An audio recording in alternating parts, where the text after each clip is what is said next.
friends, but only because they're my friends." Ara laughed suddenly and silently, his great jaws opening wide, deadly teeth catching the morning sunlight. "I can help them against all but wolves," he said. "Wolves?" snapped Carolinus. "Why not wolves as well? Are the French wolves friends of yours?" Ara laughed again. "Friends? Anything but," he said. "But there are rules among wolves too, mage, little as you and your kind may know it. I will be on the territory of the French wolves. There I must back down from any of them, or fight all the wolves in France, and not even I believe I can beat all the wolves in France." He closed his jaws and cocked his head on one side, looking quizzically at Carolinus. "And you, mage?" he asked. "While all the rest of us are engaged with this foreign sorcerer, or magician, or whatever you wish to call him, where will what help you can give be?" "I've been in this before the beginning," said Carolinus harshly, "though you've not seen it, and may never see me involved in it." His voice, for Carolinus, suddenly became unusually gentle. "Of all the kingdoms into which the human and non-human creatures of this world are divided," he said, "that kingdom which is closest to the one that contains the dark powers and their creatures is that of us magicians, Ara. For it is a perilous study, our art, and a hard study, and a long study, and one that is never done. Nor is our responsibility to help contain the dark powers ever done. Always we who call ourselves magicians, are in the forefront of any battle against those powers, and all they control, including even our fellows who have crossed over to become sorcerers on the other side." "Then," Ara began, but Carolinus held up a hand to stop him. "But the reasons are those which no one but a magician of my rank or near it would understand," said Carolinus. "Reasons such as why, at this moment, Jim must go up against he who calls himself Malvine, alone, even though Malvine towers over him as a mountain towers over a small dwelling, like my own, while someone like myself, who is Malvine's equal or more, must stand back and let what happens, happen. I cannot step forward now, but you can, Ara, and I'm greatly relieved to hear you'll do so, because Jim will have need of you, a need no one else could fill." "I've always known you to be honest, mage," said Ara. "So we'll let it go at that. Jim's already left for the coast, and by this time may be on ship for France. If not, however, I may still catch him before he leaves, which will make my getting over the water much easier, though I'd find a way in any case. Just do one thing for me. Don't tell Jim I do this for love of him. There's no need for him to start thinking that he need only have some difficulty, and Ara will come running. I am a free wolf, and I make up my own mind." "I promise you," said Carolinus, "I won't say a word to him about your doing anything for love of him." "Good," said Ara. He turned, and was gone in an instant. Dreaming, Jim looked at Carolinus standing alone on the walk before his small house. For a moment, Carolinus stood as if in deep thought. Then he turned, and in the dream it was as if he walked directly toward a Jim who was not there. His face grew larger and larger until it blotted out nearly all of the rest of the scene. "From here on, the real test starts, James," Carolinus said. "But don't try to reach me like this again. Malvine dreams also." Jim woke up. The night was silent about him, except for a faint wind that wandered overhead between him and the stars. For some moments Jim's mind was full of what he had just seen, and then the memory of it began to fade, until he began to wonder if it really had not been a sort of wish-fulfillment dream that he had summoned up to comfort himself. He lay down and worked his way, finally, back into dreamless slumber. Chapter 23. When Jim and the others had approached the loathly tower for their final battle with its creatures almost a year before, land, sky, and water alike, and everything enclosed by those three, had shown signs of the sort of place they were approaching. There had been a grayness, a dullness, an overall sadness, almost a deathliness, to everything. Now, however, as they finally drew close to Malvin's castle, there were no such signs to be seen in the day around them. It was late afternoon, but the sun still shone brightly. What clouds there were gathered to the eastward, so that they did not dim the sunlight in any fashion. The drier green grass of summer was thick on the ground, the trees full with their leaves. Summer flowers bloomed in patches here and there.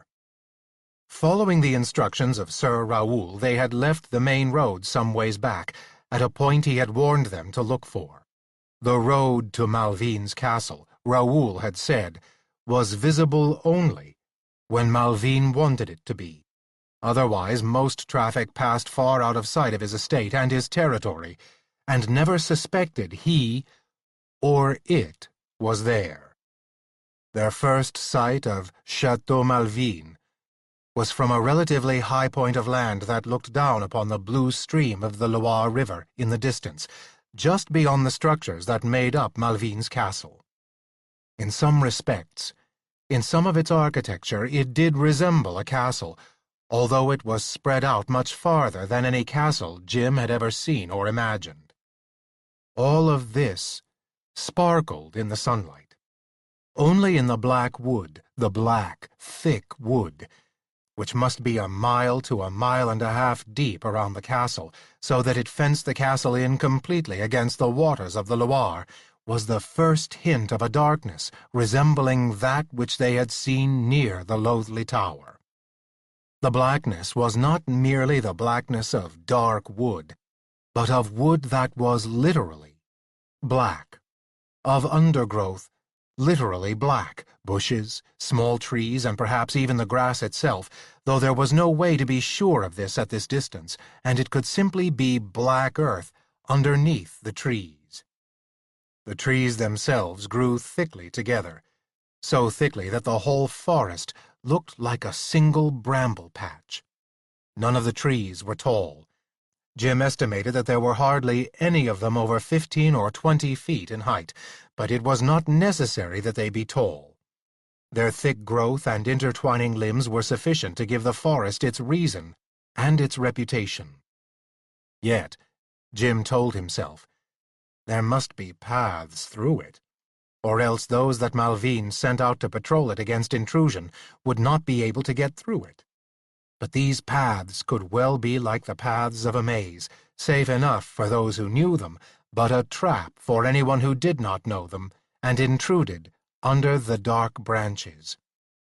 All of them stopped instinctively at the top of the green rise, including Ara, and stood or sat, silent, gazing down at their destination. Beyond the trees, the castle was bathed in the last sunlight. Only an ominous grayness of the castellated parts of it, the towers and walls and turrets, seemed at all forbidding. The sculptured gardens, arbors, small pools, and stretches of grass that lay about the foot of the castle for some distance were attractive and inviting. But from where the castle proper started, all was as it might be around the sternest fortress, except that there was no moat. Once Jim would have laughed at the notion, but now it occurred to him that the moat might be there after all, as invisible to their eyes as the road that Malvin caused to appear from his estate to the main road when he had visitors he wished to welcome. "We'll wait at least until twilight," said Jim, surprised to hear the note of command in his voice. "Then when the light begins to get uncertain, we'll reconnoiter these woods. Meanwhile, we probably ought to find some place where we can be invisible ourselves until the sun is down." "Indeed, you're right, James," said Brian. "The wisest part by far is to find a place to hide ourselves not only for the moment, but for several days if necessary. For something tells me it'll take at least several days of trying to make contact with this thing that was once a man. Look down and to our left, perhaps a quarter of an English mile," said Ara. "See where the hillside dimples. There are no trees or other growth to hide it, but unless I miss my guess, that dimple turns inward, and there'll be either a small closed valley of sorts, or a cave." The rest of them looked. Ara's sharp sense of observation had picked it out, where the rest of them had missed it. Any casual glance would have passed over what appeared to be, as Ara said, merely a dimple in the hillside. But now that they looked closely, there were indeed shadows in the depths of it that seemed to hint that it went back farther, and to one side. "Let's ride down to it, then," said Brian. They went down, and Ara was right. The dimple turned out to be an indentation in the hillside that went backward and then turned to its right, so that the bulge of its earth wall hid them from all sight of the wood and the castle below. A small stream came down the hillside to trickle around the corner of the dimple and on toward the trees below. It was not only a good hiding place, Jim thought, it was also a very good place to camp. But it was a cold camp, because they were too close to the castle to risk lighting a fire. It was fortunate they were supplied with previously cooked meat as well as bread and cheese, because these, with wine mixed with water from the stream, made their dinner. After they had eaten, they sat around in the last light of the closing day, talking with that close camaraderie that comes to those who are about to go into danger together. The only one who had little to say was Ara, who lay, like a lion, on his belly with his head up and his forelegs projecting together before him on the ground. Although the castle and the wood were out of sight, Ara maintained a steady gaze on the curve of the hillside that hid the view from them. Clearly, he was on watch, even now. The others compared their maps and their memories and came to agreement on where, at the edge of the woods, they should probably find the entrance to the path that would lead them in among the trees, and eventually to the spot where they might contact the one they were going to meet. They might have to search about 100 yards of the edge of the wood, but not much farther than that. All this settled, the talk wandered off onto other matters. Sir Brian was not merely the eldest, but the only child of his father, so that there had never been any question about his inheriting Castle Smythe. It turned out, however, in one of those moments of openness which tend to precede a risky endeavor, that Giles was only the third son in his own family, and therefore had little expectation of any inheritance. Likewise, as a Northumbrian knight with no friends or influence in the south of England, to say nothing of friends or influence at the court itself, he stood little chance of any great advancement in life. "Frankly, I've never hoped for any such," Giles said to Jim, Brian, and Dafiv. None of the others commented, least of all Dafiv, whose prospects of advancement were far less even than those of Giles. For all his skill and bowmanship, it was unlikely he would ever rise socially in this world, but for him, plainly, such advancement was not important. For one of the gentlemanly class, however, it was almost a duty, besides being something universally desired. The goal of everyone born to higher stations in life, where knighthood was a reasonable possibility, was to win lands and title, one way or another. For Brian, as a matter of fact, it came close to being a necessity if he wanted to marry Géronde Isabelle du Chauny. They were pledged to each other, and once upon a time, before he left on crusade, her father had approved of the pledge.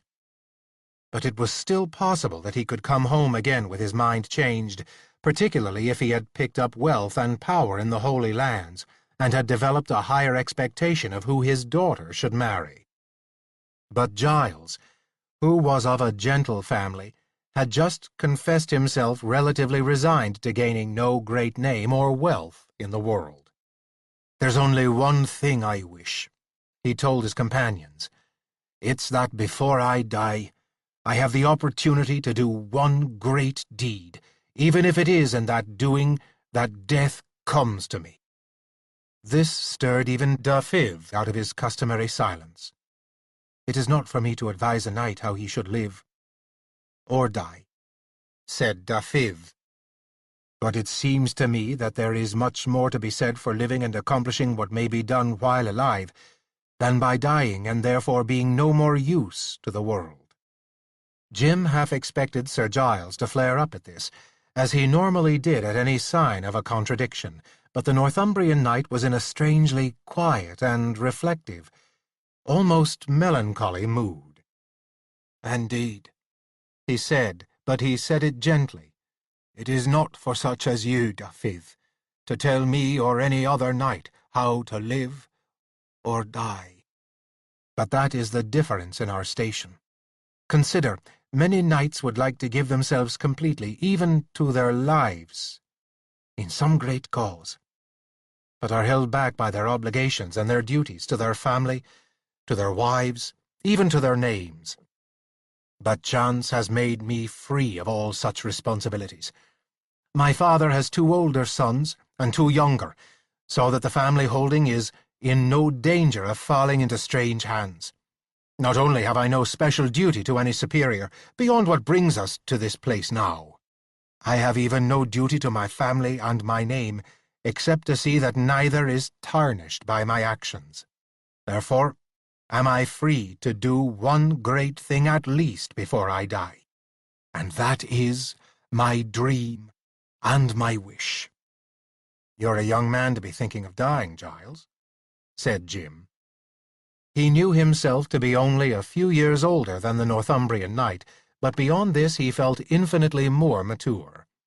Not only because of his marriage, but also because of his upbringing in a world far advanced beyond this one in science and society. In this moment he felt almost fatherly, if not grandfatherly, toward Giles. "If I were older, would I be as able to give my all so well?" Giles asked him. "No. Now is the time for my adventuring, and it may be that this business of bringing our prince safely out of yonder castle is the chance of it." To Jim, who had absolutely no intention of dying or even getting hurt if he could help it, this ambition of Giles's was shocking. It sounded like nothing so much as the terrible waste of a life, but it was clear that it was not something that Giles had thought up on the spur of the moment. It was an idea that had evidently been maturing in him for a long time, possibly even for most of his lifetime. Immediate argument would not help, and might hurt. He decided to say nothing more. Both Brian and Dafiv seemed of the same opinion. Ara either had no opinion, or else he felt that whatever Giles wanted to do was up to Giles and of no concern or interest to him. For all Jim knew, Ara might approve of what Giles had in mind. That attitude would fit with this savage age that held them all. When their dimple was in deep darkness from the sun setting behind the hill at their back, and the woods below were hardly more than blurs in the twilight, they decided to move forward. Jim had decided that Ara should take the lead, so that the sensitive instrument of his nose would not have interference from the smell of the humans with him. Together, they moved down toward that section of the wood's edge where they thought the entrance to the path might be. The walk was easy down the treeless slope, and the footing was sure enough. When they reached the edge of the woods, they only had to search for a few yards before they came across an entrance that seemed to be the one Sir Raoul had described. It led directly into the tangle of trees before them. The entrance fitted the minutely detailed description Raoul had given of it. There was a freshly broken twig at the end of a branch, pointing outward from the woods, that was supposed to be a sign not merely that the path was correct, but that the individual they were to meet would be looking for them. Close up, however, the wood was even more forbidding than it had been from a distance. The trees, most of them, were as low as apple trees, but showed no sign of fruit and only little gnarled excrescences by way of leaves. Their branches were sharply angled.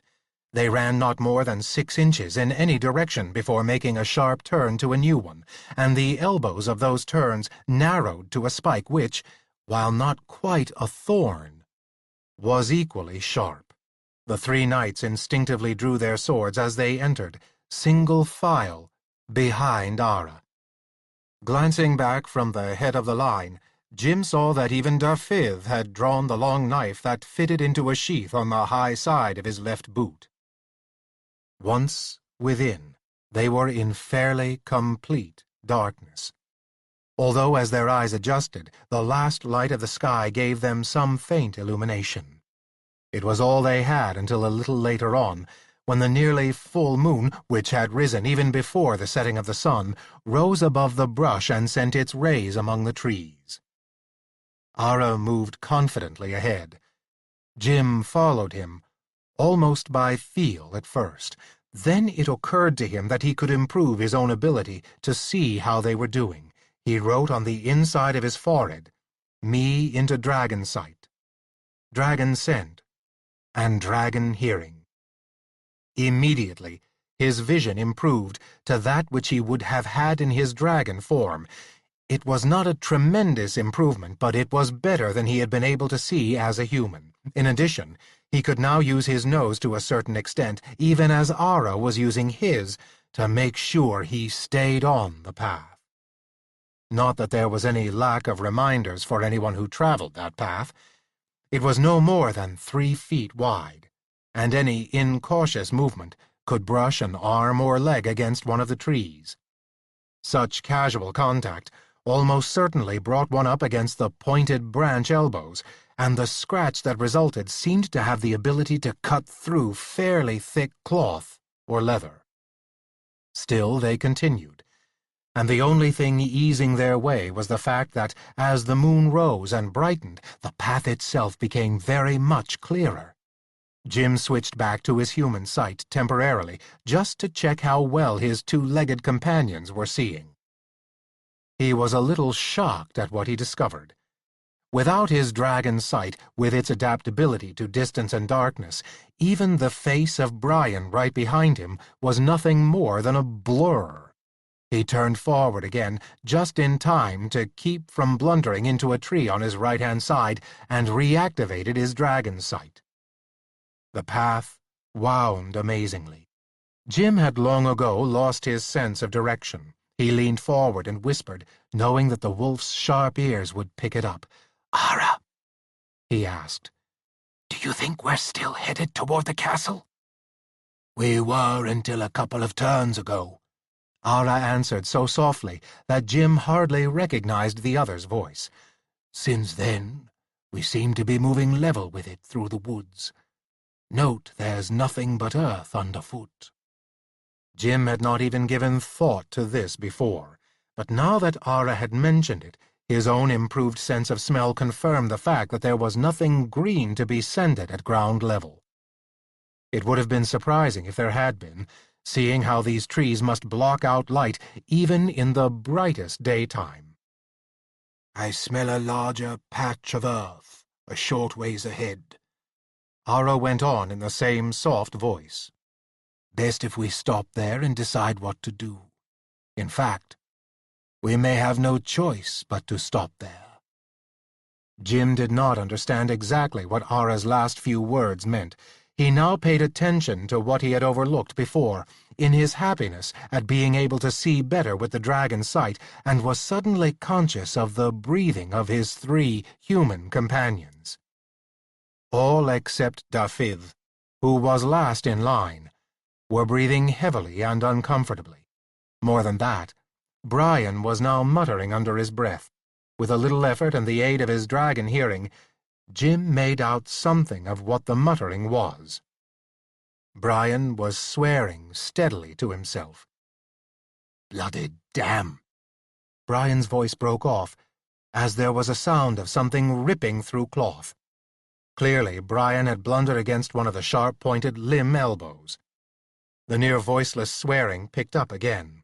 Behind Brian, however, both Giles and Dafydd were silent. Giles almost oddly so, as if he held his breath. A creeping concern for his companions began to grow in Jim. He whispered again to Ara. "How close are we to that open space now?" he asked. "Right ahead. What's the matter with your nose, James?" whispered Ara sardonically. "You've been snuffling like a dragon for some minutes. Don't tell me you can't smell it up there yourself." Jim sniffed forward. Sure enough, there was a strong smell of earth, naked earth, up in front of them, a smell somewhat like that of the pathway under their feet at the moment, but with a tinge a little damper and more rank. A moment later they came to the space Ara had been talking about.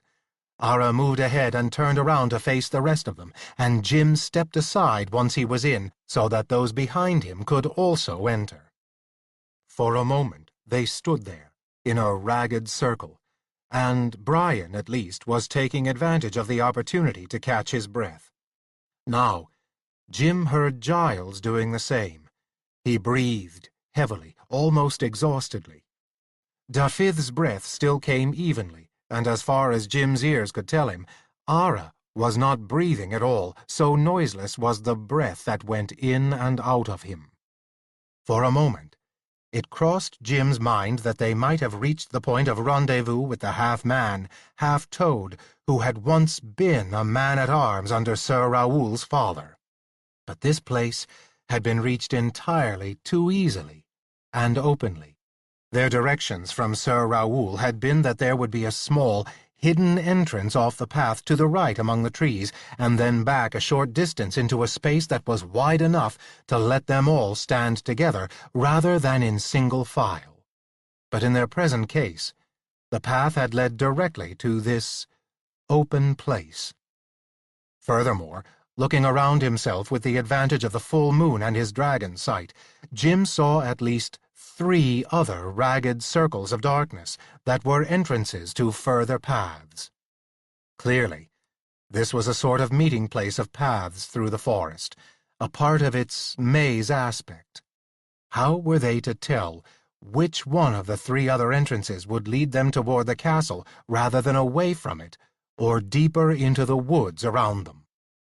For the first time, with the moonlight bright upon them all, he took a good look at Brian, Giles, and Dafydd. All were marked by the sharp, thorn-like corners of the trees. Dafydd showed the fewest scratches of all on his face and hands. Brian was continuing to swear under his breath. Giles was making no sound, but his face and hands were literally dripping blood. "Giles," said Jim, stepping toward him, "what happened to you?" "I see not so well at night," said Giles' voice, a little remotely. "It is something that runs in my family. Some generations now. Pay no attention." Brian had swung around by this time. "Giles!" he said out loud in a tone of shock. "Man, you seem to have fought the King of Cats. How did it come so badly on you, when the rest of us are only—" There was a slight hesitation in his voice. Then he went on. "But slightly scratched. As I was telling James," Giles began again, still in that remote voice, "it is a type of near blindness that afflicts all of my family at night. I did not think it would be of any great trouble here, and indeed it has not. These are all small scratches." "A few more like that, and you'll bleed to death," said Brian, lowering his voice once more. He swung on Jim. "We must bind him up somewhat and ensure that he is kept to the middle of the trail from now on." "I absolutely agree," said Jim concernedly. "Brian, you and I can tear the bottoms off our shirts to make bandages for his hands and face." "I protest," said Giles softly, but on a stiffer note. "It is a knight's duty to ignore such small things." "Perhaps," said Jim grimly. "But more of this and you'll be leaving a trail of blood by which anyone can follow us." Meanwhile, He and Brian had fished out the bottom edges of their shirts and were busy tearing off strips. Over Giles's rather weak protests, they muffled both of his hands and wrists and all of his face except his nose and eyes, tying the ends of the torn strips together to secure the bandages in place. "From now on," said Jim, "you walk between Brian and me, Giles, with your hands holding to my belt, and Brian will hold to your belt from behind and steer you and keep you in the center of the path." Brian turned to Ara. "Have you any idea where we are, Ara?" he asked, "or which of these 3 paths we should take?" "The castle lies in that direction," said Ara, pointing with his muzzle toward a solid wall of trees between 2 of the path entrances. "We're roughly in the middle of the wood right now. As to which trail, I know no more than you. On the other hand, were I alone, I might just go below and between the trees directly to the point where they stop at the open grounds of the castle." Jim took a close look at the wolf for the first time. Ara was absolutely unmarked. In spite of his 4-legged friend's size, Jim realized that the other probably could do exactly what he had just said. With the protection of his body hair, he would worm his way below and between the trees, in a more or less direct line, until he came out on their inner side. But that did not solve the problem for the rest of them. Chapter 24. "Which of these 3 do we take?" whispered Brian after a long moment. "Clearly, we have to go farther, since Sir Raoul's directions were that the place would be a narrow path off to the right of the one we were following, its entrance hidden. How in God's name can an entrance to a path be hidden among this tangle?" The question had been one that did not call for an answer, but Ara answered almost immediately. "When the entrance is blocked by a false tree, of course," said the wolf. "This is what comes of not taking me more fully into your confidence." "What do you mean, Ara?" Jim asked. "I mean that we've already passed this secret entrance in all likelihood," retorted Ara. "Some small distance back we passed a tree on our right, which had been cut through at its base and then placed back upon it, the cut being hidden with dirt from the path, moistened to a mud-like consistency and patted around it. The moistening had been done with wine, either wine that was sour at the time, or else, as probably, it's had plenty of time to sour since. I smelled it as we passed, but thought nothing of it, because none of you had suggested to me that such a false tree might hide the entrance you sought." This speech was met by another silence. Jim was condemning himself inwardly, and it struck him a second later that probably the other 2 were doing the same thing. But he had the most reason, since his dragon nose, while not as good as Ara's by a great deal, still should have been good enough to smell the odors of soured wine, if he had been paying attention properly. "Let us back then to this false tree by all means," said Giles, breaking the silence. "You're right," said Jim. "Dafydd, if you'll bring up the rear again?" "I'd already expected to, look you," said Dafydd. They started back once more in line, down the path they had just come up. The only difference in their going was that Ara moved a little more swiftly, with the certainty about him of someone who already knows his destination. The rest of them followed. Jim found himself resenting the fact that he had once more to traverse the trail that had already laid its sharp marks upon him. A moment later, this was followed by a sense of guilt.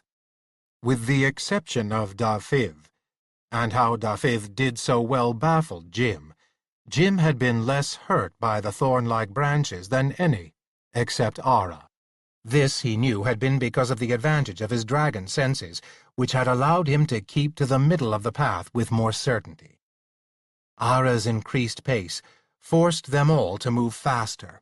Since Giles was now holding onto Jim's belt from behind and Brian was holding onto Giles from behind, the increased pace was difficult. Jim was just about to speak to Ara and tell him to slow down when, just ahead of him, the wolf stopped, abruptly. "Here," he said over his shoulder. "This is the false tree." With his dragon sight, Jim was able to make out the fact that the darkness of the path's surface seemed to flow up the trunk of a tree no larger than the average Christmas tree. He stepped forward, carefully, beside Ara, who moved over to give him room, and bent down to sniff at the trunk.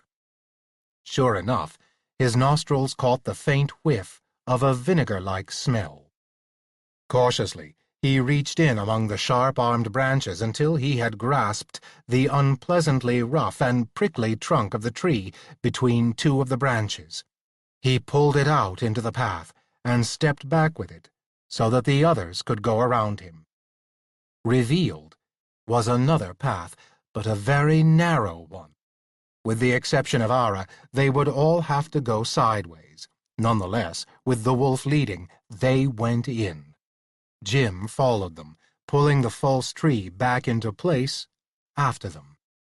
What held the tree upright in its stump was the fact that its branches intertangled with those of the trees on either side of it. Jim had a water flask at his belt, but there was no room in the narrow path for him to squat down and make a fresh mud slurry to hide the place where the tree joined the stump. They would just have to take their chances and hope their presence would not be discovered before the one who was supposed to meet them came to this place and found them. Jim followed to the small space where the others were already gathered. It was perhaps half the size of the junction where the various paths had come together, and where they had stopped before to discuss their next move. Because the space was so small, the thorn trees crowded them closely, and the higher branches knitted together overhead to break up the moonlight that came in. They could not see each other, even as well as they had been able to in the moonlit open space where the paths had joined. Still, they could see each other better than they had been able to on the path. "It would be my counsel," said Brian, "that we sit down now and drink, and perhaps eat a bite. Our wait here could be long.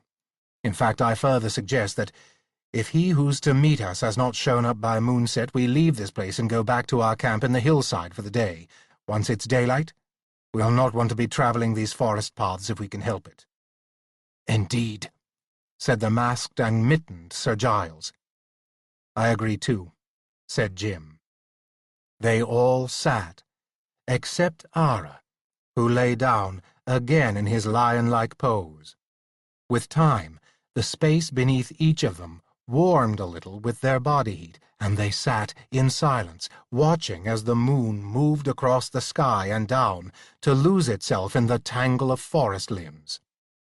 Twice, Ara, almost noiselessly, warned them to silence, and a little after his warning on both occasions, someone passed by on the main path not 15 feet away. But neither of those who passed stopped by the tree that hid the entrance to where they were, and finally, when the moon was lost to sight, although a little of its light still reflected from the sky overhead, Brian spoke again, out of the near impenetrable darkness. "Best we go." His voice came to them. "You must lead us all now, Ara, for I vow I cannot see my hand before my face." In fact, even with his dragon senses, Jim was in scarcely better shape to see where they were going. They got up, holding hands, and Jim took hold of the base of Ara's tail. They moved together until Ara stopped suddenly, and Jim, reaching past and over him, closed his hand on the false tree, although it cost him several scratches to get a grasp on the trunk and set it aside. They moved out into the main pathway and turned left. Jim replaced the tree on its stump. Then, using water from his water bottle and with the guidance of Ara's nose plus feel, he managed once more to coat the jointure between stump and tree with the clayish earth of the path. They all turned left, back down the path they had originally used to enter the woods. The first brightening of the sky in the east had begun by the time they emerged from the woods. It was not much improvement in light, but after the brooding presence of the woods it felt almost as if they had emerged into broad daylight. They found their way back up to their camp. There they all lay down, wrapped themselves in their bedding materials, and prepared to fall asleep. "Where's the wolf gone?" asked Giles groggily, propping himself up on one elbow just as they were all about ready to fall asleep. "Probably hunting for something to eat," answered Jim. Remember, there was no food or drink for him inside the woods, but he waited there with us just the same. "He did indeed lap at this stream a little before leaving. I saw him," said Brian's voice. "But he'll take care of himself, Giles. Let us rest now, for I vow I at least need it." Evidently they all did, because they slept through the day until the sun rounded the shoulder of their dimple and beamed directly in their eyes, and they woke, sweating. The next 3 nights they made the same pilgrimage to the hidden place. Still, no one came. Giles was ready to give up waiting and try adventuring down some of the other paths. He said as much. "Let's be a little more patient," said Jim. "Whoever was to meet us did not even know what week we would be coming, let alone what day. Also, it could easily be that whoever it is can only check that spot once in a while. They may have him on guard days instead of nights, for a week at a time." They put in another 3 nights, without result. By this time, even Brian was beginning to incline to the idea that they should give up hope of waiting for the half-man, half-toad. "Look," said Jim, as they once more approached twilight. "Let's try it one more night. There's nothing else we can do tonight anyway, and we've got no plan for deciding which of those other paths to take if we do go beyond our hiding place.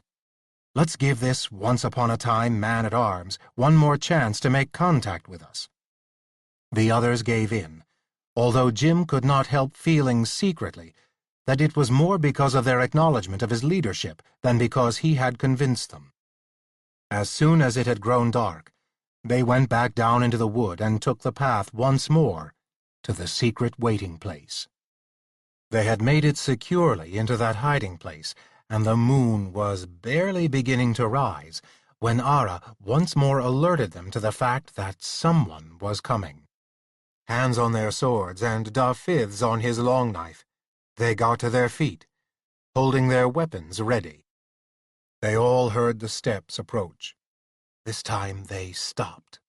Just at this moment also the moon broke through a tangle of particularly close limbs and shone down almost brightly upon them. To Jim's tense mind it was as if a spotlight had been turned upon them. They heard the false tree taken and put aside.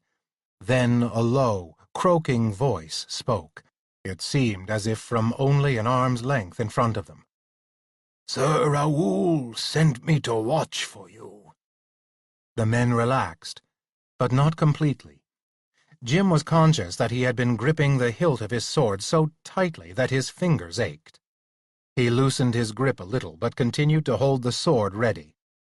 "If you're the one we were to meet here," he answered in as low a voice as he thought would carry to the other, "come forward, but with no weapons in your hands." "My hands are empty," croaked the voice.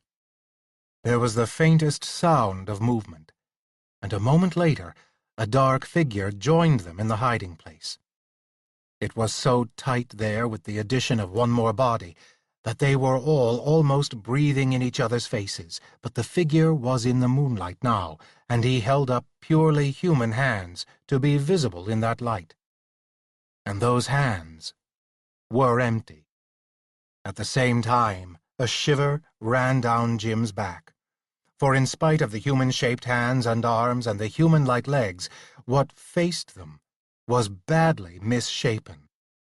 The upper body seemed almost bloated, and the head was unnaturally large and flat.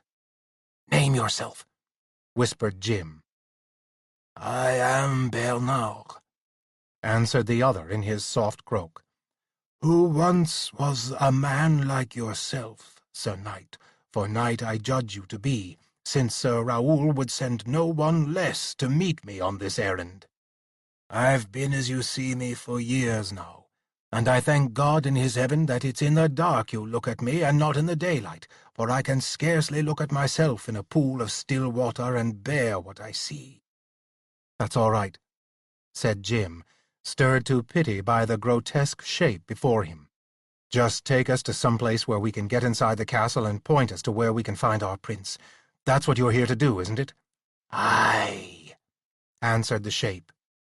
12 years have I pretended to be a good servant in this place, waiting my chance to do something to pay back Malvine for what he did to my lord and my lord's family. Now that chance has come, and I would trade whatever hope I have of heaven for it.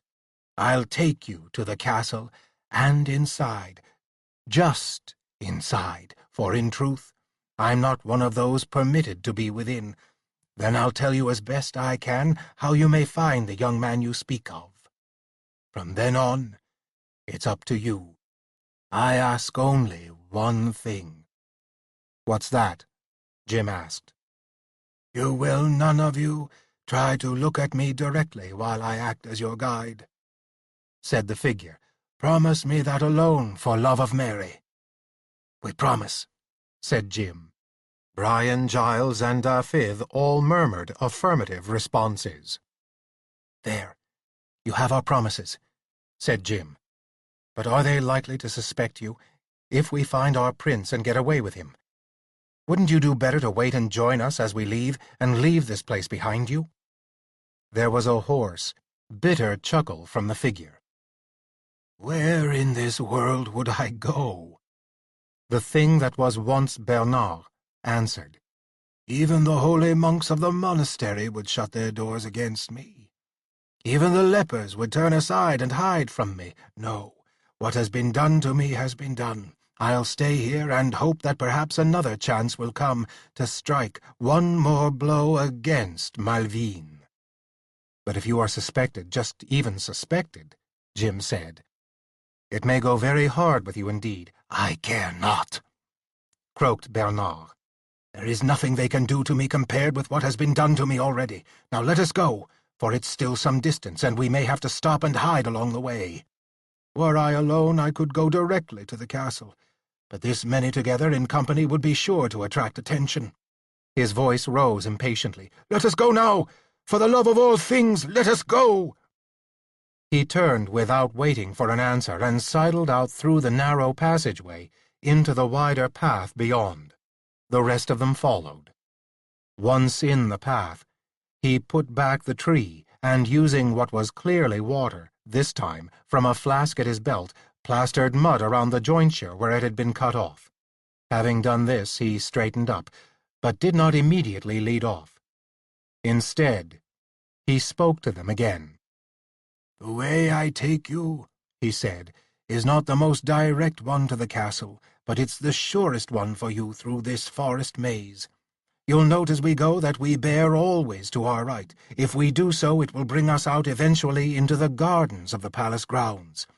Similarly, if you manage to secure your prince and are escaping, enter the woods by the same place by which you left, and bear always to your left.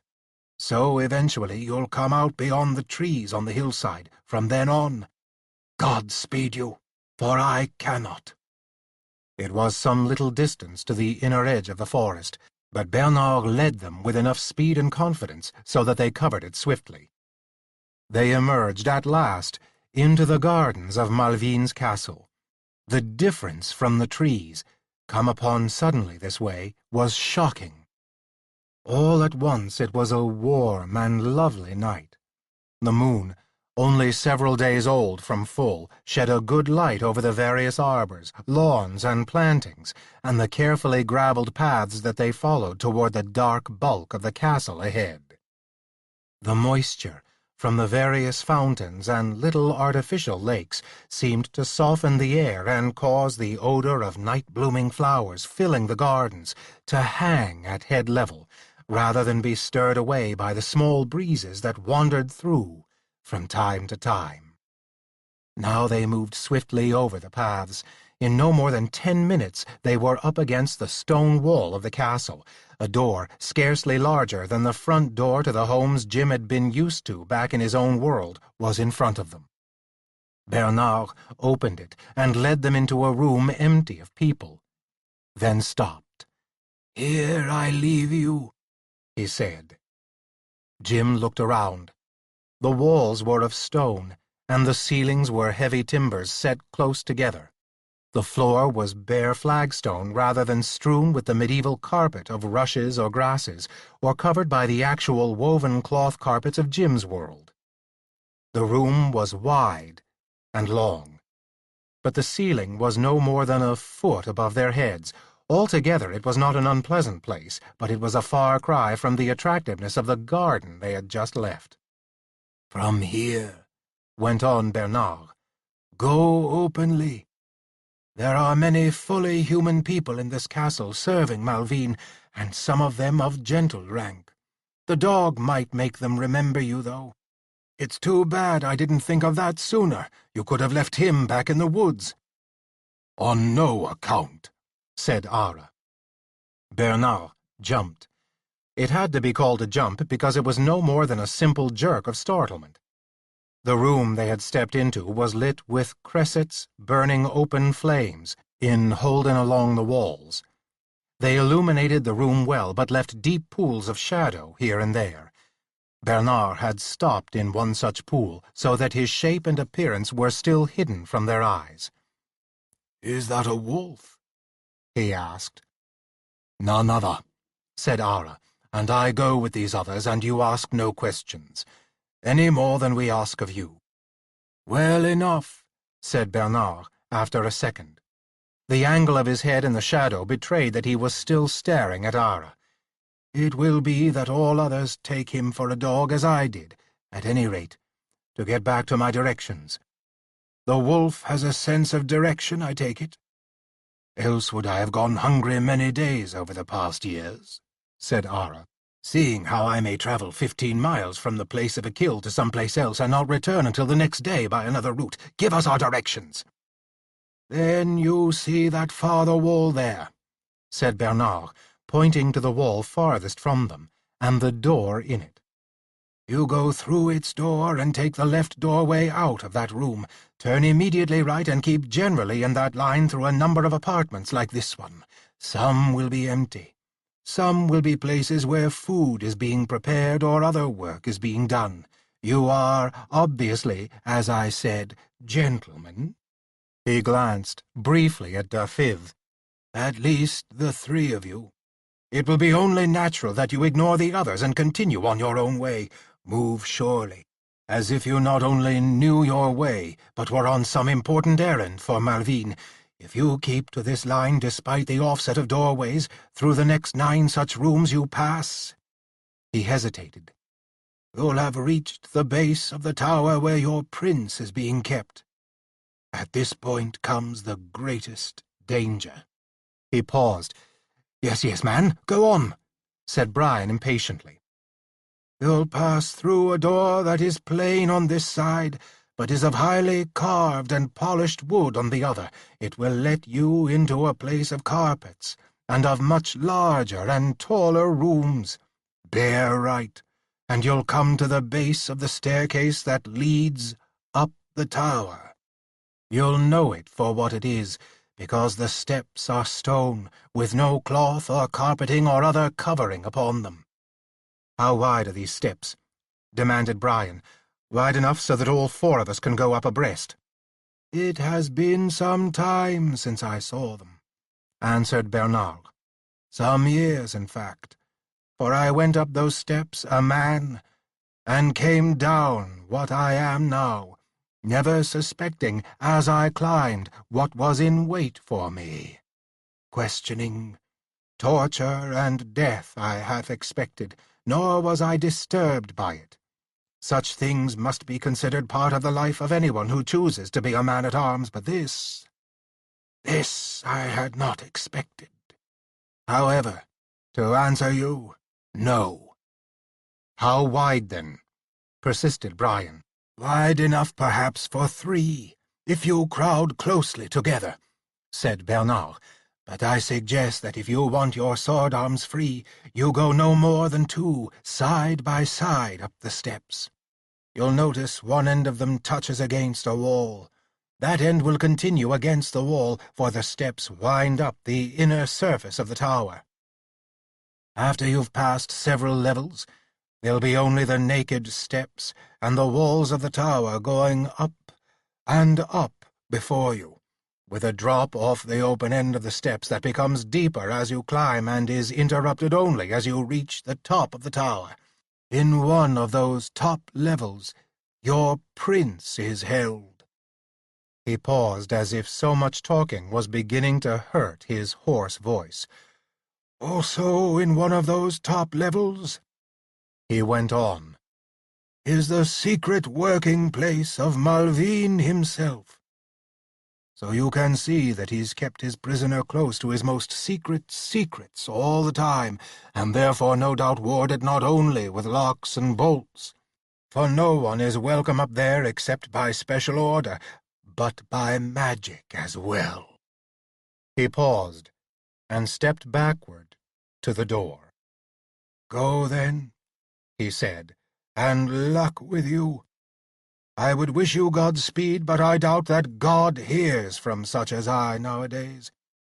And if you should chance to slay Malvine in your rescue attempt, you may command me for the rest of my days." He opened the door behind him, but hesitated before stepping through. "I will try to be somewhere outside the outer door when you come down," he said finally, "but the odds are against it, since I am not free most of the time to do what I wish. But when I am free, I will be close. Don't count on me then, but go swiftly to the opening of that path from which we came out, and which I had you look at so closely. Once in that, you stand half a chance of getting free, so be it that the creatures of Malvine are not close behind you." He went out, and the door closed behind him. "Let us be moving," said Giles eagerly. "I could swear I feel his royal self waiting above for us." They moved out together. There had been no one in the first room they had stepped into, and the second had only a few people, some entirely human, some half-animal, stacking sacks, which Jim guessed were filled with grains or other food, so that the room was a sort of warehouse or storage locker. No one spoke to them, and they spoke to no one, going quickly the length of the room and through the left door.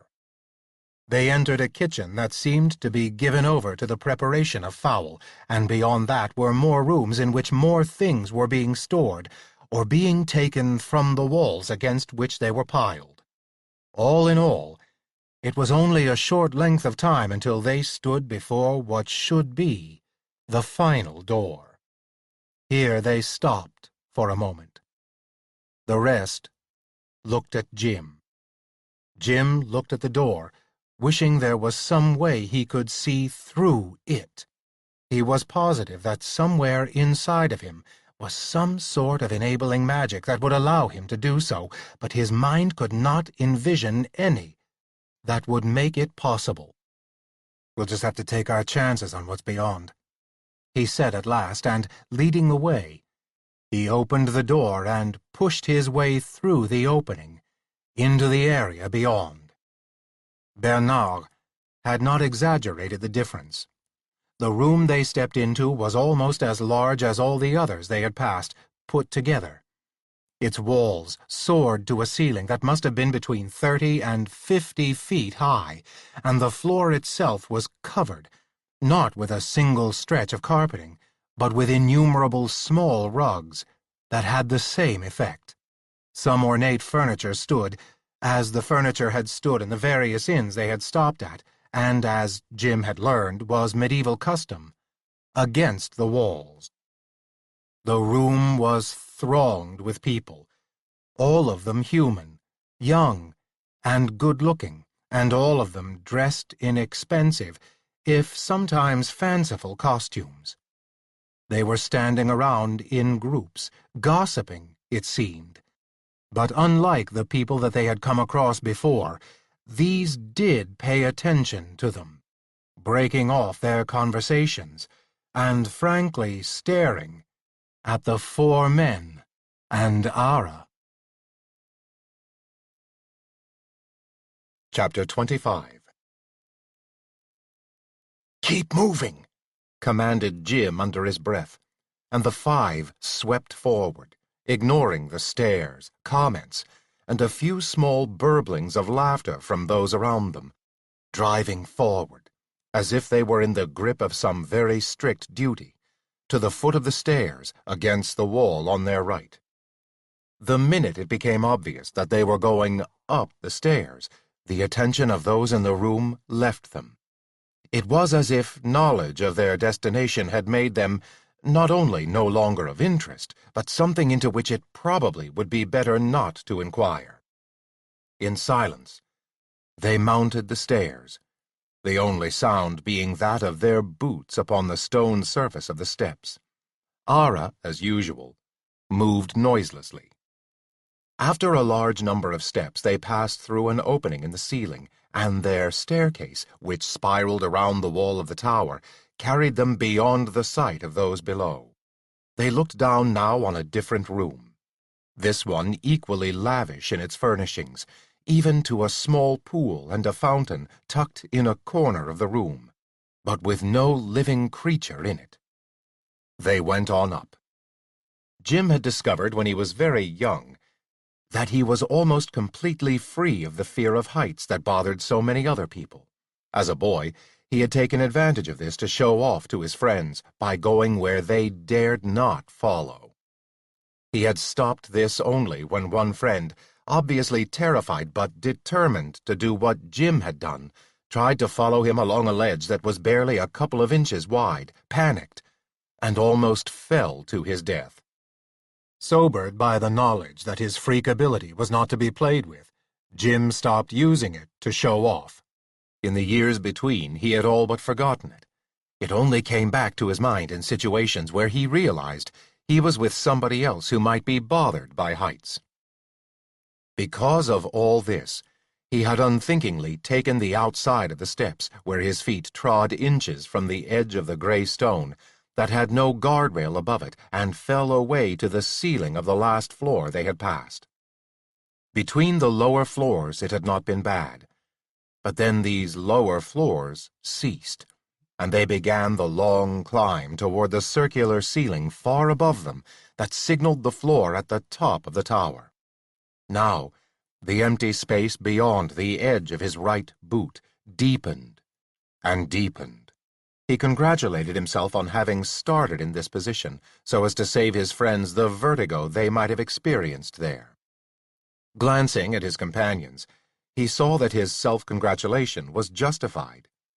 Beside him, Brian was hugging the wall against which each step anchored. Below them, Giles and Fifth had instinctively crowded together, also near the wall. One step below them, even Ara was much closer to the wall than to the outside of the steps.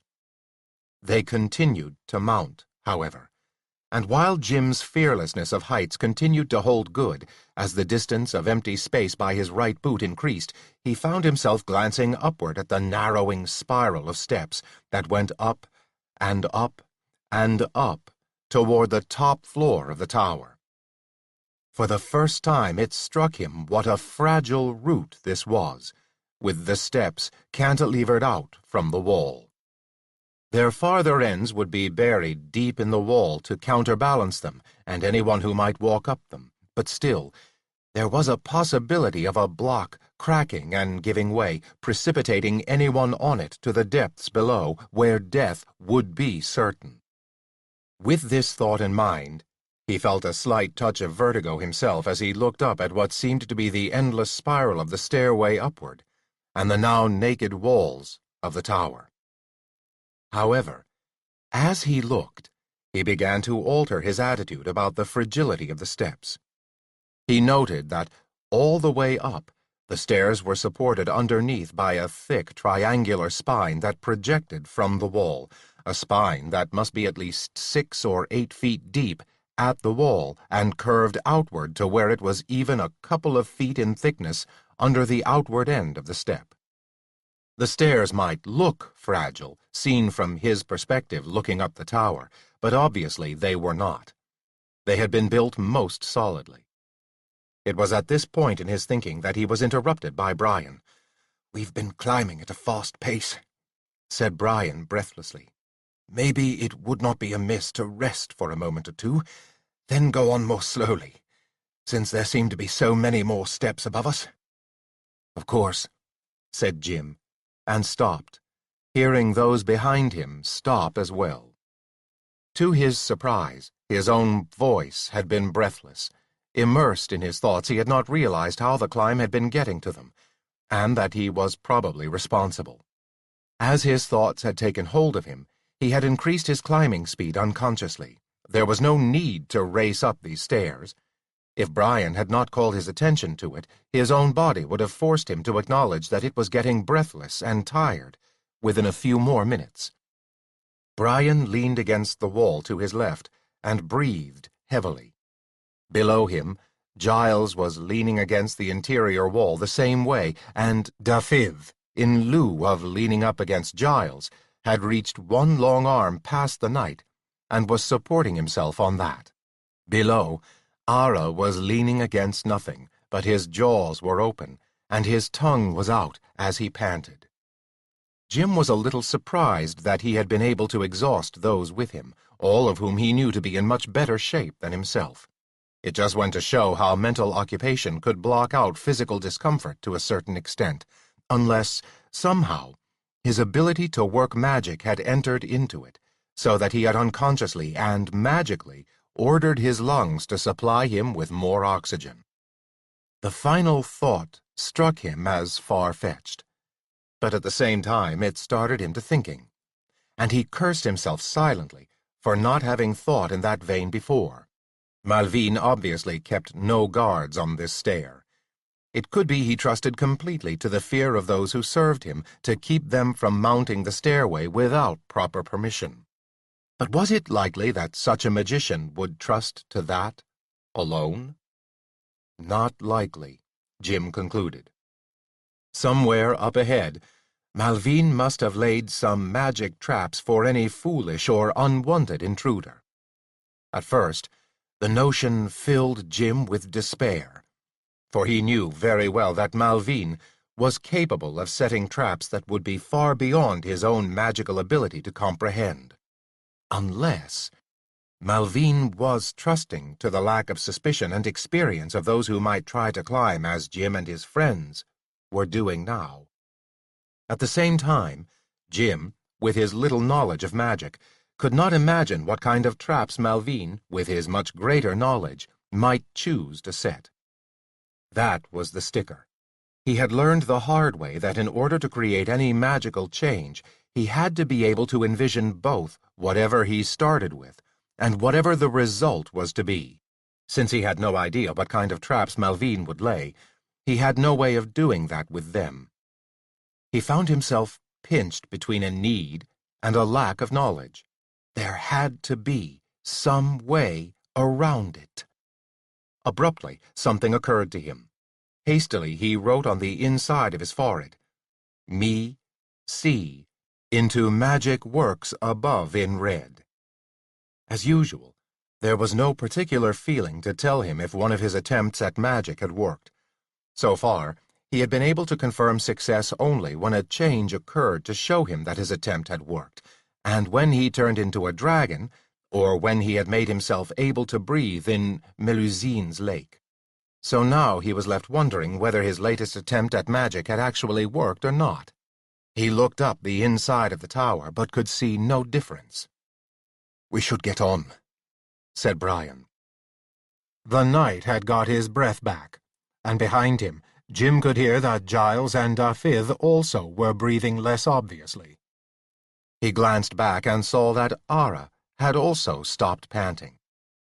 "You're right," he said. "Let's go." They resumed their climb, this time more slowly. Brian had been quite right about the speed with which they had been mounting the steps. It was very easy to exhaust yourself going up steps like these in a hurry. If they had been the kind of steps that Jim had been used to in buildings back in the 20th century, it would not have been so bad. But these steps, while only about 18 inches wide, each rose a good 2 feet above the one before, so that climbing them, particularly at speed, was not all that easy. Now, at a slow and steady pace, they climbed without too much difficulty. They had covered about half the distance between them and the bottom of the first of the tower's upper stories, when Jim saw something that brought him to an abrupt halt. Brian stopped beside him, and the ones behind also stopped. "What is it, James?" asked Brian. "I thought I just saw something," answered Jim. "Let me go back down a couple of steps." He went back down to Ara's step and looked up. Even here the angle was bad, so he went another half-dozen steps down the stairs. Above him, the rest were staring at him, all except Ara, who seemed to be grinning slightly, as if at a secret joke. From the step on which he finally stopped, Jim was not only further underneath what he was viewing, but was part way around the tower from it, so that he looked at it more directly. What had caught his eye was the color, red. He made it out clearly now. The final steps before the stairs reached the top landing shone red all the way through, including the buttressing underneath it. In fact, the whole structure glowed in a subdued way, as if it had been carved in one piece from a dull ruby. "I've just tried a little magic to look for traps that Malvine might have set for anyone coming up," Jim told the rest as he joined them. "And I've spotted one. It's the step just before the landing." They started up the stairs once more, Jim's mind busy with the business of that final step. His first assumption was that the whole step and buttress were hinged inside the wall, so the moment anyone stepped upon it, the added weight would cause it to pivot, throwing the unfortunate person out and down for the long, fatal fall to the ceiling of the level far below. He thought no more about it until they were right at the very top of the stairs. Then he discovered an additional complication. The step that he still saw marked in red was not like the steps below it. It was a good 8 feet in width. That meant that a standing broad jump from the step below was not likely to carry anyone across. The trap had been a little more complex than he had figured. Jim called a halt while they all considered this. "It looks like we're well and truly blocked," said Jim grimly. "Any touch against that step may send whoever touches it into a fall. Does anybody have any ideas?" There was a dead silence from his companions. Brian and Giles were staring at what to them must appear to be an ordinary step, except for its unusual width. Dafiv was also considering it, but with a more thoughtful look on his face. Ara was merely looking at it intently, his head a little forward, his ears up, his mouth closed. "Shame to us if we go back," said Giles after a long moment. "Yes," said Brian. But still, neither of them made any suggestions on how the gap might be bridged. It was to Jim, at last, that an idea came. It was not an idea he particularly liked, but it seemed the only possible way that any of them could think of.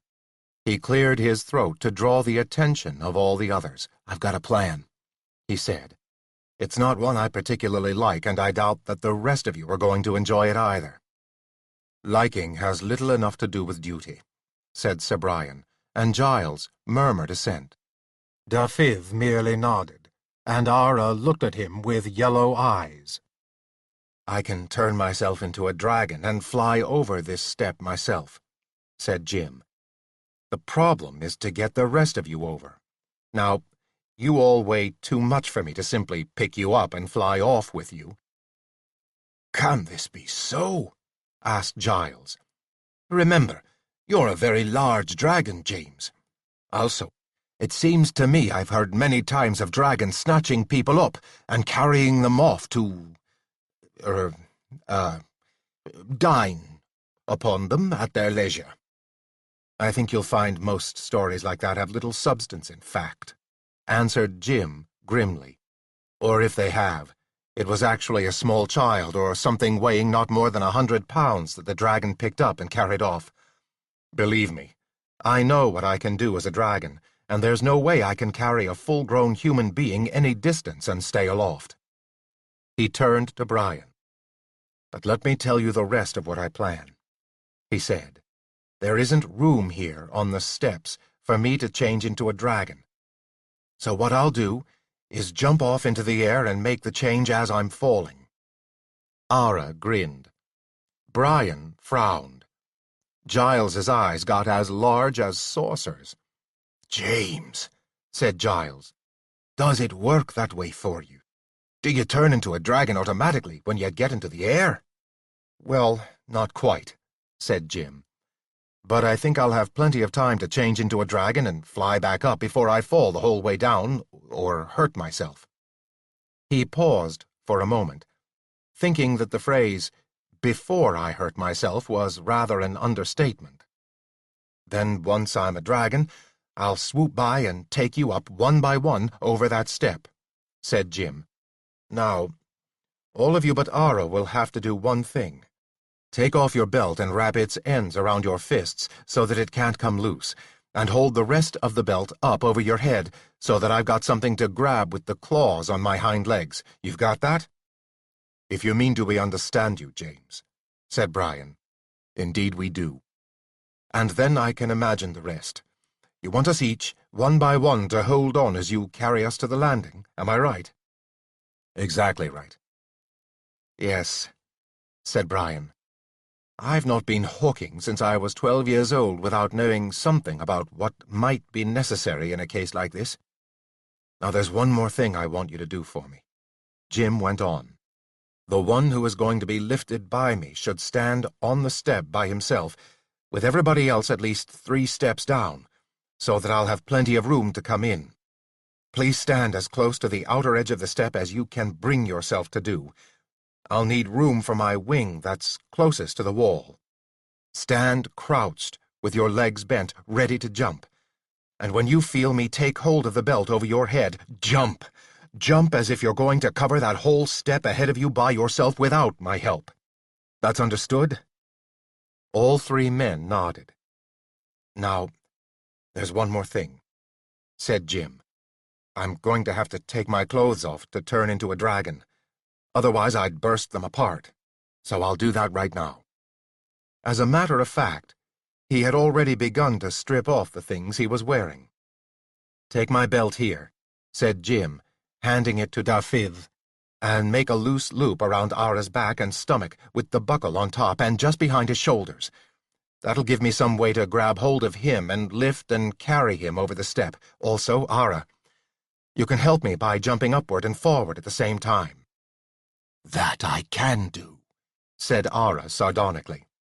In fact, if it came down to it, I might be able to make the leap myself even without your help, though it would be a close thing. A very close thing.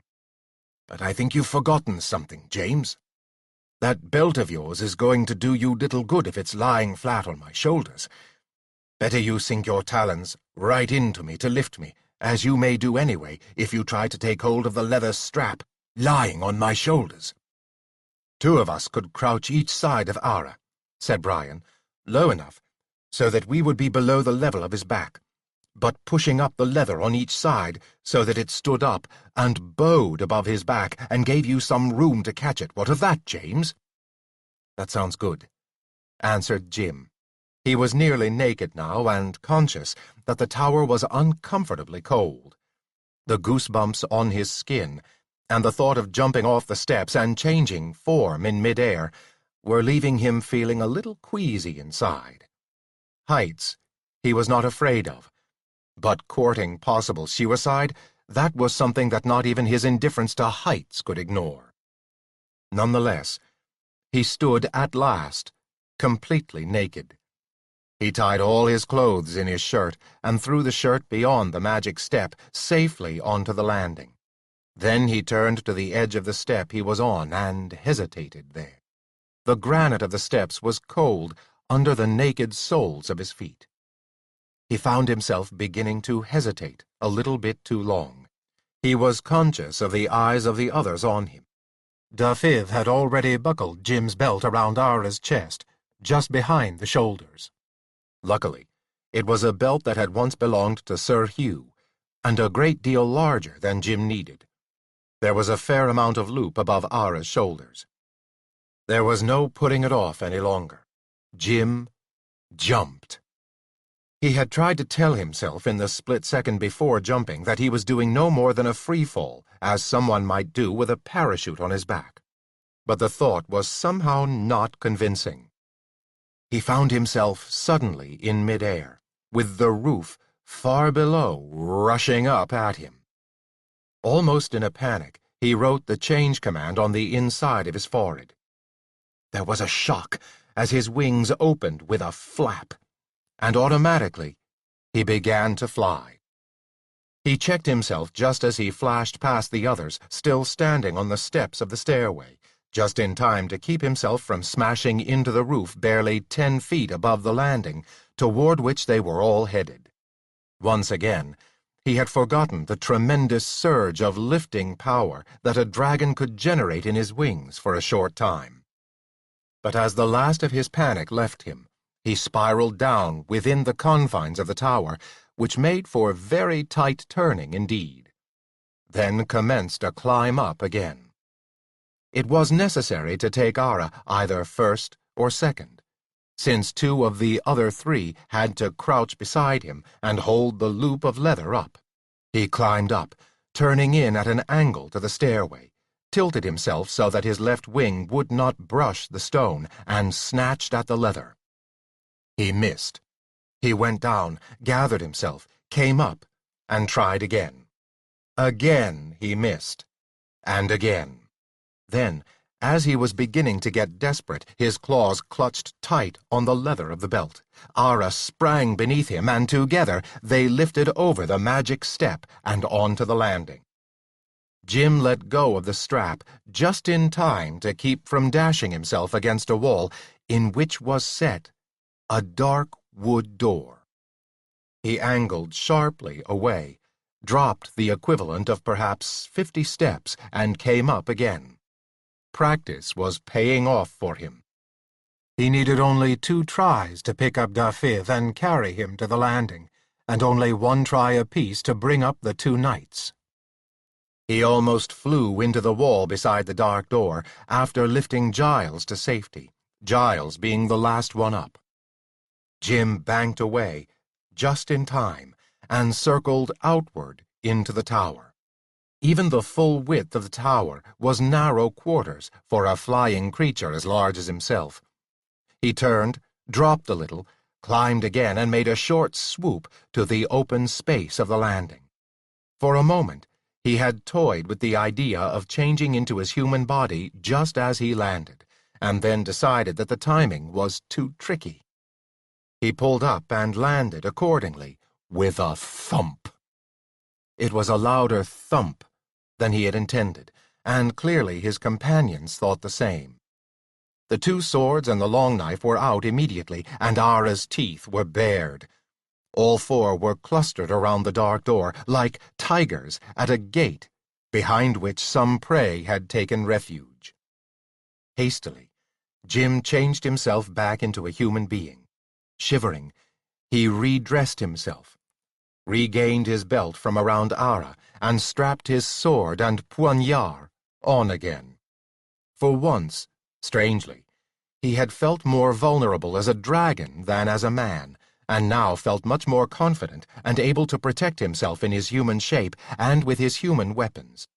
He drew his own sword and joined the group about the door. "Time to let ourselves in," he said.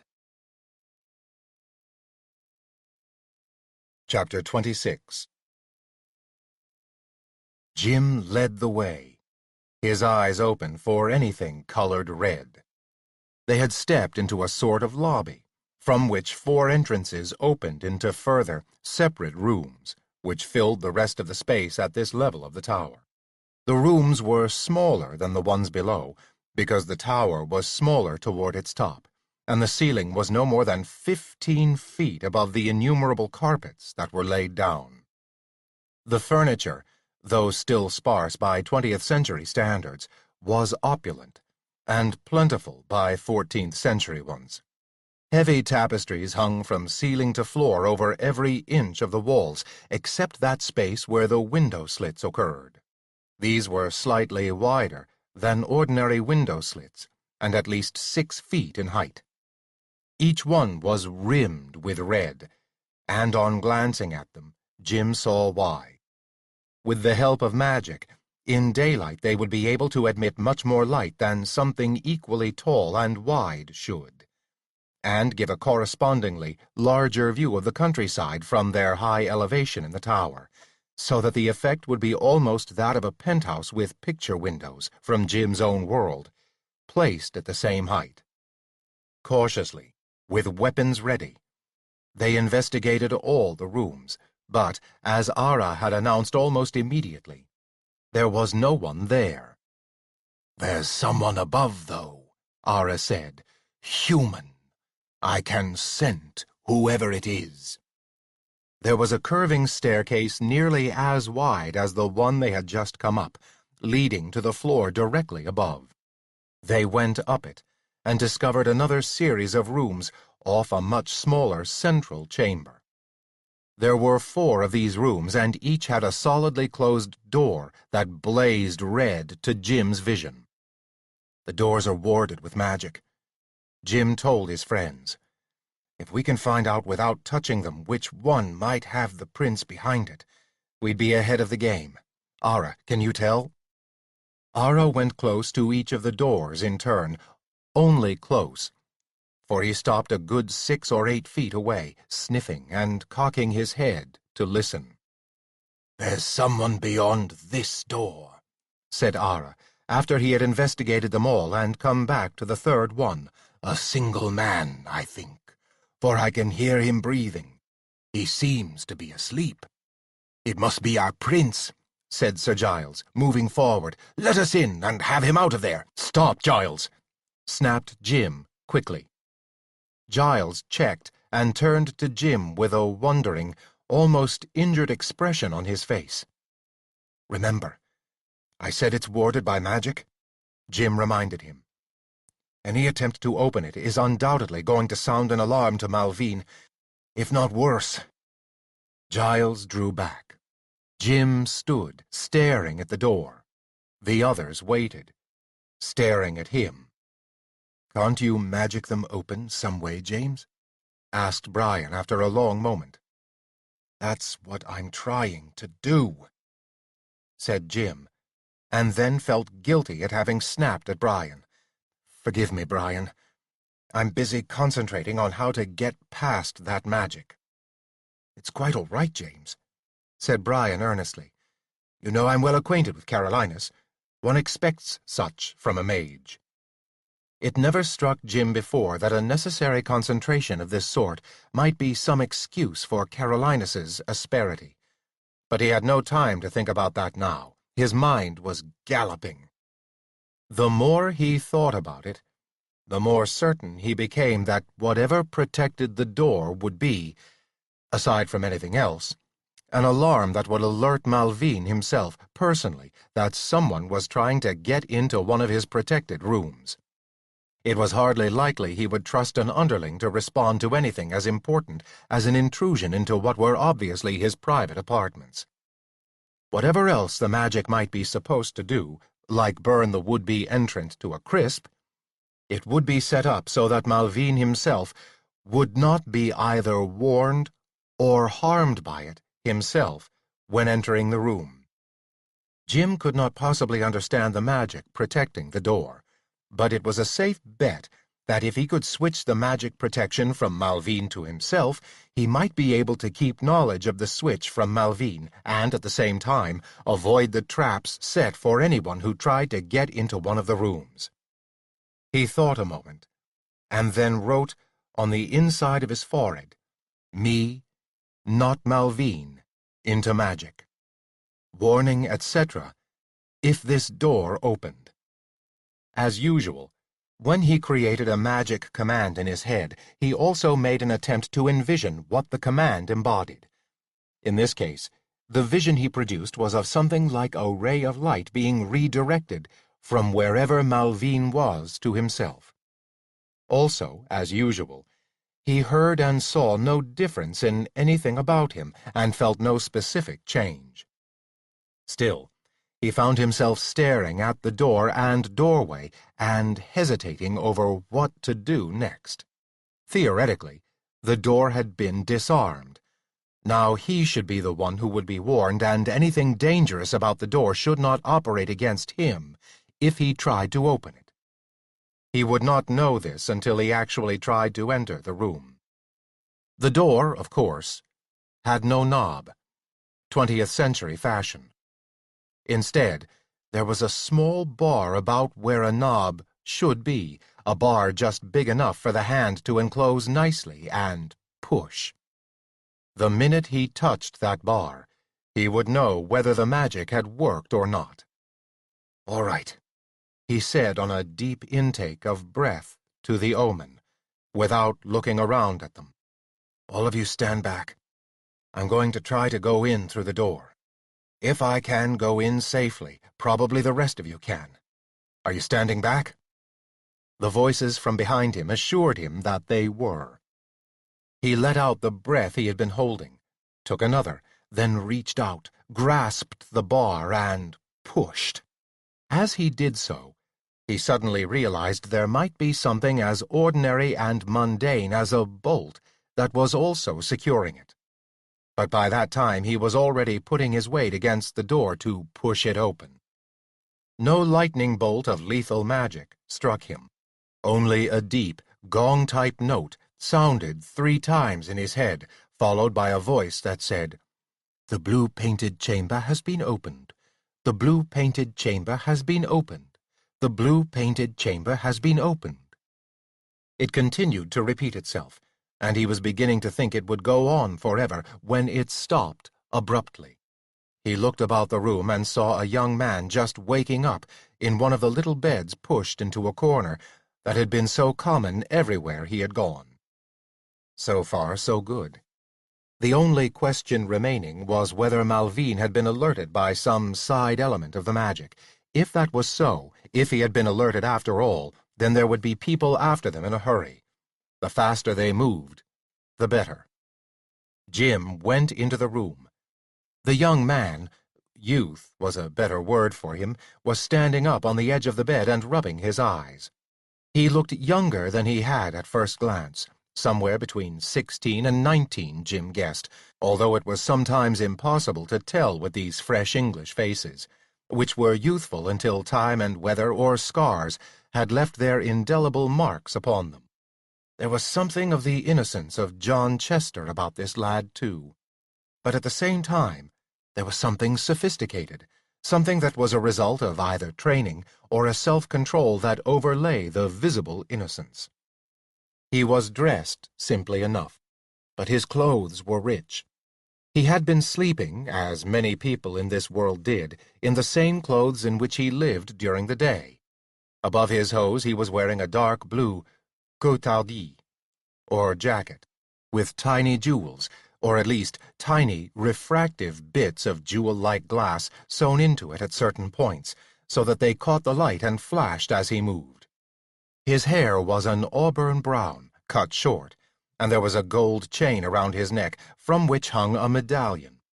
The figure on it was unrecognizable to Jim. A pair of ankle-high, soft leather boots stood by the bed, and he paused to pull them on now before speaking to Jim. It was in that moment that Jim realized that, since he was safely inside, perhaps the others could come too. He turned to tell them so, only to discover that they were already there. The 2 knights were each down upon one knee, facing the young man on the bed. Dafydd was still on his feet, as was Ara, but the bowman had taken off his steel cap, which he had been wearing ever since Jim had met him in Blois. It was a man-at-arms cap, very different from the soft, almost beret-like cap that he usually wore. Jim had obviously been a little too late in warning the others that it might be dangerous to follow him. He put that whole matter aside now, caught on a rather embarrassing question of etiquette. Theoretically, he should be kneeling too. After all, he was directly in fief to the king, who was this youngster's father.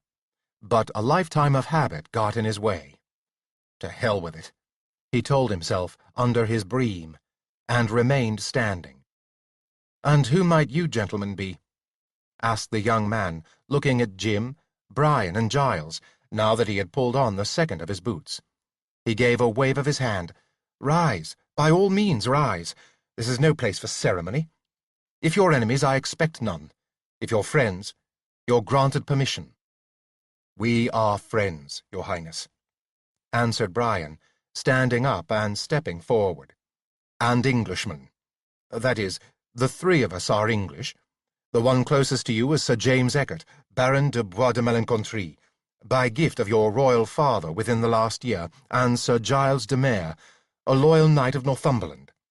Also myself, who am Sir Brian Neville Smythe, a cadet branch of the Nevilles of Raby, if it please your highness. The others are also friends, though not English. The tall man with us is a Welshman named Dafydd ap Hywel, and with him is Ara, an English wolf." The prince smiled. "It sounds to me as if at least 4 of you were English," he said, "if the wolf so qualifies also." "I was born an English wolf, and will die an English wolf," said Ara, "though not of your kingdom, since I'm a free wolf, and my people have always been a free people. Still, I'm a friend, and will remain such to you since you come from my own country, only don't expect human ways from me. That has never been a practice of us wolves." The prince yawned involuntarily for a second. "You are excused from any such manners, Sir Wolf," he said. "I am in no case to look askance at the ways of any friends who reach me here. In fact, I would have never dreamed that anyone, Englishman or otherwise, could find me in this place where Malvine has me prisoner." He smiled up at them from the bed. "And now that you've reached me," he said. "What?" "We get you out of here, Your Highness," said Jim, "as fast as we can." "But how are we to do that, James?" Brian asked. "The moment we reach the bottom of the stairs with His Highness here in company, all those down below will recognize who he is. If they don't attack us immediately, they will scatter and spread the warning. And we are in the very heart of Malvine's castle." "You are speaking of the stairs that circle the inside of the tower?" asked the prince, getting to his feet. "Yes, Your Highness," said Brian. "I'm not sure," said the prince, frowning a little, "but I think that Malvine had another way out of here.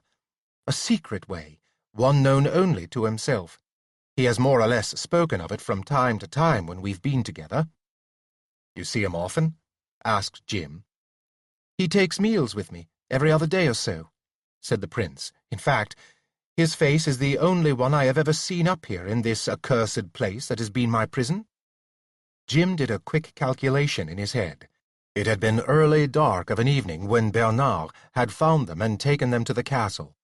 From then until now could not be more than a couple of hours, 3 at most. There was no danger of Malvine showing up for lunch right in the middle of their escape. "He is a cursed, over-prideful dining companion," went on the prince, "let alone that he drinks nothing but water with his food. But I must admit the wine he gives me, as well as the food we both eat, is good enough. But most of the time is given over to his telling me of his great powers and abilities, and one of the things that has come up in his conversation from time to time have been words to the effect that he has his own secret ways about his chateau." "But how can there be one from here?" asked Sir Giles, "begging your highness's pardon. I do not mean to seem to doubt what you've heard, but this tower is completely bare, except for the stairs that circle its inside. For myself, I can see no way even a flea might escape from here by any other way than the stairway itself." "No more do I, my good knight of Northumberland," said the prince. "Nonetheless, he has hinted at such, or alluded to it, I should perhaps say, for he never said it out straightly that he had a secret path to and from here." "It would be a road of magic, no doubt," put in Brian. "Perhaps," said Jim. He was thinking deeply and swiftly. Certainly, Immediate transference by magical means from wherever Malvine might be to this high tower would be a much more comfortable way of getting here than climbing that long series of steps. On the other hand, there had been something that niggled at the back of Jim's mind ever since Carolinus had mentioned Malvine's lavish way of life in comparison to the humble one that Carolinus himself followed. Carolinus had impressed upon him from almost the very first moment of meeting Jim, when Jim was in the body of the dragon Gorbash, that the first law of magic was the law of payment. Any kind of magic required payment in equal amount. Moreover, the accounting office was there to keep the accounts and make sure that payments balanced income. Income came by doing approved work that produced a credit to a magician's magical balance, in addition to whatever ordinary way it might pay him. Ordinary payment and magical payment had no connection with each other.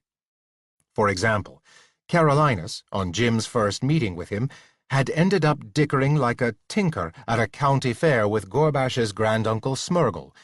It was only, finally, for what seemed to Jim a rather tremendous price in gold and gems, that he agreed to help Jim recover Angie. Later, he had said that if he had realized that the rescue was in a good cause, they could have had his help for nothing. Not that he had ever given back the gold and gems, come to think of it. But what that episode had pointed up was the fact that a magician needed ordinary income in order to live in the ordinary world. At the same time, he needed a healthy magical balance with the accounting office in order to do his magic. Apparently, the magic that was done at Carolinus's level of AAA+ competence, just as at Malvine's level of AAA, was an expensive process in terms of that magical balance, if nothing else.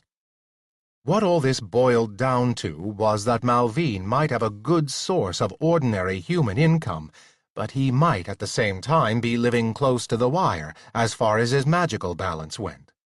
The accounting office would undoubtedly know what his balance was, but Jim was quite sure, without asking, that they would not tell a Class D magician like himself what the balance of a Class AAA magician was. But just assume that Malvine was in a position where, in order to keep up the way he wanted to live, he had to expand his magical balance close to its available limits. In that case, he might occasionally or even routinely look for ways to do things by ordinary means so as to avoid doing them by magic and depleting his magical balance any more than necessary. In that case, if he had a secret way up here, it might well not be a magical route. It might be a perfectly ordinary one, but very cleverly hidden from ordinary eyes to conserve Malvine's magic balance. The question was, as Giles had mentioned, where could any other route, from the levels far below up to here, be hidden in this open shell of a tower? Jim came to a sudden decision. How such a way could be is beside the point. He said, let's first find the entrance to it, if there is one. Once we've found it, we'll automatically find out how it could be hidden. The faces of the others lit up, but Jim had already turned and headed out, completely forgetting the business about needing the permission of royalty before leaving a room where a royal personage happened to be. He did remember it the minute he was outside the door, but then, on second thought, decided that it was a good idea that he had ignored it this time, because with the difficulties they were undoubtedly going to have getting the prince back to his army of Englishmen, there would be no time for such protocol. Just as well they should start now. The others had followed him out by the time he stood facing the 3 remaining doors. He intended to use the same warning signal transference on each door to let him into the other rooms safely, so that these could be searched. For a moment, he played with the idea of some kind of all-purpose command that would open all the doors up to him at once, but he decided to play it safe. He approached the first door on his left and wrote on his forehead the magical command to switch the warning from Malvine to himself if the door was open. He went in this time without hesitation. The room within was completely bare. The others had followed him in, and he left them to search it while he went to try the next room, This also was completely bare. There was a stone outer wall with its window slits, the curving wall of the tower itself, and the 3 flanking walls also of stone. Nowhere was there any red coloring to suggest magic had been used to guard anything like a secret entrance. He left it and went on to try the 4th room and found that to be about triple the size of the other 3 rooms, including the one in which the prince had been held. The room was clearly the 14th century equivalent of a laboratory. A number of odd-looking instruments and vessels, almost entirely of glass, were scattered around on tables and on shelves against the wall. Most of these containers had cryptic marks on them. It occurred to Jim that there was probably some magical way to make those marks readable, but there was really no time for that sort of thing now. Whatever was in them would probably not help them escape in any case. Beyond this equipment and the tables on which it was set out, the jumble in the room held nothing living except for something that looked rather like a large yellow bird cage, which contained 6 rather ordinary-looking house mice. Jim opened the cage door, on the principle that it would at least give the mice a chance at freedom away from Malvine, but the mice cowered in a corner and made no attempt to go out through the doorway. Jim simply left them in the cage with the door ajar. Soon or later, he guessed, they would summon up the courage to stick their heads outside, and shortly after that they would find themselves free. After that, it would be up to them. He went back to the open lobby space of the 2nd floor outside the entrance to the 4 rooms. The others gathered around him, waiting for further commands. It surprised Jim that the prince had not been full of questions or demands. Part of him had been braced for that. However, in this society, whoever led at any time was the leader.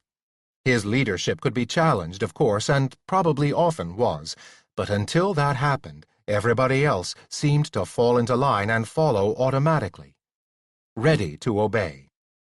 "Sir James is a mage, Your Highness," he heard Brian explaining to the prince. "That's how he was able to open the doors safely. Otherwise magic probably would have destroyed us and warned Malvine." "Indeed," said the prince, looking at Jim with a freshened respect. "A magician of a much lower class and ability than that of Malvine, I'm afraid, Your Highness," said Jim. It would not do to let the prince get any false ideas about what Jim could accomplish. "Look, there's obviously no entrance up here. We'll examine things down below in what seemed to be Malvine's private quarters." He hurried down the stairs with the others after him, telling himself that he should have looked downstairs in the first place. It would be much more likely that any private entrance would be in Malvine's own rooms, rather than in his laboratory or in the other rooms he kept, either as cells or for whatever purpose might be needed. On the floor below, he was struck again by the richness of the furnishings. What furniture there was carefully built, carved, and finished. Moreover, outside of a few low tables and some piles of cushions that gave the place almost an oriental look, there were none of the ordinary stools or tables that had been constructed for service only.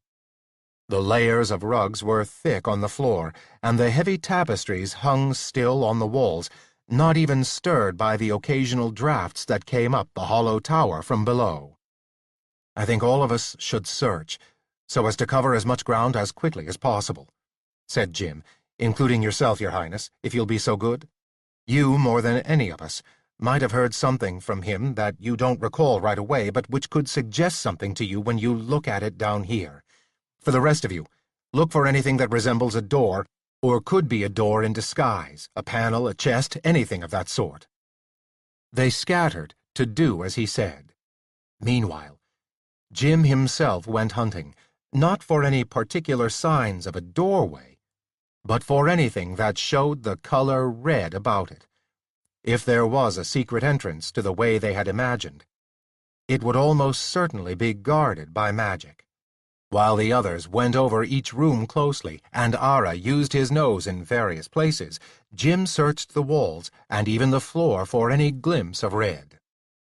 The total space covered by the rooms down here was only slightly larger than that of the rooms they had looked at upstairs, because of the way the tower narrowed from its base upward to its top. There would be a roof above the floor above, or else an open space protected with breast-high walls so that the tower could be defended in normal medieval fashion from any who might try to storm it. Jim did not think there was any point in looking up there. Any entrance that they might find there would have to pass through both floors below to provide passage downward, and while a passage might be hidden somewhere on this level, certainly there had been none hidden on the one above. Putting all the rooms together, it had been possible to see the bare wall of the tower all around. It took them only about half an hour to make their search. It would not have taken that long if it had not been for the extra furniture and some cabinets or cupboards that needed to be investigated. None of these were warded by magic, so Jim let the others look into them. Ara, in particular, stuck his head into each one to see what his nose could tell him. In each case, the result was negative. In fact, the result was negative as far as the whole floor was concerned. They met together once more outside the rooms of the floors, clustered next to the stairway, and baffled. "I fear me, Sir James," said the prince, "that whatever road Malvine travelled, other than the stairway, must have been a magic one. Certainly, we have searched this area high and low and found nothing." Curiously, their lack of success was making Jim stubborn. The more he thought of it, the more he became convinced that there had to be a secret and purely physical route from here down to the floors below. Suddenly, an idea exploded in his head. "Look again," he said suddenly. "Look behind the tapestries. Look for anything red, but if you do see red, whatever you do, don't touch it." "Red, James?" asked Brian. Jim swore at himself internally. Of course, he was the only one who was able to see the warning color he had picked. Hastily, he wrote a new magic command on the inside of his forehead. "All see" into magic warning red. "Here." "Yes," Jim said. "I've just now done a bit of small magic that should make any such doorway shine with the color red. If you see anything like that, call me at once. Again, don't touch it. Don't even get close to it if you can avoid it. Anything that is red-colored may be deadly." They scattered once more to their searching, and Jim himself began feverishly working down one of the walls, lifting the edge of the tapestries away from the stone. This time their search took a little longer, perhaps something over an hour, but it also turned up nothing in the way of what they sought. When they were all back together, Jim noticed that Ara, instead of standing with the rest, was apparently asleep against a pile of cushions on the floor. He looked as if he had been there for some time. "Ara," called Jim, "didn't you search like the rest?" Ara opened one eye and then the other, then got to his feet and shook himself. "No," he answered. They all stared at him. "Why not?" demanded Jim. "I should have thought one like yourself would know, James," said Ara. "We wolves are unable to see what you on two legs call colors. To us, such differences are merely part of a straightforward world of black and white and grey.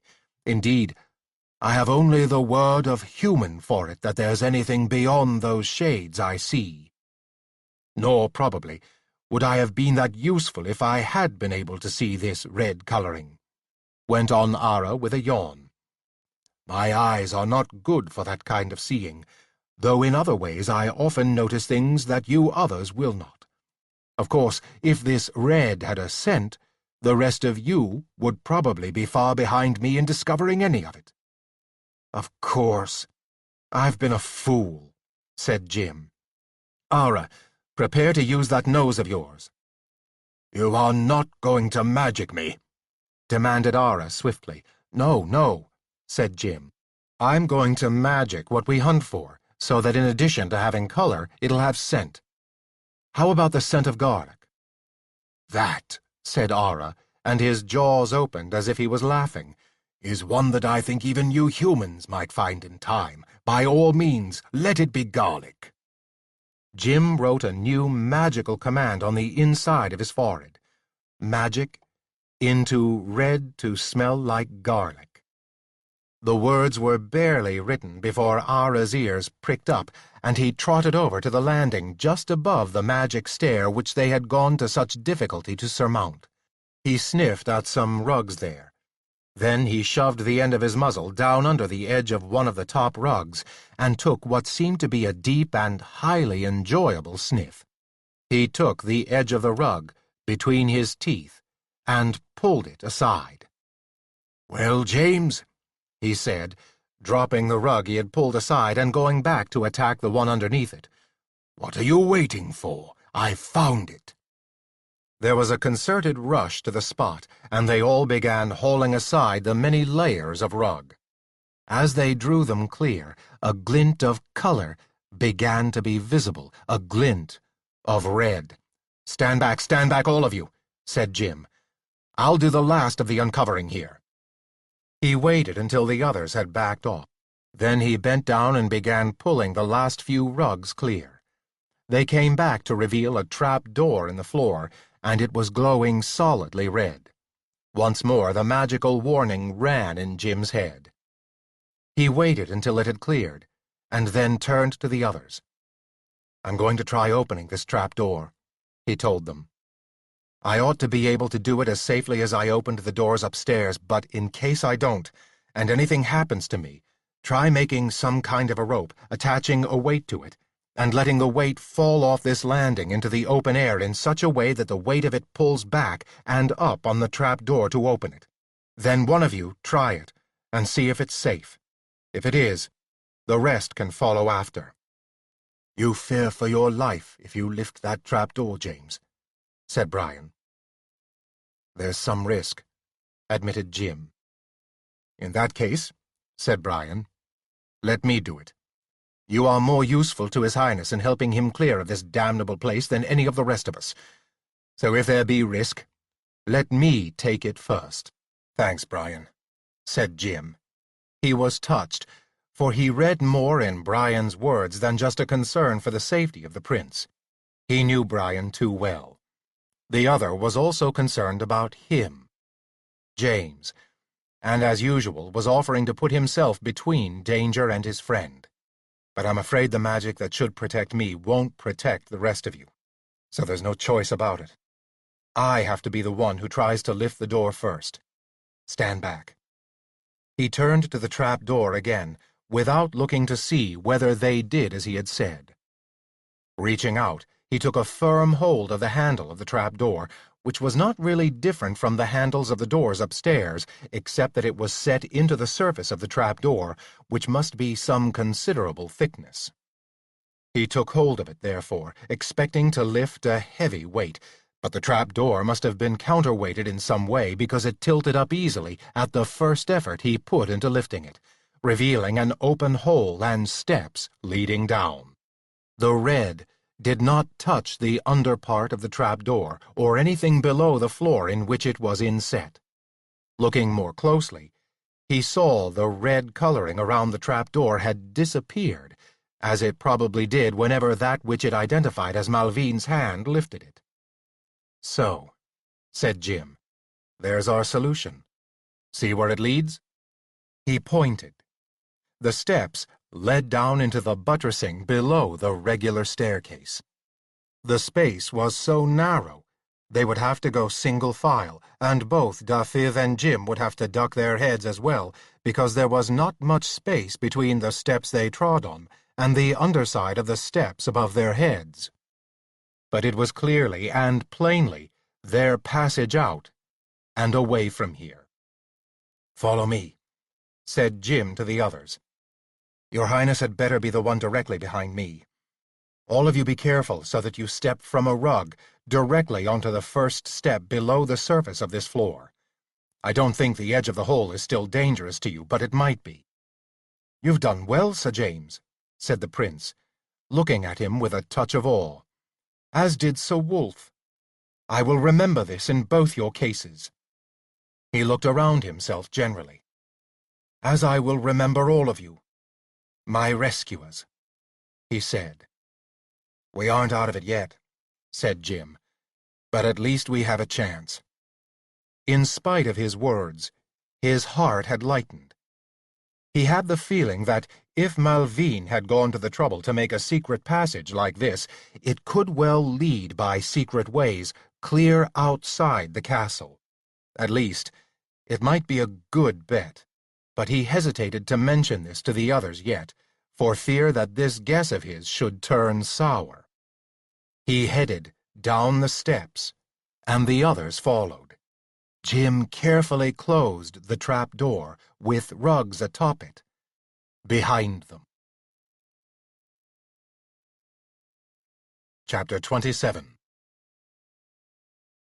The steps and walls about them glowed with what was unmistakably a magic form of lighting. As they got about 10 or 15 feet below the level of the landing, the headroom increased so that Jim and Fifth could walk upright.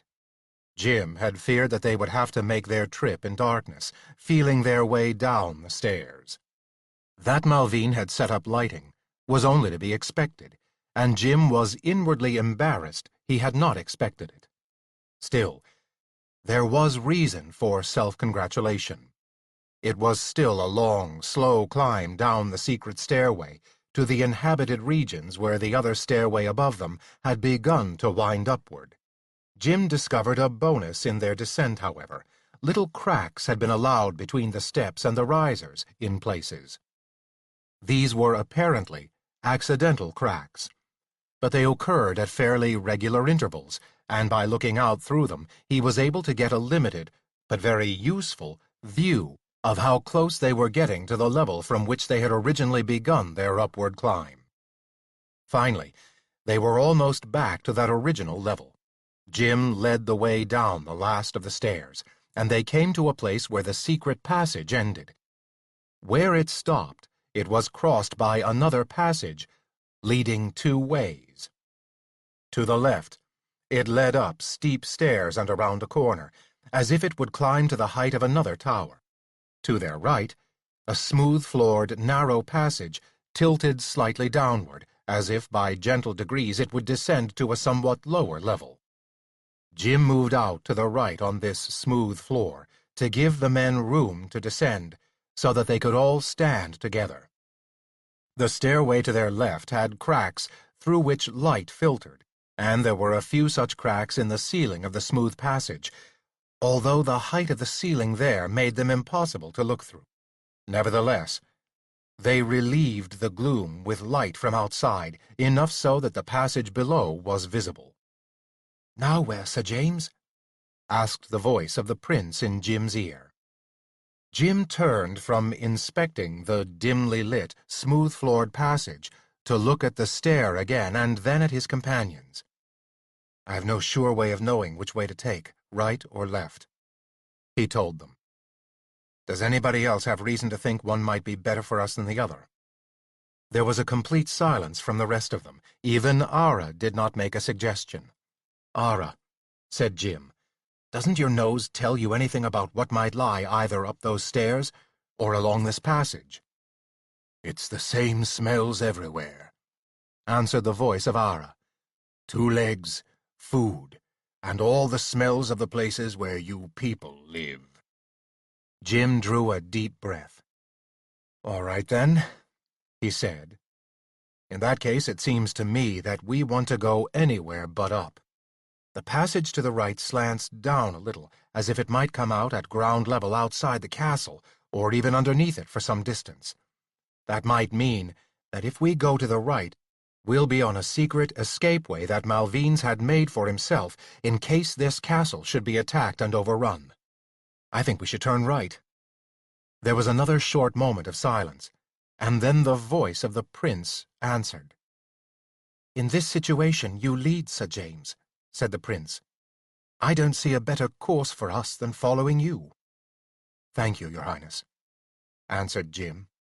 "Here we go, then." He turned and led off along the downward-sloping tunnel. He could hear the others following. Things seemed quite ordinary and straightforward, until, without warning, the path beneath him suddenly pitched steeply downward, and his feet slid out from under him as if the floor had been greased. He tumbled to the ground and began sliding downward with increasing speed. Behind him, he could hear the others also falling and sliding after him, under the cover of the prince's wordless shout of alarm and the rich cursing of Brian and Giles. The speed of their fall increased to incredible proportions, so that they seemed to be going down at the rate of a bobsled on a bobsled run. It became apparent that the path was circling downwards in a spiral, as the stairs had spiraled up the inside of the tower. Jim suddenly saw a flash of red behind his eyes, not in reality, but in his mind. As his senses began to swim from the incredibly rapid swirling, he found time to rage at himself over a mistake that had been purely his own. Going up the staircase, he had written on the inside of his forehead the magic command that enabled him to see anything magical higher up than where he was, any trap in red. But he had applied this specifically to traps up and ahead of him. He had not stopped to think that they might encounter magic at a lower level in the castle. Now, clearly, they had. Some kind of magical trap had been laid at the point where the secret stairway reached the cross path, and he, idiot that he was, had phrased his command so badly that, going down like this, the trap had not shown itself in warning color the way the ones above had done. Now, it was too late, and they were caught in this slippery, spinning chute that was carrying them into the bowels of the earth. How long their fall lasted was impossible to say. Jim later thought that he must have passed out at some stage, either from dizziness or from some other magical reason. At any rate, he came to, abruptly, lying hard up against something vertical and unyielding, with the bodies of the others piled up against him so that he felt crushed to the point of suffocation.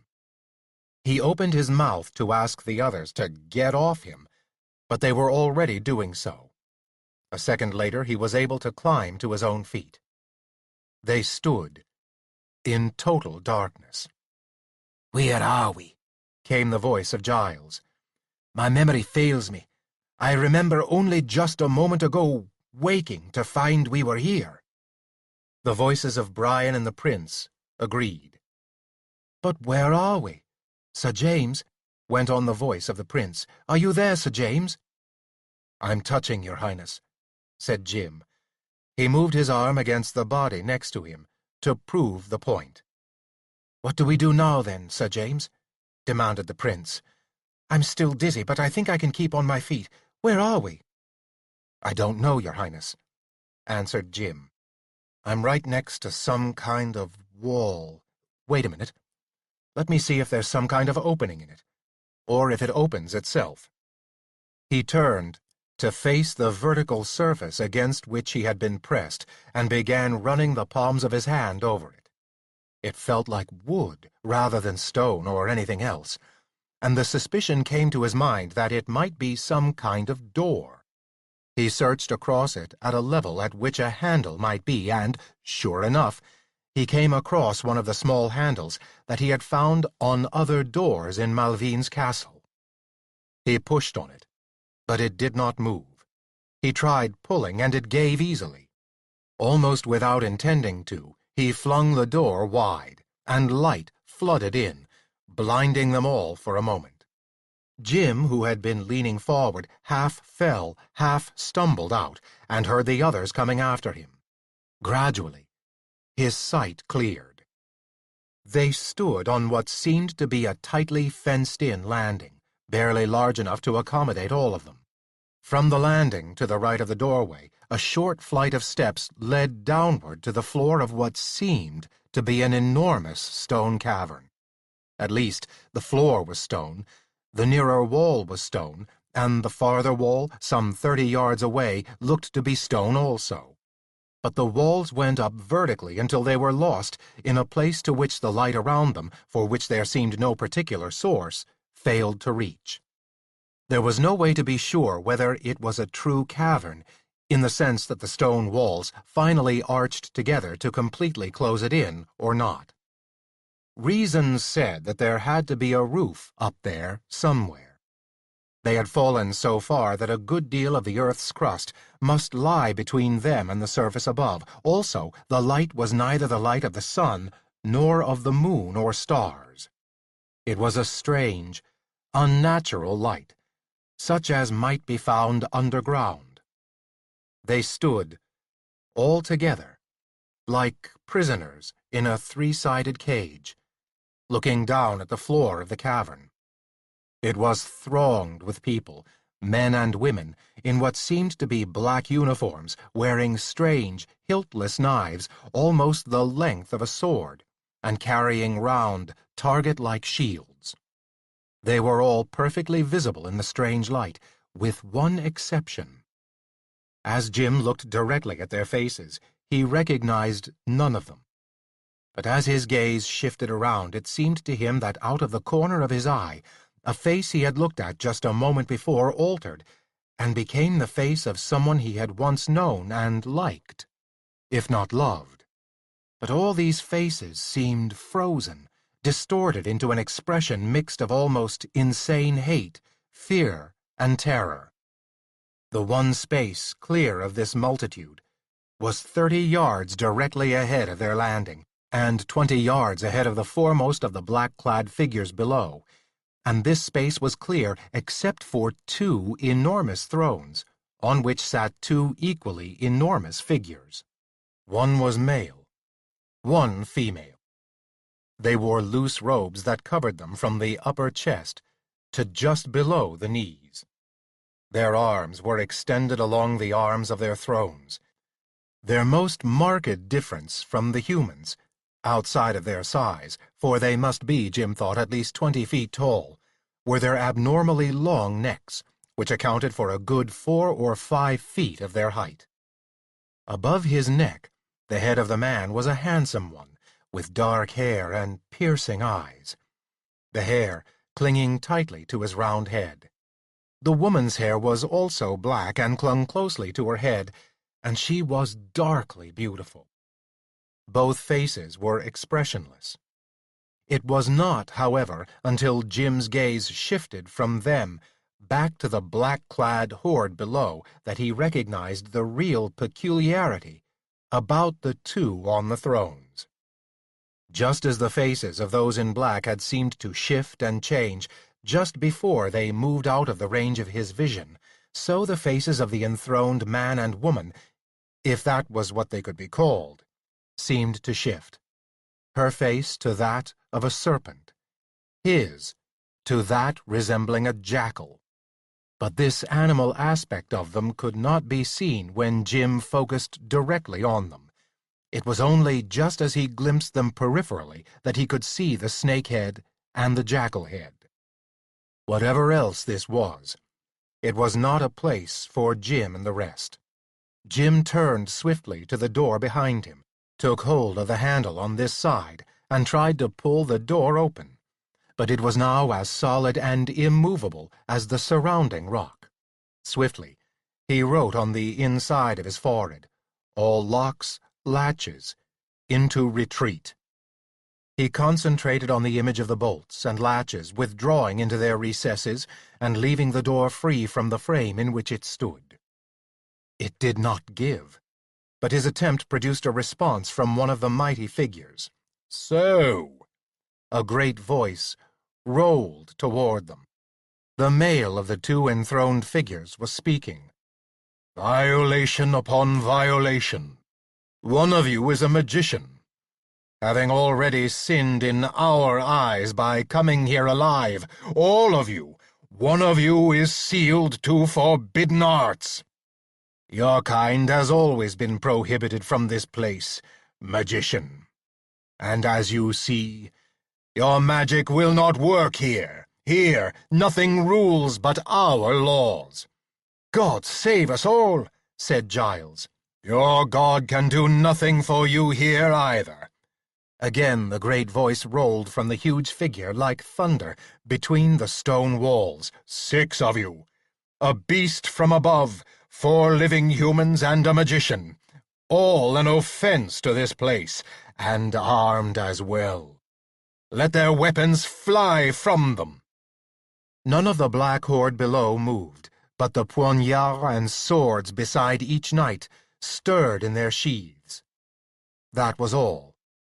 Brian and Giles both had their hands already upon the hilts of their weapons. Brian whipped his sword from its sheath and held it point up before him. "You cannot take this," he shouted in a voice burning with fury. "It is a cross. And for all your boasting, it is not for you to take it from a Christian knight. Pull it from my hand if you can." On the throne, both the man and woman were frowning like thunderclouds.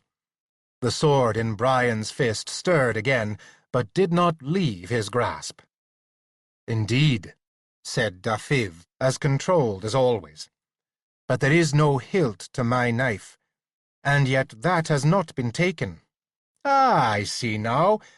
The board with which I tie it down makes a cross upon the hilt, and holds it to its sheath, as do the cords upon the casings of my bow and quiver."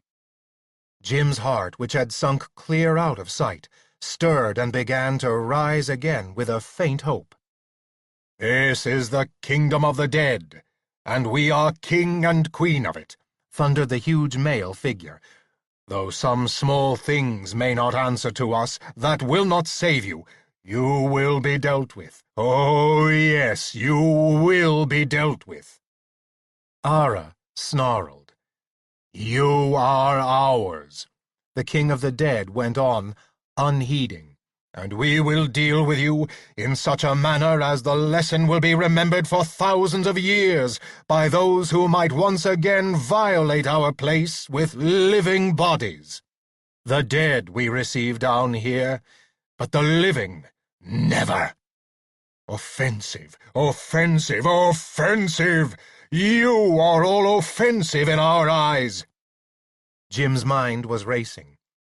The return of hope within him had started the engine of his brain working again.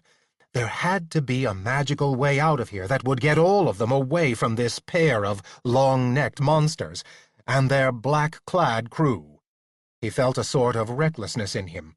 He had realized since he had come to France that he was digging into his own account, using up its magical balance on this and that, and that there was no telling whether he had enough of a balance left to do anything as large and dramatic as that which was now tickling at the edge of his mind. The shape of the plan that stirred in him he could not quite define. It fled before his mind could grasp it, but he could feel it there, tickling away all the same. Whatever it was big, and it would dig deeply into what was left of his account, if indeed there was enough left to do it, but the only way to find that out would be to try doing it. Only first, he had to get clearly in mind what he wanted to do, and time was running out. There had to be a way, using things he could envision, to simply move them magically and instantaneously from this place to somewhere safe. Up on his throne, the king of the dead was still thundering, his unbelievably powerful voice rolling through the cavern. "Look at those below you!" His tones battered them and tumbled them over as they stood at the top of the short flight of stairs. "Those you see below you are those I have raised again from the dead to be our bodyguard. They will bring you to me now." He broke off. There was a stir below. He looked down and raised one finger from the arm of the massive throne on which he sat. The black-clad figures between the landing and the thrones parted.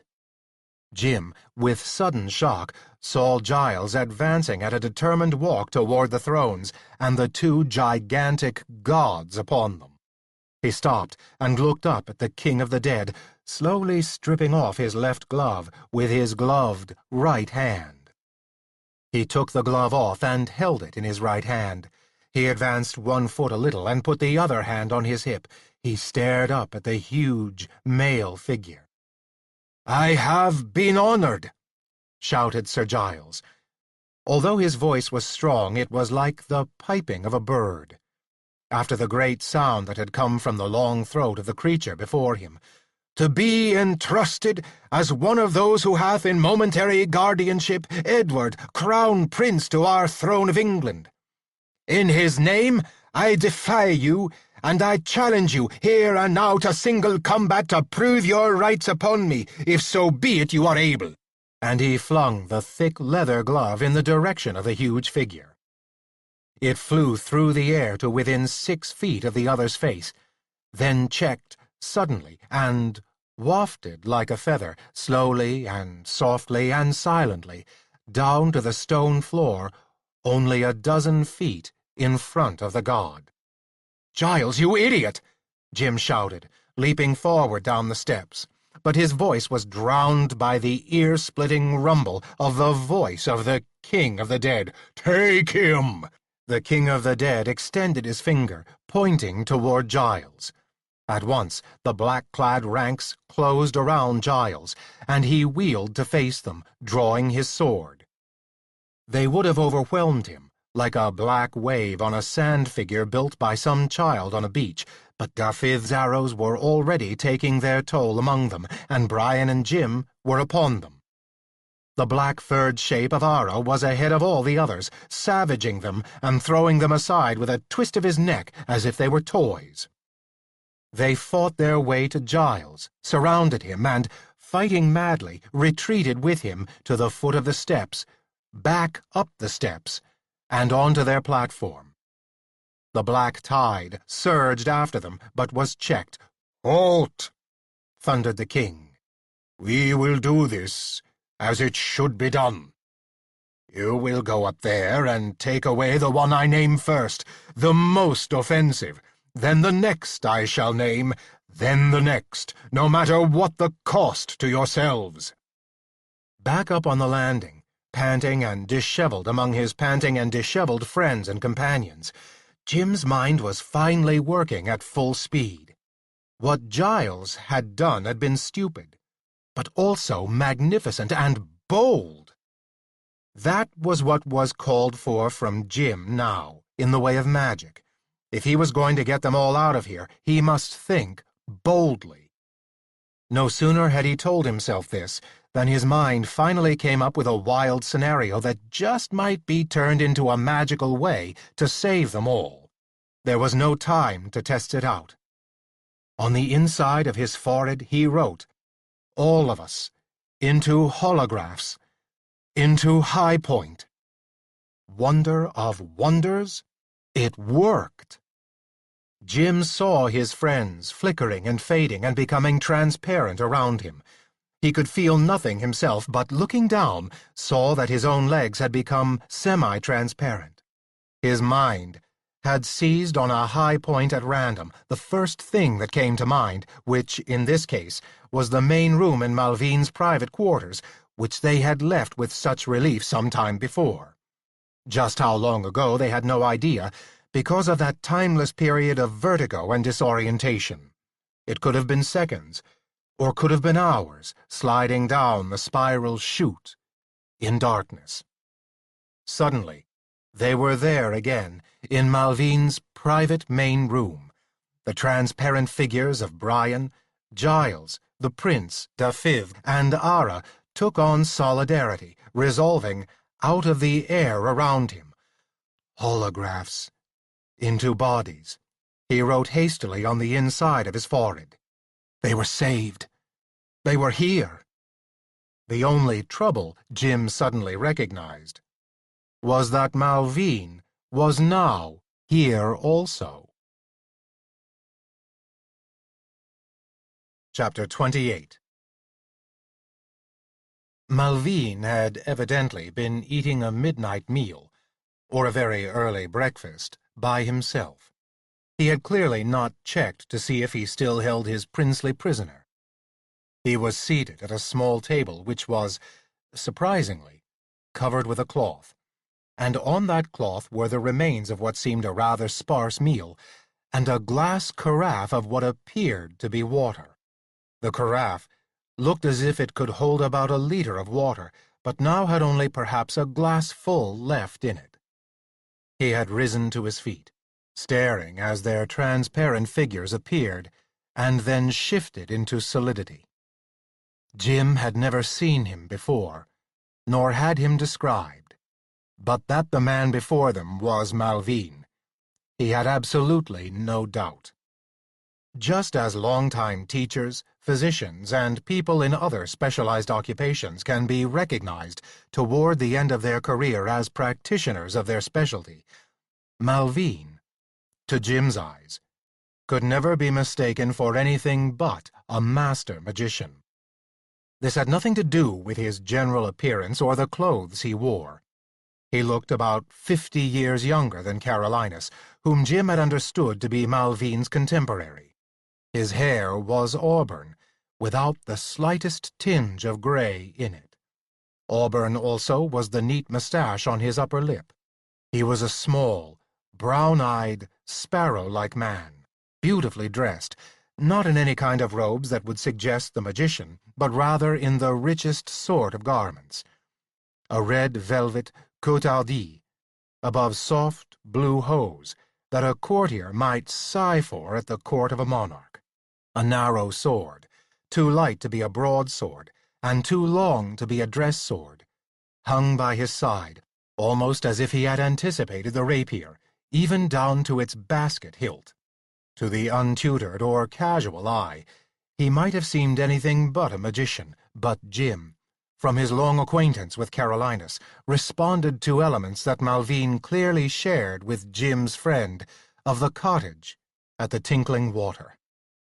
There was the same quick, bright gaze, the same indefinable air of authority and power, an air that went beyond the richness of his clothing. Added to this was an air of competence, almost arrogance, that he radiated. Even here, in his surprise at this unexpected appearance, everything about him seemed to indicate that he expected to dominate this situation, as he would any other. And dominate he did, with a single word. "Still!" he snapped. Instantly, Jim and the others stopped and stood without moving. Jim struggled against whatever was holding him, but he was paralyzed, Malvine's gaze, dismissing the others, fastened on him. "By Blaise, the master of Merlin," he said, "an apprentice, a cobbling, a bungling semi-amateur throwing his magic around in my chateau. Where would you get the impertinence?" He broke off, his eyes narrowing. "Are you that cobbling of Skinny's, of Carolinus's? Only something like that could give you the overwhelming gall to be here at all. Is he behind this? Answer me. I give you back the use of your vocal cords in order to answer." "Carolinus has nothing to do with this," said Jim, suddenly repossessed of a voice that would work. "We're on a mission to rescue our prince from you, that's all, and— Ara, help!" Almost in the same second, Malvine was on his back on the carpeting, Ara's front paws pinning his shoulders down, Ara's jaws parted in front of his face, and the hot breath of the wolf fanning the little auburn mustache. "I was waiting to see how this pretty play came out, James," snarled Ara. "Couldn't you have let it go on a little longer?" "You young devil!" choked Malvine, helpless on the rug. "Where did you learn that the wolf wouldn't be affected?" "A very large gentleman, quite some distance beneath us, said something that gave me that idea," answered Jim. "Now, how about freeing us?" "I'll see you in the fires of Beelzebub first," snarled Malvine. "Release," Ara almost whispered at the fallen man, "or die." Jim felt the constraint fall from him. He was free to move, and he saw, out of the corners of his eyes, that his companions were also free. "What's this about someone beneath us?" snapped Malvine, Flat on his back on the carpeting, he still retained the attitude he had had on his feet. "Only Carolinus could have told you my commands might not work on an animal." "I didn't learn it from Carolinus," said Jim. "In fact, Carolinus simply turned me loose to learn by myself." All the time he was talking, his mind had been racing. Malvine, as long as he was anything short of dead, was essentially a stick of dynamite that could go off the minute Ara released him. There had to be a way of immobilizing him. But the ordinary ways would not work. It stood to reason that simply tying him up would do no good. Jim had a fair idea that the other could release himself from any kind of bonds in a second. The same uselessness would apply to locking Malvine in the cupboard, or any such thing as that. Jim was willing to bet, in fact, that Malvine could free himself from a situation in which his body had been cast in lead and dropped in the deepest part of the sea. Abruptly, another touch of memory came to his rescue. It had been the King of the Dead's mention of kingdoms between peoples that had made him gamble on the fact that perhaps the animal kingdom had some immunity to what a human magician could do.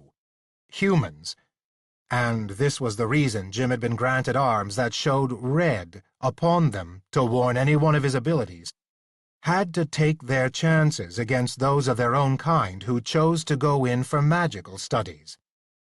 The most that could be done for ordinary men and women was to give them warning that the one facing them had such powers. But animals were in a different situation. They would have no means of defending themselves simply because they were warned that the human who had trapped or cornered them was able to handle magic. Therefore, they must be largely untouched by it. So, at least, Jim had reasoned. On it, he had gambled, and the gamble had paid off. Just at that moment, the other memory that had been tickling at his mind came brightly back to life. It was of Melusine throwing herself into his arms, exclaiming about how lonely she was, and passing out. Hastily, he wrote on the inside of his forehead, "Water, Malvine's stomach, into cognac." He had gambled again. This time the gamble was that Malvine could not directly read the spells another magician made inside his head, although he might be aware of their making. It developed that he had gambled correctly. On the rugs, Malvine laughed. "Do you think to place a charm upon me, Cobbling?" said Malvine. "Whatever it is, let me assure you it was wasted. The minute I become aware of the nature of it, it will be as air, rendered null and void." "It may be," answered Jim. "We'll wait and see. Meanwhile, maybe you'd be good enough to tell us the most direct and secret route out of your castle." Malvine laughed again wildly. "Why, the child is insane," he said, "to think I would tell him what he wants." "Perhaps you'd rather die after all," said Ara. "No, no," said Malvine sneeringly. "That won't work twice. Kill me because I don't give you an answer to that question, and you, youngster, will be in very deep trouble indeed, trouble from which even your teacher won't be able to rescue you. The most you can gain from this wolf who is crushing my shoulder bones to powder with his weight is to keep me from taking further action against you. The wolf has the right of defense, and you're connected with the wolf, at least for the moment, so for now at least you're safe from me, but that'll change." "You really think so?" said Jim interestedly. "Perhaps you'll tell me how." "Aye?" Malvine laughed again. "Carolinus is the one charged with your education, not I. Figure it out for yourself if you can." He laughed yet again from where he lay. "Actually," he said, and Jim's ear heard that the word came out a trifle blurred as "actualsy." Malvine was obviously a teetotaler, and the enchanted water already in his stomach was apparently beginning to work. The only question was whether Malvine had drunk enough, but the size of the carafe and the lowness of the water now in it made it probable that he had most of the original liter's worth of water in him, now in the form of cognac. The thing was to keep him talking. "Maybe you'll explain why you're so confident," said Jim. "How could I be anything else?" said Malvine. "Your wolf can't stand over me, and once his touch is removed from me, I can so ward myself with materials he can't get through that I'll be able to do what I wish, and believe me, I will do what I wish then." Jim felt that he had to keep the man talking. He was afraid Malvine would become aware of the fact that the water in his stomach had been turned to an alcoholic liquor. So far he did not seem to have noticed it, and also, possibly because he ordinarily was a drinker of water only, he had not identified the feelings of incipient drunkenness that must be even now beginning to overcome him, judging by that blurred word of a moment ago. "What would you do?" said Jim, trying to sound uncertain. Malvine laughed raucously. He was, in fact, doing a lot of laughing, which in itself seemed another indication that the alcohol was having its effect on him. "Didn't Carolinus teach you the laws? I mean all the laws. I mean all laws of magic." His speech was really beginning to give him away, but he still seemed entirely too full of energy and purpose to be trusted with Ara's paws off his shoulder. "I like to be specimenins pinned aboard," said Malvine, somewhat slowly and unclearly. "How'd you like that? On a board, like butterfly specimenins, eh?" His attention and his eyes wandered for a moment. Then his gaze came back to Jim's face. "But I asked you a question. I asked if you knew the laws. You don't know laws, do you?" "Actually," said Jim, "as I say, Carolinus hasn't really been teaching me. He's been letting me learn by myself, and—" "And so you don't know," said Malvine triumphantly. "Well, let me tell you one of 'em. There's this law, says when there's a group got a magician among 'em, like you, they're fair game for any other magician, and your rating with the counting office has nothing to do with it." "Well, well," said Jim, trying to sound unconcerned. Actually, inside he was in sudden turmoil. It struck him that Carolinus might have told him at least about this law. That does make it rather uncomfortable, doesn't it? "That's right," slurred Malvine. "Uncomfortable." His eyes closed, and for a moment Jim's optimism began to come back. Then the eyes opened again. "So don't think.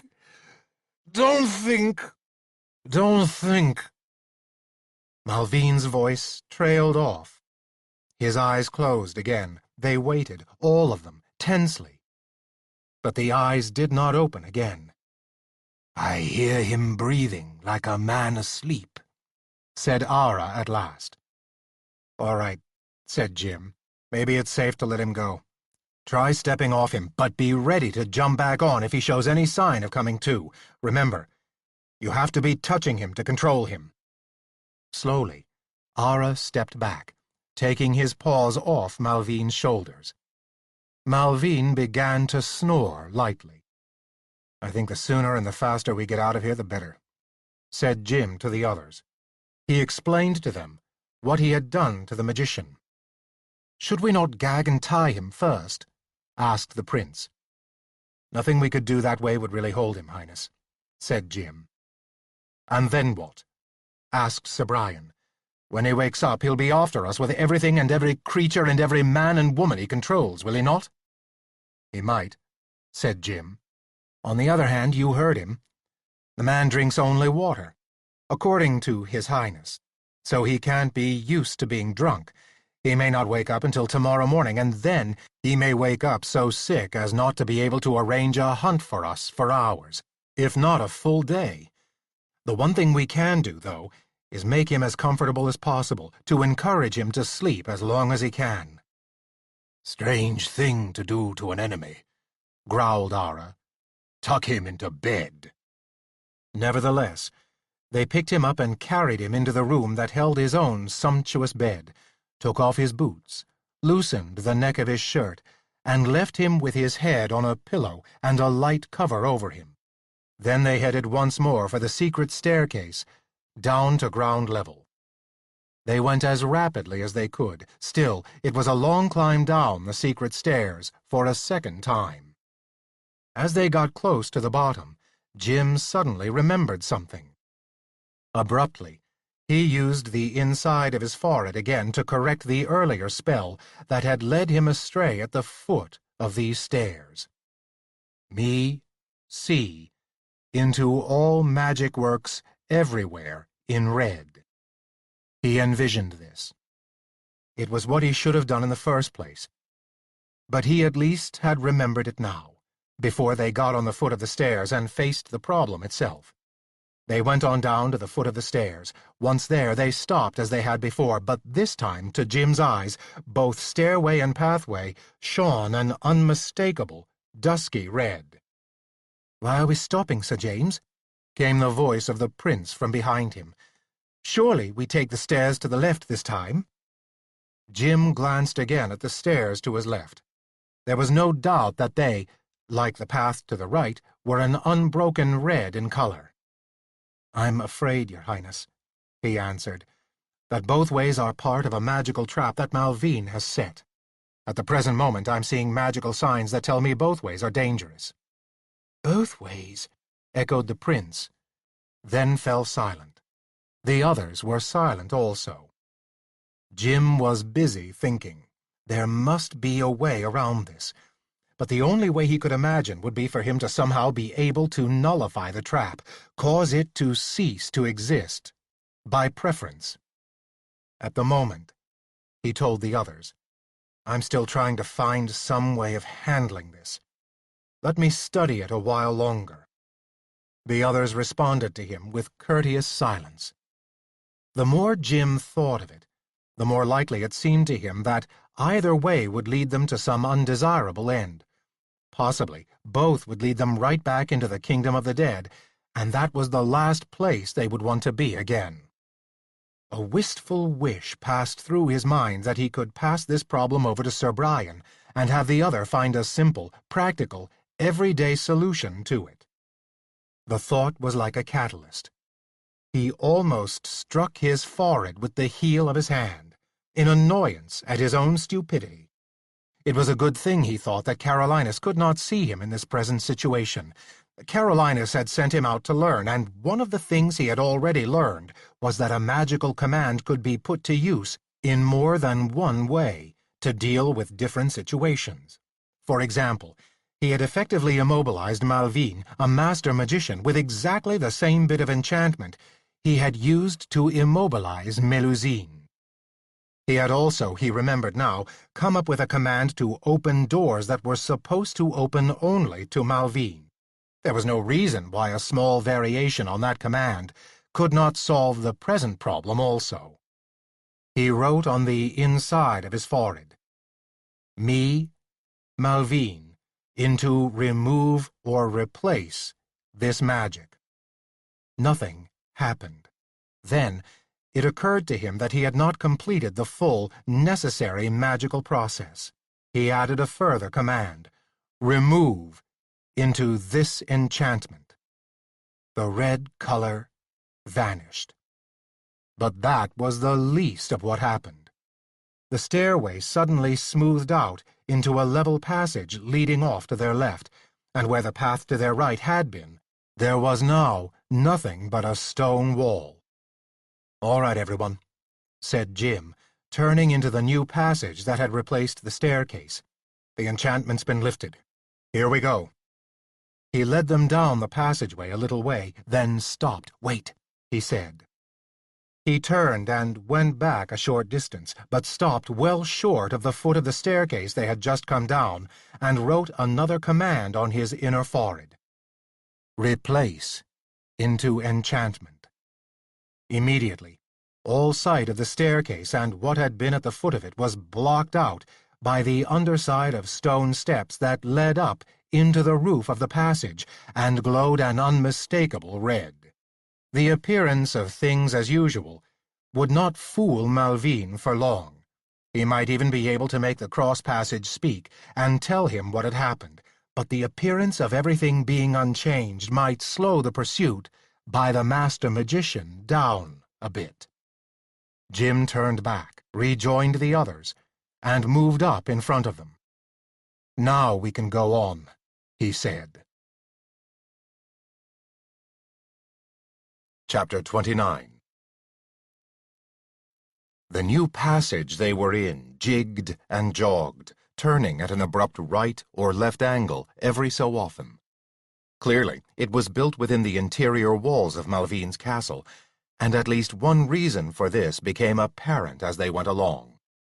After the first 20 paces or so, the magic illumination of the secret staircase was no longer with them, but now it did not matter. Sufficient light for them to travel by came in through what amounted to peepholes in the walls on either side of them. Evidently, Malvine believed in keeping an eye on his household without their knowing it. Also, his household was clearly used to being active until all hours of the night. What could only be described as a general, castle-wide party seemed to be going on, lit by sconces in the wall and large torches. As a result, the air coming through the peepholes was hotter than an August day in broad sunlight. From Jim's point of view, the light these peepholes gave was their greatest recommendation. But his human companions seemed to find themselves attracted to the point of fascination by the idea of looking through the peepholes at what was happening on the other side of the wall. Jim could not really blame them. Under different circumstances, he himself would have been interested in the behavior of Malvine's household, if only for the purpose of gathering information about Malvine himself. But there was no real problem until all of those with him, except Ara, stopped at apertures at one particular section of the wall. At once. Brian and Giles, in particular, were not only peering, but commenting about what they saw in tones of admiration. Jim gave in to the general pressure and found a hole through which he could look too. What he found himself looking at was a room filled only with women, in various stages of dress and undress.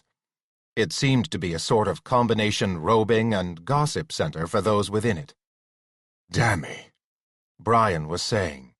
"will you look at the one with the green thing about her there, Giles?" "Gentlemen," said Jim, standing back from his eye-hole, "interesting as this may be, I think perhaps—" "I mind me 2 years ago," the prince had started speaking at exactly the same time, "that my Uncle John, Earl of Cornwall, took me—" "Sir James, you interrupted me." He stood back from his peephole and looked haughtily at Jim. "My deepest apologies, Your Highness," said Jim. "It was inadvertent, I assure you. But every moment's precious. If we're to make good our escape before Malvine wakes up and is in good enough shape to put pursuit on track after us, I think it unwise to waste our time looking through these viewing holes." The high lift of the prince's head lowered, and his haughty expression was replaced with a frown. "No doubt you are right, Sir James," he said. "I should have thought of that myself. But seeing these gentlemen looking led me to do the same."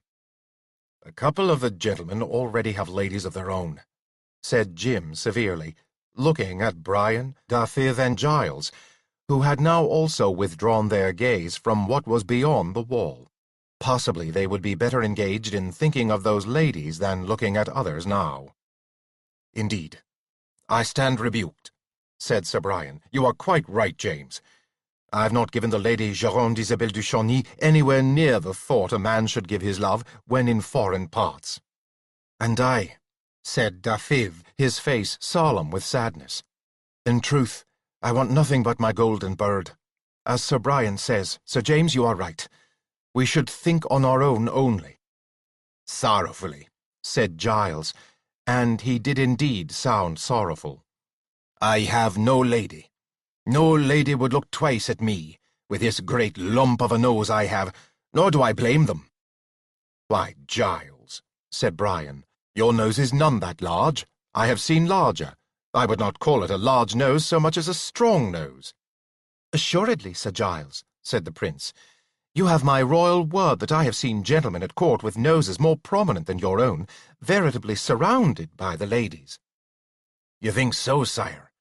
Asked Sir Giles, doubtfully, fondling his fierce beak. It might have some attraction, then, rather than repulsing a lady.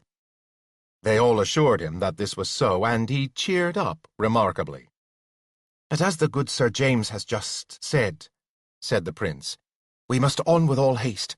Let us have no more of peeping through holes. I think so, too. By St. Cuthbert, I swear it, said Sir Giles enthusiastically, and the others chimed in with assurances weighed down with the names of their own favourite saints.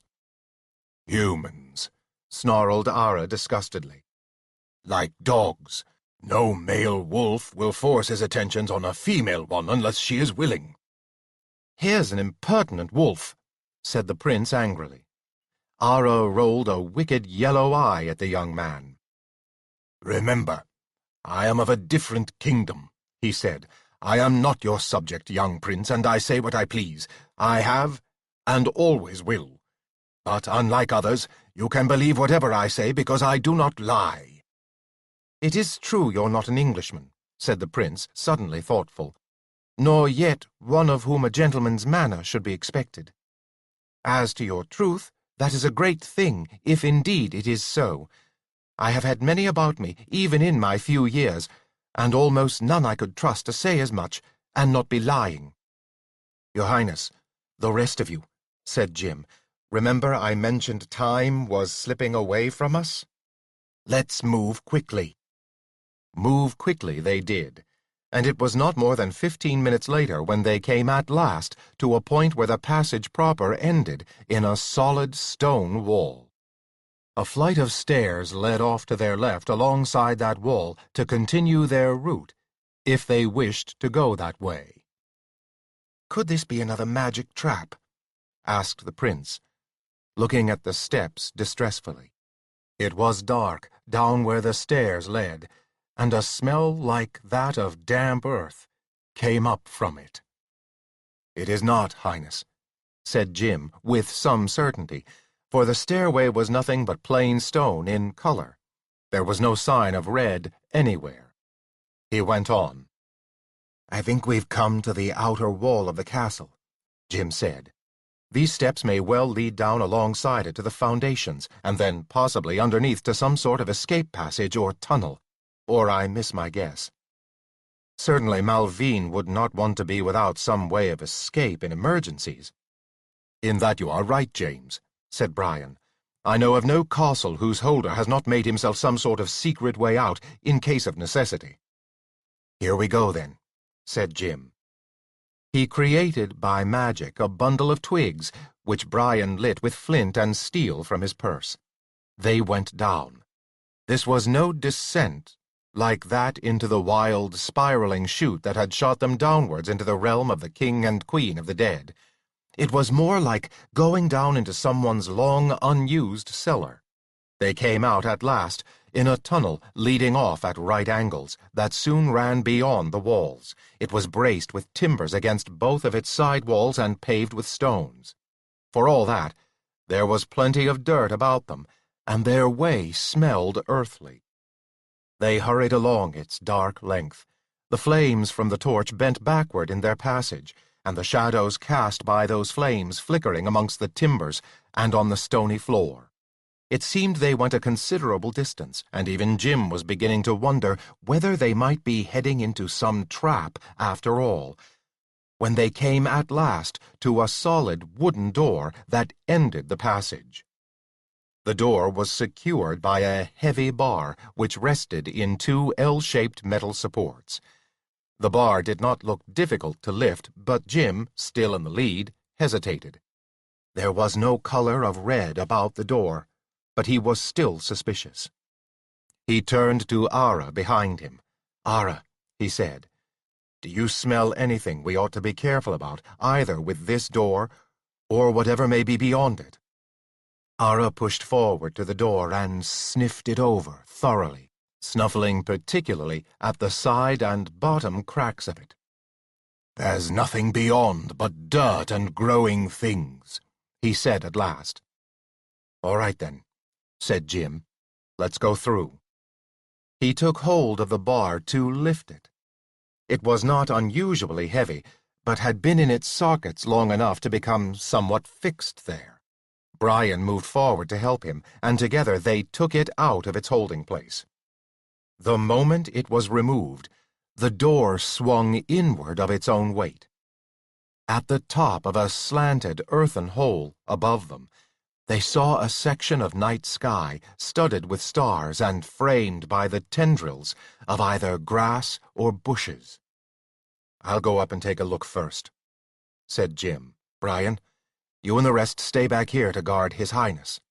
"You're a fool in some things, James," snapped Ara. "Let one go who knows more about such looking than you'll ever learn." In a second, Ara was past them and up the earthy slope. At the top of it, he occulted the stars for a moment. Then he was gone. They waited. "Do you think he might have found trouble, or else decided to leave us for good?" the prince whispered uneasily in Jim's ear after some few minutes had passed without Ara's return. "No, Your Highness." "Neither," Jim whispered back. "What he said was right. If any one of us can go up there safely, look around, and return, it'll be him. What's keeping him, I don't know, but I've no doubt he'll be back. We just have to wait." They continued to wait, uneasily. As they waited, the restlessness, even inside Jim, increased. Suppose some accident had happened to Ara. He dared not voice the thought aloud for fear of taking the heart out of those with him, but he thought it. Then, suddenly, Ara was coming down the slope back to them, and another figure blocked out the stars, standing upright at the top of it. "All is well," growled Ara. "One was even waiting for us. You see him up there." "Who is it?" asked Jim, straining his eyes through the darkness to get some clear idea of who waited at the top of the slope. "A friend," said Ara. Jim could not see Ara's jaws in the darkness, but from the tone of the other's voice he imagined them open in laughter, that silent laughter that marked his own wolfish brand of humor. "Come, then." Jim, leading the way, with sword drawn just in case, climbed the steep slope. But there turned out to be no use for the sword except as something to drive into the earth to help him up the vegetation-covered earthen angle he had to climb. At the top, a familiar voice spoke to him. "It's good to see you," said the voice. "You are here, as I was told you would be." The voice belonged to Bernard. Jim wiped his sword on some leaves and put it back in its sheath. "Who told you?" he asked. "And why are you waiting for us here? How did you know this was where we would come out?" "Those questions will be answered in due time," said Bernard, as Jim stood aside to let the others up onto the level ground. "There is someone who can do a better job of answering them than I can. My job is only to bring you to him as quickly as possible." "Sir Raoul?" asked Jim at a venture. "He is with the other," answered the voice of Bernard. As before, he had his back to what moonlight there was, so that his upper body was hidden in darkness. "But I will answer no more questions. If you are all up beside me now, follow me." They followed him. They were in one of the garden areas of Malvine's estate. He led them almost at a trot through this, with the black wall of the enclosing forest at their right, until he suddenly turned and led the way into one of the path openings that broke its solid wall of limbs and tree trunks.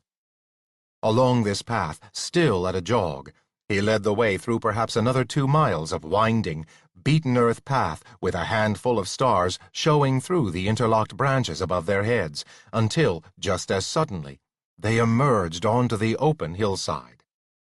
"Here, for a moment, we can rest," said Bernard. He was careful still to stand so that no light illuminated his face or upper body directly, except for the feeble starlight, which was not able to resolve anything out of the dark gloom that was his upper shape. As soon as they had rested, he led them on, into a cleft in the hills, very much like that dimple in which they had set up their temporary camp before entering the forest. But this cleft wound on back. There was no water flowing through it, as there had been in the dimple, but there must have been at one time, for underfoot in the base of the cleft there was no earth or grass, only rocks. Their feet grated on these rocks for some distance. Jim tried to estimate how far it might be, but what with all the twistings and turnings of the cleft, he had by this time completely lost not only his sense of direction, but a clear idea of when they had entered it. They came out at last onto another hillside, enclosed by rises of sparsely treed grassland, where a fire was burning, illuminating the shape of a horse that cropped the grass nearby and two figures, no, three, at the fire itself. Jim stared at the third, for it overtopped the other two, even though he could see it only in silhouette from where he stood. It was the shape of a small dragon. Jim and those with him came closer, circling around the fire so that they could see the three who sat there, who until now had their backs to the group led by Bernard. Jim's group rounded the fire, and Jim stared at the three. One was Sir Raoul, all right, his lean face sardonic in the shifting light from the leaping flames.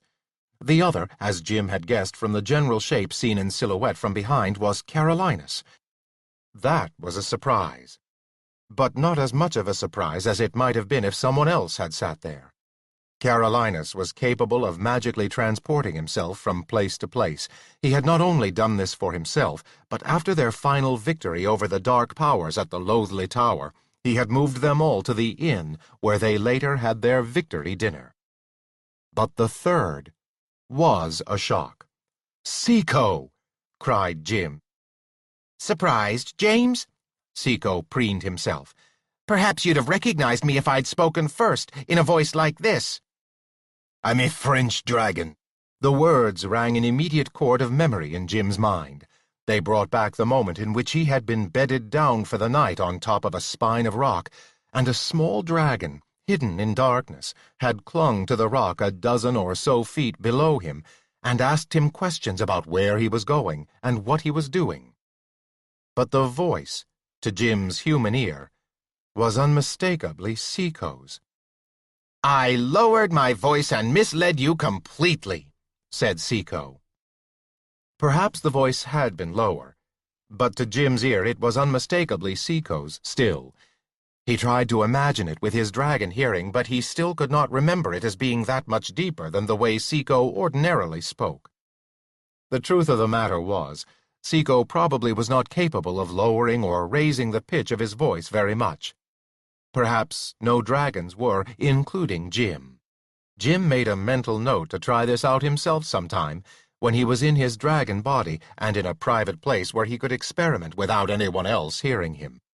This was beside the fact that, not expecting Seco under any possible circumstances, he had simply taken it for granted that the dragon he had dimly seen on the rock was someone he did not know, so that, when the other dragon identified himself as being French, Jim had believed him. But there was no point in hurting Seco's feelings by puncturing his belief in his ability to disguise his voice. "I guess you're right. I didn't recognize you at all," said Jim. "But what were you doing calling yourself a French dragon and asking me questions like that?" "Well," said Seco, settling down in a comfortable position, like any dragon about to recite a long tale either about himself or some other dragon. "Not now, Seco," said Carolinus sharply. "But, Mage, I've got to tell him I'm an ambassador from the English dragons." "Later," said Carolinus, in a tone of voice that effectively shut Seco up completely. In contrast to Sir Raoul and Seco, Carolinus was seated in something like a pillow chair, a soft structure that, yet had a back and armrests. His quick, faded blue eyes caught Jim's gaze upon it.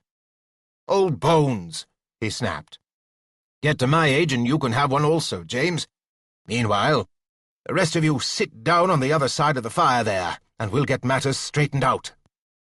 Jim, Brian, Giles, Dafydd, and the prince all seated themselves, but Bernard still stood, back out of the circle of firelight.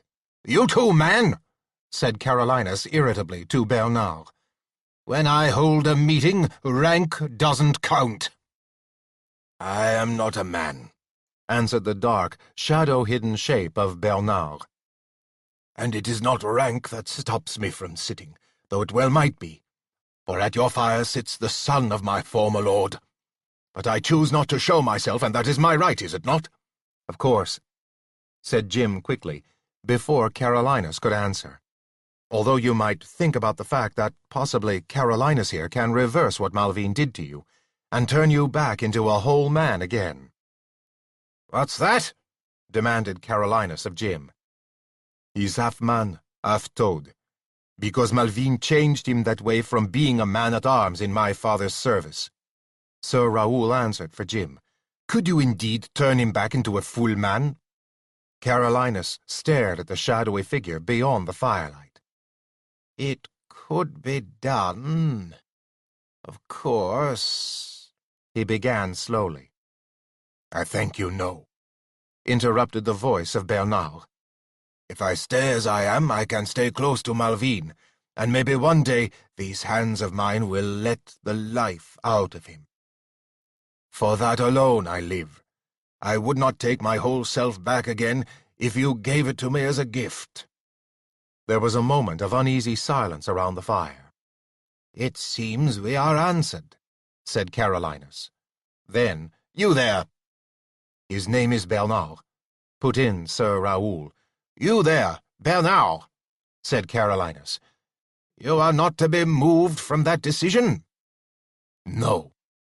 "Then we are indeed answered," said Carolinus. He returned his gaze to those others seated around the fire.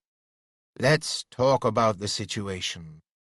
First, you, Raoul, bring James and the rest here up to date in the matter of the English and French forces."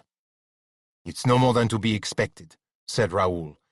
His voice was slightly bitter. "Your English knights could not sit still long. Soon they grew tired of drinking and wenching, and would march on our French king without warning for the rest of your army, namely lost of their men-at-arms and archers. Shortly after you left Brest, Sir Brian, they had begun to burn and pillage their way east through our fair France toward Tours, Orléans, and Paris." "In what force?" The words shot from Brian's lips. 4,000 horse and some 4,000 archers and men-at-arms, so I was told," replied Sir Raoul. "And how many of archers alone?" asked the soft voice of Dafydd. Sir Raoul waved the question aside. "I heard no exact numbers," he said. "Somewhere between 1,000 and 2,000, I believe." "Of the total army?" His voice sounded as if he was going to spit in the middle of the sentence. "Over half were Gascons, of course." In the silence that greeted this remark, Sir Raoul went on. "But our good King John has gathered his own army of loyal Frenchmen, over 10,000 in number, and is proceeding southward even now to meet and give battle to your English intruders. He will have passed Chateaudun already, and may possibly have reached Vendôme. If you wish to get your prince back to the English army before the French and English meet, you will have to move swiftly." "And the French forces?" asked Brian again. "Have they archers and crossbowmen in any number among them?" "I know not the number," said Sir Raoul, once more with a dismissive wave of his hand. "The sufficiency of Genoese crossbowmen I understand. We French do not depend upon footmen like you English." "To their great loss, particularly in the matter of archers." Dafydd's voice intruded gently once again. "We will not talk of that," said Sir Raoul. "Let me remind you that I would be with that army were it not for this matter of Malvine. It is that, and that alone, that leagues me with a race I do not love against my proper king and people. Malvine must be stopped for the greater betterment of France, no matter what else, or France, as we know it, will cease to be." "That is a strange statement indeed, Sir Raoul," said Brian. "I do not see how one magician could make that much difference." "This is because you do not understand," flared Sir Raoul. "If you but knew—" "I think it's best that I explain matters from here on." Carolinus's old but authoritative voice broke in on the words of the French knight. "There are things involved here that all of you should better understand. As I once told James here, perhaps it is time for one of my lectures. I charge you all, sit still and listen, and remember. Particularly you, Edward, for all of you have things to learn from this." His words had a strange solemnity, spoken above the flickering flames of the fire. A stillness fell upon the rest of them that Jim at least felt was not completely of their own doing. Carolinus had not merely asked them to listen. He was compelling them to listen. Carolinus was silent for a moment. He picked up a small length of wood and prodded the fire so that sparks flew upward to be lost in the darkness. "There are matters about magic, the art of it, and those who practice it," he said slowly, "that those of you who do not know it will never completely understand, and in the ordinary course of events would never need to understand. But now, time has brought you to a point where you need to be made acquainted with some part of it." Jim felt a shiver run down his back. Carolinus's eyes were on the fire, and his voice was abstracted, but his words had a strange power about them that seemed to draw them all more tightly together. Chapter 30. A little cold wind sprang up from nowhere and circulated around them. The dark sky, with its stars, seemed to move down and draw in more closely about them. "There are many kingdoms." Carolinus's eyes were on the fire, and his voice, although low-pitched, sounded clearly in their ears. "And you've been made acquainted with at least a couple of them just recently. The kingdom of the dead, and the kingdom of the wolves, with its freedom from the powers of human magicians, such as even myself and Malvine. The law is that whoever rules any such kingdom, if any does, may have direct power over only those in it. Those outside he or she may touch and control only by that part of magic that has ceased to be magic and become a part of ordinary life and ordinary ways." "But, mage," blurted Giles, "how can you know this about Ara and the kingdom of the dead? It was but hours since that we had to do with both things." "How I know is not for you to know," said Carolinus, raising his eyes briefly to Giles. "There are laws beyond laws that none of you, even James as yet, have discovered. I will not tell you how I know. I couldn't. I wouldn't. All that need concern you is that I do know, and all that need concern all of us now is that you know that there is this separation of places and kingdoms, and that each one has its own laws and its own rights and its own powers. But nothing beyond that." He prodded the fire again, and there was a little space of silence before he went on, his eyes once more on the flames. "There is the kingdom of the dead," he said, "and there is the kingdom of the animals. But within many of these kingdoms there are other kingdoms. Within the kingdom of the animals there are smaller kingdoms where different laws apply. Among the animals, this is true of both the kingdom of wolves and the kingdom of dragons, because they are something more than simple animals. They are peoples. Over the simple animals themselves. You have seen me with a watch beetle, James, so you'll remember. A human magician may have some power, but not over wolves or dragons, or some others, which I will not name now. He paused again.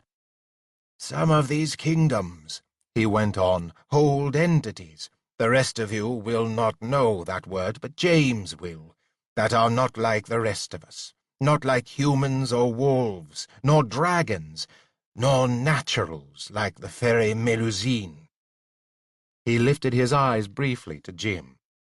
Who still pursues you, by the way, James, he said. You have made an impression on her as no other man has, and she has been tracking you ever since she lost you. She may not have you because you are a magician, though a small one, but she doesn't know that yet.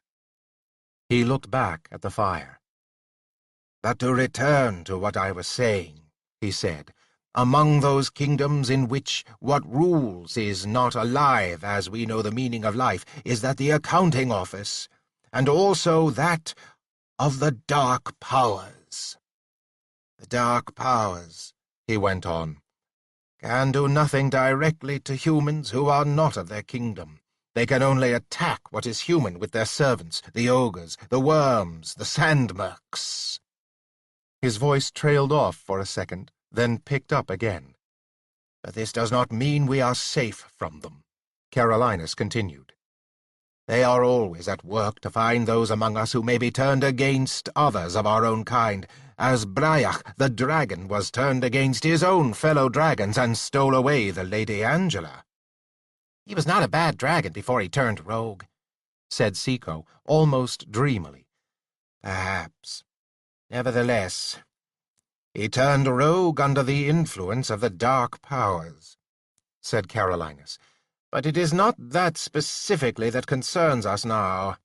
Even as there are kingdoms within kingdoms among the animals and others, so there are kingdoms within kingdoms among humankind. Those humans who have given themselves completely to God are beyond anything the dark powers can touch.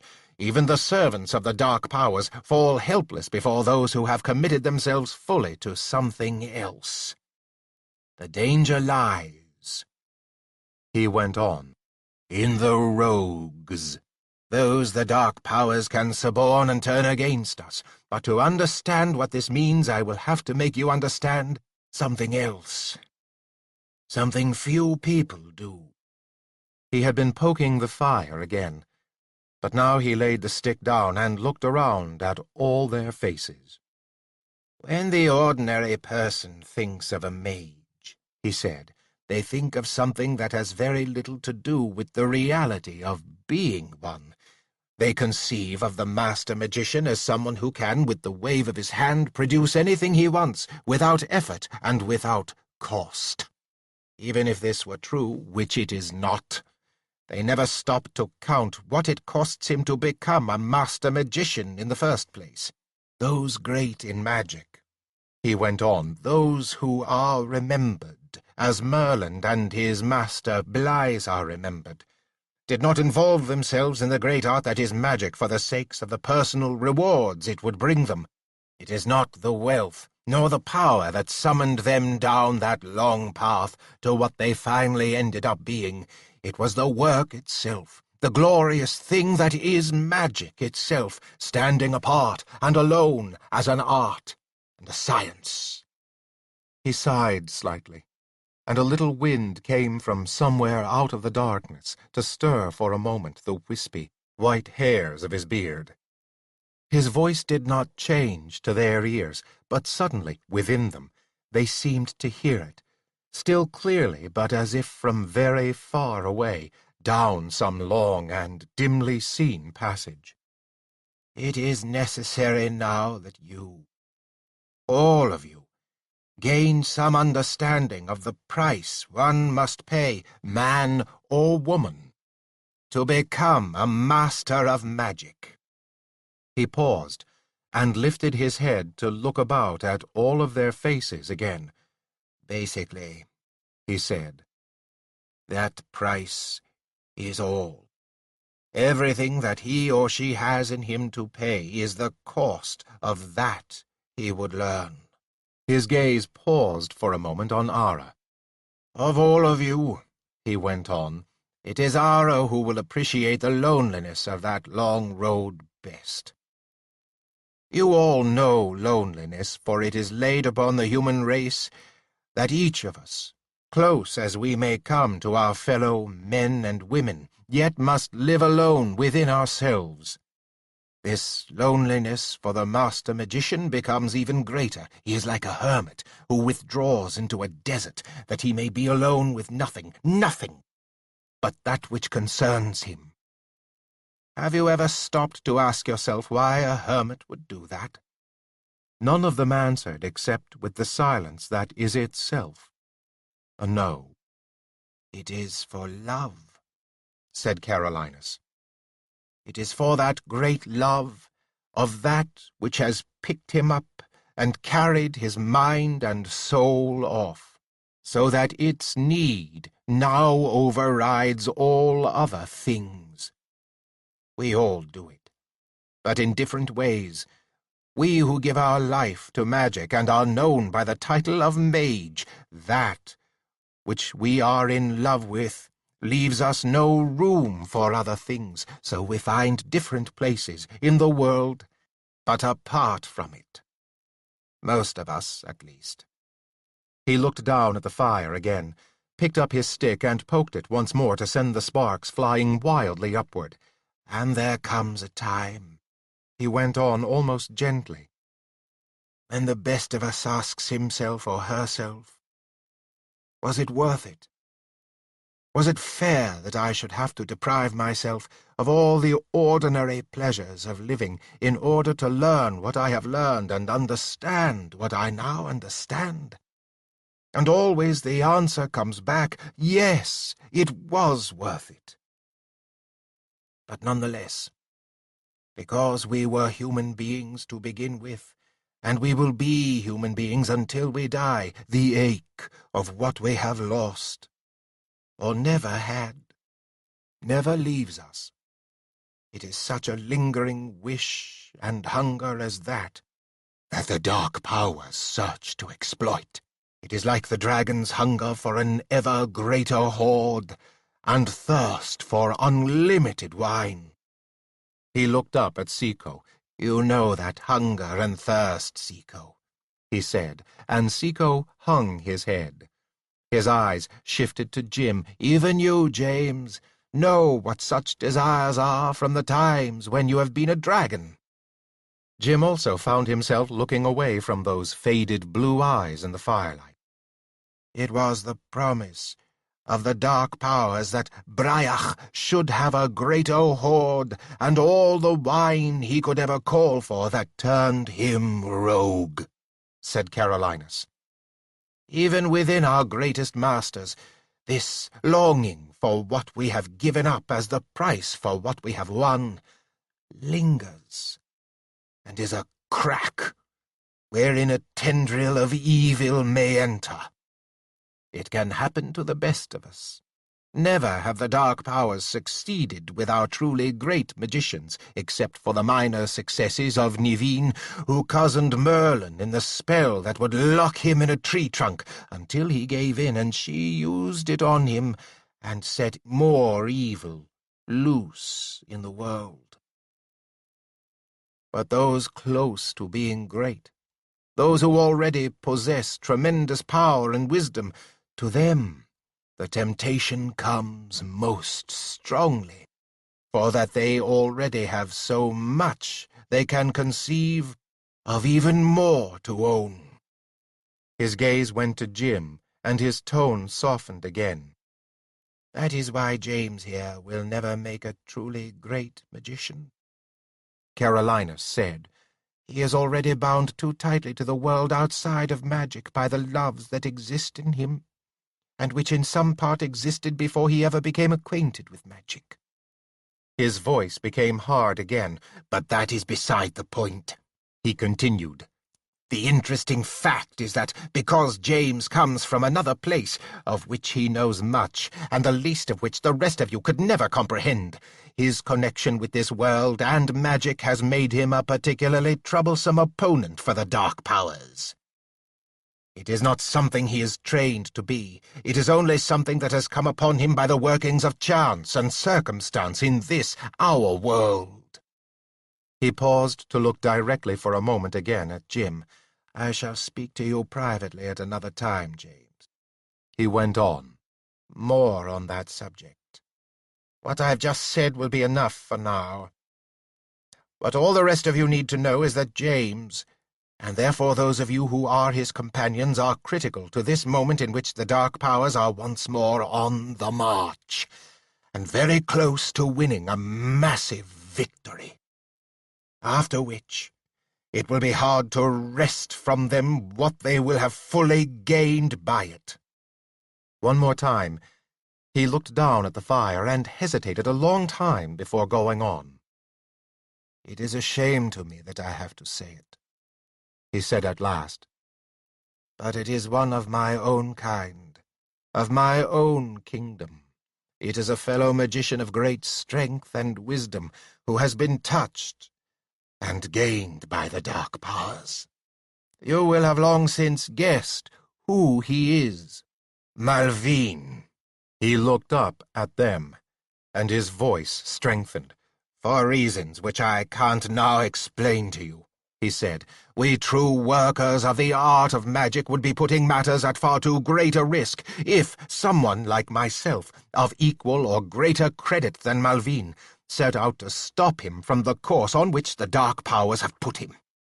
On the other hand, any lesser magician would normally stand no chance against him, only one who is different from all of us, not strong yet in magic, but in other things, that not even the dark powers can conceive of, might possibly be able to defeat him and block them.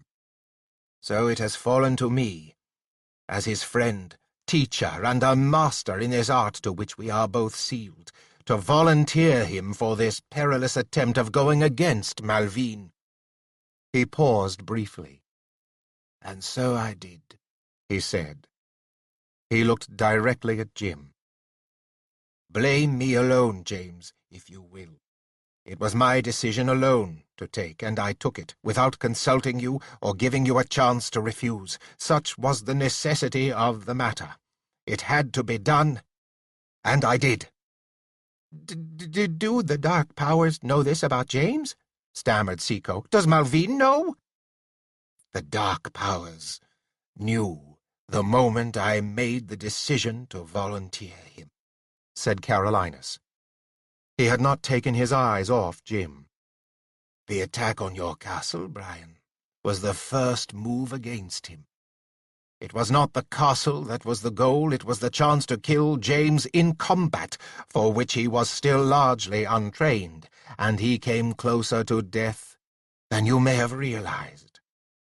James, if I'd only known— Brian was beginning in a conscience-stricken voice when Carolinus interrupted him. Even if you had known, Brian, he said, it would have made no difference. It was an attempt that James alone had to meet and frustrate. Since then there have been a number of times in which he has come close to death because of the efforts of the dark powers. Only the guardianship of you, his friends and companions, has helped save him. It was hoped that you would kill him at the inn, Giles, over that matter of the room. For God, James! Burst out Giles. It was that cursed temper of mine, only that. How can you trust me now, knowing this? I will always trust you, Giles, said Jim. Blame not yourself, Giles, said Carolinus. The dice were loaded against you that day, in ways you could not see or even suspect. Remember also, later, when you had become a friend and a companion, how you, by being a Selkie, saved James and the ship and all else aboard it, when it became caught on a rock that a master mariner like the one commanding that ship should never have run his vessel upon, in waters he knew well. It's true, Giles, said Jim. You saved us all that day. Firelight was not all that excellent an illumination, but it was possible to see that Giles flushed and looked down at the fire himself. "It was something of hauling on a rope, merely," he mumbled to the fire. "I command you that you forget it," said Carolinus, and Giles's head came up, his eyes looking a little bewildered and astray. "There was nothing more of blame in that than there would have been for Melusine if Jim had not changed out of his dragon form before he came upon her lake, as the two rogue dragons that took his passport had directed him to travel." He turned to Jim. "Didn't you wonder, James," he asked, "that dragons seemed so hard to find in France until you ran across those two?" "It did puzzle me," answered Jim, "but I thought it might have something to do with the way the land had been devastated by rival armies in recent years. Or perhaps it might have been simply because the dragons in France were sparse in certain areas." "It was neither," said Carolinus. "It was the dark powers blocking your perception of those true dragons you passed, until you came to that husband and wife pair to whom you gave your passport. But enough of this. Let me merely say that Malvine was not a corrupted magician for many years. Not until the dark powers touched him in the vulnerable spot I've described. Then he began to yearn for the worldly elements of wealth and power. He dared not run down his balance with the accounting office to get most of these things. Therefore he became adept at using human tools to rob the humans around him." "Such as my father and my family, by the Lord," said Sir Raoul fiercely.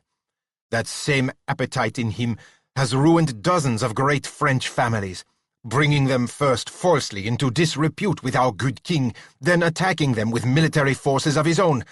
My two elder brothers died, sword in hand, resisting the intaking of our castle. My father was taken prisoner and later cruelly done to death." "So it was," said Carolinus. "However, that is in the past. We are now most desperately concerned with the future, and the near future at that. The French and English armies are marching toward each other. It's only a matter of days.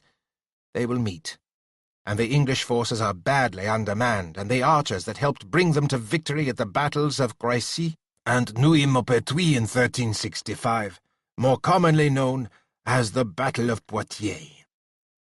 "As I thought," murmured Dafydd to the fire. "Yes," said Carolinus, glancing at him. "But more importantly, the French army will shortly be joined by Malvine, who has with him a false Prince Edward." "A false? An impostor, you mean?" exploded the prince. "Not such an impostor as you imagine, Edward." Carolinus turned on him. "The false prince is a creature made by magic. I may not tell even James how he was done without disturbing the pattern of chance, but it is the exact image of yourself, Edward, right down to the clothes you are now wearing. Also, the rumour has already been put about that you have come to terms with King Jean, and will be fighting with him against your own English forces." He paused a moment to let that information sink in. "If either side should win," he said slowly and impressively, "either side, mark you, then the result will be a bloody and endless war that will tear France apart, and out of which Malvine will gain more and more temporal power until he rules rather than King Jean, and, together with his forces and his magic, throws out the English entirely, once and for all." He turned to look at Sir Raoul. "Raoul," he said, "you may think that you would welcome this driving out of the English, even at this cost. But I tell you, this is neither the time nor the proper way of it. Moreover, the land under Malvine will not be the France you have always known, but a running sore upon the face of Europe, from which all sorts of evil things will come, in an attempt to take over not only the territories adjoining your country, but eventually England and the world. Also, the longer that state should exist, the more powerful it will be, until there will be no stopping it." "You need not tell me this," said Sir Raoul. "I know, well I know, that where the way of Malvine goes, nothing good can follow. But what can we do about it?" "There is only one hope," said Carolinus. He looked back at Jim. "And I am barred from even counseling you in ways to go about it, James. Somehow you must reach the battlefield in time to stop the war with neither side having won, unmask the false prince, and have the real Edward here with us, recognized in his place. It is just past dawn now, and even though you have been up all night, I counsel you start immediately. I have told Raoul where the meeting place will be, which is not too far from the location of that earlier Battle of Poitiers, the English having gotten word of the French advance and turned south to look for better defensive position." What he said about the dawn was true, Jim suddenly realized. It hardly seemed that a whole night could have gone past, what with their escape from the castle and Carolinus's talk, but the light of the coming day was already brightening the sky to the east, paling the last flames of the fire, which had sunk down and burned itself out to the point of being little more than embers. "I have horses for all of us," said Raoul.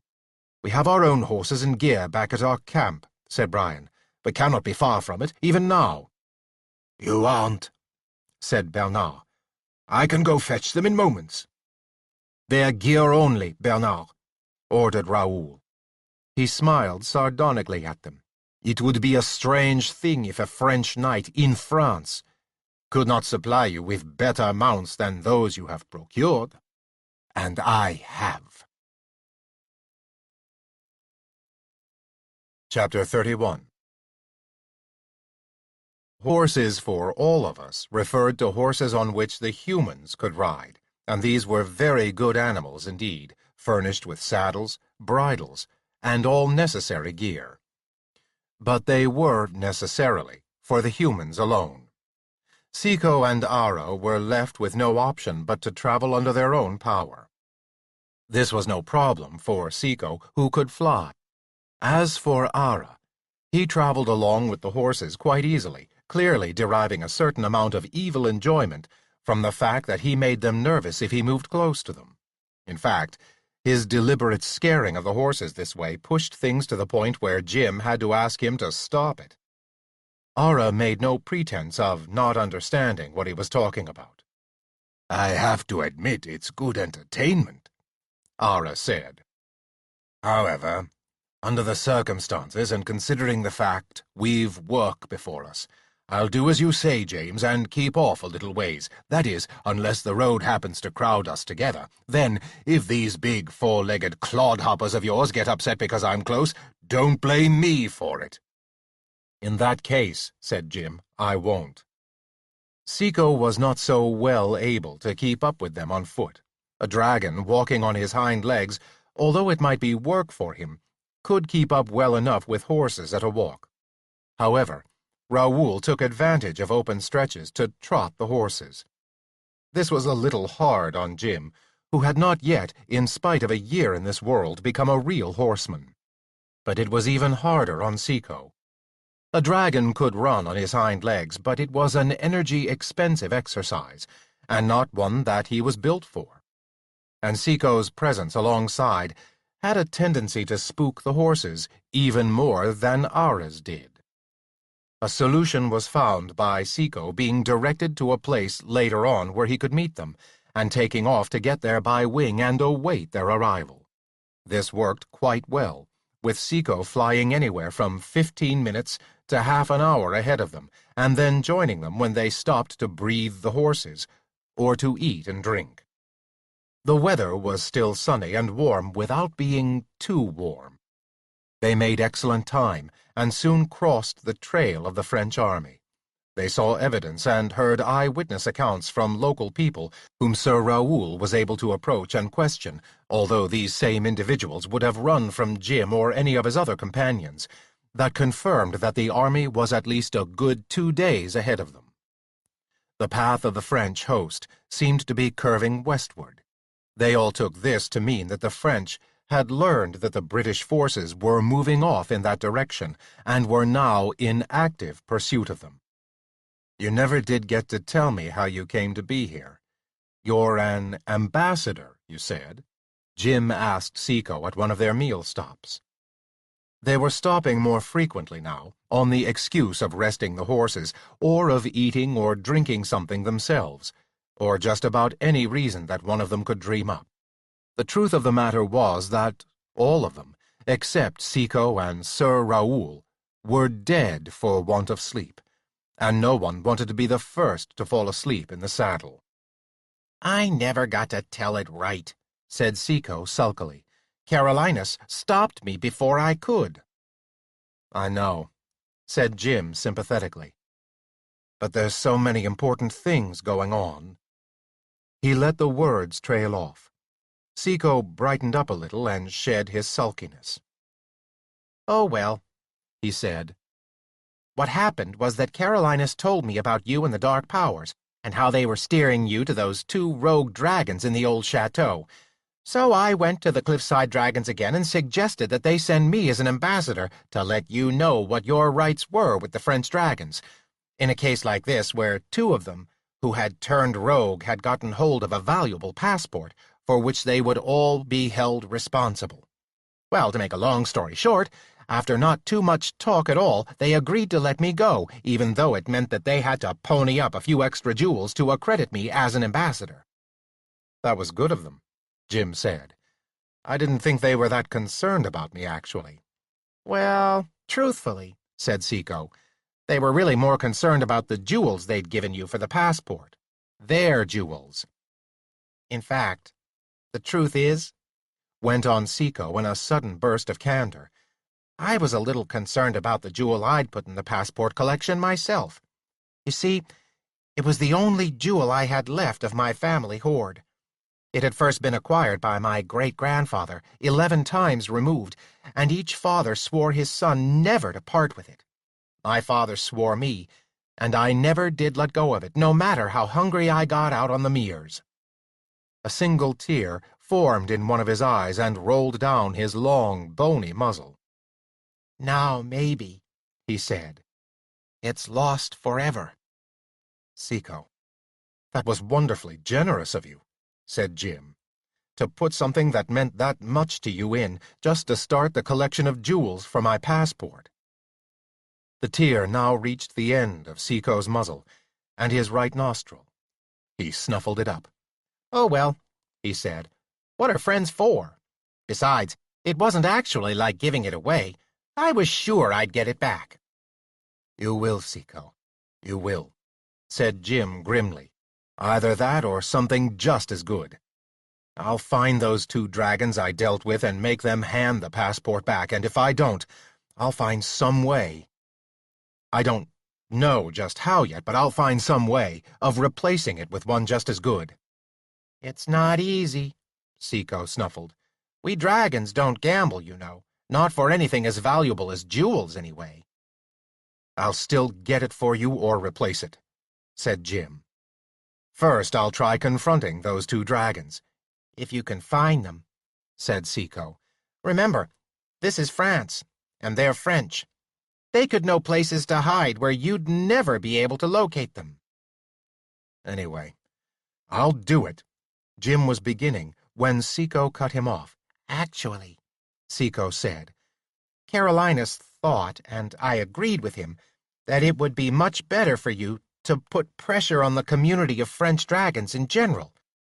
If they let a passport like that be stolen by one of their own dragons, and word of it gets out, no other community or nation of dragons anywhere is going to trust them, no matter what they bring as passports. Either that, or else all the other communities will feel free to help themselves to any passport they're offered. The French dragons have a lot to lose if you put pressure on them, James. Also, they'd be much better than you or I would at finding those 2 rogue dragons and making them give up the passport." "How would I put pressure on them?" Jim asked. "Well, that's the point of my being an ambassador," said Seiko. "You see, I can speak for you. I can contact the French dragons, get a hearing with the responsible ones among them, and explain the situation. I can convey any demand you want. You can authorize me to ask for anything you can think of as a penalty, including the return of the passport. The penalty can be something that's worth so much more than the passport that they won't be able to wait to give it back to you instead of meeting your demand." "Is that so?" asked Jim, suddenly very interested. "Time to mount up and get going again." Sir Raoul's voice overrode the various conversations that were going on.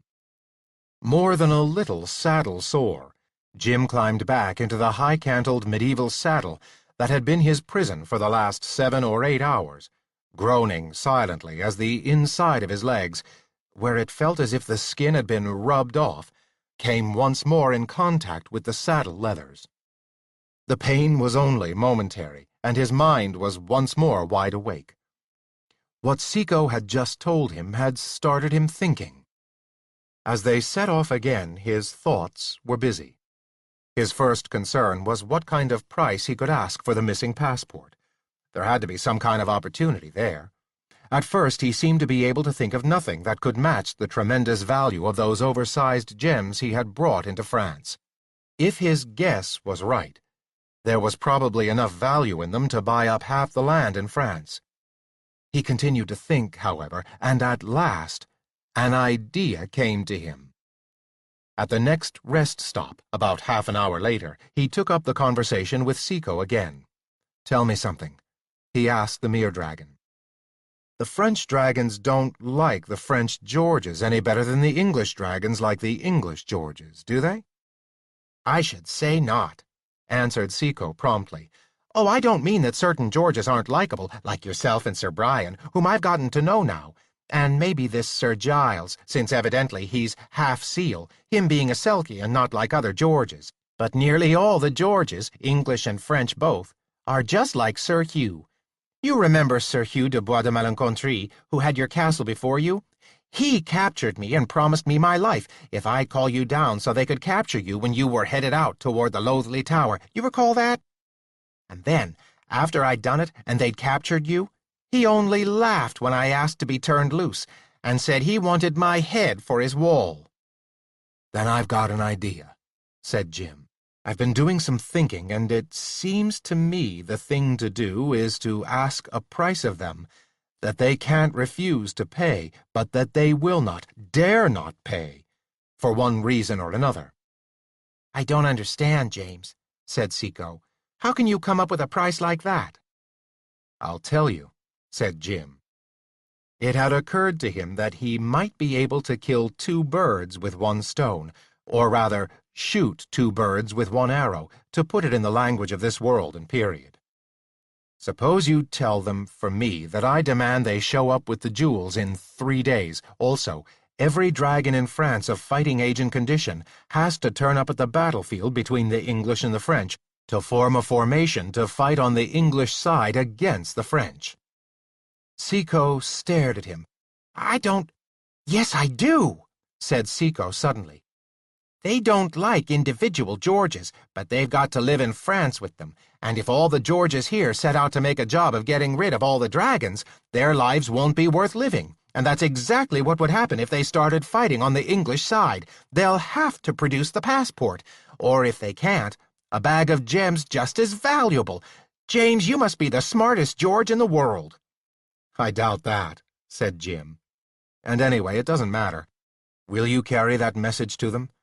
Remember, use the words I gave you. They are to show up in a formation to fight on the English side." "Why are the particular words so important?" asked Seiko, looking at him oddly. "Just take my word for it," Jim said. "As Carolinus said, this is something I can't explain. I couldn't, and I wouldn't. It's critical you tell them exactly the words I just gave you." "Oh, I'll do that all right," said Seiko. "You want them to show up in formation ready to fight with the English, and with the passport in 3 days. That's not much time."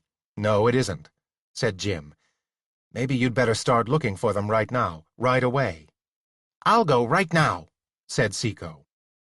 He waddled off to one side to get some wing room, crouched a little, and extended his wings to their full length in the up position. There was a terrific clap of air from his initial downbeat as he sprang into the air and began quickly to mount into the sky. The tethered horses whinnied, screamed, and reared in alarm. "What's going on?" shouted Sir Raoul from a little distance away. "Sir James, what is this?" Jim decided it was time that Sir Raoul understood very clearly who was in charge of their party. He walked over to where the others stood. "Sir Raoul," he said, "none of us knows your rank." Sir Raoul frowned darkly.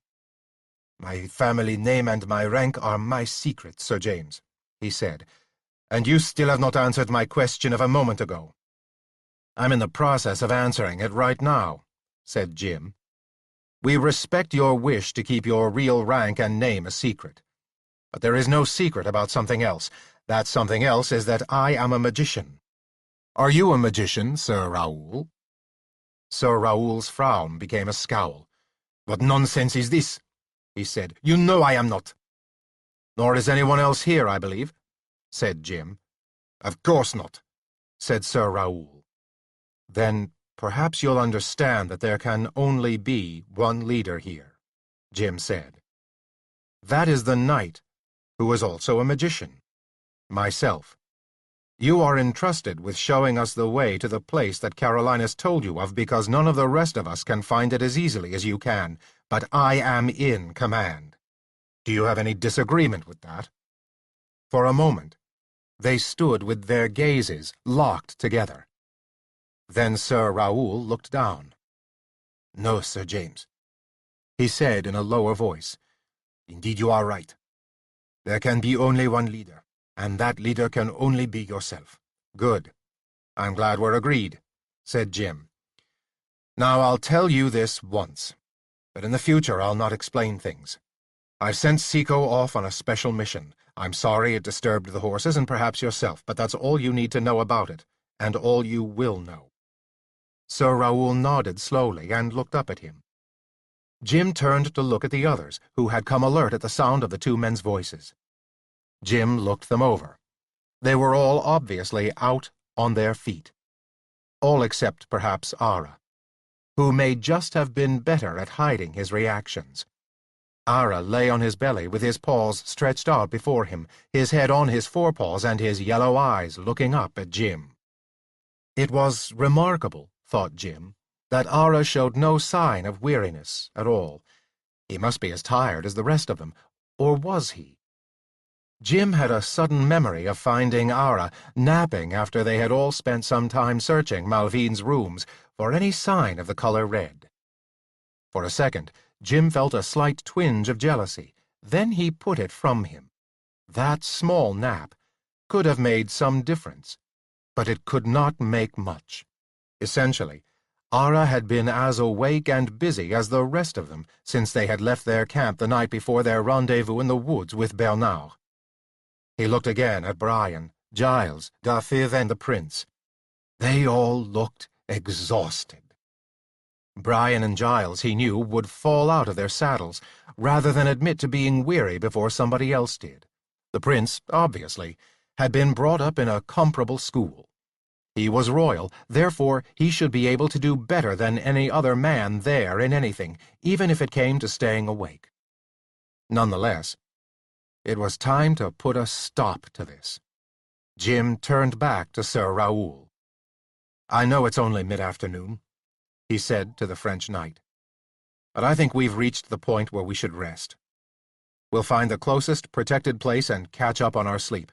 Better to start at dawn with a full night behind us than ride half stupid with tiredness directly into some situation we might otherwise avoid. Do you know of any place close to here where we could put up for the night?" "I have friends," said Sir Raoul simply. "If you will mount and follow me." He led them less than 3 miles before they came to a small castle. It was as he had said. He was recognized immediately, not merely by the owners of the place, but by the guard at the gate. Gratefully and wearily they accepted the quarters that their host offered them, all except Ara, who, as usual, preferred to stay out from under a roof if he possibly could. "I will do my sleeping in the woods," he said. and left them before there could be any argument. Jim woke automatically in the grey dawn light coming through the single window slit of the chamber in which he, Brian, Giles, and Fifth, all except Sir Raoul and the prince, whom Jim suspected of having been offered slightly better quarters of their own, were sleeping on pallets. Jim found himself feeling remarkably refreshed and full of energy. It was not until he tried to get to his feet and discovered how stiff he was from riding that anything marred this good physical feeling. The castle was small enough that they had no trouble making their way to the great hall and finding a servant, whom Jim sent in search of Sir Raoul.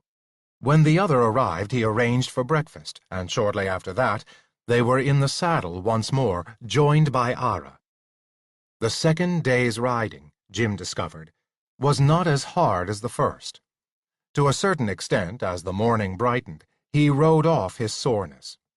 Also, he had taken advantage of his overnight stay to pad his legs under his hose in the area where they had rubbed against the leathers. That day, the signs that they were on the trail of the French army began to become very fresh, in the way of wagon tracks and horse droppings. Accordingly, they swung wide to bypass the army and continue safely toward the destination Carolinus had given. They made good time, and before noon they came upon evidence that they were on the track of the English forces. The two armies were closer to each other than anyone had guessed. They had been traveling with fewer rest stops than on the day before, but with the sun high above them, they stopped for a midday meal. While they were stopped, Jim talked to Brian. "How are we going to make contact with our own men?" he asked. "They're probably still waiting for us back somewhere near Malvine's castle. I thought of sending Sir Giles or yourself back to get them, but with the armies this close, time is plainly too short for either of you to go back there and bring them up before these two armies fight." "Not so, James," answered Brian. "They should already be with the English forces. The word I left with John Chester was to hold the men near Malvine's castle for 2 days only. Then, if he hadn't had word of us, to go on to join up with whatever English forces, wherever they might be, that at least they might strike a few blows against the French." Sir Brian's face was momentarily grim. "But needs we must come up with them," he went on. "Have you forgotten, James? Our armor and all our gear are with them. We're none of us ready to take part in a battle, unarmored and armed only as we are, to say nothing of lacking my good war-horse, Blanchard, without which I would not like to get into anything resembling a battle with full-armored knights." "I hadn't forgotten that," said Jim. "But I may have another, special use for our men. We'll see. Assuming they are with the English forces, do you think we could find them?" "Assuredly, James," said Brian. "All of us know John Chester and our men-at-arms by sight, and they'd know us. But we would not find them in a moment, you understand. It might take us as much as a quarter or half-day of searching to find them in a host even of this size." "Well, that's what I think we'll plan to do," said Jim. "And while we're searching, the rest of us will hold back a little ways and try to find some safe place to keep the prince. If what Carolinus said was correct, the English have accepted the fact that the prince has gone over to the French.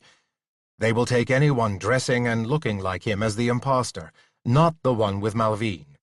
On the other hand, if any of the French forces should happen to discover the true prince, they'll be even quicker to try to take him.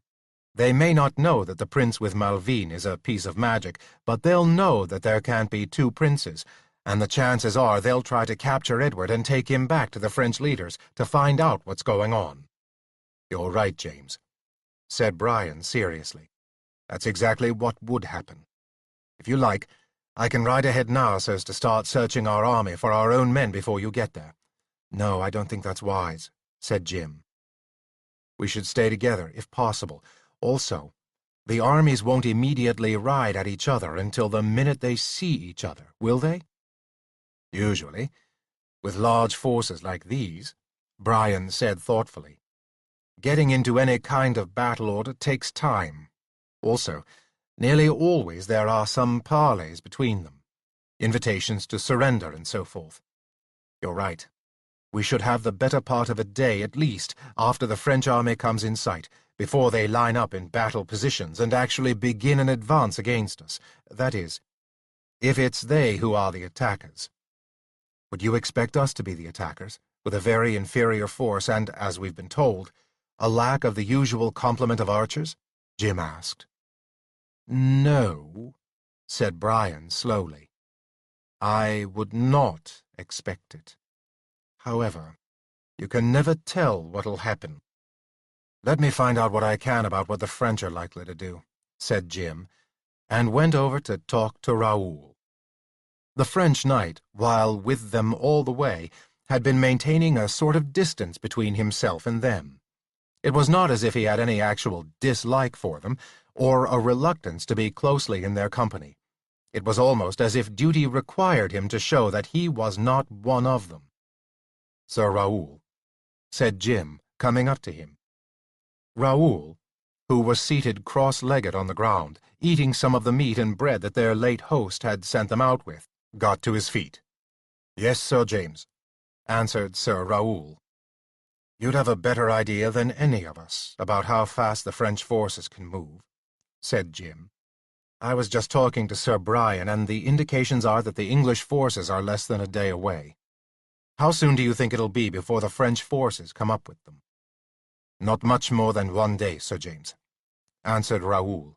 King Jean will be eager to come to battle with these intruders, and his knights will be no less eager. It's true that once they sight the English forces, they will have to arrange their own in battle array. That may take half a day or so. So you think that possibly tomorrow by this time, about noon, said James, we might see a battle starting. Sir Raoul's lean face broke into a harsh smile. I would not doubt it at all, Sir James, he said. Then I'll tell the others, said Jim. We'll need to push on as fast as we can.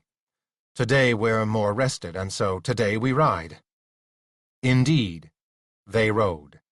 Thanks to the padding and to 2 more days' experience in the saddle, Jim found in himself more strength than he had expected. He assumed it was the same with the others. They never complained, nor showed the outward signs of tiredness they had shown the day before.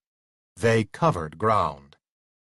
Soon after nightfall, they came to the fringes of the English army and set up headquarters for the night in a thoroughly ruined stone chapel some distance behind the English campfires. The chapel was so small that it was hard to believe that so much work had gone into building something that could house so few worshippers. Chapter 32. Jim woke before dawn to the sound of horses and voices moving by where he had been sleeping. He peered out of the rubble of the chapel, amongst which they had all found places to bed down, and saw about a dozen lightly armed men-at-arms on horseback riding by. They had all the earmarks of a foraging party, starting out early to see what they could sweep up from the countryside by way of food and drink for the English army. They paid no attention to the chapel. From this, Jim judged, much to his relief, that it had been investigated long since and dismissed as having nothing of interest about it. Their lack of interest was particularly fortunate, because the horses Jim and the others had used were tethered in the woods behind the chapel, and if the foraging party had happened to have been going in a slightly different direction, it might have stumbled across them. As it was, they and the horses were safe, for the moment. Jim threw off the saddle blanket in which he had rolled himself to sleep, and got up, shivering from the morning chill, to go outside the chapel and look around in the beginning light of day. A short path through the trees in front of the chapel brought him out into the open space where the English expedition was camped. It was on a small rise, and from there he could look out some distance. There was light enough to see clear to the horizon, and the new day brought a new shock. The French army was already there, It might not yet be in position, but it too was camped, perhaps half a mile distant across the open meadowland between the English army and itself. There was no time to lose. Jim went back in and roused the others. "Breakfast!" croaked Brian on being awoken, as automatically Jim found himself thinking as a nestling squeaking with open mouth as its parent landed on the edge of the nest with a juicy worm in its beak. "Cold food only," said Jim. "We can't risk lighting a fire with foragers moving around us." Eventually, he had them all assembled outside, both Giles and Brian chomping on the last of the bread and meat. "Giles, Brian, Dafydd," said Jim, "all of you will have to go out, as I will, and search through the English lines until we find John Chester and our men. Once we find them, we want them to slip away quietly, by twos and threes, from the rest of the line, attracting as little attention as possible and gathering here at the chapel." "And I, Sir James?" demanded Edward. "Would it not be better if I simply rode forward openly and announced myself to my own people?" "We don't dare let anyone see you, Your Highness," said Jim. "Not while, according to Carolinus, most of them believe you've joined the French king. You'd be surrounded immediately and possibly treated as an enemy. In any case, you'd be mobbed, and the English forces would be thrown into a tangle of dispute between those who believed in you and those who did not, at the very time when they ought to be getting ready to face an assault from the French. Let's get our men here first. Then I may be able to arrange a situation in which you can be put into sight with the least danger to yourself, as well as confronted with this magically made impostor of Malvines." "Indeed," said the prince, his eyes narrowing and his hand clasping almost convulsively. "I can't wait to meet such an impostor, weapon in hand." "If all goes well, you shall, Highness," said Jim. "But for now, until we have our men about us, any attempt to bring you forth will be too risky." "What do you suggest I do, then, Sir James?" demanded the prince. "Stay hidden here, Highness," Jim answered. "I've had a good look at the chapel. There's one way in that's at all clear, though it's only wide enough for one man at a time. It's a former aisle of this place, and ends in a pile of stone that goes up to a still-standing part of the roof. It looks as if there's no way out beyond it, but actually, one of the lower stones is easily moved by one person, and you'll find behind it a hole in what was formerly the back wall of the chapel.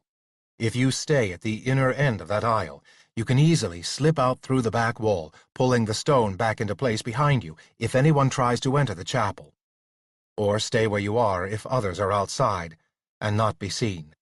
Ara, who'd better not go out among these humans in any case, and Sir Raoul can stay with you as guardians." "I think I can put myself to better use than that, Sir James," came the voice of Sir Raoul. Jim turned to look at the French knight, as did all the rest. "I can make a circuit and penetrate among those of the French forces who don't know me personally," said Raoul. "That way I can learn a good deal about what King Jean and his troops intend. You may need that knowledge." "I don't know, Sir Raoul," said Jim doubtfully. "The prince needs protection, and while Ara is more than a match for several ordinary light-armed humans like the ones I saw earlier, an archer or a crossbowman presents a real threat to him." "I'll survive," said Ara. "If not, then death merely comes to me here rather than elsewhere." "Let Sir Raoul go," said the prince, with a tinge of contempt in his voice. "Only, in any case, one of you give me your sword belt and sword. It is unseemly that one of royal blood and a Plantagenet should go unarmed." This demand sent a wave of uneasiness through the group. No one of them there, particularly the knights, liked the idea of being parted from his primary weapon. On the other hand, it was hard to deny the prince, particularly hard for Brian and Giles.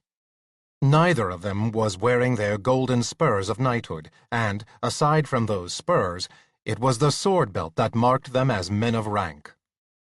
For Raoul, even if he would give his sword to an English prince, to go among the French forces with nothing but a poignard would be to put himself at a tremendous disadvantage as far as learning the information he had promised to try to get for them.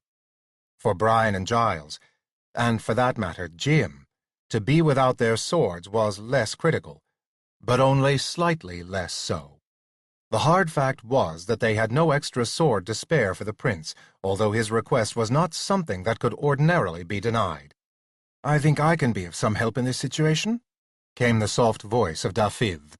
"I will go to my gear and be back in a moment." He was gone before any of them could ask him what he meant. He returned a moment later with a long bundle, which he unwrapped to reveal before them not only a knight's sword, but a sword belt studded with jewels. "Indeed, it is a belt and sword such as a knight of consequence would wear," said the prince suspiciously. "But how did such as you come by this?" "One of your royal father's wardens of the Welsh marches," answered Dafydd.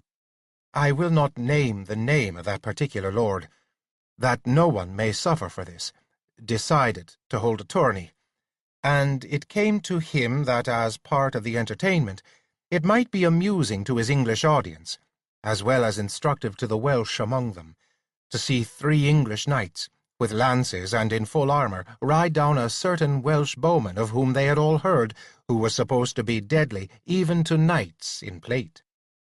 "The archer was yourself?" asked the prince.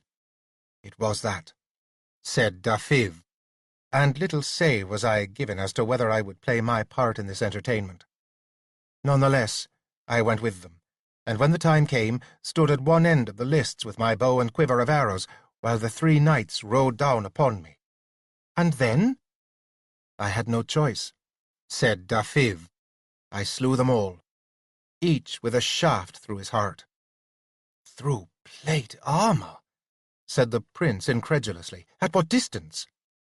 "The full length of the lists," said Dafydd, "and for all that they had specially armoured themselves as well, underneath their regular suit of plate, so that they wore chain-mail shirts below the solid metal.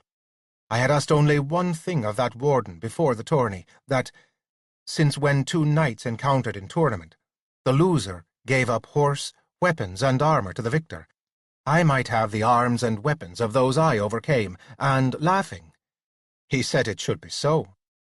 For a moment, silence held them all. "I do not think he was ready to change his mind and not make good on his promise after he saw his 3 knights lie dead on the ground," went on Dafydd, with no change of tone.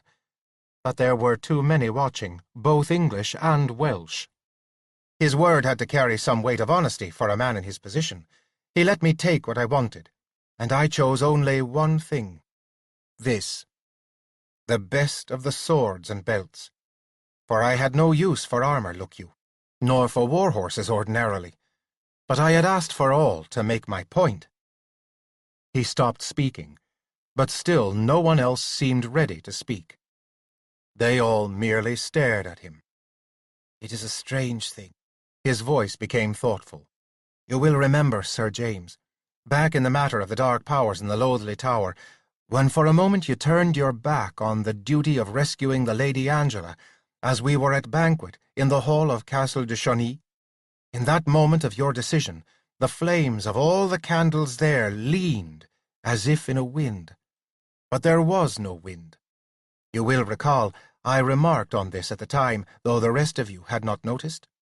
I mind me I mentioned then that in my family, from father to son and mother to daughter, for many generations, there had been eyes to see warnings, good and bad. So it was with this sword. I was sadly gathering my gear together to go with you, and I had no thought of taking it, but, strangely, that morning, when my golden bird Danielle had as much as ordered me out of her sight, it seemed that everything I touched and would take with me felt cold to my touch. However, when by chance I touched this sword and sword belt, they felt warm, and the old feeling came upon me. So I brought it.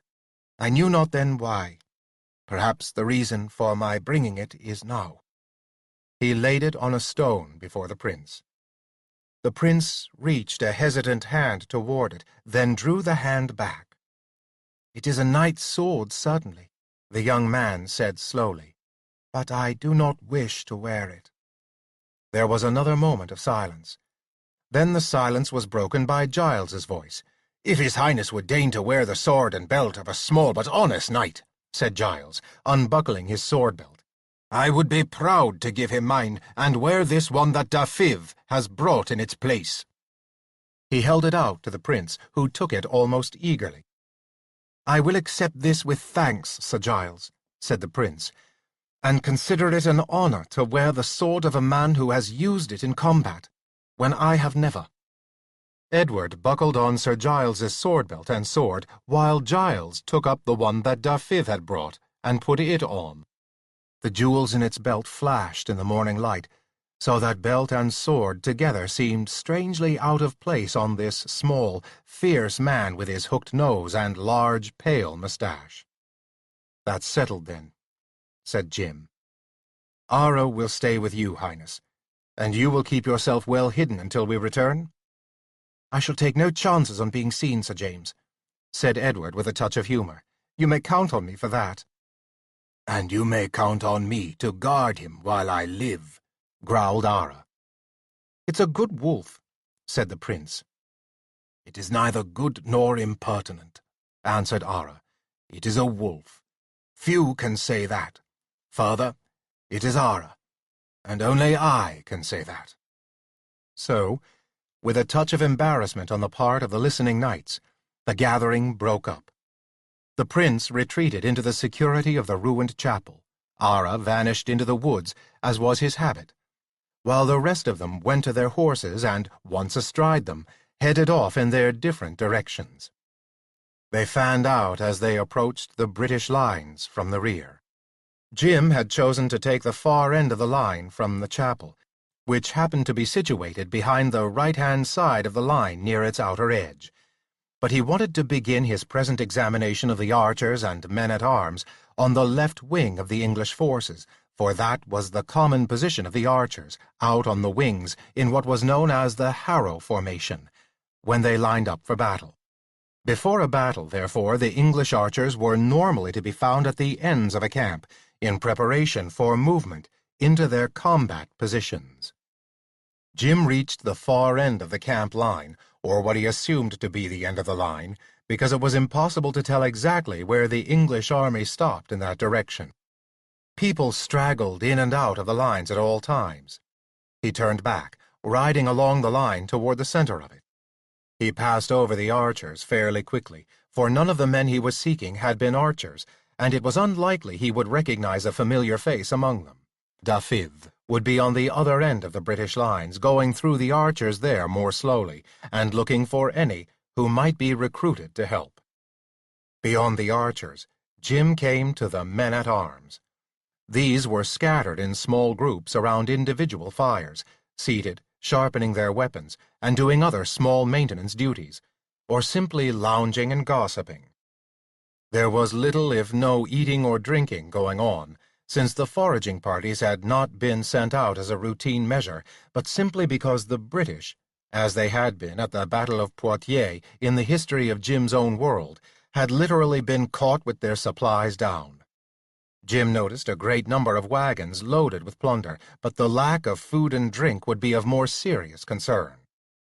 The plan had been that both he and Brian would only glance at the archers at opposite ends of the line, and then work more slowly down the line of lightly armed men-at-arms until they met at the middle. Meanwhile, Dafiv might well have even dismounted from his horse and be mingling and talking with the bowmen, looking for recruits. If he found none at the right end of the line, he would try the left end of the line. If he had relatively good success at the right end, he was to return to the chapel as quickly as possible, and aid Ara in being ready to defend the prince against any who might stumble over that royal personage. Jim went slowly along past the seated men, earning hardly a glance from any of them. He was a typical knight, effectively in undress uniform, without his armor, heavy weapons, and war-horse. Unhappily, he recognized nobody. Not John Chester, not those few men-at-arms of Brian's whom he knew by sight, and none of his own. Eventually he saw Sir Brian riding slowly toward him, and assumed that the other had had no luck either. Jim's hopes took a downward plunge. He wondered what had happened. Most likely, John Chester and the men had lost their way, failed to find the English forces, or blundered into the hands of the French. Any of these mishaps would make them unavailable. If that happened, it would create more than a small problem, because such hazy plans as Jim had in his mind at the moment all depended upon having their full complement of men-at-arms with them and ready to fight. He came together at last with Brian, and spoke to him in a voice too low for any of those near to hear. "No luck for you either?" he asked. "No luck." "Ha!" replied Brian in the same low voice, and then Jim saw a smile breaking out at the corners of the other's mouth and Brian's right hand twitching on the pommel of his saddle. Only then Jim realized that the other was longing to make a fist out of that hand and punched Jim exuberantly upon the shoulder. "Of course I had luck. I found them not 15 minutes ago. One of the men even knew where the chapel was, so he has gone first with John Chester to guide him to it. Then he'll return and direct the others as they go off by 2s and 3s. Theolof will stay to the last, to make sure that all get off all right and without causing a stir. I kept on riding down to meet you, so as not to attract any unusual attention." He raised his voice. "Come," he said, loud enough for his voice to carry to those nearby. "We may be out of meat, but I still have a flask of wine left. Come with me, old friend."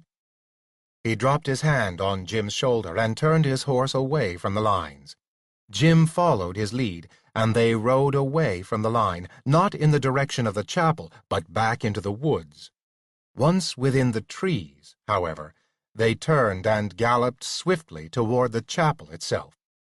By the time they got there, some dozen men had already arrived. John Chester met them with large smiles. "Well done, John," said Brian exuberantly, swinging his right leg over the saddle, freeing his left toe from the stirrup, and sliding off the horse's back. Jim, who had never learned that particular trick of dismounting, got off more sedately, and Brian gestured at one of the men-at-arms to take the horses. "Well done all the way along, John. We'll make a knight of you yet." "I thank you for the compliment, Sir Brian," said John Chester. "But it can be no secret to you that, if it had been left to me, I would have been a poor leader indeed. It was Theolof and the more practised men-at-arms who kept the company in order and saw it got where it should." "But you learned, John? Ha!" Brian cuffed him in a manner that Jim thought a little too rough to be friendly, but John Chester did not seem to object to. "That is the main thing. You learned. Just keep on learning, and what I said will come true. Knighthoods are not won on the battlefield alone. Though you'll have your chance at that, too, before the sun is twice more down, or I'm badly mistaken. Let us, you and I, James," he said, turning to Jim, "inside, and see how His Highness has put up with his waiting." They entered the ruin together, but when they came to the narrow, stone-choked alley that had been an aisle, they had to go single file, Jim first. At the end of the aisle the prince was seated more or less comfortably upon some of his belongings, to pad the surface of a stone block. Ara was lying before him. They were deep in talk. Jim was surprised, for it was Ara who was doing most of the talking, in a steady, low growl of a voice. He broke off as Jim and Brian came up, and both he and the prince looked at them. "Sir Wolf is very wise," said Edward. "He would make a good teacher. I have been learning much." Ara opened his jaws in his silent laughter. "From pert to good, and now to wise," said Ara. "I'm improving in this human's estimation." "Truly I have much to learn," said Edward seriously, "and being still young I often ignore the gold of wisdom when it is scattered on the floor before me. That, at least, I am not doing at this moment. When I am king, I will have responsibilities. Then knowledge and wisdom will be called for. For this is a new age, mark you, gentlemen, and a new time coming in my generation." "It will little please me if it does," growled Ara. "I'm all for the old ways, and no change in the land as I know it. But I am willing to talk to one who will listen." "And I have been willing to listen," said Edward. "It is a new thing for me to hearken to one who neither fears nor even very much respects me. One, in fact, to whom even one of my blood is somewhat less in some ways." "All of us can learn from others at some time or other, I think, Highness," said Jim. "However, the rest of us have been up to the English lines and found our own men. They're coming in, 2 and 3 at a time, and soon we'll have 30 to 50 good men here, plus any archers that Dafydd may have been able to find and bring to our help." "It is a scant enough force," said the prince, "but I have not asked for any defence at all, even a small one." "Forgive me, Highness," said Jim, "but it is not your defence I have in mind directly for these men. Some I'll leave with you for that purpose, but there are other things to be done. I hope to use them to reach the false prince and eventually bring you face to face with him." "God send the hour," said the prince. His eyes glittered, and his fingers played with the hilt of Sir Giles's sword. Giles returned, and they were all gathered now except Sir Raoul, Dafydd, and anyone whom Dafydd might have been able to find. Sir Raoul was the next to arrive. Jim and Brian, the prince and Ara, had moved back outside and had been joined by John Chester at Brian's orders. Sir Raoul rode up and dismounted with a thin smile. "I see you found your men," he said, as one of the men-at-arms took his horse at the wave of Theolf's finger and began to lead it back behind the chapel to join the other horses there. "Well, I too have been successful, as far as information goes. There is to be a truce and parley, while the French and English discuss terms that good King Jean has offered them." "I heard nothing of a truce on the English side," said John Chester. It was doubtful whether he would have spoken up so freely to Brian or any of the other English knights, but the fact that Sir Raoul was French had evidently made him feel he had a certain amount of license. "Possibly you English do not talk as much between yourselves as Frenchmen." Raoul dismissed the objection with a wave of his hand, not even looking at John Chester. "No battle will take place until tomorrow. They will use the night on either side to discuss things and send envoys back and forth, for it is already too late in the day to get forces into position and begin a battle, which, if started now, must end in darkness and confusion." "Then tomorrow?" asked Brian. The smile vanished from Sir Raoul's face. "I should expect battle shortly after dawn," he said, "for King Jean and those with him will not yield in their terms, and certainly the Duke of Cumberland, who commands on this English side, is too pig-headed to back down from his position." "Do you know in what part of the line the king himself and his bodyguards will be fighting?" asked Jim. Raoul looked at him. "I know you particularly charged me to find an answer to that question if I could," he said. "It is my understanding that the king himself will command in the 3rd Division, or the furthest back of the 3 battle lines of the French troops. This is uncertain information, since it may well be changed on the morning, but I think you can pretty well count on it in this instance. Because of that position, it may well be that he and his division will not need to enter the fight at all, for certainly the first 2 divisions alone are enough to ride down the English." "We are not entirely without archers on our side," said Brian, "and yon French found it none too easy to ride us down, either at Crécy or Poitiers. If it had not been for the wisdom of your King Jean, then, in resisting his Genoese bowmen and sending them out secretly to fire into the English right flank, at a time when the battle might have gone either way, you would not have won the field that day." "But he did, and we did win." Sir Raoul's eyes flashed.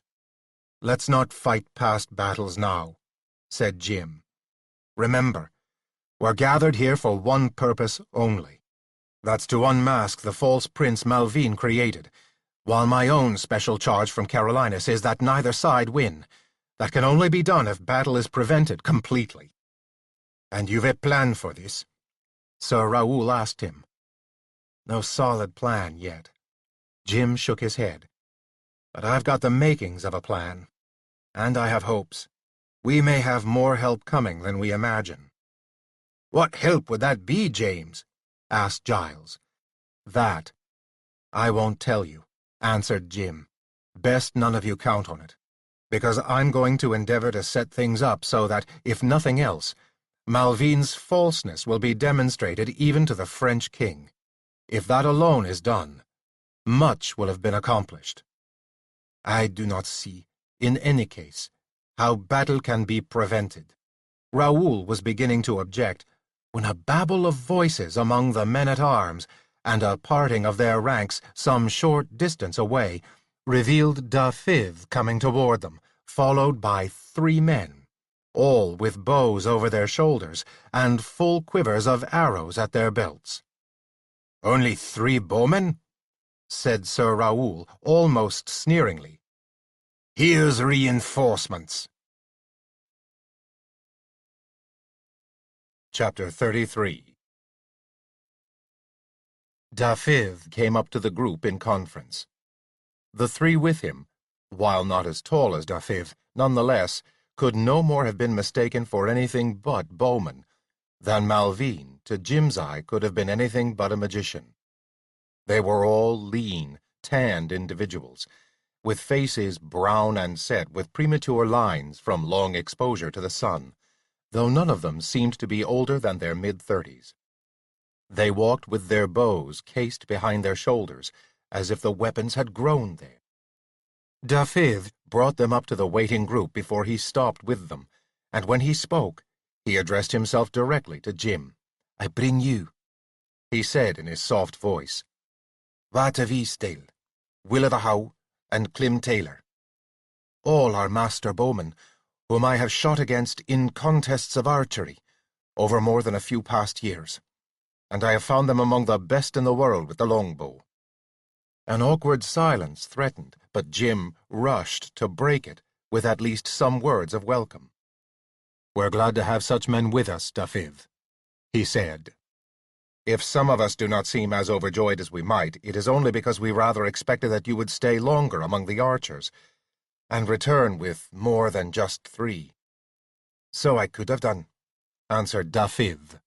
"But I think that, look you will find these 3 and myself more than ample for the purpose that I have in mind, and that I think you will welcome. Important indeed it is that they be master bowmen, not merely as to skill with the long shaft, but men who have stood in line of battle before, and can be counted on even in the thick of things to do what they have been set to do." "By St. Dunstan," said Brian, "I do not remember you being asked to plan our fighting for us." "I was sent to find archers, and archers are used to a particular purpose, or they are wasted," said Dafydd. "Being the only archer here myself among us, it seemed to me that I must take upon myself the planning of what the archers should do, for none of the rest of you are trained to do so. Am I wrong in that? Or was I wrong?" "No, Dafydd," Jim answered for all the rest. "You were not wrong, and are not wrong. Let's at least hear what you have in mind." "It is not ordinary for an archer to tell belted knights how fighting should go, I know," said Dafydd. "But an archer, look you, is like a tool to the hand. No 2 tools are exactly alike, and some are better fitted to a particular job than any others, even though others look so like to them that those not used to tools cannot tell the difference. I have here 3 bowmen specially fitted to a certain use. Whatever else you plan to do, Sir James," he said, now addressing Jim directly, "it is your plan to bring yourself, these gentlemen with you, and in particular your prince, close to King Jean and Malvine. Is it not?" "That's true," said Jim. "And your only hope of approaching him is during the battle, am I not right?" went on Dafydd. "You're right," said Jim. "And am I further right that in a battle the King of France will be surrounded as thick as they can ride by at least 50 picked knights, who will be ready to die in place rather than let any possible enemy close to him?" "That is no whit less man the truth," said Sir Raoul, "and by the lilies and leopards themselves, I have from the beginning imagined no way by which a small group like this can penetrate such defense. If you have come up with a method, archer, I freely give you my apologies for any opinion less than favorable of you I have had in the past."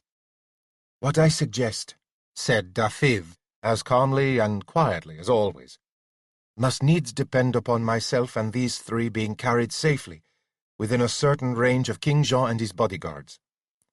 From that point, however, they may become the tool to open up that steel shield that surrounds not only the French king and Malvine, but also the false prince, for he is sure to be there also, as a sign to both armies that he is on the French side. I think there is much sense in what the archer says, said the prince unexpectedly. Indeed, your highness is probably right, said Brian. But Dafydd, just how did you plan that we were to carry you that close? Ah, that, said Dafydd with a slow smile, I leave to you gentlemen of metal weapons and dress. Think you that whomsoever leads the approach against these knights cannot be naked men such as myself and these three archers, but must be armoured in steel as they are? You know that in such battles as these, your men of the bow are of great power from a distance, and so long as they can retire behind armed and armoured men when the enemy comes to close blows. At close range, we are such cold meat to be sliced. True enough, Dafydd, said Jim, as much to end the discussion as to give Dafydd his due. The making of plans to get us close is within my province. Even our men-at-arms must follow we leaders who are in full armour, or else they, too, could not face the clash with those armed and clad as we. In fact, they'd stand the shock only a little better than you and your bowmen. As it happens, I've got some ideas on that. It would be of a great benefit, said Brian wistfully, if you could go in before us in your dragon guise, and at least throw their horses into dismay and excitement, so that they will be less free to oppose us for needing to control their steeds. But such would not be a gentleman's way, James, as I'm sure you know. Magic should only compete with magic, otherwise it is a case, as Dafydd has said, of naked men against those better weaponed and prepared. You can indeed turn into a dragon at will, Sir James? Asked the prince, fascinated. Yes, Highness, answered Jim, although I'm not much of a magician in other ways. He is over-modest, your Highness, said Brian. He got us into the inner parts of the castle of Malvine and brought us safely out. That latter part in particular you know yourself. That is very true, said the prince. But I'd greatly like to see you change into a dragon some day, Sir James. As well wish to see me venture into the castle of a magician to rescue a prince, snapped Ara. It can be done, but it is not something to be done except for special and very strong reasons. The knights around the prince all drew back slightly, as if instinctively expecting an outburst of royal temper at this rebuke. Instead, to the surprise of all those there, including Jim, the prince merely looked thoughtful. That also is true, Sir Wolf, he said. Once again you teach me to think before I speak.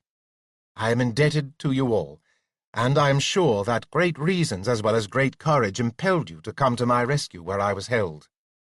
There was the beginnings of another awkward silence, but it was Brian this time who hurried to fill the gap. James, you said you had some thought about how we could approach King Jean and those with him?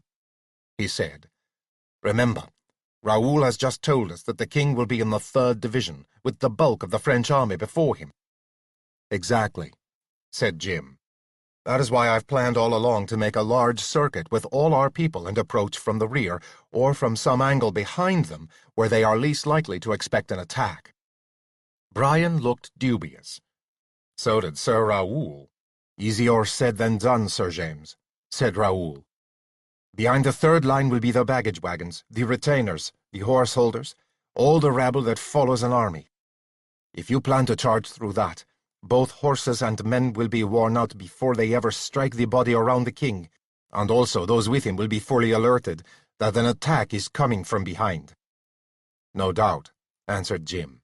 But while I wouldn't use magic directly in battle against anyone, I think it's a legitimate use of it to help us approach to a distance from where a charge will do some good. Looking around, he saw no disbelief on the faces watching him. The irony of it struck him then, for he was nowhere near as sure as they seemed to be that he could manage what he had just said he would do. But from the standpoint of those around him, magic could do anything, and a magician could work any magic. He had expected them at least to ask him how he was going to use magic to make their close approach to the king and his bodyguard possible. But none of them asked, and he was content not to have to explain. They must have some hope of success, no matter how flimsy. It was best none of them knew that, of all the several possibilities to get them at the false prince that he was still juggling in his mind, none of them might work. They might be killed to no purpose, all of them. But let the disappointment from that come, if it had to come, tomorrow, after they had all tried their best. "So much for that, then," said Brian. "However, let us all, you too, Dafydd, move a little apart from these others so that we may speak in freer voices, without a thought of being overheard, even by our own men. But before that, Theolwch, Tom Seaver." Jim's new squire and Brian's senior man-at-arms detached themselves from the group of the others, from whom the three archers were still standing a little apart, and came up to Brian. "Yes, Sir Brian," they said. "See to it that these three good archers are welcomed among our men. You understand me, Tom, Theolwch? They are one of us now, and to be treated as such." "It will be so, Sir Brian," said Theolwch. They went to the archers, spoke to them, and led them over to the men-at-arms. Brian was already leading the others around the corner of the ruined chapel to a small grassy spot. Once there, Brian turned his attention to Dafydd. "Dafydd," he said, "now that we're apart, not only from our men-at-arms but from your bowmen, tell us frankly how you think the four of you might open a way for us through that wall of knights surrounding King Jean." "It was my thought," answered Dafydd, "that the longbow cannot be fired from horseback, after the manner of some eastern archers with shorter bows, of whom I have heard, and who shoot even at a gallop. Still, horses might bring myself and my three bowmen close enough to the bodyguard of the king, so that we could work great destruction with our arrows, even against their plate armor, if so they are all dressed in it. To this end, you will have to supply us with horses. One reason there are only three with me is that I wanted not only master archers, but archers who knew how to ride, and all three do so, having been accustomed to horseback since boyhood for various reasons." "I see how this might be a help to us," said Brian, "but I see no special use for it. We will still face a solid wall of steel, and whatever lances or weapons have been turned to meet us at the sound of our approach." "You underestimate what the bow can do, as most of those who are not bowmen tend to do," said Dafydd, "particularly bows in the hands of such men as these three I brought with me. Think you for a moment, Sir Brian. Our arrows can empty the saddles of those directly before you, therefore breaking the solid wall of defenders against which you charge, so that you may be in among them before they are solidly set to face you with horse and weapon." Said Brian, suddenly thoughtful. "There are indeed possibilities in that." "Indeed," went on Dafydd. "Further, if we are able to place ourselves at an angle to your assault, that I hope, perhaps we can continue shooting those ahead of you for some distance in, and, close-packed as those knights must be, if any have a dead knight ahead of them, or a riderless horse, they will have difficulty coming at you until that obstruction is out of their way, which is not likely to be brought about easily or quickly, since all the other knights of the bodyguard will be attempting to get close to you at the same time." "I see," said Brian. "A very pretty, if hardly chivalrous way of attacking. But since we are largely outnumbered, and with the odds much against us, I think it should be justified. It comes to me also that your arrows could help protect the more lightly armed men-at-arms who will follow us knights forward in our full armor." "I had that in mind too," said Dafydd. "What do you think of this, James?" asked Brian, swinging on Jim. "It fits in excellently with what I had in mind myself," said Jim. "It means, of course, getting horses for these three extra bowmen, and, of course, one for His Highness as well as weapons." "And armor," put in the prince swiftly. "Nor do you forget a lance, Sir James." There was the beginning of another awkward silence. Jim took it on himself to break it. "I am afraid," he said to Edward, Your Highness forgets how difficult it might be to have the luck to find a suit of armor that would exactly fit your Highness. We'll do what we can to armor you, but it'll probably run more to a helmet and mail shirt, with plates that can be strapped on the upper legs and arms. You can count on a shield as well, as for the lance. I'll have you know, Sir James, broke in Edward hotly, I have been under instruction by the best teachers in Europe for all kinds of weapons. I doubt not I am a match of anyone here or anyone I am likely to encounter on our way to the king tomorrow.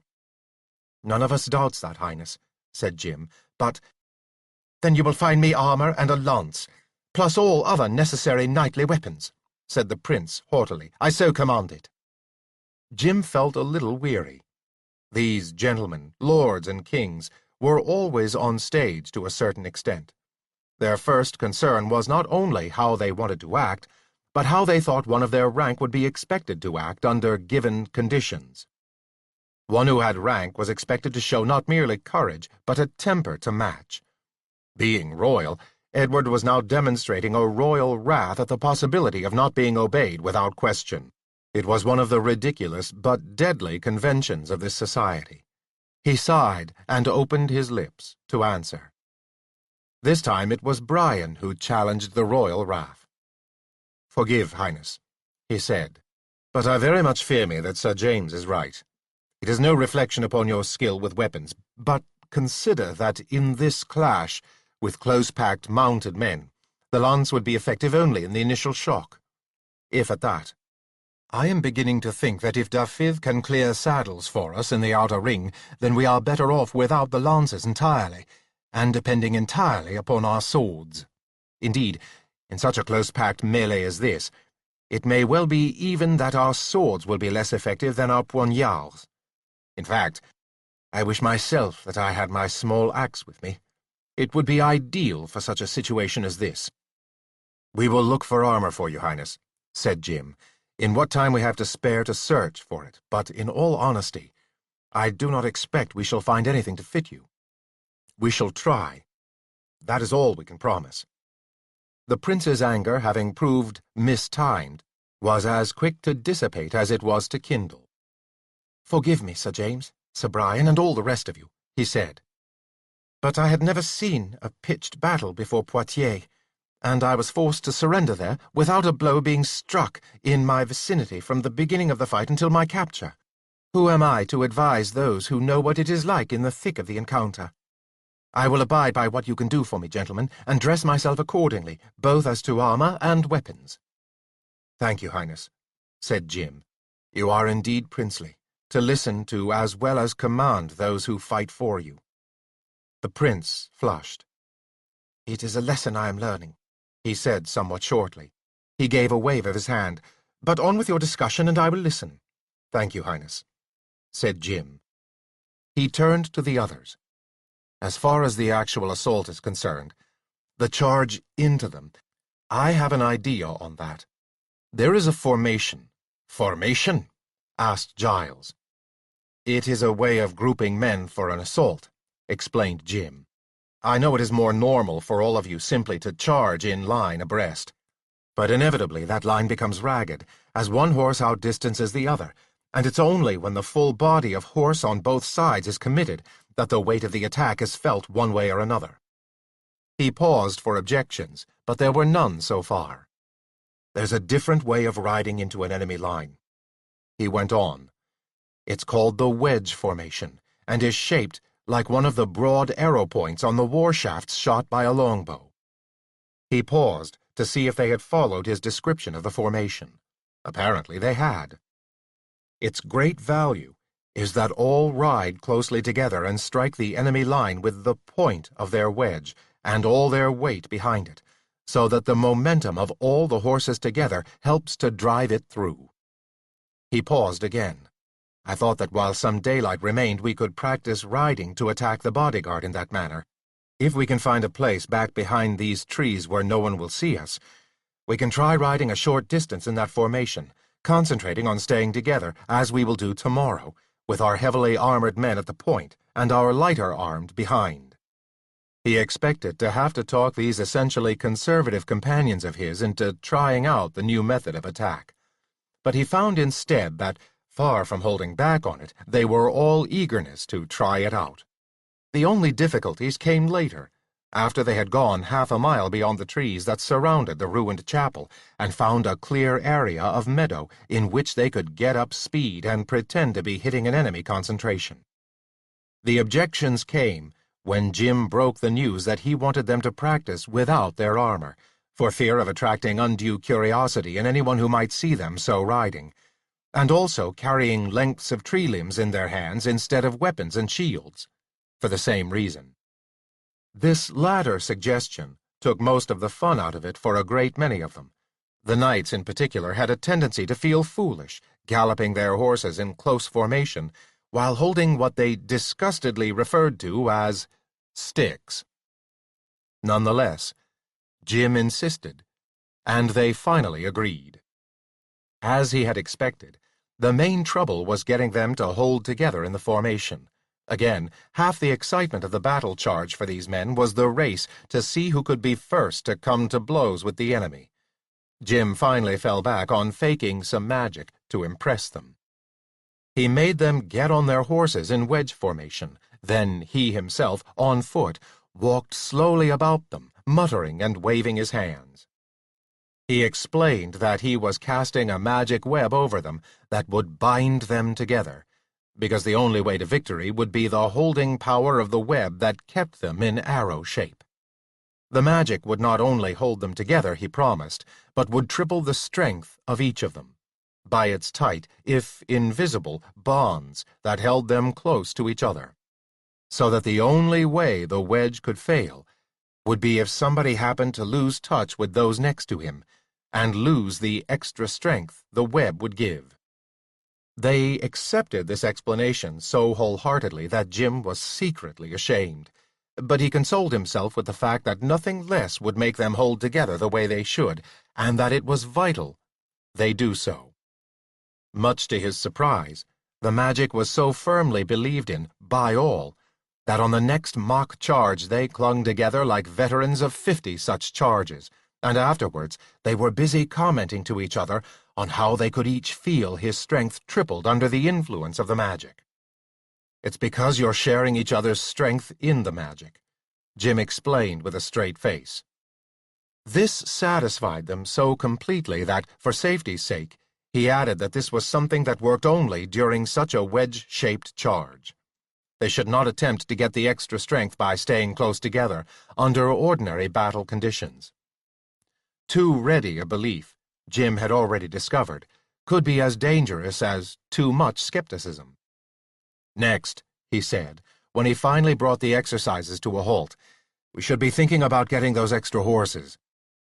By the time he said this, the wedge had already separated, as its human parts normally did, into 3 parties, one consisting of Jim, his companions, the prince, and Sir Raoul, another consisting of the men-at-arms, and a third of Dafith's 3 archers. In fact, since the archers had no horses, they had stood to one side and watched the exercises, clearly more than a little put out as not being able to join the rest, although their interest in what was going on tended to override this. It was time to stifle this sort of division among the men, and that had prompted Jim's decision to mention that it was high time that they saw about getting extra horses, not only for the 3 bowmen, but for the prince. Horses of any serviceable kind would do for the bowmen.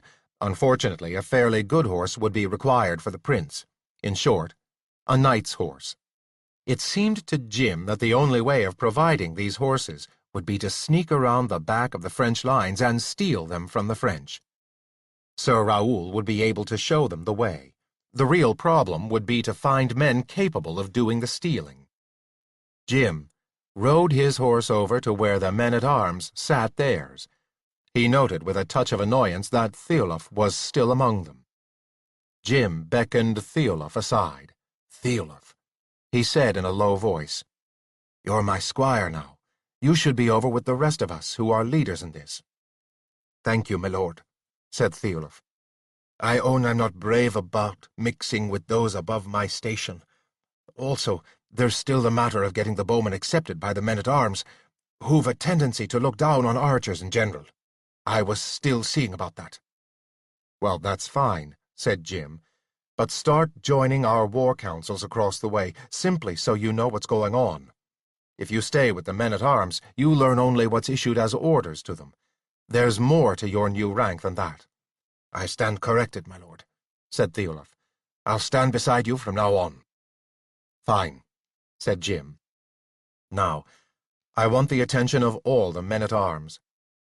Theolaf turned his horse back to face the other men-at-arms and shouted at them. Pay heed now! His voice rang out.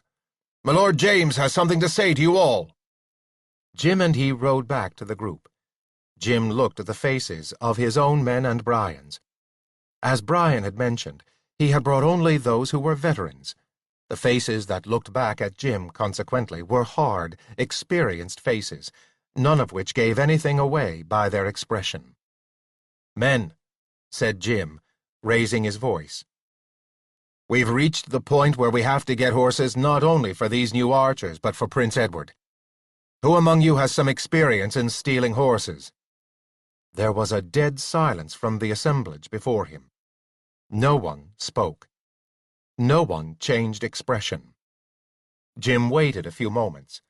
Then it became obvious none of them were going to speak up. He raised his voice again. "Is there any among you who have known horse thieves, then? Or perhaps heard of some of the ways to go about their stealing?" he asked. Once more he met the same poker-faced silence. Evidently it was no use. He turned briefly to Theolaf. "Join me when you can," he said in lower tones to his new squire. Turning his horse about, he rode back to join the group of those belonging to the upper class. As he joined them, his mind was busy with the problem that had just erupted. He had been sure that of the men-at-arms, one at least, since they were all soldiers, might have some idea on how to provide themselves with riding horses under conditions like these. But evidently not. The question was now, what should he do? Sir Raoul would show him the way to the back lines of the French, and soon twilight and approaching darkness would make thievery possible, but he himself had not the slightest idea of how to go about getting the horses he needed. Furthermore, he was not quite sure that none of the men of rank around him would know any such thing. He was roused from his thoughts by Brian's hand plucking at his elbow. When he looked up, Brian caught his eye and inclined his head a little to the side. They rode off together a short distance, enough to give them privacy from both groups. "I heard you there," said Brian. "James, James, what did you think to gain by speaking to the men that way?" "Why, I hoped to come across at least one who had some experience in stealing horses," said Jim. "Exactly what I asked them." "Exactly," said Brian. He shook his head. "James, James, sometimes I think you are the wisest man on earth, wiser even than Carolinus. At other times you seem to know as little about the ordinary things of life as someone from the depths of the sea, or the other side of the world." "I don't understand." Jim stared at him. "Why," said Brian, "you asked these men, standing all together, each overhearing your words and in a position to overhear the words of any who answered you, which of them were horse thieves. How could you expect them to answer? If any had said you yes, from this day on, if they happened to be anywhere nearby when a horse was stolen, and there was one of these others around who remembered that one identified himself as skillful at stealing such, they would immediately be mentioned as one who had experience at that thievish trade." "I see," answered Jim slowly. He had lived in this world long enough to know that here an accusation was tantamount to a universal certainty that the person was guilty of whatever he was accused of. "But how am I supposed to find out who among them does know something about picking up horses for our archers and the prince?" Brian turned without giving him a direct answer and shouted in the direction of the men-at-arms, "Tom Seaver!" Tom detached himself from the group and came over. "Tom," said Brian, "we need at least 2 men who know something about stealing horses. Go find us some. We'll wait here." "Aye, Sir Brian," said Tom Seaver, turning back toward the men-at-arms. "Is Theoluf still there with you?" Brian called after him. Tom stopped and turned back. "Yes, Sir Brian," he answered. "Perhaps Theoluf can be of advice and assistance. In any case, see to it. Bring us two such right away," said Brian. "Right away, Sir Brian," said Tom, as matter-of-factly as if he was starting off to fetch a couple of flasks of wine. He strode back to the group. "You understand now, James?" Brian asked. "This is what such men as Tom are for, set up to be captain among the other men-at-arms. They already know if any of the others have horse-stealing skills. There will be no public asking or answering aloud, but merely understanding and an order." "Yes," said Jim wearily. It seemed that he would forever be learning about this new world that he and Angie had decided to live in. All that its inhabitants knew from birth, almost without knowing how they learned it, he needed to learn by trial and error. Chapter 34. Tom was back within 5 minutes, with 2 men. One was a small, brisk-looking youngster with a brush of red hair above an open, guileless face. The other was a taller, leaner, and older man with thinning black hair. Both moved and wore their weapons like the experienced men-at-arms they were. "This of the red hair is Jem Wattle," said Tom. "With him is Hal Lockerby. Sir Brian knows them well, Sir James, but I thought you might wish to be told their names if you had not known them before." A hard smile crossed Tom Server's face. "They're just the men you need to spy out the French lines after dark." "Thank you, Tom," answered Jim. "Jim! Hal!" said Brian. "Attend Sir James until he sends you back to your usual duties." He turned to Jim. "Shall I stay with you, James, or—" "If you would, Brian," said Jim. "I'm going to be talking to Sir Raoul. It'll do no harm to have someone back here who knows what we're busy about." "Come then," said Brian. He turned his horse, leading the way. James rode with him, and the 2 men-at-arms silently brought up on foot behind them as they rode over to where Sir Raoul was standing beside his own horse. "Sir Raoul," said Jim, as the other knight looked up at him, "we would like to speak to you. A little aside, if you don't mind." Sir Raoul swung up into the saddle of his own horse, and the 5 of them moved across the grass of the meadow into the lengthening shadow of the trees. Out of earshot of the others, Jim halted his horse and turned it back to face Sir Raoul's, and, incidentally, that of Brian, as well as the 2 men-at-arms. "Sir Raoul," said Jim, "you know we need horses for the archers and another horse, of some value for the prince. I found 2 men who might be useful in helping us get such horses. Will you guide us to the rear of the French lines again?" "Not the English lines, of course, for that," said Sir Raoul sardonically. "Oh, well, I expected it would be the French lines. Come with me, then, all of you." It was full dark when they reached the rear of the French lines. They had been reduced to going slowly, for the trees were still about them, and, while the sun was all the way down, the moon had not yet risen. However, as they reached the rearmost wagons of the French baggage train, the thin moon began to rise. With the aid of its increasing glow, they found their way up into the main baggage area of the French. "We are now in the center of the baggage area behind the French lines," said Sir Raoul. "There'll be horses, both alone and herded together, picketed to the right and left of us. Whatever you want to do from here on is up to you. I'm simply in attendance until the time comes to guide you back to our people." Brian had been talking in a low voice to his 2 men-at-arms. "Away with you then, lads," he concluded. "You know what's needed: horses, saddle gear, armor, and weapons for His Highness. See that you find it all." The 2 men vanished among the baggage carts and other paraphernalia. Brian turned back to Jim. "Now, James," he said, "we simply wait. I think I'll take advantage of the situation by examining the area myself while we're waiting," said Jim. Would you stay here, Brian, in case Jem and Hal return before we do? That way we can all regather on you. I'll hold this spot, he said grimly. Thanks, Brian, Jim said gratefully. I won't be long. He turned to Sir Raoul. Raoul, he said, will you show me where you think the most likely place might be for the king and his bodyguard to stand while the battle takes place? I'd like to have an idea of the ground over which we might need to charge. I can only guess, Sir James, said Raoul a little stiffly. But if that is what you wish, it is what I wish, said Jim. Sir Raoul rode off. Jim caught up with him, and they rode their horses around and through the baggage carts toward the first of what looked like a small row of hillocks. As they got closer, the hillocks turned out to be medieval versions of tents. Most of these were lighted from inside, and from within them came the sound of men enjoying themselves, most undoubtedly with the help of food and drink, probably mostly the latter. Sir Raoul rode through this line of tents and led Jim on to a point where the ground rose a little bit and became freer of trees.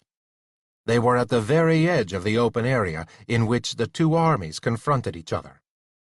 I think this is the most likely place for His Majesty to want to place himself so that he can view the battle, said Sir Raoul. Again, remember this is only a guess on my part. I promise nothing. But if I were in command of this army, this is the place I would choose. Jim rode about, examining the land in several different directions. If this was indeed to be the place that the king would choose, then it was ideal for Jim's purposes. There were a number of directions that gave enough open space for his group to get up to charging speed, even after emerging from the tree line which surrounded this open area as if holding it in a cup.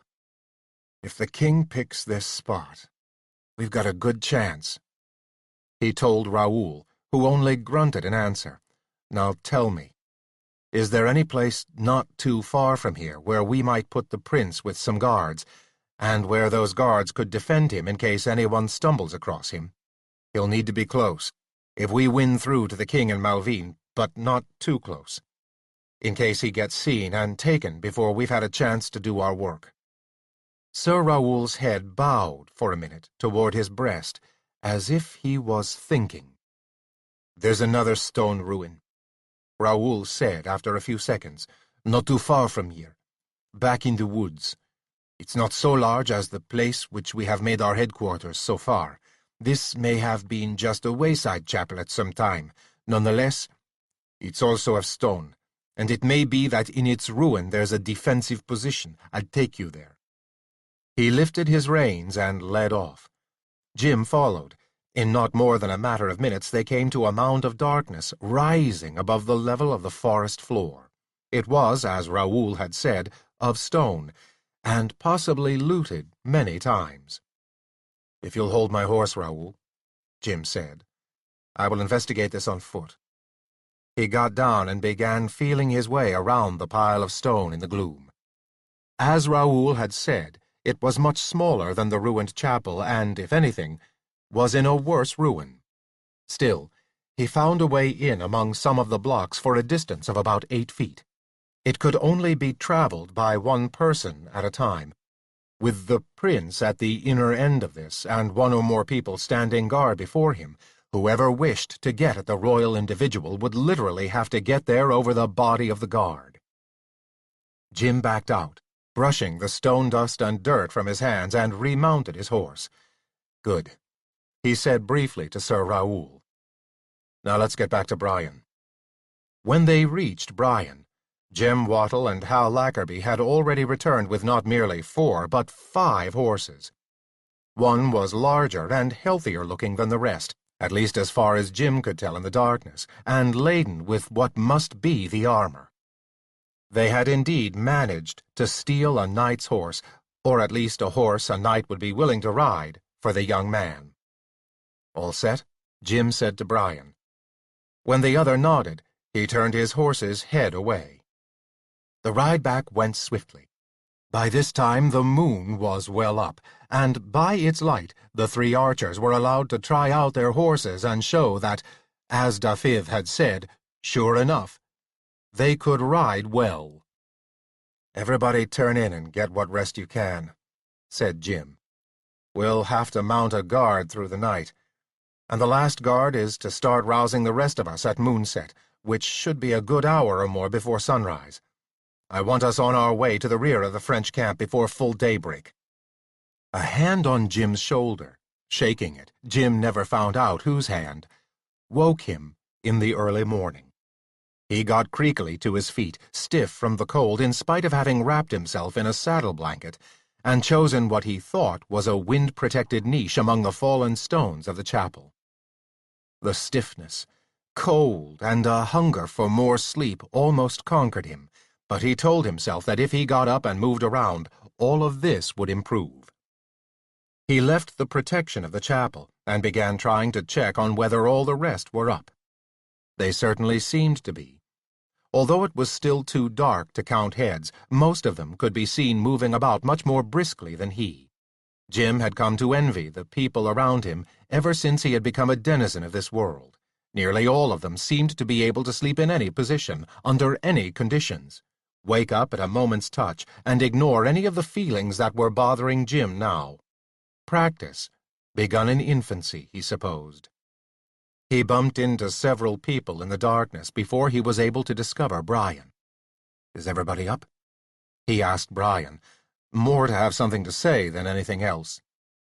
Yes, said Brian, with that slight testiness that had a tendency to afflict him on the morning of any action. "Of your love, Jim, give me room. I must get into my armour now. So should you. Where is your Theolf? The squire should be with his master at all times such as this. Ho, John Chester!"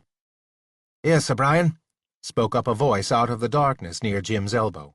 "Where's my breastplate? Go find Theolf and have him fetch Sir James's armour and bring it here to start to help him dress," said Brian. "Where have you been all this time?"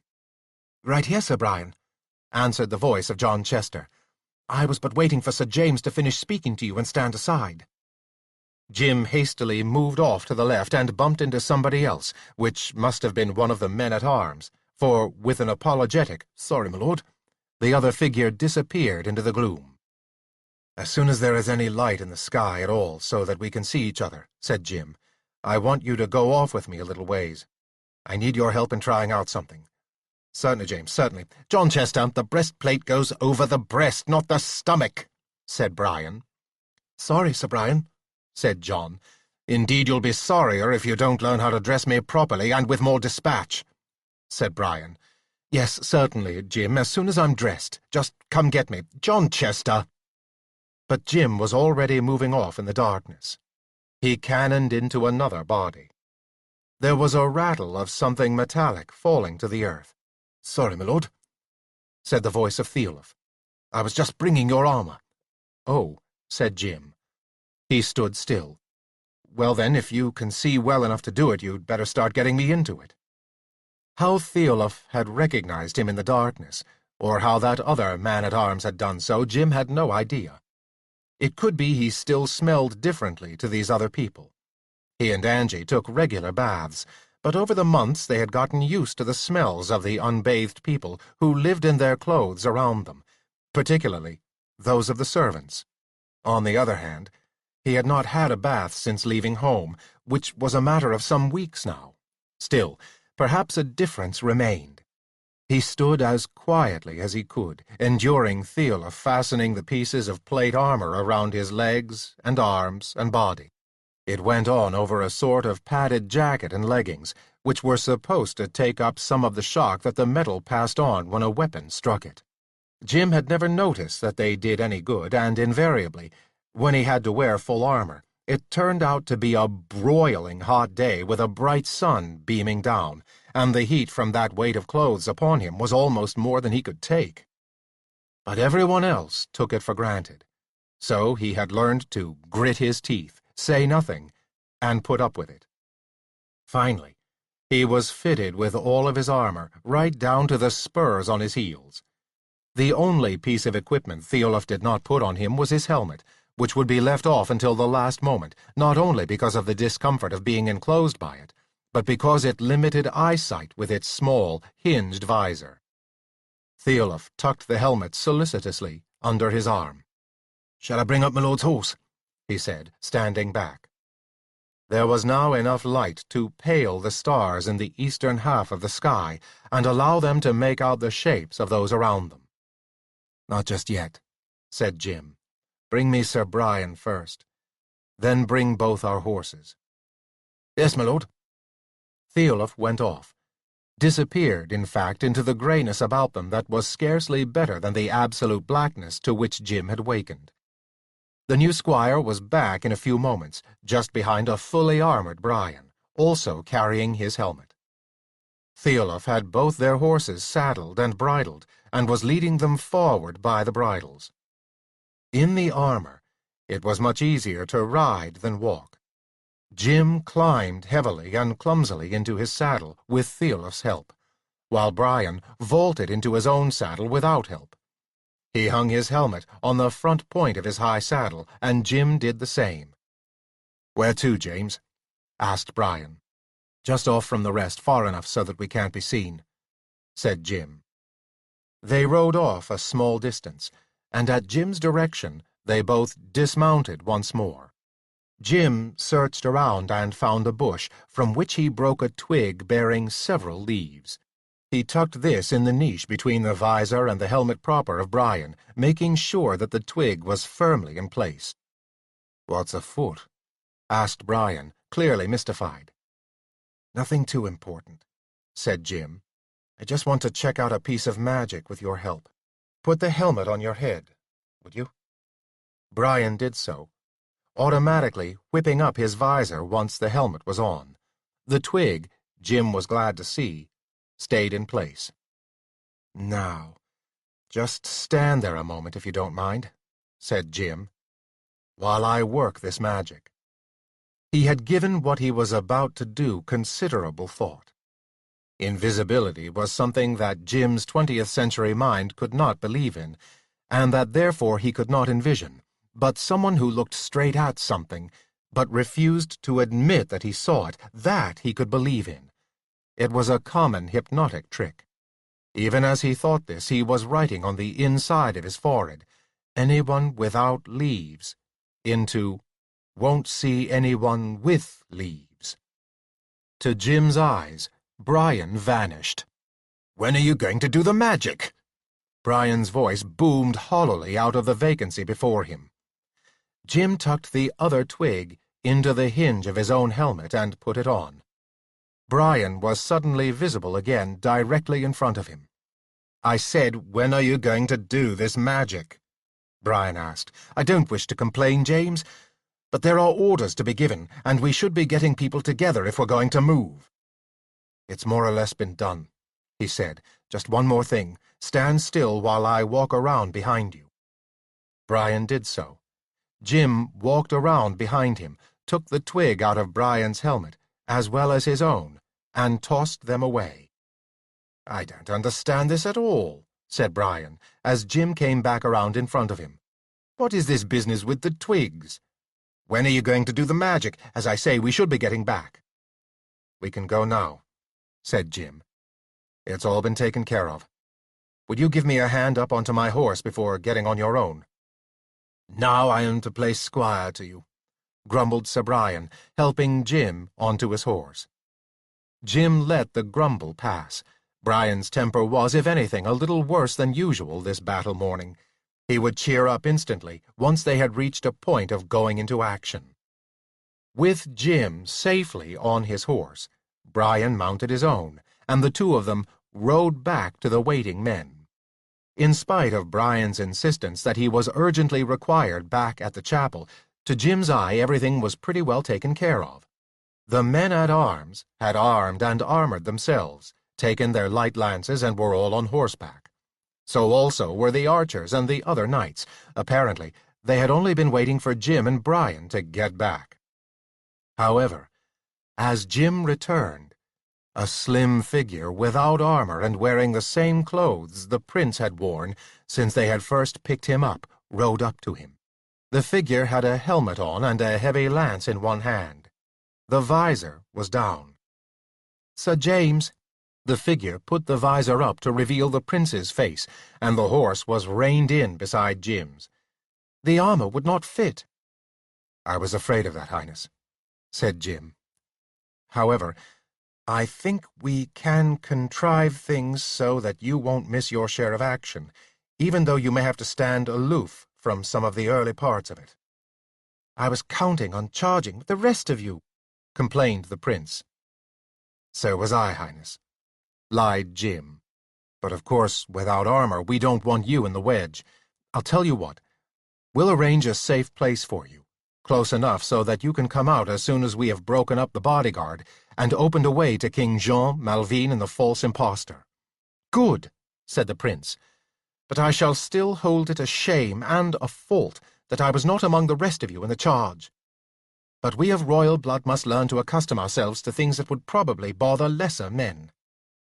He rode off to join the group of knights, who were waiting to move out, and who had already been joined by Brian. "All right," said Jim, raising his voice. "Sir Raoul, will you ride in front and guide us?" "Good. Then, let's move!" Chapter 35. The sun had not yet risen by the time they reached the rear of the French lines, but there was enough light reflected from the sky now so that things were as visible as they might have been on a thickly clouded day. Jim halted them some 300 yards behind the baggage lines. Sitting his horse, facing them in a little open space between the trees, he had 2 men-at-arms dismount and search for 2 twigs apiece for every person there. At his direction, they brought these twigs back to him. They had necessarily done the twig-gathering on foot. He leaned down from his saddle to take 2 of the small leafy ends, and held them up so the rest could see them. "Now," he said, "I want you all to watch me and my horse carefully." He waited until he was sure all eyes were on him, then leaned forward and threaded the small woody stem firmly into the head strap of the bridle, so that there was no danger of it falling out. He leaned back then, sitting upright in his saddle, and looked at them, still holding the other twig visibly in the air in his hands. "What do you see?" There was a murmur of wonderment from those before him. No one, it seemed, wanted to take it upon himself to give a direct answer. "Sir Brian," said Jim, "what do you see?" "Why, you are but sitting in thin air above the ground," said Brian. "Exactly," said Jim. "Now, watch this." He tucked the other twig firmly into the hinge of his helmet visor, so that it could not possibly come out. "Now what do you see?" He challenged his audience again. "Brian?" "James," said Brian, "are you still there? We can see neither you nor your horse if you are." "I'm here all right," said Jim, "and you'll see me again in a minute." He turned to look down again at the men-at-arms, with the rest of the twigs in their hands, both now staring open-mouthed at the apparently empty space. "You two," he ordered. "Take the rest of those twigs and pass them out, 2 to each man here. Each of you, as you get your 2 twigs, put one first firmly into your bridle around the head, where it can easily be seen from a distance. Then put the other securely in your helmet or some other place, that again you can be sure it won't fall out by accident. Do it now." The men-at-arms jerked to life as the voice came at them from the empty air, and moved out among the assemblage before him, passing out the twigs. Each man took his pair of twigs. He did what Jim had said, and a new murmur of voices arose. They stared at those around them, who got the twigs first and disappeared, then reappeared, once the person staring had put his own twigs in place. "Let's not raise our voices," said Jim. "We should be far enough from the baggage lines to be safe, but I don't want to be overheard. Now, have you all got your twigs in place? If so, you can all see each other and me again." A murmur of agreement arose. "A wondrous thing, Sir James," came the voice of the prince clearly. "Thank you, your highness," said Jim, keeping his voice down. "But by your favor, please remember what I said about not speaking loudly. Now, to anyone else who does not have twigs attached to their clothing, or stuck in their hair, or some other such place, you'll appear to be invisible. See that you don't spoil that invisibility by making any noise that would make them think there's someone there, but invisible." He paused to make sure all got the message. Then he went on. "Bear in mind, this is a different magic from plain invisibility. You haven't really been made invisible. You've only been changed so that anyone who looks at you will convince himself he doesn't see you. If you speak, the sound may fight with that conviction, and they may end up seeing you after all. This applies to the horses as well. Let's ride them as quietly as possible, at a walk." He turned to Sir Raoul. "Sir Raoul," he said, "will you first take His Highness and the knights to the place we picked out yesterday and leave them just inside the trees? Then return here and guide another party of 10 of our men to that position, and so forth, until they're all there. I'll wait, to go with the last group." They went as Jim had directed. He came in with the last group to find the rest of them already seated among the trees at the edge of the little rise of open land between the armies.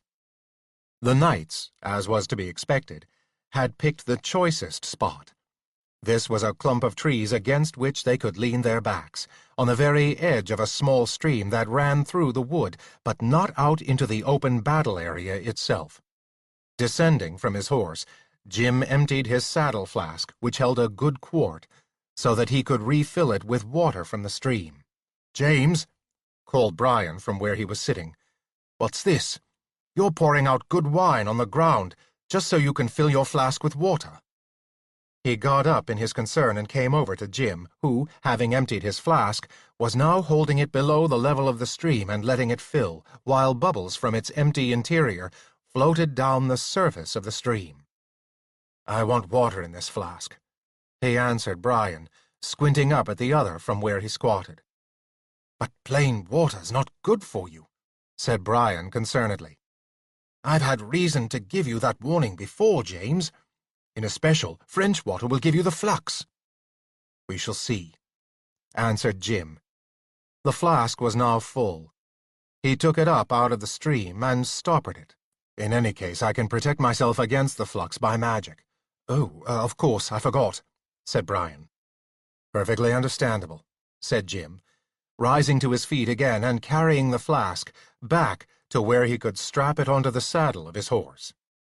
He just wished he could be sure that his magic would protect him from the flux, by which Brian undoubtedly meant diarrhea. He tied his horse's reins close to where the horses of the other knights and the prince were tethered, Brian accompanying him. "Raoul has been telling us about your reasons for picking this place," Brian said as he tied the horse.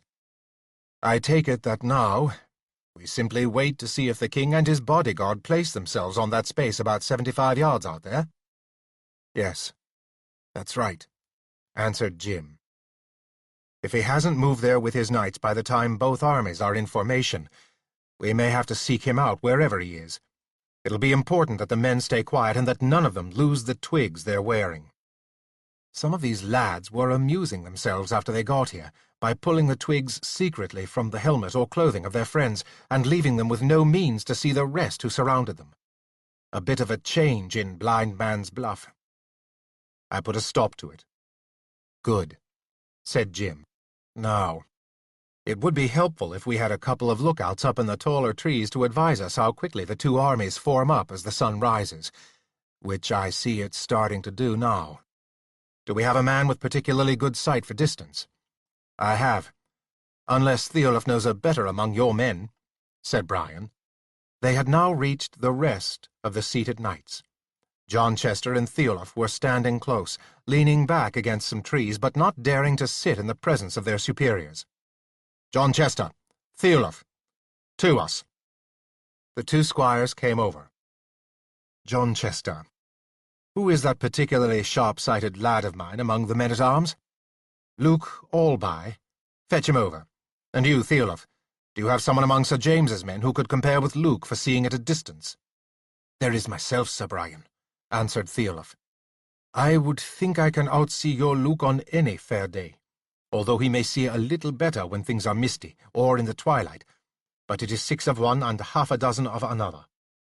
"Then let him be. Don't you think so, James?" Brian turned to Jim. "It is just as well not to have a squire scrambling up trees in contest with a man-at-arms. We will send Luke up and see what he can tell us about the gathering of both French and English into formation." More than a few moments passed before Luke, a tall, thin, sad-looking man-at-arms in his early 30s, put in an appearance. Meanwhile, Dafiv had just come up with the grey-haired one of the 3 archers he had brought. "What's this, Dafiv?" asked Sir Brian. "As I heard Sir James say just now," answered Dafiv quietly. He had been seated not exactly among, but close to the knights. "He needed the sharpest pair of eyes possible to read the forming of the French and English battle lines. This, you will remember, is Wat of Easdale, whom I do believe has eyesight better than any of us here, if not in all England and Wales, for that matter." Luke Alby and John Chester looked sour. Brian frowned. "An archer must needs have better sight than most men, look you, for the proper striking of his target," went on Dafiv, "and a master archer such as Wat here is far above ordinary men in his ability to see what he shoots at. Is it not so, Wat?" "Indeed, by your leave, sirs," said Wat of Easdale. "It is God's truth." "Well, there's a simple solution to all this," said Jim. "Let's have them both climb trees and come back and tell us what they see. Aside from deciding which one is better than the other, our main interest here is to learn as much as we can. So if either one can tell us more than the other about what he looks at, we're ahead of the game."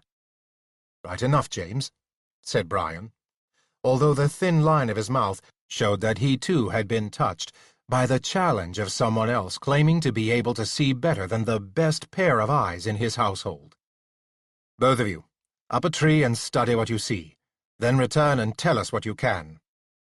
Jim, Brian, and Dafiv sat down once more to await results. Meanwhile, the morning sun rose in the sky. The air began to warm, and on its warmth came a fresh scent of the grasses and trees around them. They had had good weather almost every day since they had landed in France, and today evidently intended to line up to the mark. It would be magnificent, though perhaps a little hot for those in full armor. Jim was already wriggling a little, secretly but uncomfortably, under the padding beneath his metal breast armor. The woods around them resounded to the songs of birds. To all appearances, things could hardly be more peaceful. It seemed almost unthinkable to Jim that within a few hours, barring some kind of miracle, men would be busy maiming and killing each other with edged and pointed weapons. He remembered Carolinus had told him that the battle must be won by neither side if the dark powers were to be frustrated. Jim had no idea, or at least only a vague idea, about how this might be managed. Carolinus was evidently depending upon him to do it, but so far he had not thought much beyond the point of getting through to the false prince and getting King Jean to recognize the real prince. His thoughts drifted off at a tangent, trying to think of ways in which they could go about finding where the king was to make his stand, if he decided not to make it here. The invisibility was all very well, but it would be difficult to move a body of men this large safely among a busy line of warriors getting ready to fight. Yet, to break them up into individual groups was also very risky. He would have to trust them to find each other again, wherever the site for King Jean's observation of the battle would be. It would be taking a very large risk of not being able to get an effective number of them back together again in time to be useful. His thoughts were interrupted by the return of Luke Alby and Wat of Easdale. They came back, along with John Chester and Dafiv, who had evidently gone with them and stayed with them, probably at the foot of the tree each one's particular lookout had climbed. "About time," said Brian, as the two came up. "Luke, what have you to tell us?" Luke took off his helmet respectfully before answering, and Watt, clearly suddenly reminded of this, also took off the helmet with which he had replaced his customary archer's flat cap. "Sir James, my lord," replied Luke, "both armies are all but in ready position. The French are in 3 divisions, as expected, one line behind the other, with the back line almost up against the tents of the lords and knights here today. The English, so far as I could make out, are in a single line, in harrow formation, as they were at Crécy and Poitiers, with the men-at-arms aligned facing front, toward the French, and the archers in 2 close forward-running lines at each end. The lines lean inward toward their forward ends, so that one bowman can shoot past another safely." He had delivered the first batch of information all in one breath, and paused for a second gulp of air before going on. "At my best guess, Sir Brian and my lord," he said, "there are 6,000 men-at-arms of the English, perhaps a third of the number of that in the French 3 lines. The French have also Genoese bowmen in ranks before their first line of men-at-arms, forward a little, so that they can shoot over each other's heads. My guess is 3,000 of the crossbowmen. On the English side, contrary to what we heard earlier, there seem to be somewhere between 4,000 and 6,000 archers, instead of the 2,000 that was spoken of." "Thank you, Luke," said Sir Brian. He looked at Jim. "Have you anything to ask him, James?" Jim shook his head. "And you?" Brian's eyes went to the archer, Watt of Easdale. "What, if anything, do you have to add to what Luke has told us?" "Only that there are not 6,000 archers, but merely 2,000 at best," replied Watt dryly. Not only Brian and Jim, but the other knights who were listening, stared at the archer, who bore their scrutiny with complete composure. "How can you tell us something like that?" said Brian. "The archers were surely too far off to see individually, and I know Luke to be a good judge of numbers." "Surely," said Watt of Easdale, levelly, "it must have seemed quite clear to Luke that the harrow ends must contain at least 6,000 archers, in the 2 lines of men he saw extending from the main division of men-at-arms. But this can only be a trick of our English to deceive the French. Of those lines of what appeared to be bowmen, 2 or more out of every 3 men are not archers at all, but men-at-arms. For all I know, cooks and bakers from among the baggage servants, holding a staff of the length of a bow-stave, and standing as they believe an archer stands." "Sirs, they were all archers," broke in Luke hotly. "I swear it." "Then you put your soul in peril by so swearing," said Watt calmly, without turning his head to look at the other man. "They may stand a man in formation and put a stave in his hand, but only the lifetime of training that makes a bowman will cause him to stand with it as a bowman stands. It was plain to me, who am a man of the bow, and have grown up and lived with others who are also of the bow, that more than 2 out of 3 of those in the archer lines were no true archers." "Even if what you say is true— Yes, Dafydd, I believe he knows a bowman from a man-at-arms," Brian interrupted himself, seeing that Dafydd was just about to object to the word "if." "These lines of archers were at such a distance, how could any man see such small differences in the way they stood and held whatever they held?" "I could," said Watt, "and did. With respect, Sir Brian, if you had looked over the point of your arrow at a mark 300 yards off, at which you were shooting as often as I have, you would learn to notice small differences even at that distance. I tell you flatly that the English have only 2,000 archers at most, and that the others are false, set there to make the French cautious." "Cautious? It may make some few rare Frenchmen," said Sir Raoul angrily. "But do you think it will frighten any of them into not charging when the time comes? And once they get close, will they not see the deception and charge all the harder?" "Indeed, I'm sure that's what'll happen, Sir Raoul," said Watt. "And therein lies the use of it from the English side. If they have as few as another 500 bowmen on each side lying hidden in the grass or behind hedges out beyond the flanks of the harrow, when the French discover what they think to be merely a trick and increase their charge, their line will be spread out more unevenly than usual, with the faster horses pulling far ahead of the slower ones. At that moment, The bowmen hidden on either side can rise up and begin shooting, and if they do not wipe out half the French horse in that first charge before a single Frenchman reaches the first false English archer to cut him down, I will eat my bow and quiver to boot. And if they wipe out half the horsemen in that charge, what matters it? Said Sir Raoul, almost savagely. There are 5 times as many French behind, just waiting to take their place. I think the advantage of it is pretty plain, said Jim. They all looked at him, because he had been quiet up until now. Such an unexpected reversal, and the possibility that there might be other such traps waiting for those who will charge after, may be enough to make the French and even King Jean himself lose his temper.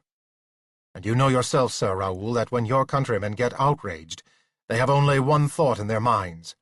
That is to get to close quarters with the enemy as soon as possible, so whatever battle plan the French may have can fall into confusion and be lost. Sir Raoul glared at Jim, opened his mouth, closed it again, and ended by saying nothing. Whatever further argument might have developed was cut short, however, by Tom Seaver running up to them. Sirs, a large group of knights moving this way. They move all together, in a body, and if I mistake not, they carry the royal banner of the leopard and lilies in their midst. It will be the French king, then, cried Sir Giles joyfully. He is coming here after all. All around them, the men-at-arms were on their feet, as were the knights, who had already started to head for their horses. Not yet. Jim's voice stopped them. Let them get into position and settled first. Keep everyone well back in the woods. Your Highness, the time has come for me to speak to you about something. Will you step aside with me? Very well then, Sir James, said the Prince, coming toward him. And will you attend us too, Sir Giles? Said Jim. The Prince raised his eyebrows at this, but said nothing. Giles did not question the matter, but simply came toward them. Together, the 3 went off into the woods. Where are we headed, Sir James? Asked the Prince, after a few moments. I thought you meant merely a step or 2 aside, out of earshot of the rest. But you seem to be taking me somewhere. I am, Highness, answered Jim. Bear with me if you will. It is only a little farther on. He and the Prince continued side by side a little farther, with Giles bringing up the rear. Then they had passed through the trees, and the tumbled ruins that Jim had found the night before came in sight. Jim led the Prince to the edge of it, then stopped. Your Highness, he said, I know you had rather be with us in the charge, or at least nearby when we charge, but consider. If anything should happen to you, if by any chance we should lose you, we lose everything. The English forces here lose everything. England loses everything. There is a small niche in these stones you can move into for something more than the length of a man. It's only wide enough for one person to pass along at a time. With you inside there and Sir Giles between you and the entrance, no one can get at you. You're not only protected, you're hidden. The Prince blushed. Sir James, you are presumptuous, he said. I am not a child or a servant to be hidden away when a war is being fought, nor do I choose to be so hidden. I shall return to the others right now and pick the place from which I will watch the charge.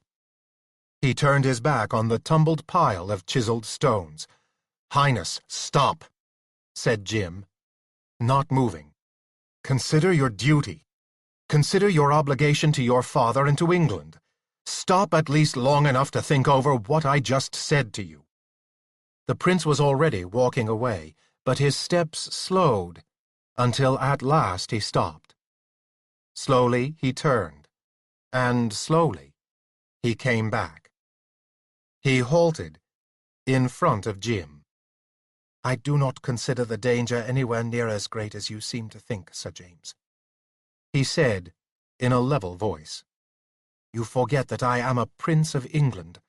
I am worth infinitely more alive than dead. Even if the French should find me and surround me, so that there was no hope of my escaping or fighting my way out from them, still the most they could do would be to capture me, and in due time my father would ransom me. It could not be otherwise.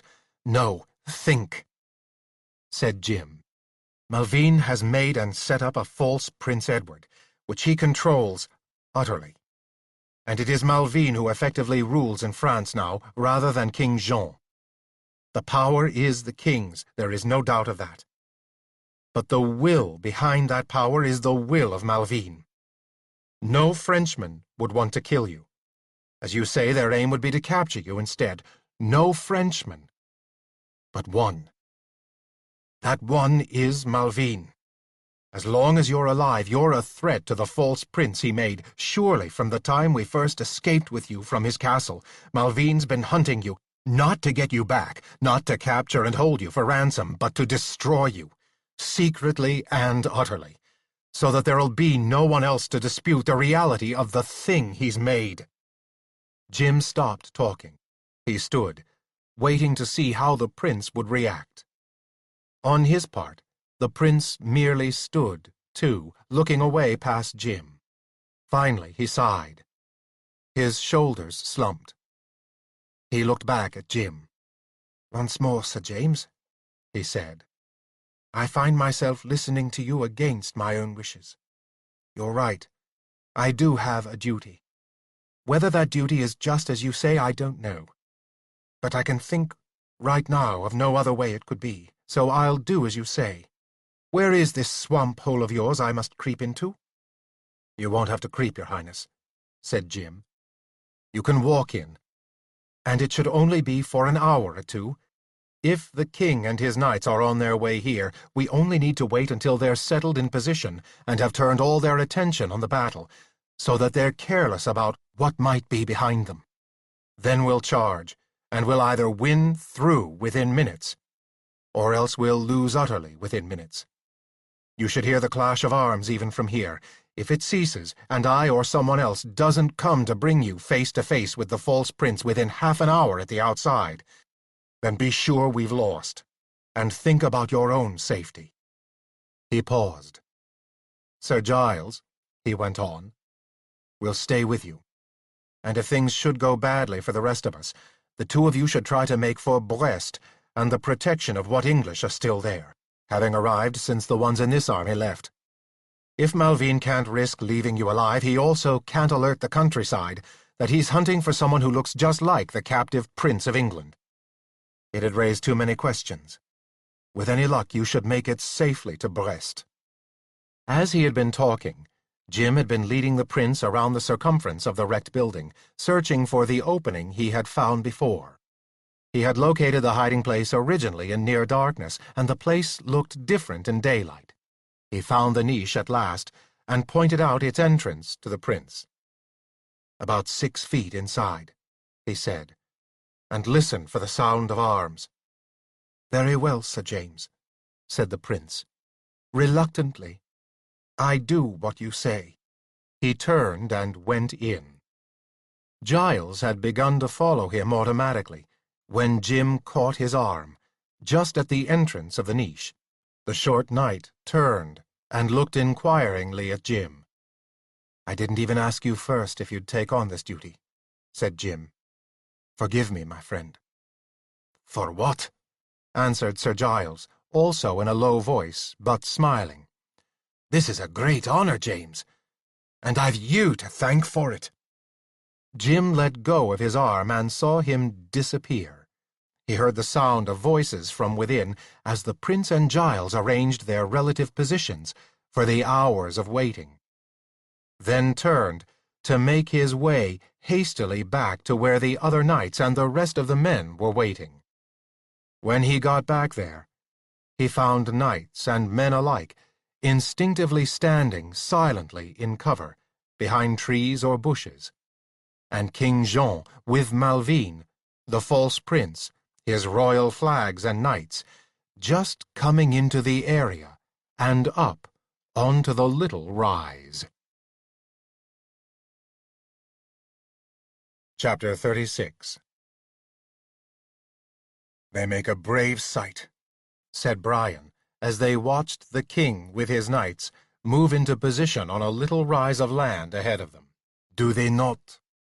said Sir Raoul, a little wistfully, standing on the other side of Jim, who was between the French knight and Sir Brian. They stood slightly inside the woods, but quite in the open, in order to get a good view. If they had not been invisible, unseeable might have been a better word for the effect of the magic Jim had used. To the king and his bodyguard, they could not have failed to have been observed where they were. The king reined in his horse on the rise of land. The knights with him stopped, and they all sat facing outward toward the open space and at the line of the English army, some 500 yards off. The great flag above the king's head snapped in the brisk little breeze that had come up, following the stillness of the air, just at dawn, and before the sun's heat could begin to make itself felt.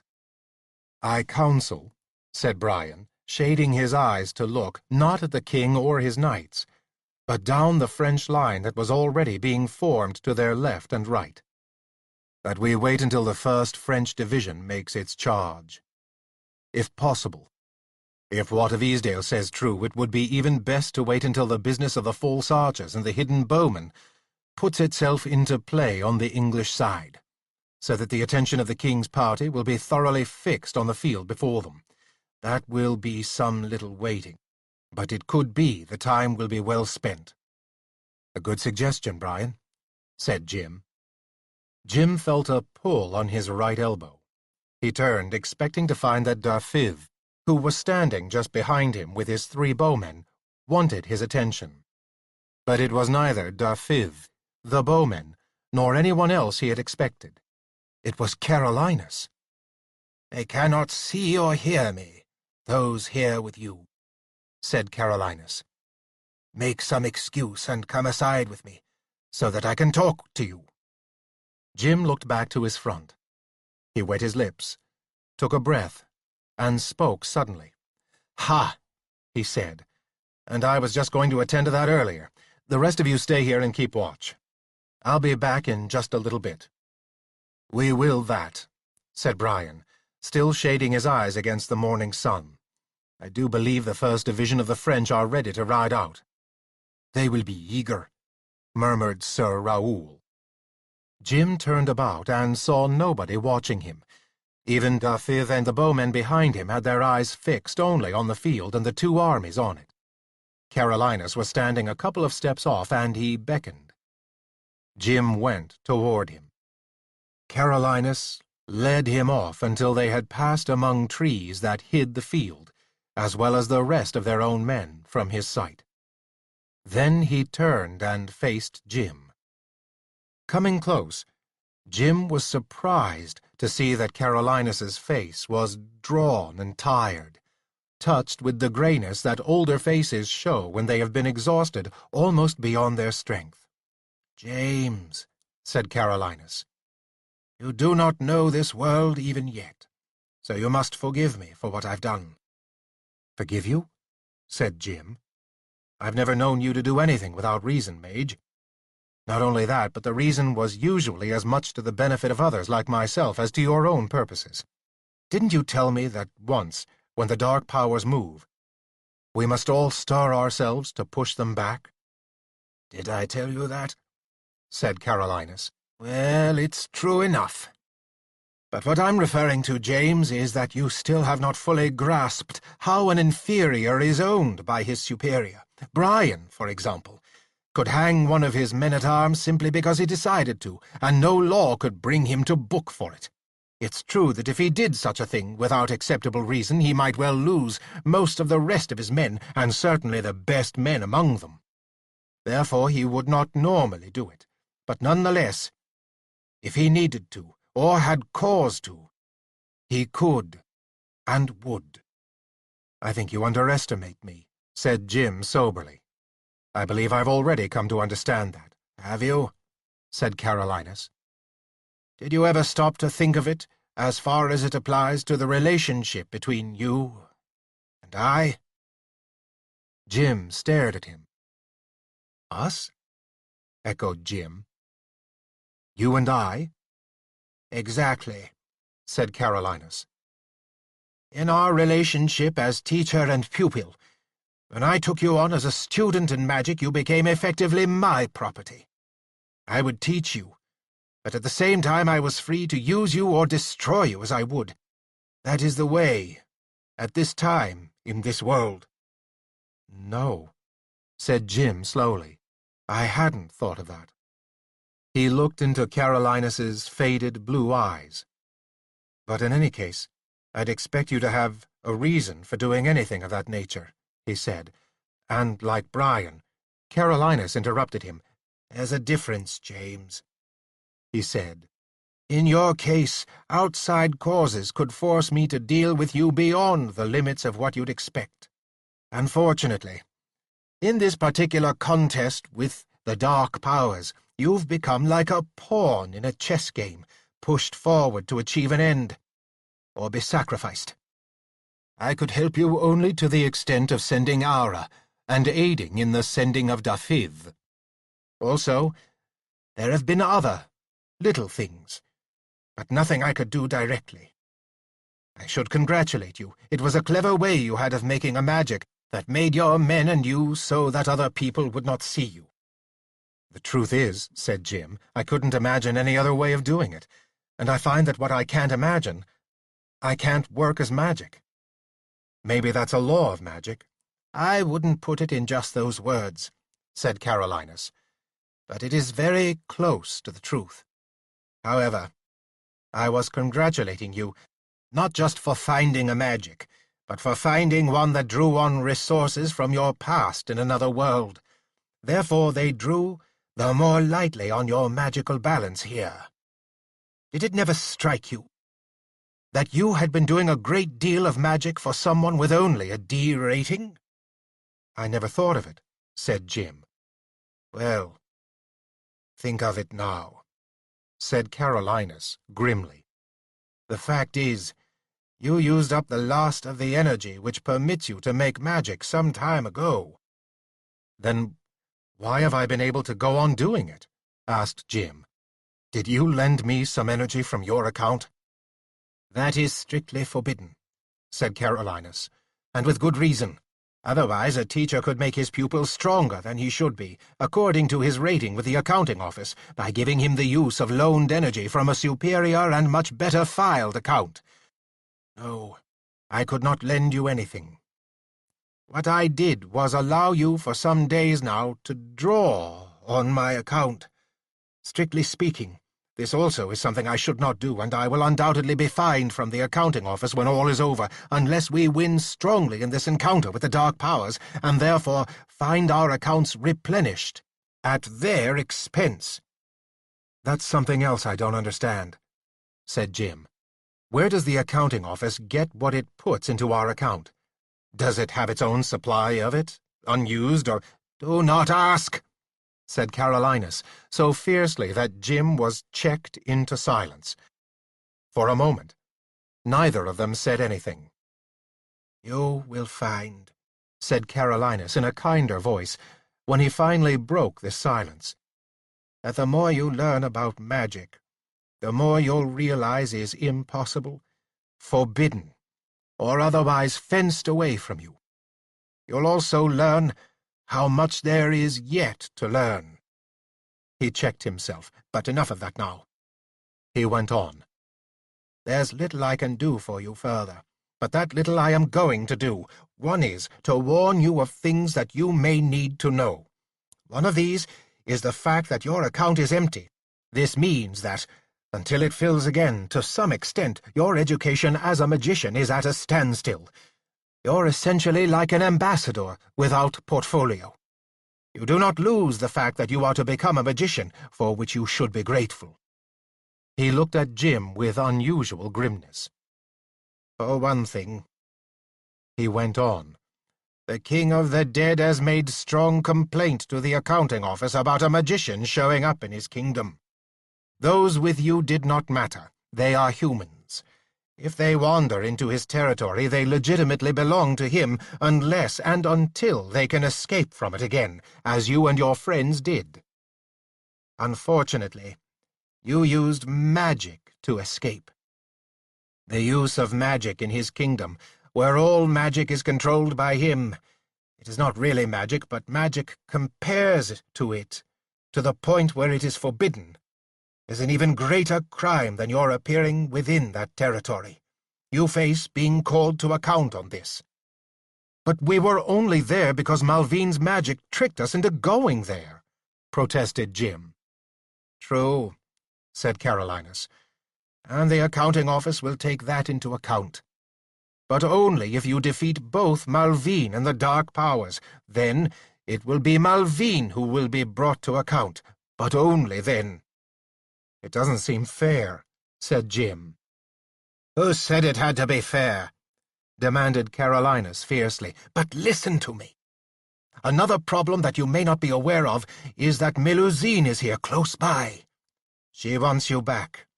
The further point is, she can't have you back. She can't? Said Jim, brightening up. Why?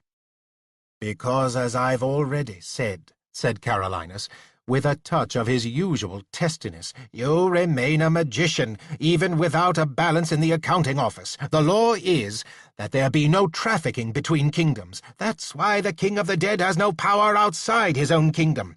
That is why he can't acquire even the dead that die in the human church. These go elsewhere, and this is something to which he and his consort, whom you saw down there, have never been reconciled.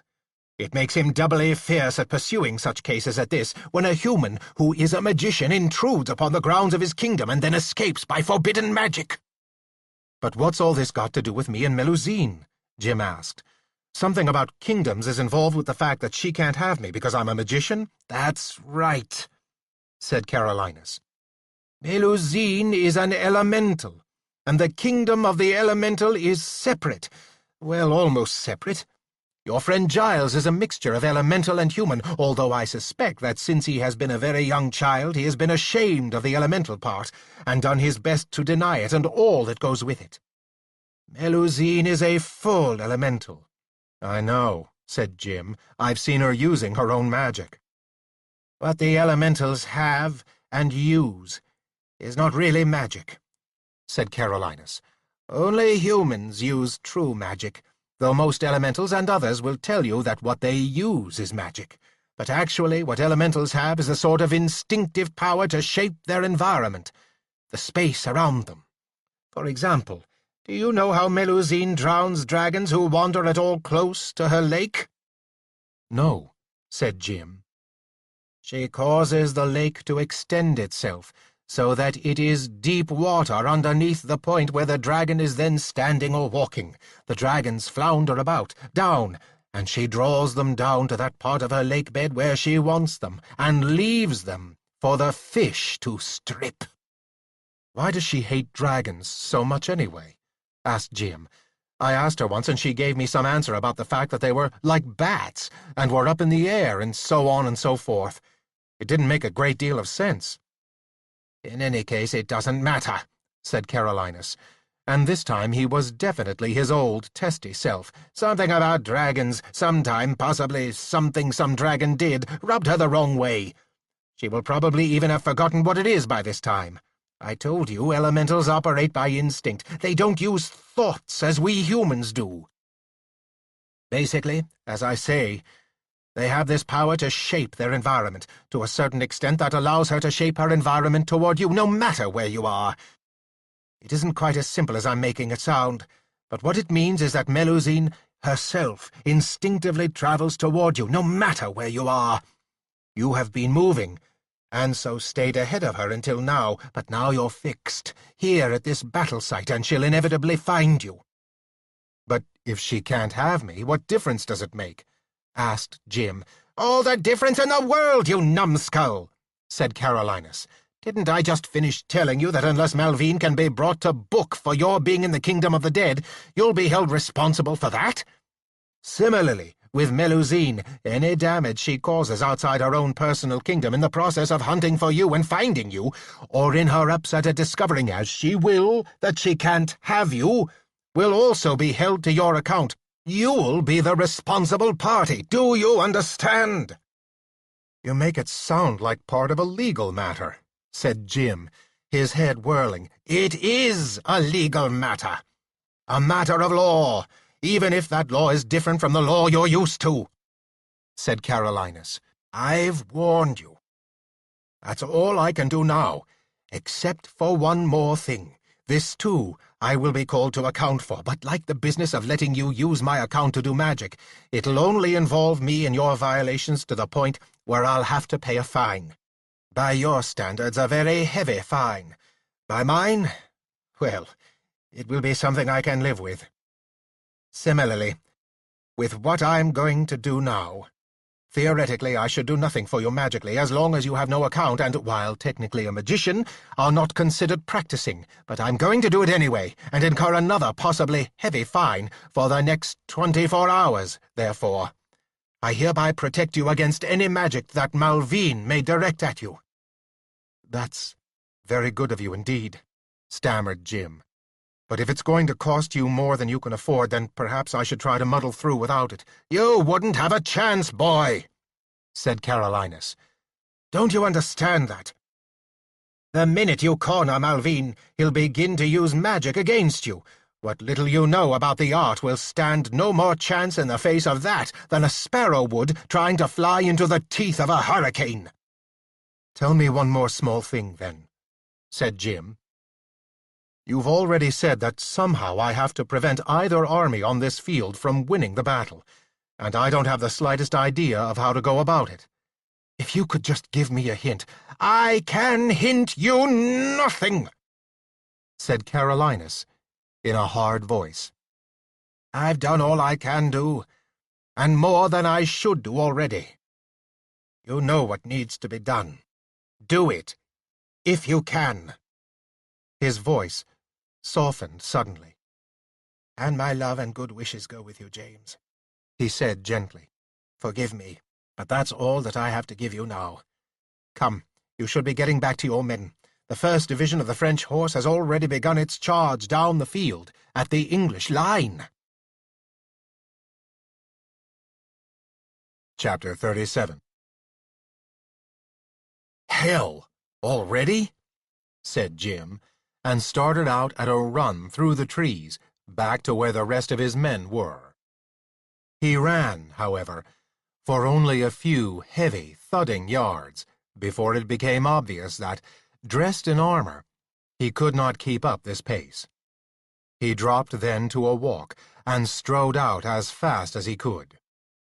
Just as he reached the point where the trees stopped and the field began, so that he could see what was going on beyond, he saw Brian and the other knights standing rapt at the sight of the first slightly ragged but thick line of French armored horsemen moving their heavy war horses from a walk into a trot as they approached the midpoint of the field. There was a single, many-throated shout from the Genoese bowmen just before them. No shout in answer came back from the English line. The Genoese fired their crossbows so that their bolts rose like a wide band of black pencil marks against the blue sky, and then scattered, to be out of the way of the knights riding up behind them.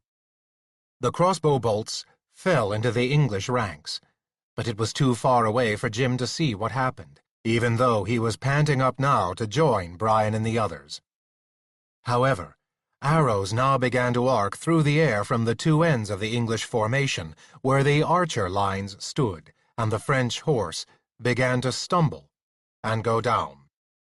But those who fell did not slow the advance of the line, which was now moving from a trot into a canter, making the ground thunder with the weight of its advance. Pennons and banners streamed bravely in the sun, and lances began to be moved into fighting position. It made an awesome sight, and it was hard to believe that the ponderous weight of that rank of iron could not sweep aside anything that stood in front of it, particularly the thin English line.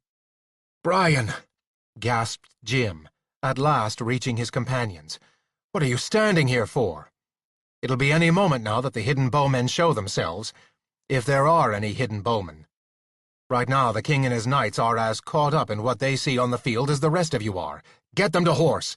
Get them in wedge position back in the woods, ready to go. No man is to take the leaves from his horse or his clothing until I give the word." Brian and the others started as if they had just been turned from statues into living humans. Brian leading, they ran back into the woods, signaling the men-at-arms to move back with them to the horses. Jim was left, still fighting for breath, with only one person before him. Dafydd. "Didn't you hear what I said, Dafydd?" croaked Jim. "Get your men ready, your archers. Get them in position." "It's in position they've been the past half hour," answered Dafydd, without moving. "Wat and young Clym Tyler are out on the right flank of where your wedge will ride. Will o' the Howe is on the left flank, waiting for me, and I go to join him now. I wait for only one word from you. On what signal shall we archers take the leaves from us and become visible?" Jim still had to stop to snort in air. "We want to wait to the last moment. I'll have the knights take their greenery off before they charge. There's too much danger of one of them forgetting if I wait. But I'd like your archers to stay unseen as late as possible. What if they stand up now, ready to shoot, then throw their leaves aside just at the moment that our wedge passes you? Or is that cutting it too fine?" "It is not," said Dafydd. "If we notch our arrows at the moment when the wedge passes, we will have time and to spare for picking our targets. So we will do then." He turned and strode off to Jim's left, on his long legs. Neither the king nor any of those with him looked back and saw the parting of the grass as Dafydd's invisible shape moved to position. Once at the point from which he would shoot, Dafydd stayed erect. Will o' the Howe rose from the grass to stand with him, and, seeing this across the little distance between them, the other two archers also rose, and stood ready. Jim turned and hurried back to join the rest of those in the wedge. To his relief, they were all armored, mounted, and ready, although the wedge itself was not yet formed. Theolaf was standing, holding his horse for him. Jim climbed into his saddle, took the lance that Theolaf handed him, and watched his squire mount his own horse. Then he rode into the knot of men and horses at the front of the wedge where the knights were. "Everyone ready?" he asked of them all. "Now, I'll take the point of the wedge." "The goddamn bloody hell you will!" exploded Brian. He checked himself, breathed deeply for a moment, and then went on in a voice only slightly lowered. "Forgive me if I seem to ill-say you before these gentlemen, James, but well you know I'm aware of how you are with weapons, and I tell you frankly to your face that you are not such a lance as is needed to lead at the point of this wedge. I will ride point in this wedge. Sir Raoul, I take you for a man who has seen battle before. Will you ride half a horse length back and at my right?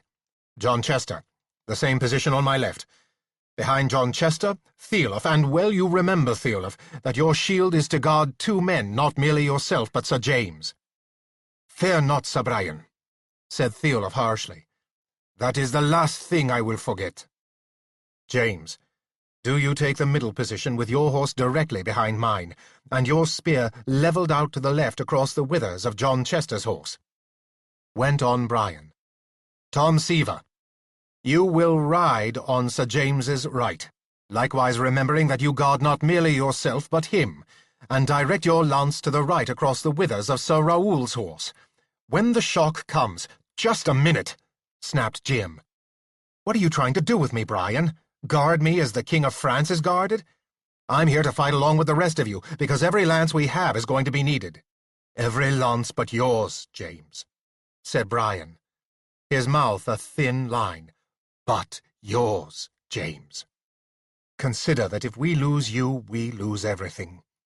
What boots us to win our way to the French king, Malvine, and the false prince, unless we have you alive with us to deal with Malvine and expose the magic that makes the false prince seem what he is?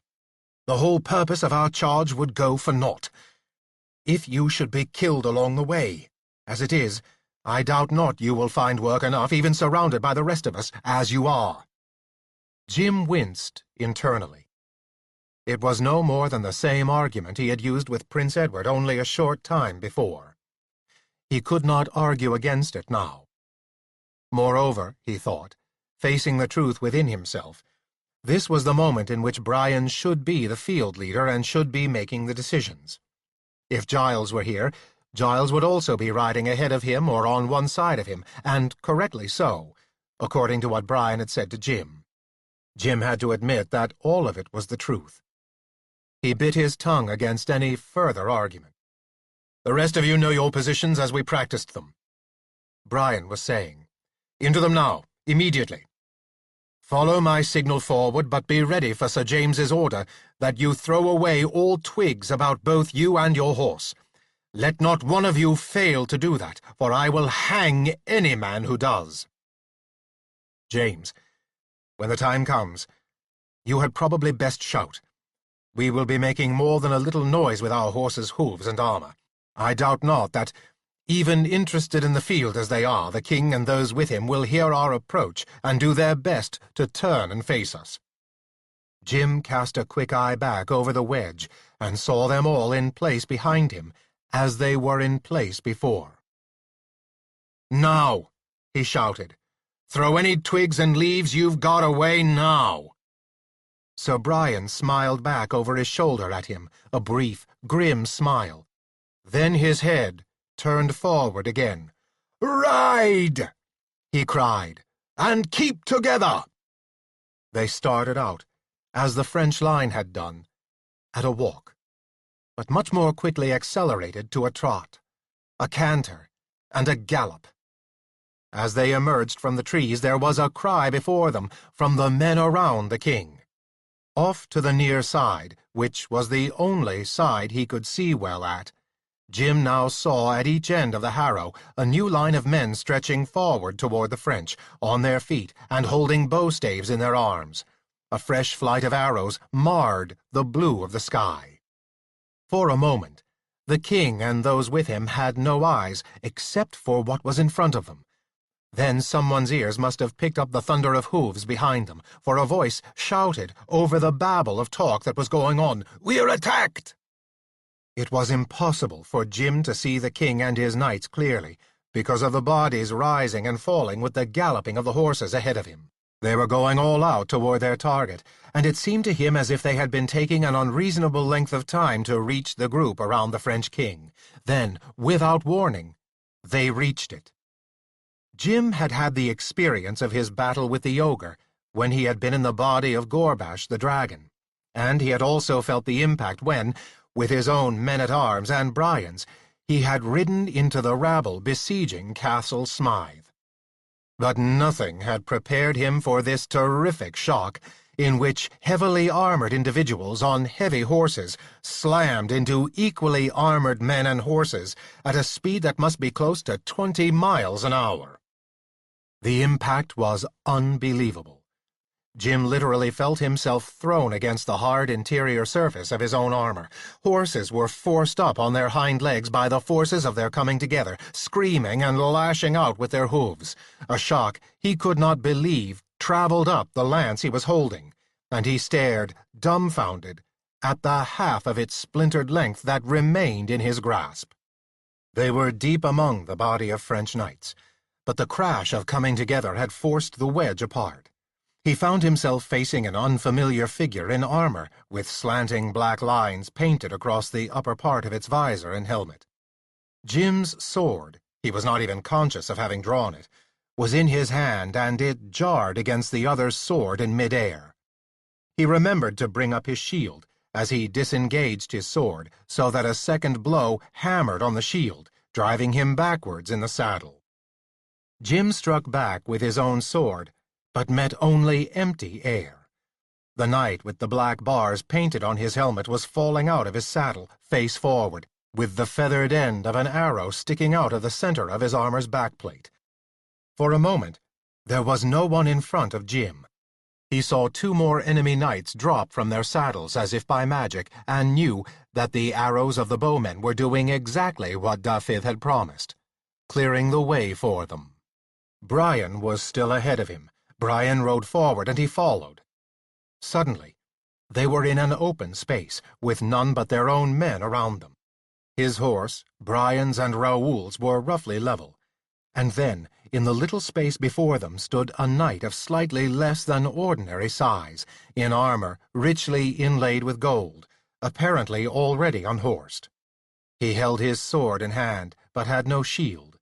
The staff of the French flag, driven into the ground behind him, still held the leopards and lilies aloft, curling slowly as it rippled in the light breeze.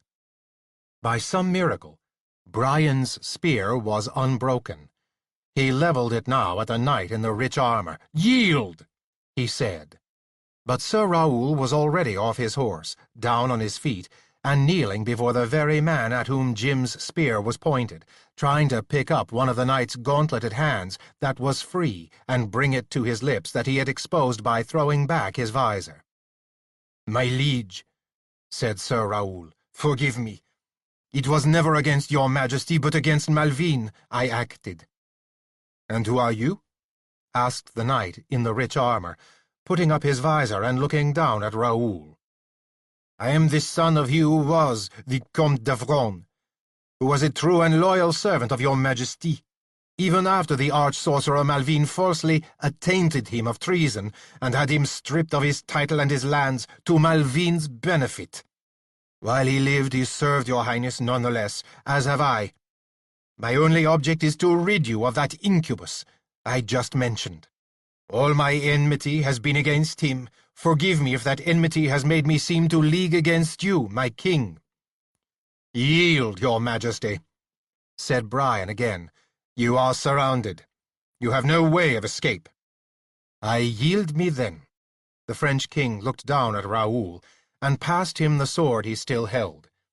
"But to this gentleman who kneels to me now, and who is a good Frenchman rather than an English, I yield on one condition.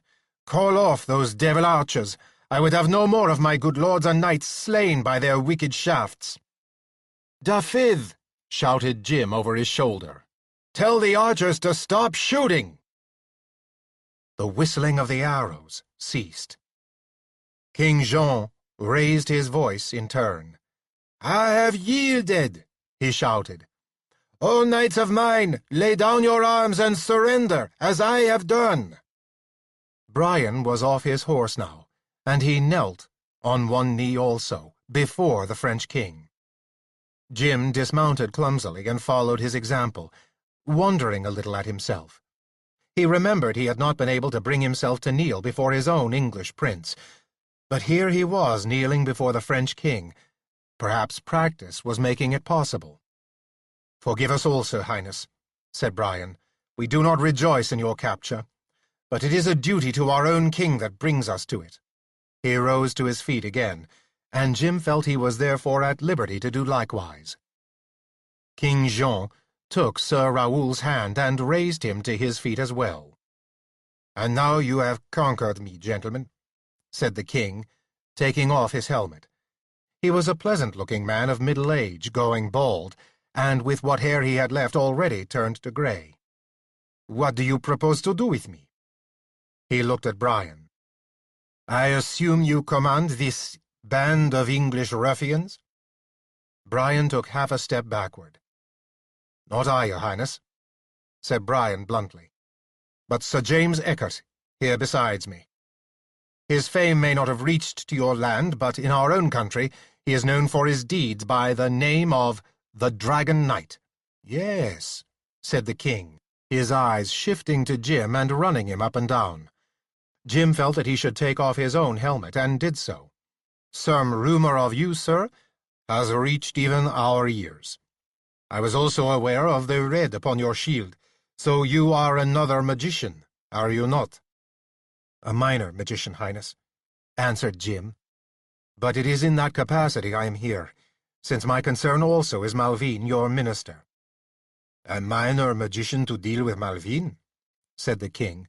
"What sense is this?" "Malvine is a mighty sorcerer and wizard. Otherwise I would not have raised him to the exalted position he now holds as my counselor. To send a minor English magician to deal with him in any capacity is not only ridiculous, but comes close to being an affront to our royal self as well. By the way, where is Malvine and the English prince?" The king looked around him.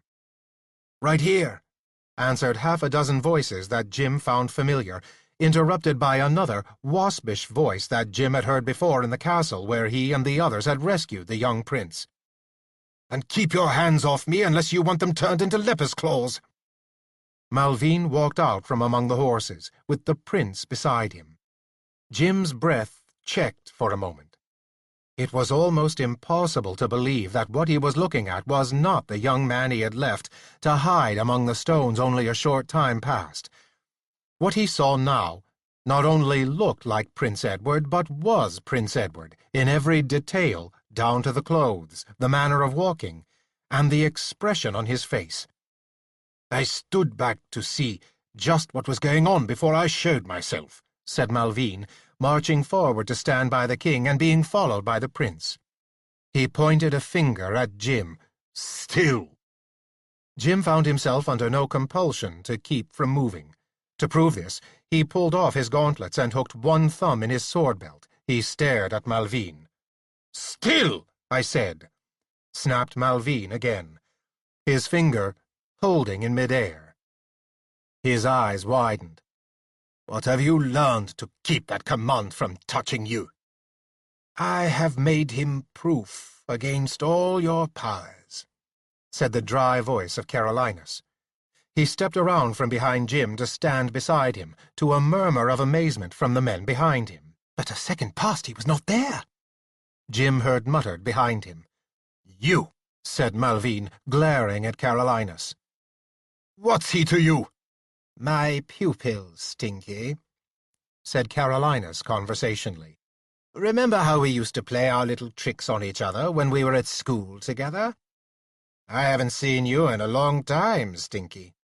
"Keep your schoolboy slang to yourself," said Malvine. "A+ does not make that much difference between us." "I beg to differ," said Carolinus. "That plus can destroy you." He turned to Jim. "Don't you want the real prince here to see this?" He asked. "What is this of a real prince?" asked King Jean. But before the question could be answered, he had another. He stared at Carolinus. "Are you indeed that Carolinus of whom so much is said? There are those who claim you are of the same age as Merlin. What do you do here, this far from your magic isles in the Western Ocean?" "You've been misled, John," said Carolinus. "Merlin was lost to the world many generations before I was born, and I live in no magic Western Isles, but in England." "In England?" King Jean's eyebrows went up, and he looked haughty. "What would bring a magician of your repute to dwell in England?" "The fact that I was an Englishman before I was a magician," answered Carolinus, "but that's beside the point." He turned once more to Jim. "The prince?" he asked. "Yes," said Jim. He wheeled about and scanned those behind him. His eyes lighted on Theolaf, who was still on his horse. "Theolaf, ride to the west of here, where we waited for His Majesty here, 100 yards, and then turn right and go directly back. You will come to a pile of stone, which is all that's left of a small wayside shrine, within which you will find Sir Giles and His Highness waiting. Take 2 extra horses and bring them both back here, as soon as possible." "At once, my lord," answered Theolaf. He turned his horse around, unceremoniously ordered off their horses 2 men-at-arms close to him, and snatching up the reins of the horses, headed off through the crowd that made way for him. The space that opened among those standing or sitting and watching the drama taking place beneath the great flag closed quickly again. "What's this about a prince?" asked King Jean. "Edward, Crown Prince of England," said Brian harshly. "Edward?" The king looked from Brian to the prince at Malvine's elbow, and back again at Brian, and then back again at the prince. "What nonsense is afoot here?" he asked Carolinus. "Yourself, this young magician, a talk of princes?" "You must ask any questions of Sir James Eckert," said Carolinus. King Jean stared at him for a long moment, but Carolinus's face did not change, nor did he move. He might have been a carved wooden statue of himself. "What is this?" demanded the king, turning to Malvine. "Your Highness," said Malvine, This is all a plot against me. I cannot explain it to you because it is magical in nature. You, sir, said the king, rounding upon Jim, will you give me a straightforward answer? What is afoot here? I insist on knowing. You will know shortly, Majesty, said Jim. It is something that must be shown, rather than told. I expect, said Malvine, with a wicked twist to his mouth and a wicked tone in his voice, they will produce some impostor and claim he is Prince Edward instead of this young man with us here, whom we both know and honor. Something like that, agreed Jim. But not just like that. Sir James! It was the voice of Theolaf calling at a little distance. A moment later, the circle of watchers around the flag split apart and let through a horse so suddenly and strongly reined to a halt that it danced and had to be tightly held. Sir James, I found the stones, and if the prince is there, he is being attacked. The attackers are knights like those here with the black stripes across the helm. There must be a dozen of them. I think I glimpsed Sir Giles fighting at the entrance of a little hole in the stones, but he will be overwhelmed shortly, unless help reaches him immediately. Chapter 38. Black-striped helms? Cried Sir Raoul, leaping for the saddle on his horse. They are some of Malvine's own knights, sent to slay the prince, the real prince, before he can be shown here. Haste, before Sir Giles is overwhelmed! There was a general scramble for horses. Giles was liked not merely by the members of his own class, but by the men-at-arms. Underneath his fierce surface, there was an innocence that drew them all. Brian, for all the weight of his armor, made a running vault to place one foot in a stirrup and swing his other leg over the back of his horse. He started to rein it around, then recollected himself. "Take 20 men, Theolaf," he shouted. "Only 20. All the rest stay here to guard these knights who have surrendered." Slowly, he began to dismount again. "So, there is such an impostor," said King Jean to Malvine. "Assuredly, Majesty," said Malvine, "though my knights have orders to capture him only, not to slay him. If they found him. I kept word of this from you because I did not wish to concern your Majesty with what is after all a petty detail. Once brought here, it will be seen that he is totally unlike our prince." "I think he'll prove exactly the opposite," said Jim. Almost to his own surprise, he felt a fury against Malvine building inside him. "As for your knights being told to capture him only, that's a lie. They could have been hunting him for only one purpose, to slay him, and hide all knowledge of him from King Jean." "You call what I say a lie?" Malvine swung rapidly toward him, raising his finger again, then, as if realizing the uselessness of it, let the hand and finger drop again to his side. "We shall see."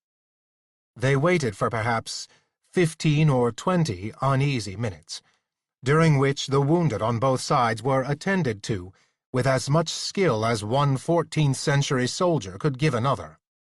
The king, Brian, and everyone else not occupied had turned their attention back to the field of battle. The first division of the French, caught by the hidden bowmen, had been shot to pieces. In the past year, Jim had seen the bow used many times, and was aware of the devastating effect of the arrows it could throw. But never before had he seen the concentrated effect of the shooting of hundreds of bowmen at once. Lines and bodies of armored knights at full charge were simply wiped out. Their saddles emptied, their horses shot from under them. What had begun as an almost invincible sweep down the field turned into a tangle of untidy clumps of still surviving horsemen. As the English had expected, the sight of this had been too much for the French knights waiting in the 2nd Division. The knights and horsed men-at-arms had begun a charge toward the other end of the field without waiting for an order, so that it was not so much a line as an untidy gang that swept down into the same deadly fire. Now the third line was attacking, and had been met head-on by a charge of the horse from the English side, so that the field had now disintegrated into innumerable knots of struggling and fighting men in individual contests. It was at this moment that a shout went up from those near the outside of the group around the king, and a moment later a lane opened among the English there, and Theolf rode through, followed by the prince without armor, the sword scabbarded at his side, and his head uncovered. He reached King Jean and the others beneath the flag, and leaped from the saddle. "Cousin," he said, advancing with both arms outheld toward the king, addressing him as monarchs usually addressed one another. King Jean recoiled and folded his arms on his chest, so that the prince stopped, and his own arms fell to his side. "And who, sir, are you?" demanded the king. "I?" The young man's head came up haughtily. "Who else could I be?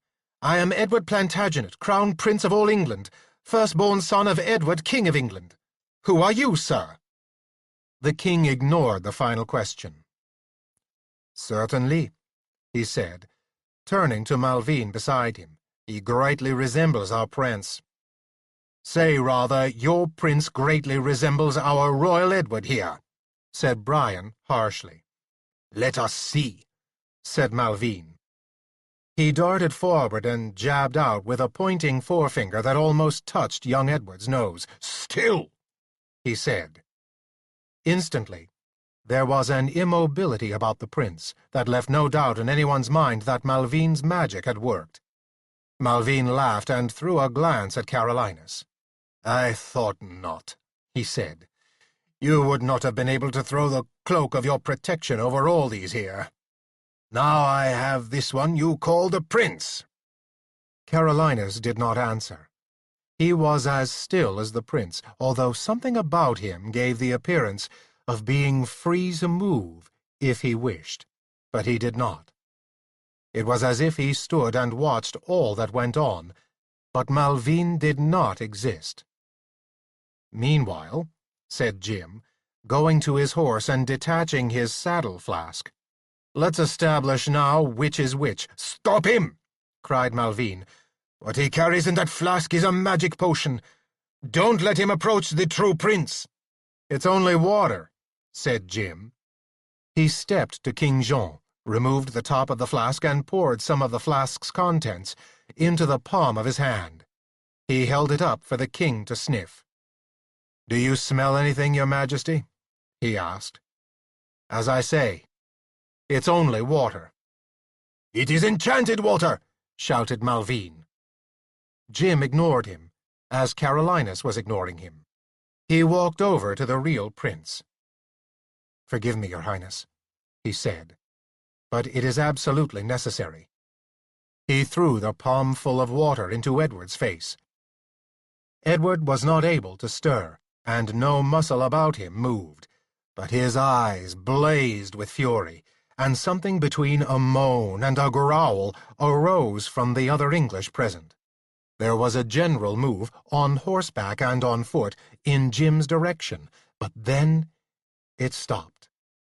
"Forgive me again, Your Highness," Jim bowed. "If there had been any other way, I'd have taken it."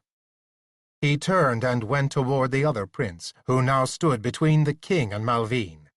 Malvine tried to get in his way, but Brian took one quick step forward and jerked the magician clear. Before Malvine could turn upon Brian and immobilize him, and before the king, who had begun to stir, could interpose himself between Jim and the prince at his elbow, Jim threw the second palmful of the water into the face of Malvine's prince. A cry arose from everyone there, even King Jean, who stepped back with a startled oath.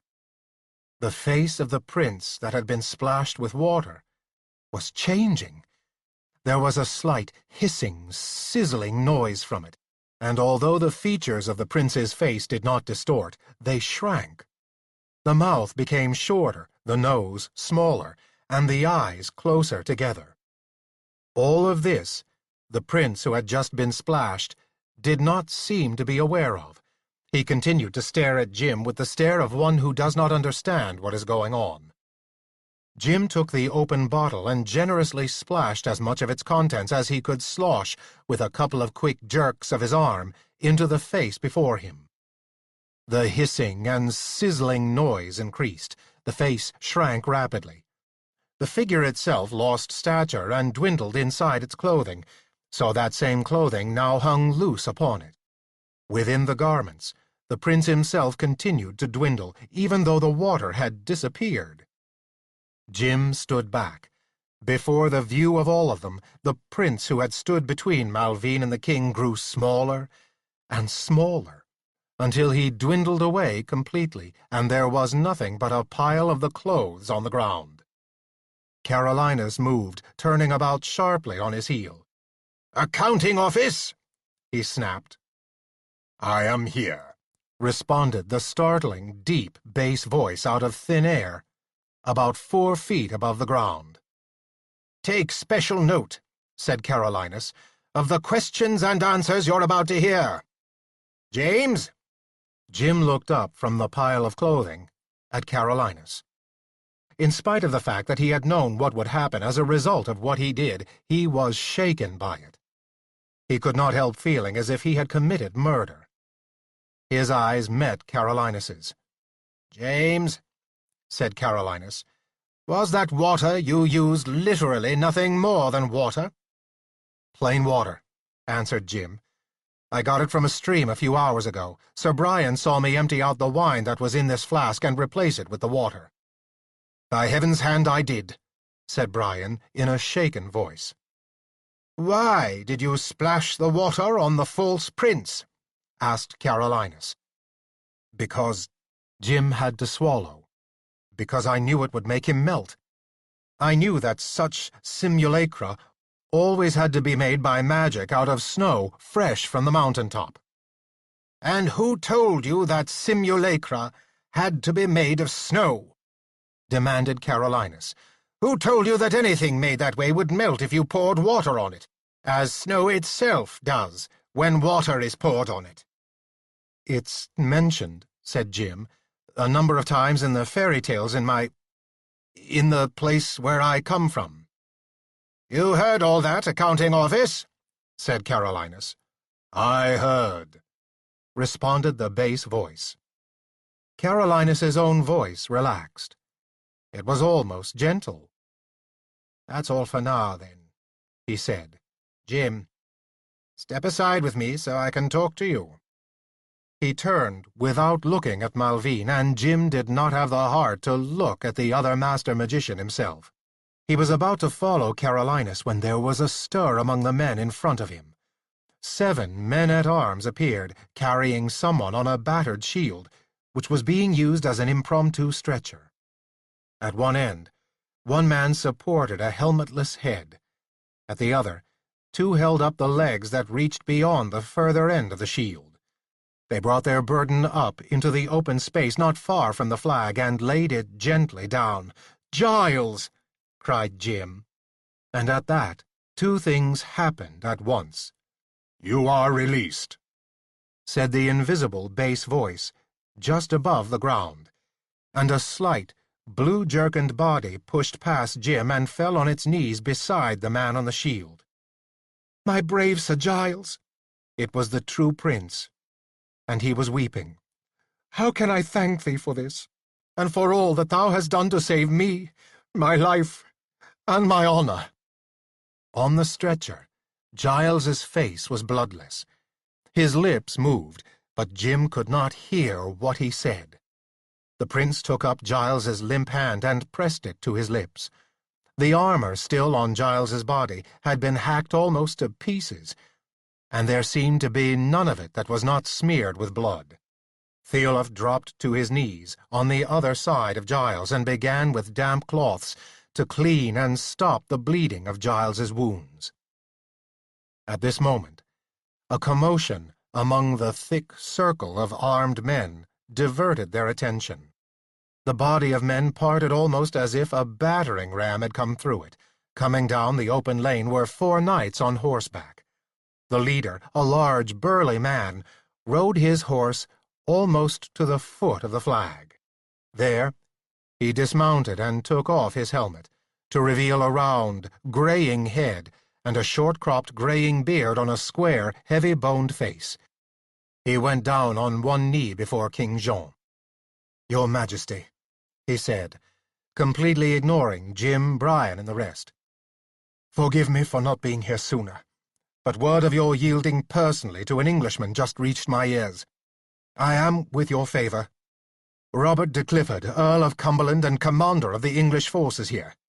It was our sorrow that such a monarch and knight as yourself should be forced to so yield, but it brings upon us a question that must be answered. Since you yourself are now an English prisoner, are you prepared, as you should be by right of arms, to yield the field by all the French force to our Englishmen as victors hereon?" "Rise, Earl Robert," said King Jean dryly. "But you are under a misapprehension. I yielded myself, not to one of your English, but to a Frenchman, the Comte of Rome, here, and ordered only the personal knights of my bodyguard about me to lay down their arms. I see no reason why I should yield the field while the battle is still in doubt." He looked out again over the field, as they all did. The battle was still in doubt. Struggles were still going on as far as the eye could see, between individuals and small groups. But there was no cohesiveness to the fighting, and no clear line of battle on either side. It was impossible to say who was winning, except in the cases of combats between individuals. The Earl of Cumberland, who had risen, scowled. "Surely your Majesty can see no benefit in this continuing," he said, "since it can only end in the death of many of your Frenchmen." "And many of your Englishmen, Earl Robert," said King Jean. "At this moment, who can say who shall lose the more, or in which way the fighting will eventually go? In the end, one side or the other must drive its opponents from the field. So far that has not happened, and I know naught about you English, but we French are not likely to give up a field where the issue is still in doubt." "But your Majesty—" Earl Robert was continuing, when there was a second, unexpected interruption. It came in the shape of a very attractive young lady, dressed in a light and flimsy robe of green, who ran lightly down the way opened for the Earl of Cumberland, through the surrounding soldiers, to the group by the flag. Unfortunately, as Jim recognized at once, the lady's beauty was balanced for him by the fact that her name happened to be Melusine, and she was headed directly for him. He would have dodged her, but she caught him and clasped her arms around him. "Oh, my beloved," she cried, "I have found you at last. How could you think that I should let such a beautiful one as you escape from me? We'll go back to my lake at once. You are mine." "No, he isn't," said Carolinus. "You can't have him." She whirled toward the sound of the spoken voice, her eyes ablaze with anger, then immediately softened at seeing who she was face to face with. She dropped a curtsy. "Mage," she said, almost cooing. "I'm so honored to see you. You are beautiful yourself, but I know you are far beyond my reach. Why should I not have my James here?" "For the same reason you couldn't have me," said Carolinus. "He also is a magician." "A magician?" Melusine's eyes grew wide. Her arms dropped from around Jim's waist, and she stood back, staring at him. "All this time, James, and you never told me! How could you do this to me?" "Well," Jim began, not really knowing what to say. Melusine began to cry daintily into a flimsy green handkerchief that she produced from somewhere about her gown. "To lead me on so, only to have me face this cruel disappointment," she said. "How could you, James?" "Well," began Jim again, helplessly. "Oh, well." Melusine dried her eyes almost briskly, and the handkerchief disappeared. "It is the way I have always suffered. I must look for a new love, it seems. Ah, what a beautiful little man! I'll have you, and I'll never let you go." She had darted forward and clasped King Jean around his breastplate. You can't have him either, said Carolinus. Why not? Pouted Melusine, still keeping a death grip on the king. Because I am a king. Death of God, spluttered Jean. As a king, I am destined, and beyond all magic in the ways of all such unnatural as you. Truly? Tears formed in Melusine's eyes. Her hands dropped from the king. The handkerchief reappeared. To be twice so disappointed, she wept into it. And you are even more beautiful than James. I will always love you, my king, but since you too are beyond me. She looked around, and her eyes fell on Giles, with Theolf kneeling on the far side of him, trying to staunch Giles's many wounds with sections of cloth donated from the shirts of the men-at-arms around him. Oh, the poor one, she said, running over and dropping on her knees on the other side of Giles. He is hurt. I will mend him. Can you make blood, lady? Said Theolf bluntly. He has no one wound enough to slay him, but so many are his lesser wounds that he has lost nearly all the blood in him, and is fast losing what little remains, for I cannot stop the bleeding. Make human blood? Said Melusine, dismayed. Alas, that is one thing no one but a human may do for himself. It is not to be surprised he should bleed so, said Theolf gruffly. I counted 6 dead knights with black-marked visors before the hole wherein he hid the prince. Could you not at least move him to the shade? Melusine asked. That at least I can do, said Theolf. It is well thought of, my lady. He got up and began picking men-at-arms from the ones behind him, for stretcher-bearers, as she leaned toward Giles. Oh, it is so sad, she crooned. You are so young and beautiful, and I have this strange feeling that we are like to one another. Giles' lips moved. No one else there could hear if he actually answered, but Melusine had evidently heard him. But your nose is beautiful, she said. Never have I seen such a magnificent nose. It was the first thing I noticed when I looked at you. Oh, it is delicious. I could bite it right off you.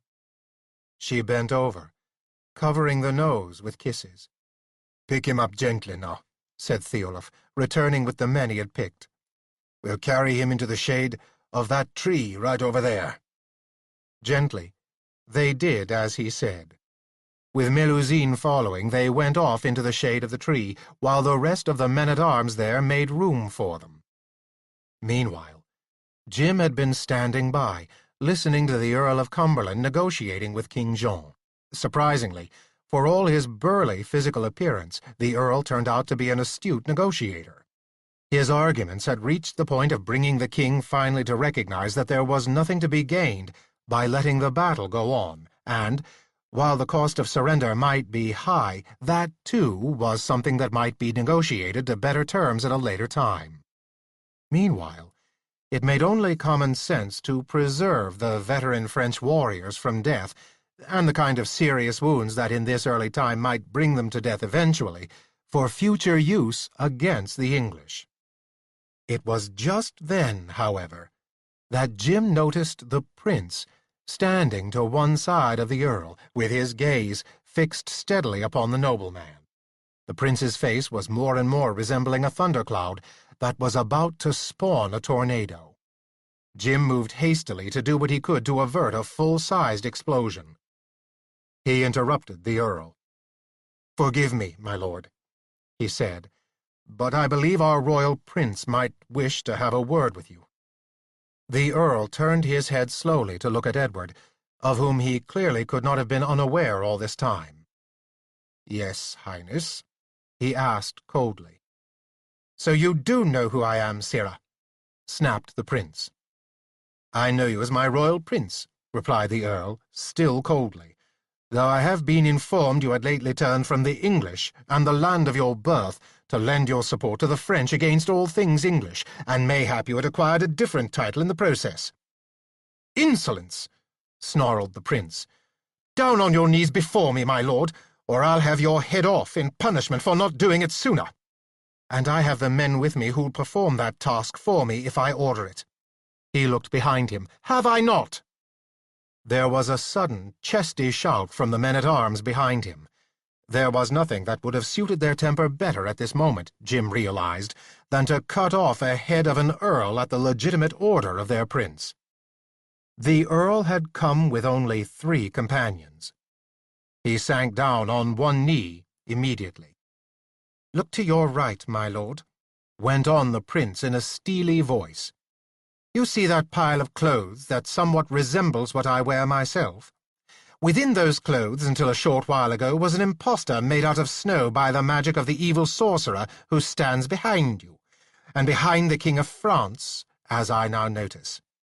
He it was who gave substance to the false tale that I had joined the French. How could I leave England, when England is myself? Will you tell me that you believed such a lie?" "I will not say I believed it in my heart, your highness," answered the earl. His face had paled, but his voice was firm enough. "Yet there was not only the tale, but the witness of men of good repute who had seen you, if from a distance, riding comfortably in French company, armed, and to all intents one of them. I could not easily find it in me to credit such a thing, but being human, I wondered. Sire, I freely admit that wonder, which afflicted many English in this expedition. If that is a fault for which I should lose my head, then my head is yours to take." "True," said the prince, a little more calmly. "Still, you were probably no less bemused than others. And in fact it might be said that the magical impostor was such a complete copy of myself. I had difficulty believing I was not looking into a reflecting glass and seeing myself therein. Well, how do you feel now? Shall I prove myself further to you, my lord? Shall I take horse and ride against the French on yon field? If so, there are at least some men behind me who will follow me." He turned his head back over his shoulder. "Are there not?" He challenged the knights and men-at-arms behind him. "Are there not?" he repeated. A shout, deeper and stronger than the one earlier, answered him fiercely. "And this being so," said the prince, "do you doubt, my lord, that if I ride forth with these men at my back crying, 'Saint Georges Guienne,' and attacking the first French I see, that all Englishmen there who see me will not in the end rally about me, I ask you?" "Your highness," said the earl with deep sincerity, "I myself would be among the first to follow you." The prince stared at him for a long moment. Then he relaxed. "Rise, my lord," he said.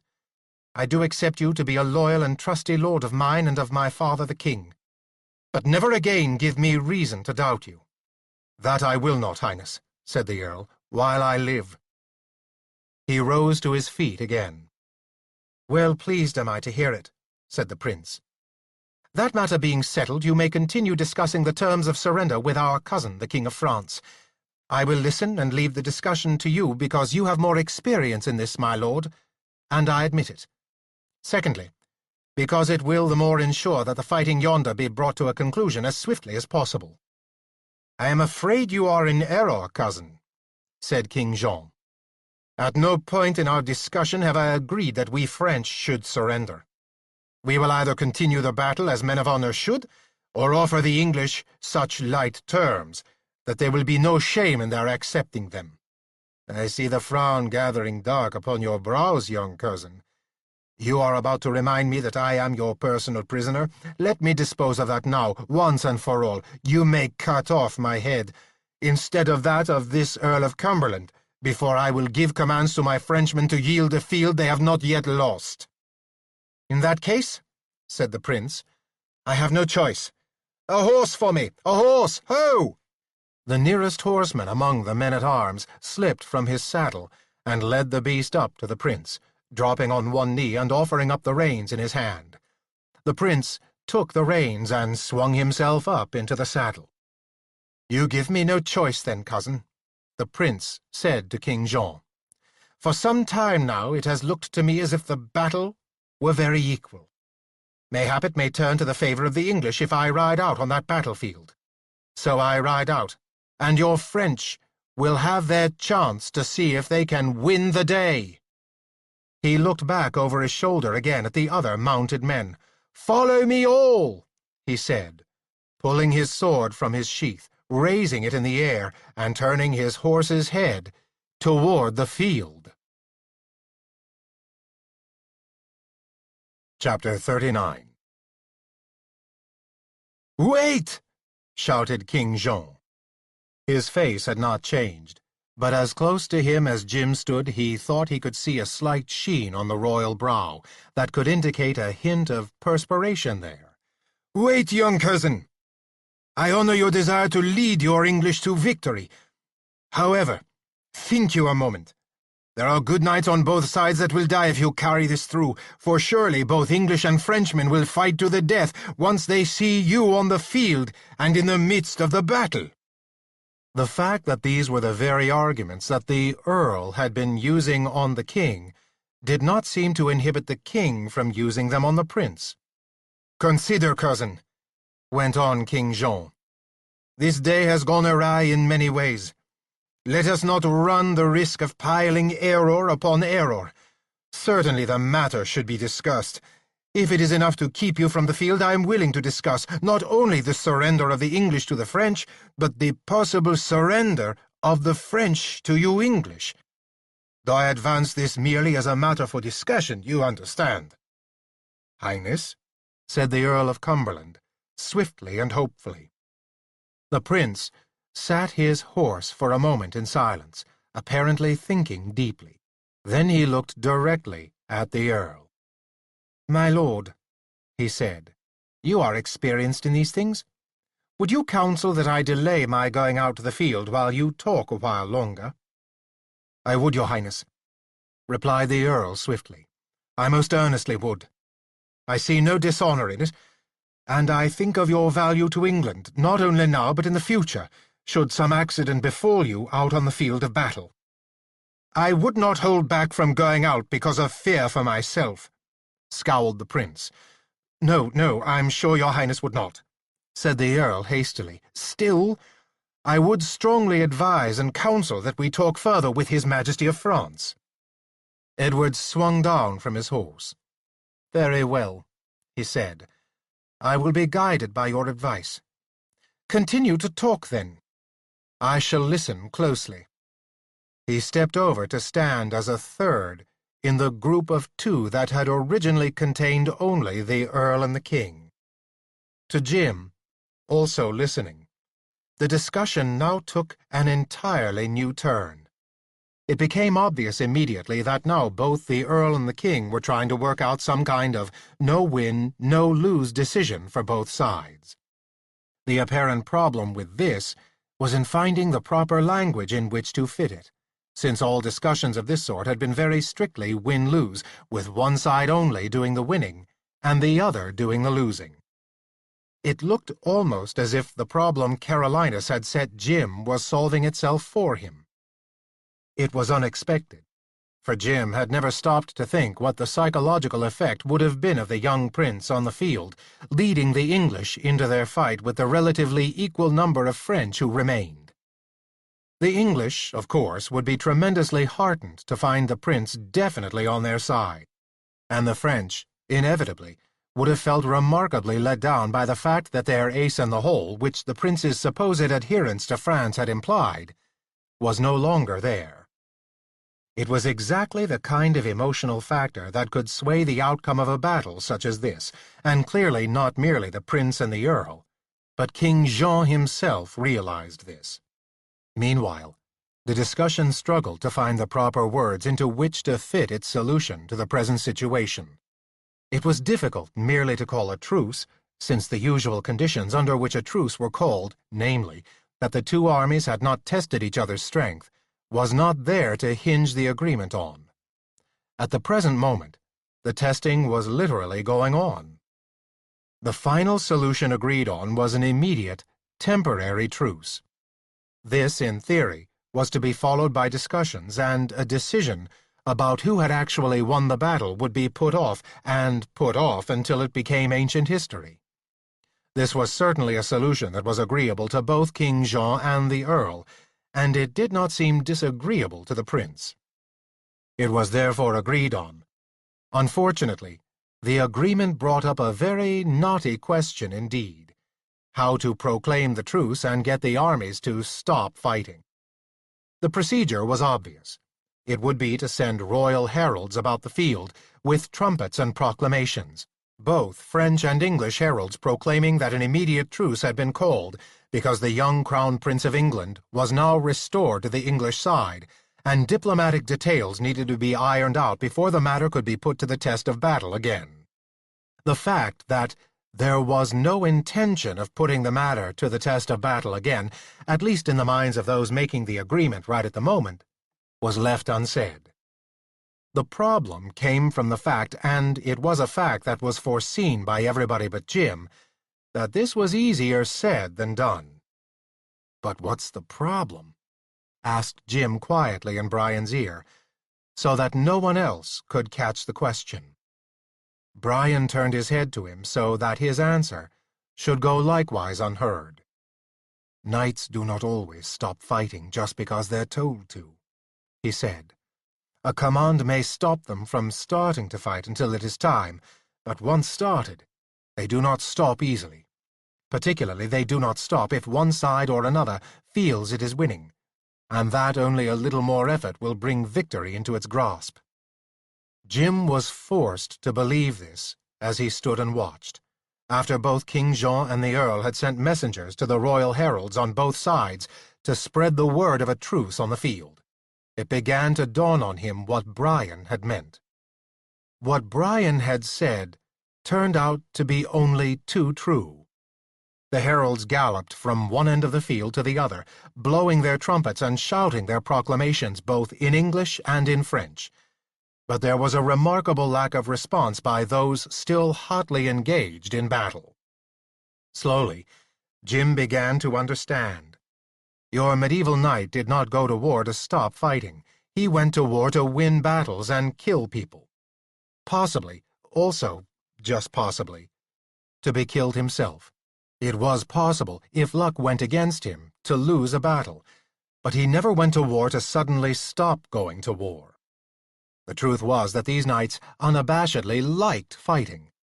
He had heard their complaints all winter, even at the round of parties that he attended, that were given by any one of the gentry who had a castle or a hall big enough to entertain. Winter was a period for passing the time impatiently, until spring made it possible to do the one thing that made life worthwhile: fight.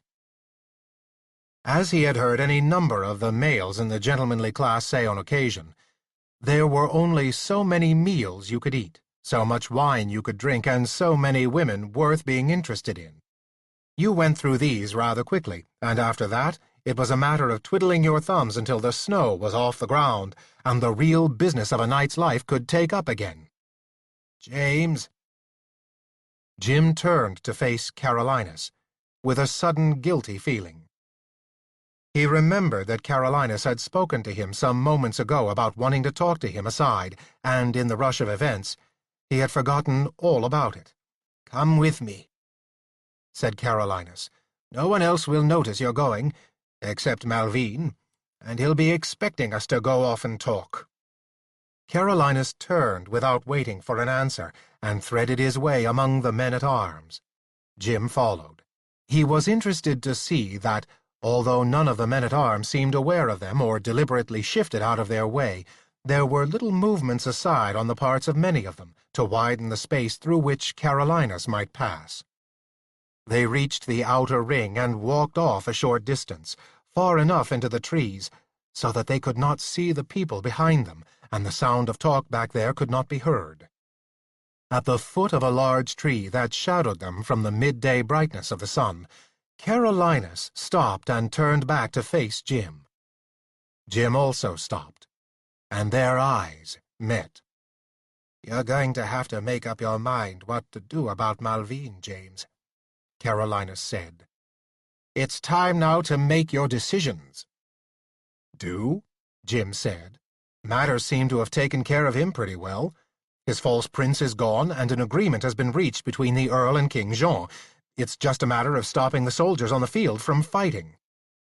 "As you noticed," said Carolinus dryly, "that part of things hasn't taken care of itself too well." "No," admitted Jim, "but it does seem to me that Malvine is now pretty effectively out of the picture." "Out of the ordinary temporal picture? Yes," said Carolinus. "The question remains what to do about him as far as the kingdom of magic is concerned." "But deciding what to do with him isn't my responsibility, is it?" asked Jim, abruptly, very uncomfortable. "Certainly there are other people, or other rules, or something like that will deal with him." "There are, in a sense," said Carolinus. "Primarily the accounting office. However, what the accounting office does depends upon the action you decide to take." "Why? What action should I take?" asked Jim. "That, as I say," answered Carolinus, "is something that has to be your own decision. I can no more help you now with this than I could help you earlier. It was necessary Malvine be stopped and brought to book, not by a magician like myself, but by someone like you of much inferior rank. That is part of the rules that govern all who deal in magic. It has its roots in the need to set up a system that would keep strong magicians from fighting each other, with possible resultant danger to the other kingdoms that inhabit this world, the space above and the space below its surface. I may have explained some of this to you. What I brought you out here for is to tell you exactly what your position is, right now." "Tell me, then," said Jim. "Very well," said Carolinus. "First, you should understand that of all the magicians in this world, you are the only member of our craft and art who is in a position to do anything about Malvine. It was necessary, as I say, that he be brought down by an inferior. But by definition no inferior could succeed in doing so. The exception to this rule was an inferior who had had training that no other magician in this world has had, primarily the training in something you call by another name, but which has totally shaped your future world in the place you come from." Understanding woke in Jim. "You mean technology?" said Jim. "If that's the name for it, yes," said Carolinus. "This was necessary because in no way was I allowed to assist you, and that included teaching you the things you would need to know to survive what Malvine might strike at you with in the way of magic. Moreover, I did not know what he might strike at you with, and to protect you against all possibilities I would have had to teach you enough to bring you up to a rank equivalent to his. Even if this had been allowed, we wouldn't have had the time. The teaching alone would take years." "But how does technology come into this?" asked Jim. "Because with this particular background of yours you were able to teach yourself in a way that no student of magic from this world could," Carolinus said, with a strangely patient note in his voice. "To begin with, you are not bound by the unconscious habits and reactions that people growing up in this world acquire without realizing they have them. Habits and reactions it takes many years of the study of magic to unlearn before you can proceed to its higher orders. For example, one of the things that takes years for a young magician usually to unlearn is the sense of unquestioning awe where the effects of magic and other things are concerned, such as the ability of elementals like Melusine, or the powers of the king and queen of the dead within their kingdom." "I didn't realize that," said Jim. "Why am I specifically free of that?"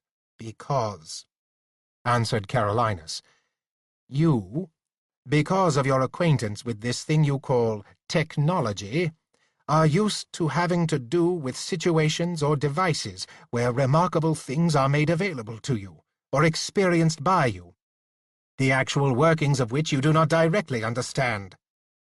There will be other humans in your world who do understand why such things work, and can even explain them, But you are quite content to take their workings on faith. In fact, your attitude to them is a very everyday one. You regard them, in spite of their wonder-working, as no more remarkable than a spade or an axe." "You think so?" said Jim. He found it hard to believe. Then he thought of cars and television sets. "I'll give you an example," said Carolinus. "When you were leaving the two dragons to which you had been steered, one of them deliberately sent you by Melusine's lake so that you should be trapped and drowned by her." "Yes," said Jim. "But why is that an example of me being different?" "Because," said Carolinus, "of a number of factors dependent on early conditioning in this world. Being once in the dragon body, a young magician like yourself would never have changed out of it simply because it was uncomfortable. From your standpoint, however, it was the natural thing to do. As a result, you were human when you came by the lake, and Melusine reacted quite differently than if you had been still a dragon. Similarly, when you led your companions into the castle of Malvine, it never occurred to you that the magical traps he had set could not have some findable solution. At no point did you say to yourself, 'Whatever traps are here must have been set by a greater magic than myself, so there can be no hope of my trying to discover how they may be defeated or overcome.'" "Well, no," said Jim. "But what's that got to do with my situation with regard to Malvine right now?" "At the present moment," said Carolinus, "Malvine is facing the need to answer a charge by the King of the Dead as to being an accessory in allowing a magician to enter his kingdom. This is a charge he can dispose of by admitting merely collateral responsibility and simply paying from his account with the accounting office to the King of the Dead a fairly respectable percentage of what he has, but nothing at all crippling. Outside of that, the accounting office has no charges against him." "What about the simulacra, the false prince?" said Jim, astonished. "You are under a rather natural misapprehension," said Carolinus dryly. "You think the accounting office is concerned with either morals or ethics. It is concerned with neither. It is concerned only with the balance of the energy for which it is responsible. The complaint of the King of the Dead is therefore of importance to it, because it implies a disturbance of the balance of that energy between the kingdom of the dead and the human world, to which Malvine, even though a magician, still belongs. Malvine's snow prince, however, is something that was an effect merely within the human world and does not affect the balance of energy just because it happened." Carolinus placed a particular emphasis on the last words that made Jim look narrowly at him. "You're suggesting there's something else there that could be of interest to them," he said. "There could be," said Carolinus. "If another magician should point out that this was done to aid the dark powers to alter the shape of things to come. Things to come are forbidden, even for the accounting office to anticipate. Magicians are strictly enjoined from stimulating any disturbance within them. That, by the way, is a very serious charge. If proved, it could strip Malvine not only of all of his account with the accounting office, but with any status that his AAA rating might otherwise entitle him to. This last is highly important within the ranks of the Kingdom of Magicians themselves. It means he will be stripped to only his temporal powers, against which you should remain on guard, for with his temporal wealth alone he is still dangerous." "But if he's still dangerous," protested Jim, "what's the use of his powers being stripped from him? What's the point of all we've done?" "It robs him of being of any further use to the dark powers, for they never use the same tool twice. Unstripped, however, they will put him to use anew." "Well, then, why don't you—" Jim broke off, staring at Carolinus. "You mean I should bring that charge to the attention of the accounting office, and against Malvine?" "I mean nothing," said Carolinus. "I may not enter this situation in any regard because of the law that forbids me to help you in any way, and which I violated only to the minor extent of making you impervious to Malvine's personal magic this day. When the 24 hours of protection I gave you earlier is over, by the way, you will lose that imperviousness. Then Malvine may use the powers still in his account to even things up with you." Jim stared at Carolinus. Carolinus's eyes met his with a great deal of meaning in them. "You're telling me, then, that I have less than 24 hours to make my charge against Malvine?" "I repeat," said Carolinus, "that I am telling you nothing. What deductions you care to make from the statements I have made, statements about things as they are yours to make alone." "Can you answer one question for me?" asked Jim. "Possibly," said Carolinus briefly. "If I don't make these charges, and the 24 hours get used up, and Malvine is released from what you put upon him, and for which I shall have to pay a fine, as I explained," said Carolinus, interrupting. He winced. "It will still be costly. What makes up an account at the accounting office is not gathered easily, you know." Yes, said Jim, "I know. The point is, if I wait until after sunup and do nothing, how much of what Malvine lost will he be able to recover?" "I'm not in a position to pronounce on what a fellow magician might do," said Carolinus. "In the case of such a hypothetical situation, a magician such as the one you're talking about could possibly recover everything he had lost. And more to boot. In other words, if he's about to be stopped, he has to be stopped now," said Jim. "If that is a deduction from my hypothetical situation, I'd have to agree with it," said Carolinus. "Note, a lesser magician bringing such a charge against an elder mage of AAA rank can expect, if his charge did not carry, to be stripped of all his powers, and possibly even turned completely outside the kingdom of magicians. Not even Malvine faces that, at worst." "But I'm not even sure of the sort of charges I could bring," said Jim desperately.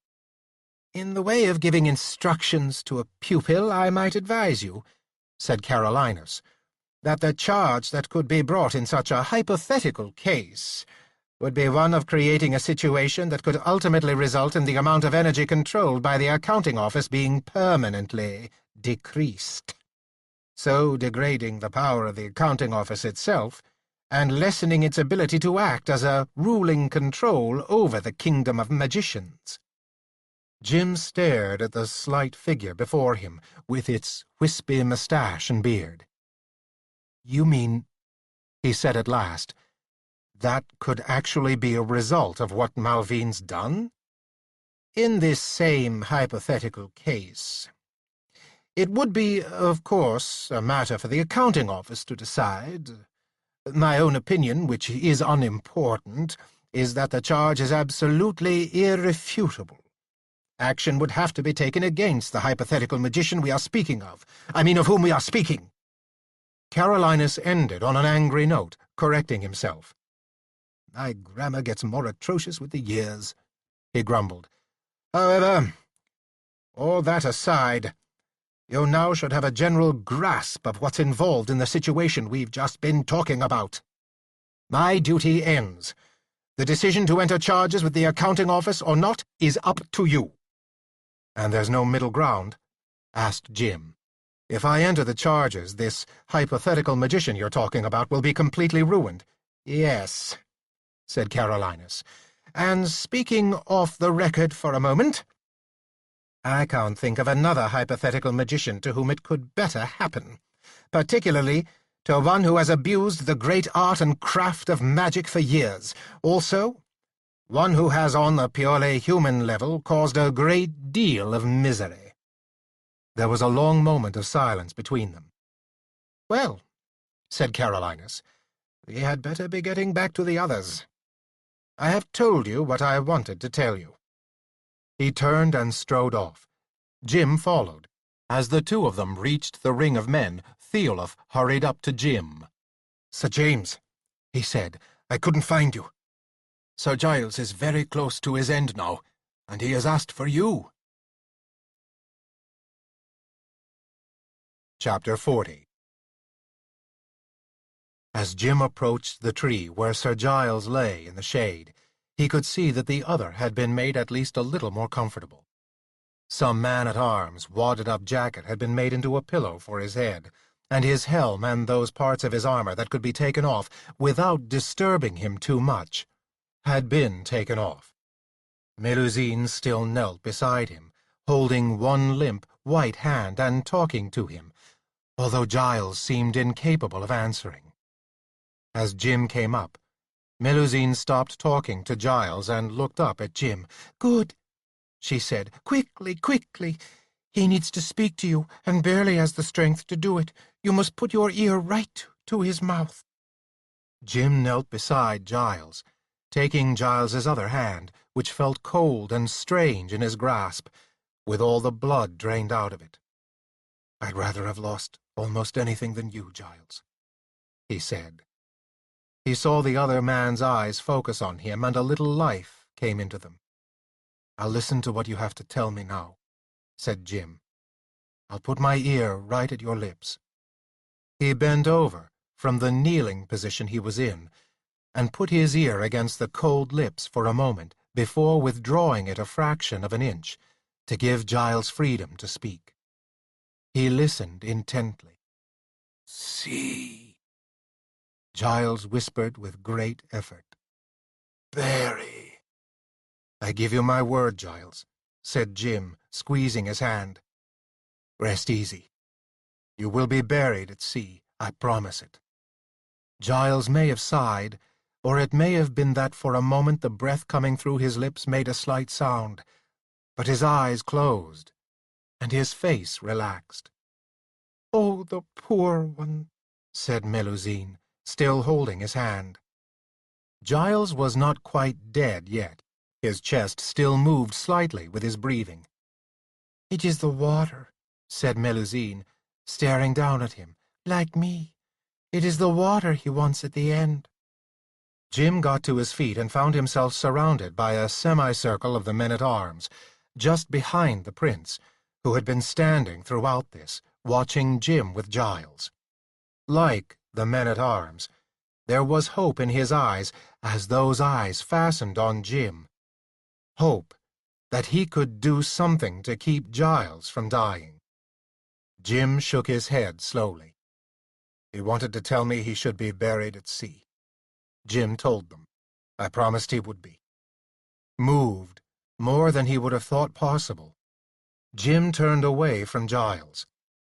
Clearing his throat, he pushed his way through the men and came back to the place before the flag, where the Earl of Cumberland and King Jean of France still discussed the terms of a truce that, judging by the sight of the scattered, still embroiled warriors in the field, was anything but assured. As Jim came up, they were talking about the burial of the dead. "Yes," King Jean was saying, "I like that idea, my Lord Earl. I myself will build and endow a chantry, where prayers shall be said for those Frenchmen fallen on this field on this day." "And King Edward will do the same, without a doubt," said the Earl, "for those Englishmen also fallen here. The field itself shall be consecrated, and all the Englishmen who fell today will be buried together. In a single grave. Yes, it shall be so for our French dead also," said King Jean. "It will be a fitting marker for the occasion, and, in line with our further purpose, it will draw the attention of all the world on the place, rather than the fact that the truce is left unresolved. Our dead, sleeping together but in two separate great graves, will set a seal on the occasion that shall silence questions. We must scour the field, to make sure that no body of an English knight escapes us. The lesser ranks, those who are not gentlemen," he waved his hand, "can be buried off in the woods, so as not to detract from the solemnity of the fact that our gentlemen lie here." "Also with our French gentlemen," said King Jean. "The lesser sort, and particularly such as the Genoese, must be placed off the field and depart. That will be no matter, forgive me," said Jim. For a moment, it seemed as if the two had either not heard him or would ignore him completely. Then both turned their heads slowly to stare at Jim. "He is one of your English, I think, my lord," murmured King Jean. To my own shame I own it, snapped the Earl, his eyes still on Jim. Sir, were you taught no manners at all? Wherever it is you come from, the King of France and I are speaking to each other. The Earl's tone put Jim's teeth somewhat on edge, but he kept his own voice as calm and polite as he could. I know, he said.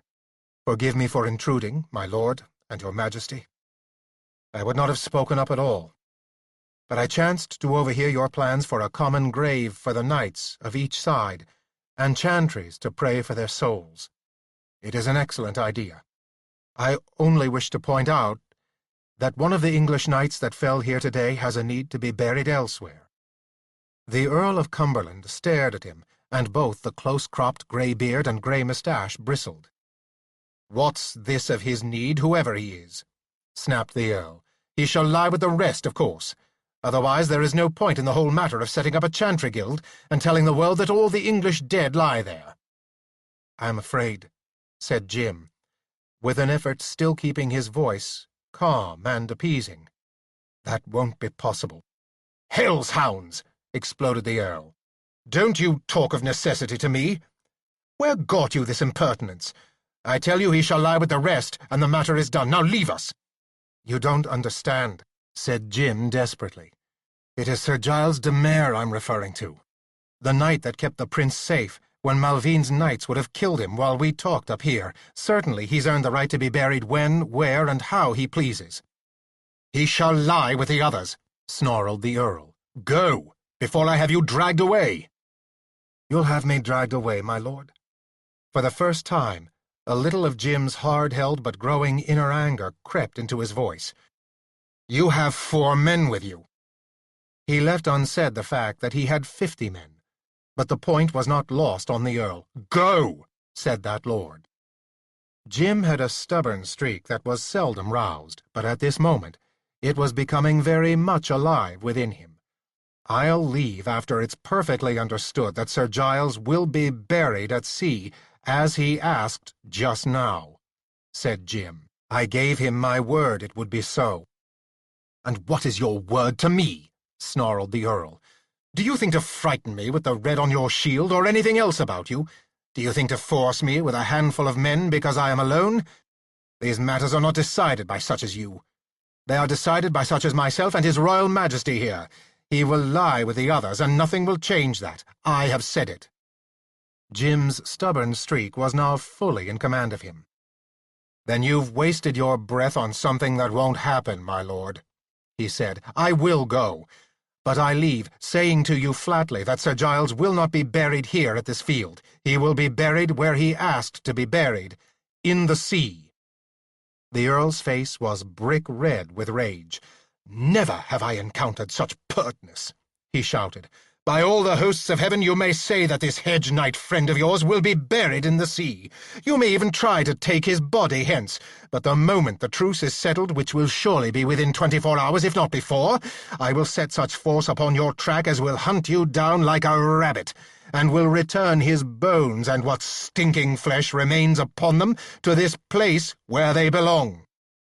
Your lordship will not have to wait beyond the 24 hours itself, came the venomous voice of Malvine from a little behind King Jean. I, a minister of France, promise it. Try it, then, snapped Jim, and turned to go to get Giles, if he was already dead, and start taking him toward the distant sea of the English Channel, across which the two of them had sailed to this land. A moment, said the voice of Carolinus. Jim saw that the elderly magician had appeared again, almost as if from nowhere. But it was not Jim at whom Carolinus was looking, nor Jim to whom he spoke. He spoke to the Earl instead. If your lordship would listen to a word from me— Out on you, sorcerers all! raved the Earl. I will listen to no one on this subject. It is closed. You hear me? Closed. I have the authority here, and I say what will be. That is all any of you need to know. He turned back to the king as if to continue their conversation. Carolinus put out a hand to catch Jim's arm. Wait here, said Carolinus, looking sternly at Jim. Jim stayed where he was. Carolinus went off with surprisingly long strides toward the knot of people around where Sir Giles lay. He disappeared among them. Jim waited, but when nothing seemed to be happening, he turned back to the Earl and the King, who were back to discussing the chantries that were to be built so that prayers could be said for those in the 2 mass graves. They continued to ignore him, and he had nothing to say, so he simply stood and listened with only a part of his attention. He was paying little attention because his mind was as thoroughly made up as it had ever been. He would get Giles's body to the sea no matter what happened. It was no longer a desire. It was a fact. There was suddenly a flash of blue cotardie, and Jim looked about to see Prince Edward beside him. The young prince's face was flushed. "What is this I hear, my lord?" he said to the Earl of Cumberland. "My brave Sir Giles is not to be allowed the resting-place of his choice?" With an obvious effort, the Earl of Cumberland mastered the emotions that Jim had evoked in him. He tried to speak reasonably to the prince. "It is merely a matter of the necessary arrangements for the truce I am arranging between us English and King Jean," he said. "To help make the truce effective and satisfying to both French and English, we decided that 2 chantries should be built in this place and 2 great graves dug, one for all those French gentlemen who have fallen on this field, and one for all those English gentlemen who have done likewise. It will be a great honor to be buried so, to say nothing of the fact that their souls will benefit from the prayers of those in the chantries." The prince's eyes flashed. "You are avoiding my question, Lord Earl. I asked whether Sir Giles is to be buried where he wished or not." "Necessarily, Highness," said the Earl. "He must lie with the other English knights who will have died here." "In spite of his wishes?" "I regret, Highness," said the Earl solemnly. "But yes." "In spite of my wishes?" The Earl was obviously nothing if not a brave man, but he risked one quick glance at King Jean at this point. However, the King of France was observing the field and pointedly staying out of the discussion. Cumberland turned back to face his questioner. As he did so, the dusky color of anger began to creep once more into his face, and Jim saw that the Earl's own stubbornness was being aroused. "I would not in anything ordinarily go against your wishes, Highness," he said, "but, forgive me, you are still a young man, and while you know something of the world, there are elements of politics between nations which—" "I said of mine," snapped the prince. "Well, Highness," said the Earl, turning a shade darker in the face, "if you must have it. I am commander here of the English forces, and an army can have but one commander. As that commander, I must judge what is best for all. On my honor and on my responsibility to your royal father, I regret but Sir Giles must be buried here. It is a matter of necessity. Surely you must see that." "I see a hot earl who is determined to thwart his prince." The prince's voice soared upward in volume. "You ignore the fact that Sir Giles was not one of your command, not from among your forces. He was one of another group, including this good knight beside me, sent to rescue me from a most sad capture. And well did they perform the task. He is under my command, not yours. I say he shall be buried where he wishes to be buried, in the sea and nowhere else." "With infinite regrets, Highness," said the Earl stubbornly. "I cannot admit that he is not under my command. All Englishmen who fought and died here are under my command. He must lie with the others." Standing beside the prince, Jim winced, but did not know what to do about the situation. It was this same matter of being on stage that he had remarked among the gentlemanly class in this world. The Earl was acting the part that he felt life had called him to act. He was acting as an Earl should. He was insisting on his authority in the face of what must surely be the lethal enmity of a member of the royal family next in line for the English throne. If the prince lived to succeed his father, the Earl could look forward only to ruin, and possibly the prince might even be able to ruin, if not execute him, even before he had ascended to the throne. But being a knight and an Earl, He could not back down. Similarly, the prince was feeling himself challenged. It was unthinkable that a mere earl should stand against the Crown Prince of England in anything. Neither man was in a position now where they could back down. Jim's mind was searching desperately for some excuse to interrupt the dialogue when the prince solved the matter for himself. "Very well, proud earl," snapped the prince. "You make up my mind for me. I was right in the first place.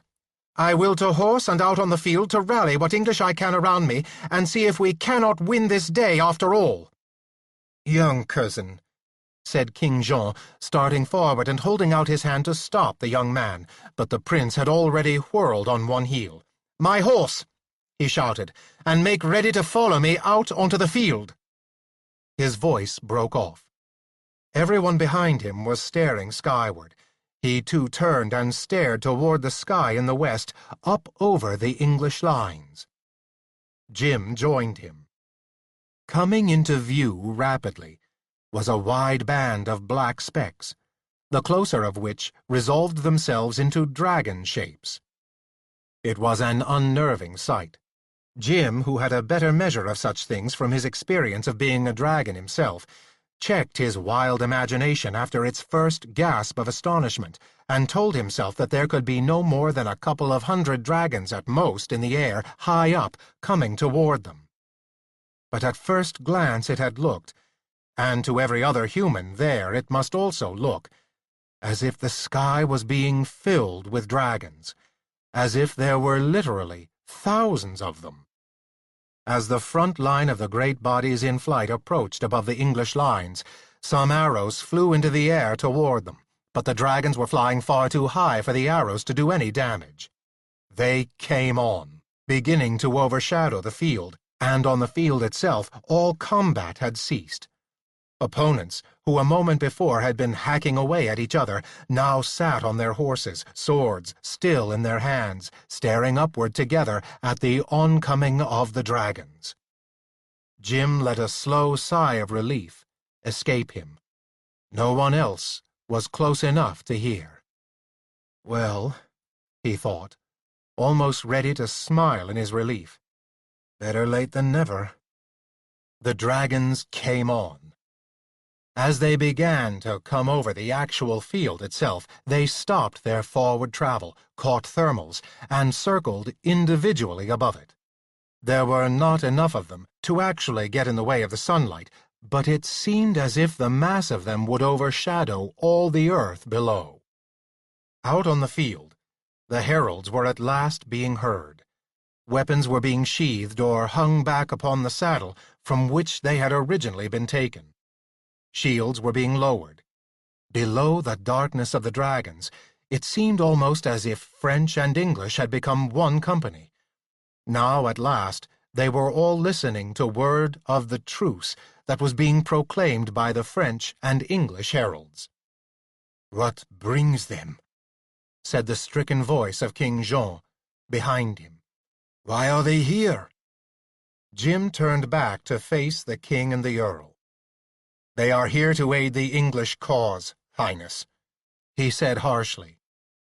"In my capacity as Dragon Knight, I made that agreement with them some time since. They are a little later in arrival than I had hoped, but they are here now." The king stared at him. The earl stared at him. The earl was the quicker of the two to recover. Turning back to the king, he spoke directly at him. "Perhaps you would care to discuss the terms of a surrender after all, Your Highness?" he said. "No," said Jim sharply. The earl turned as sharply upon him, then, suddenly realizing that the situation had changed, choked back whatever angry words had been about to come from his lips. "May I ask why, Sir Dragon Knight?" he said finally, in a voice that he struggled to keep level and polite. "Because it is in a truce that this day is destined to end," Jim said, "for the greater good and the greater glory not only of England but of France as well. You must trust me in this, my lord and your majesty.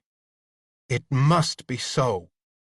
Once more the Earl and the King exchanged glances, then looked back at Jim.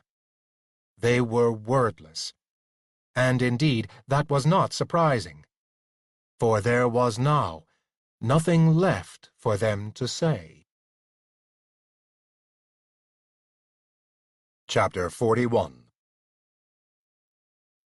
For the waters of the English Channel it was a calm day, and the sailing vessel that carried Jim, Brian, Dafydd and Ara, as well as all their men and horses, was a much larger vessel than the one in which Jim and Brian, with Giles, had gone originally from England to France. Nevertheless, hove to for the ceremony of burying Sir Giles, the vessel pitched uneasily, and there were not a few of the men-at-arms and the several archers that had somehow become added to their company, whom Jim suspected of wanting to see matters over with as soon as possible, and the vessel back on its way. Not that the motion of the vessel was much better on queasy stomachs when it was sailing, but they would be that much closer to dry land again, and England. Nonetheless, Jim, Brian, and Dafydd had no intention of cutting short the consigning of Giles's body to the ocean waters. They had been unable to ship a priest along with them for the final ceremony, so Jim recited as much of the burial service as he could remember, trusting to the lack of understanding of Latin among those about him to keep them from noticing his omissions and errors. The day was without rain, although the sky was heavy. The gray clouds and the gray sea seemed to enclose them as they stood by the section of open railing where the body of Sir Giles, complete in arms and armor, lay on a couple of planks that could be tipped to slide him off to his final resting place. Jim reached the end of the service. He turned to nod to Tom Server and the other men-at-arms, who were standing by to lift the ends of the planks. The men lifted. Sir Giles slid down the boards and into the sea that was only a few feet away. The rest had averted their eyes at the last moment, but Jim, Brian, and Dafydd leaned over the rail to see the last of their companion. And it was well they did. As Sir Giles slipped into the water, a thing happened that most of those watching would have been highly alarmed to see, but which the three friends found the happiest sight they could imagine. As the armored figure slid into the water, a miracle seemed to happen. The armor burst outward, as once Jim's armor had burst when he had turned into a dragon on the way to Carolinus's place. But this time, what emerged was a gray harbor seal, which turned one lively eye on them for a moment, before diving and being lost to sight permanently beneath the gray waters of the channel.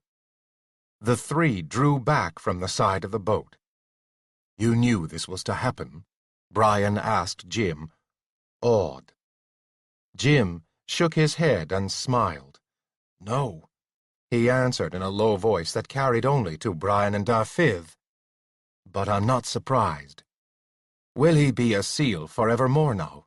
asked Dafydd in similar hushed tones.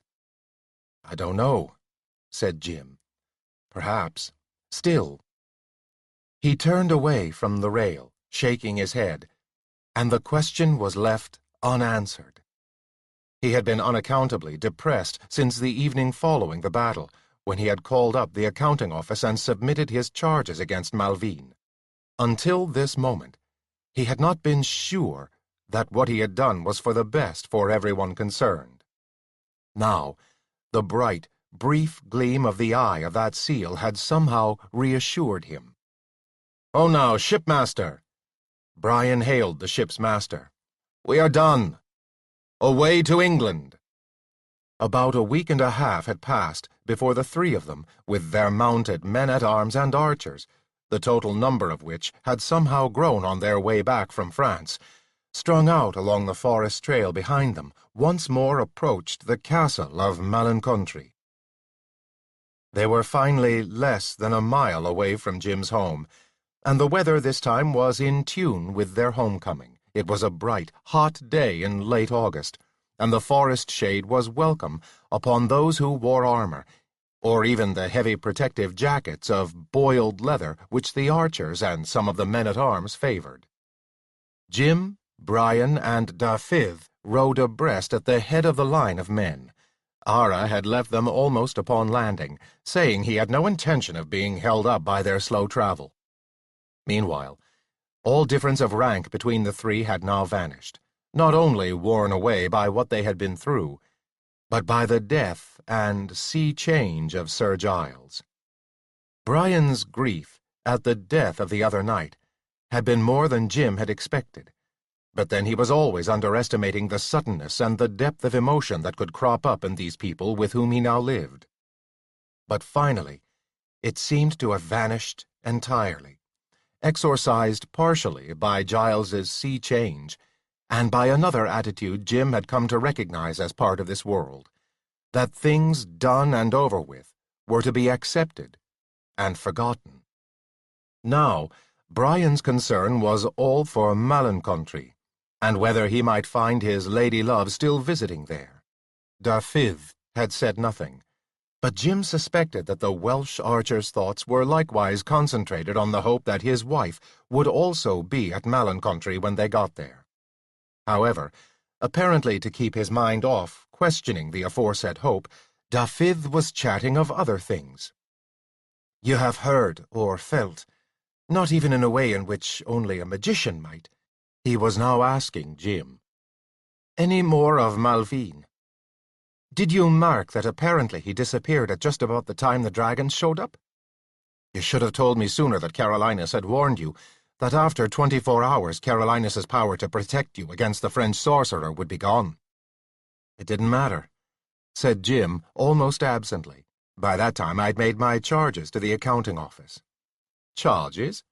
asked Brian. Jim caught himself. This was business private to the Kingdom of Magicians. "It's too difficult to explain," he said. "Just take my word for it, Malvine won't be able to harm anyone with magic for a long, long time, if he ever is able again." "You are troubled," said Dafydd, riding on the other side of him. Jim glanced at the archer. Above the fine, straight nose, the dark brown eyes were concerned. "Somewhat," he admitted. "Troubled?" echoed Brian alertly. "About what, James?" "He does not know, I think," said Dafydd. "But there is still a black shadow over everything. It is darkest wherever Malvine is. I can feel it too, but I can no more understand it than he can." Jim chewed his lower lip for a moment, wondering whether to try to explain. He decided against it. It was too mixed up. "Dafydd's right," said Jim. "There's a dark shadow, and I don't understand it. Don't ask me about it, please, Brian. When I can understand it to any extent, I'll tell you about it." "As you wish, James," said Brian. "But in case of need, you will not forget me." Jim had to smile at him. "In case of need, Brian," he said, "you are the last person I would forget." "Well then, let trouble come," said Brian. "Troubles are as common in this world as fleas, and it is as impossible to clean them all out. There is nothing to do but wait till one comes close to the fingers, and then deal with it." For some reason, this light-hearted bit of philosophy was comforting to Jim, but it did not lift from him that shadow sensed by Dafydd's sensitiveness to things beyond the normal. Something was still wrong. He was forgetting something. In his own mind, he examined the situation for the several hundredth time. Theoretically, things could not be better. He had succeeded in following Carolinus's directions.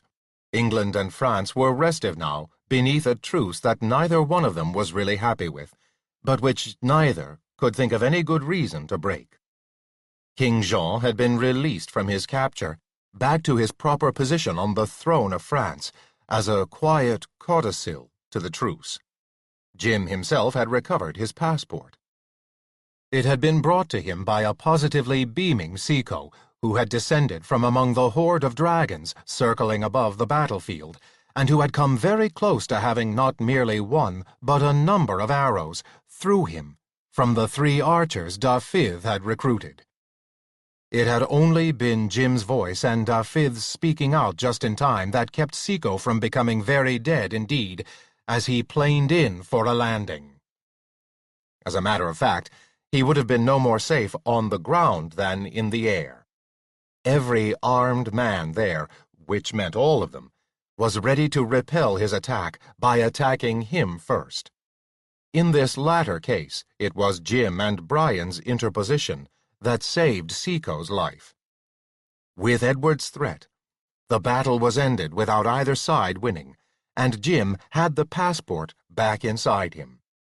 He had had a little trouble remembering exactly what the procedure was for shrinking it down so that he could swallow it again, but he had recaptured the proper spell words at last, and since gotten over the extreme feeling of fullness that having it inside him had once more produced. He looked forward to returning it to the cliffside dragons, and never having to do with anything like it again. He still felt an uneasiness that he could not pin down, a premonition of danger. But he could think of no corridor from which the danger could come from. Even if it did, he was extremely well backed up by the men-at-arms and archers that rode behind him. Brian was right. It was best to simply wait for trouble to show itself before becoming overly concerned with it. Brian was in the midst of asking a question of Dafydd, who rode on Jim's other side, so that he was effectively talking across Jim as the 3 rode forward. "Something I'd been meaning to ask," Brian was saying to the archer. "I by no means account myself good-looking, nor, with all truth, can I say whether another man is good-looking or not, to female eyes. Though, insofar as ladies and even ordinary women are concerned, I am no bad judge of looks. I flatter myself. But it was my own lady that pointed out to me that you, Dafydd, are considered to have an appearance highly attractive to practically any woman. It wondered me at the time, and since, that when Melusine was pouncing upon people on whom to visit her fancy after being deprived of Jim and King Jean, that she did not light upon you, who was with us at the time, since you are accounted so desirable by the gentle sex." "I do not think it of great likeliness," answered Dafydd, though in truth I have been myself told that I have some small attraction for some women. Yet I would not for the world that even the least thing be said of me that might creep, as slander does, back to the ears of my golden bird about an interest supposedly between me and some other lady. Therefore, once I recognized Melusine's tendency to respond to men, I plucked up again a bit of twig with some leaves upon it and stuck it in my cap. Whether that made me invisible or not I do not know, but certainly her eyes did not light upon me, nor her effect—" He broke off speaking with unexpected suddenness and spurred forward, reining in his horse almost immediately about 5 yards ahead of them. "Hold!" he cried, holding up a hand in the air. This command from one who ordinarily never commanded produced a sudden halting of the column. As Jim and Brian watched, Dafydd leaned far down from his saddle to pluck from among a bunch of weeds by the wayside what proved to be an arrow. Once upright in his saddle, he sat staring at it and examining it. Jim and Brian rode forward together to him. "What ails you?" demanded Brian. "It is only an arrow, such as may have been lost by any bowman out hunting game." Dafydd turned a face on him that was so grim that Brian stiffened in his saddle. "It is a shaft of my golden bird's," said Dafydd, "and it can only be here as a message that she is in difficulties, and we should be warned." "Why, how do you read all that from a simple arrow?" asked Brian. "Do I not know my golden bird's shaft as well as I know my own?" Dafydd snapped at him. "More than that. It would not be here except to send me a message. That message concerns us all, but requires the proper eyes to read it." "Lord knows," said Brian. "I have no eye for reading arrow shafts. Read us this message, then, if it has things we should hear." "I fear me it does," said Dafydd. "Look you, To begin with, we are right now at the farthest Danielle might be able to send a shaft from high in Malin-Country's tower. It was also at about the farthest turn of the road that can be seen from such a high point through the trees. If you will look about us here, you will notice there are no tall trees close to our road. She knows the road well, therefore she knew this spot along it. She has aimed the arrow with all her strength in this direction. "Are you sure of this?" asked Jim. "How can you tell that it isn't a shaft that she may have lost even some weeks ago when out hunting?" "Look you," said Dafiv, still grimly, turning his eyes on Jim. It was almost straight up and down in the earth. Therefore, it had been shot high in the air to get the greatest possible distance. The shaft has not been subject to weather for more than a day or two at most. I could tell if it had. Further, if it were needed, my golden bird does not lose her arrows. Like all good users of the bow, when she aims at a target, she also looks beyond it to some place where it may lodge, so that she can find it again. If she should miss her mark, and well you know she does not often miss her mark, in fact, I can never remember of her missing. Though it is true, she has not shot at such distance and such marks as I myself have shot." "All right, I see what you mean," said Jim. "The arrow was shot high. But how do you know from the castle?" "Why else would Danielle shoot an arrow at random into the air?" said Dafiv. No, to think of her shooting without a purpose is to think wildly. If she did not shoot without purpose, then the only likely place from which such an arrow should come would be from the castle. Also, the only reason for it being shot at all would be for us to find it on our way to the castle. Clearly, it is a message and a warning." "But you might just as easily have missed it as we rode by," said Brian. "For myself, I vow I did not even see it until you had pulled it clear of the grass and weeds." "I not see it? A shaft from the bow of the one I love?" Dafiv answered him.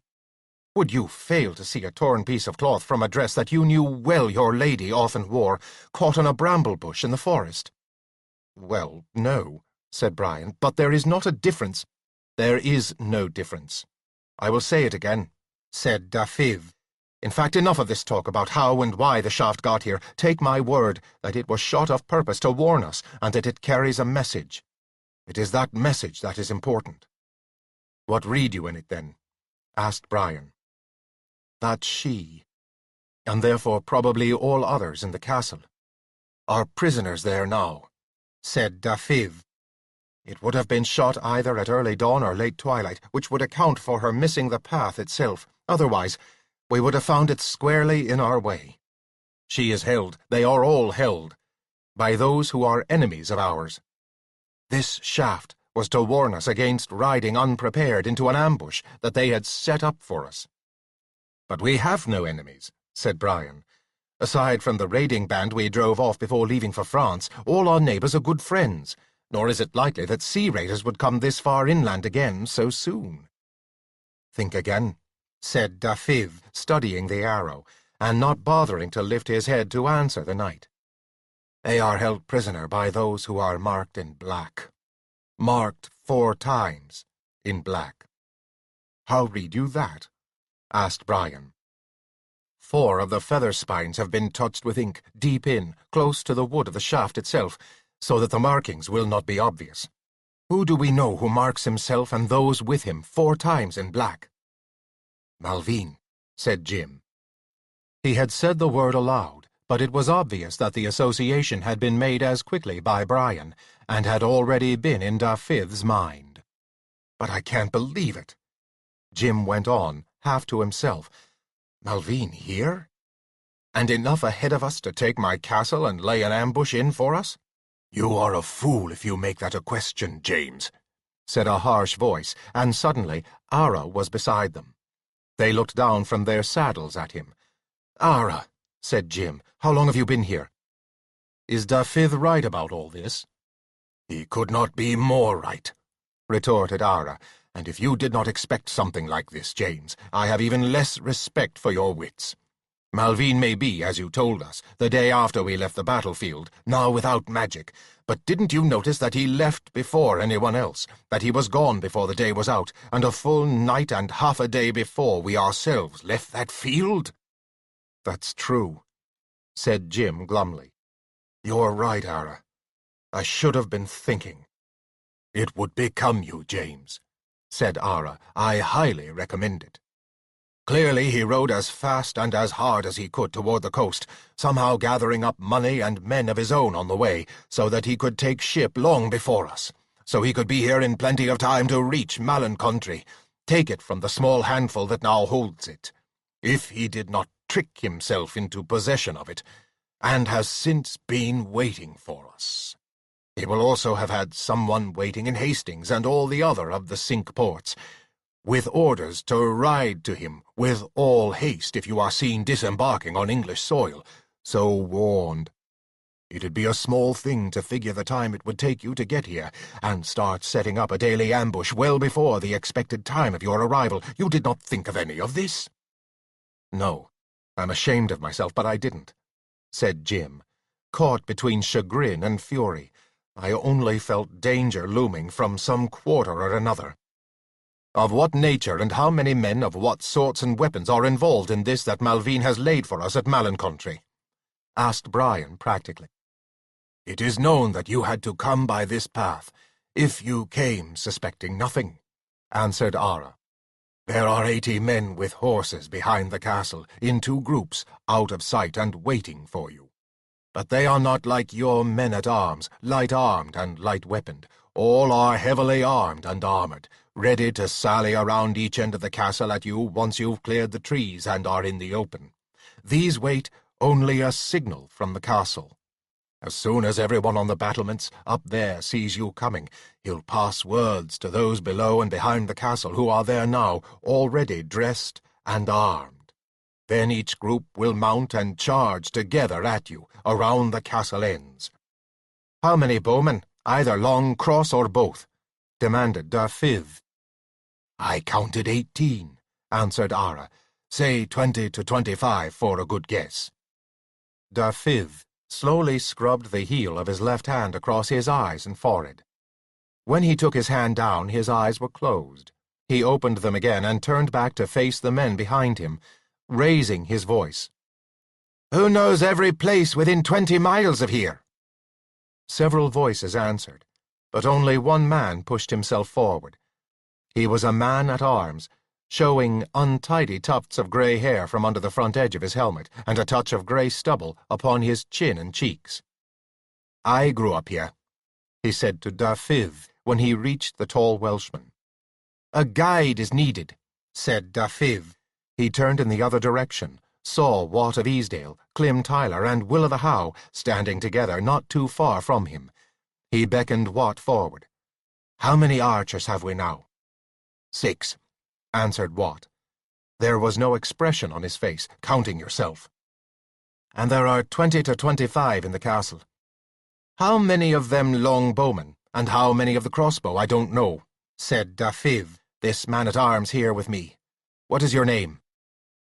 "Rob Aylward," answered the man-at-arms.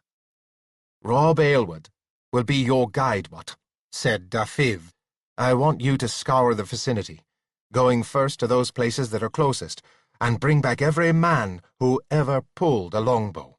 It matters not what skill they claim to have or have not. They are to come, and they are to shoot for Lord James. They should come willingly, but if not, they are to come anyway. I can trust you to do this." "You can trust me," said Wat. He turned to Aylward. "Lead me to the nearest place where there is a bowman."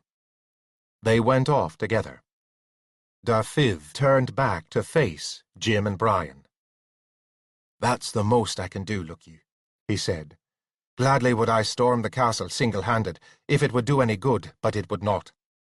The rest is up to you, Sir Brian, and my lord."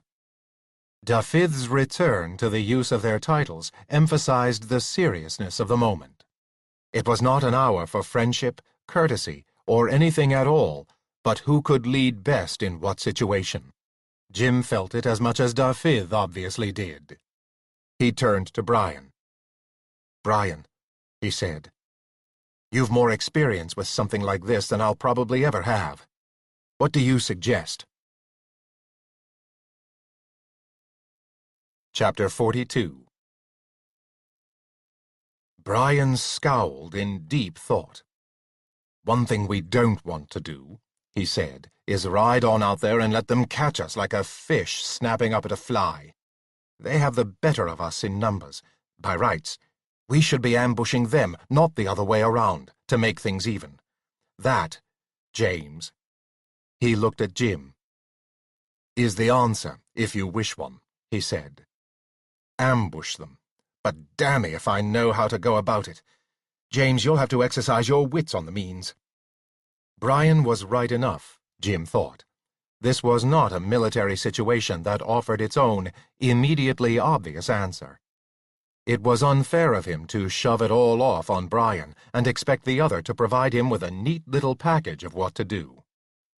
"Well, let's see," he said.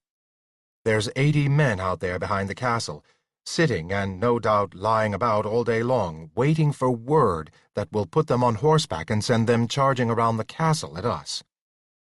He was thinking out loud, but it was the only thing that had occurred to him to do at the moment.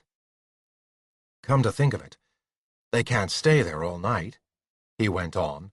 "They must go out in the morning and come in at evening. Now, when are they most vulnerable? Early in the morning when they've just woken up and are coming out? Or at the end of the day after they've gotten thoroughly worn out and bored and hot from sitting around in their armor all day, waiting for something that hasn't happened?" "End of the day, I should think," said Brian. "A man may be a bit stiff and cold in the morning, but he warms up quickly enough when action starts. On the other hand, later in the day, after a meal, say, they'll be tired out from doing nothing. Most likely they'll be at small odds one with the other over small disagreements.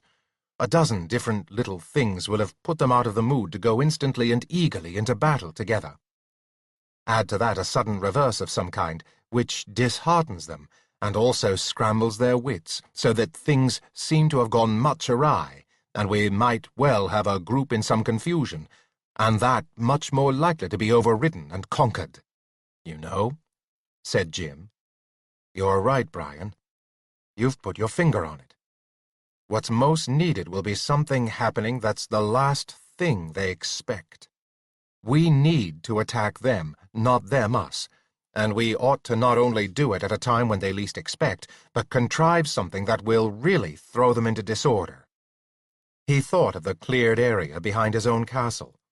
Like the cleared area before, it had been essentially a matter of taking out the trees down to a few stump ends, at most, and letting the grass and normal ground cover grow back now that it was out of the shade.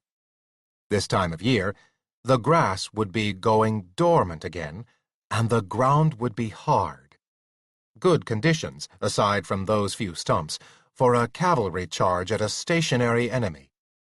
His mind began to work, as if it had newly woken up. "There's another angle to this," he said, thinking aloud once more. "Why is Malvine doing this?" "Revenge," grunted Brian. "On you, James. What other reason could he have?" "That's reason enough, I suppose," said Jim. "I've cost him everything he had, and had a hand in upsetting his best-laid plans, as well as forcing him to disappoint the Dark Powers. But it seems to me that someone like Malvine would go for more than just revenge. He'd try to get his revenge, yes, but also with it some advantage that would help him climb back to the power and position he had originally."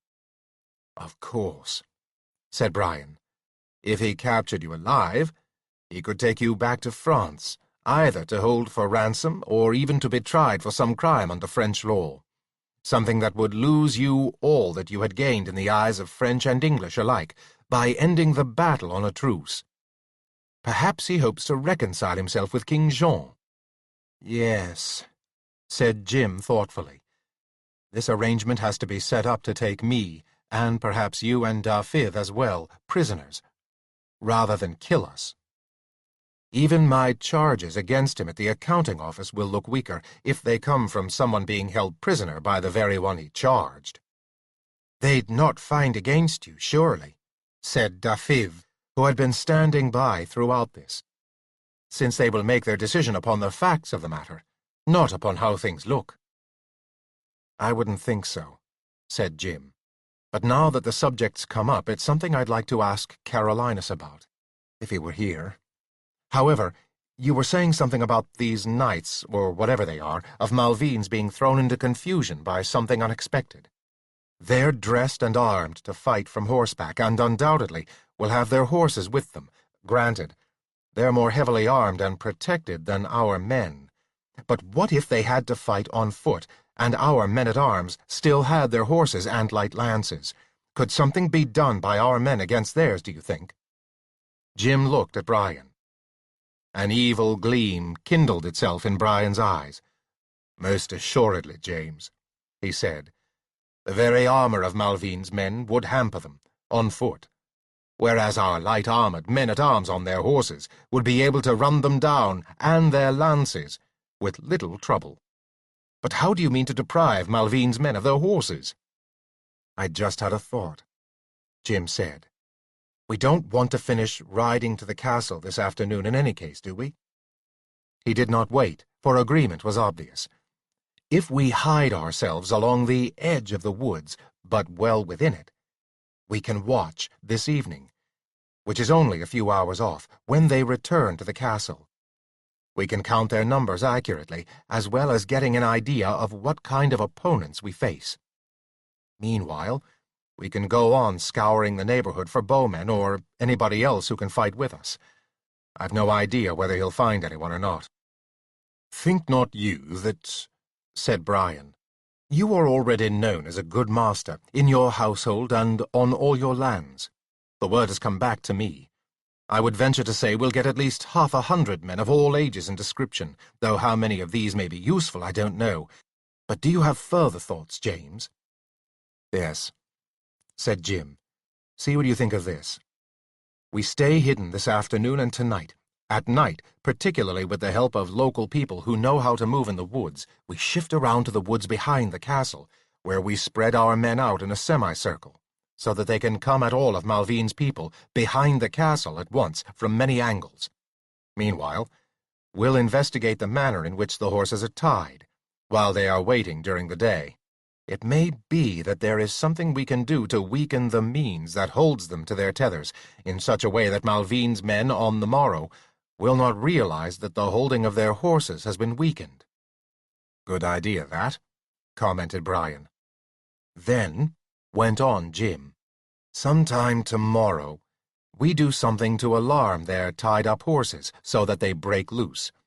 Then we do the best we can to herd them into the woods, or at least away from Malvine's men. Then the rest of us charge on horseback from the woods and see what we can do against the men on foot." "It's a good plan, James," said Brian. "Fine indeed.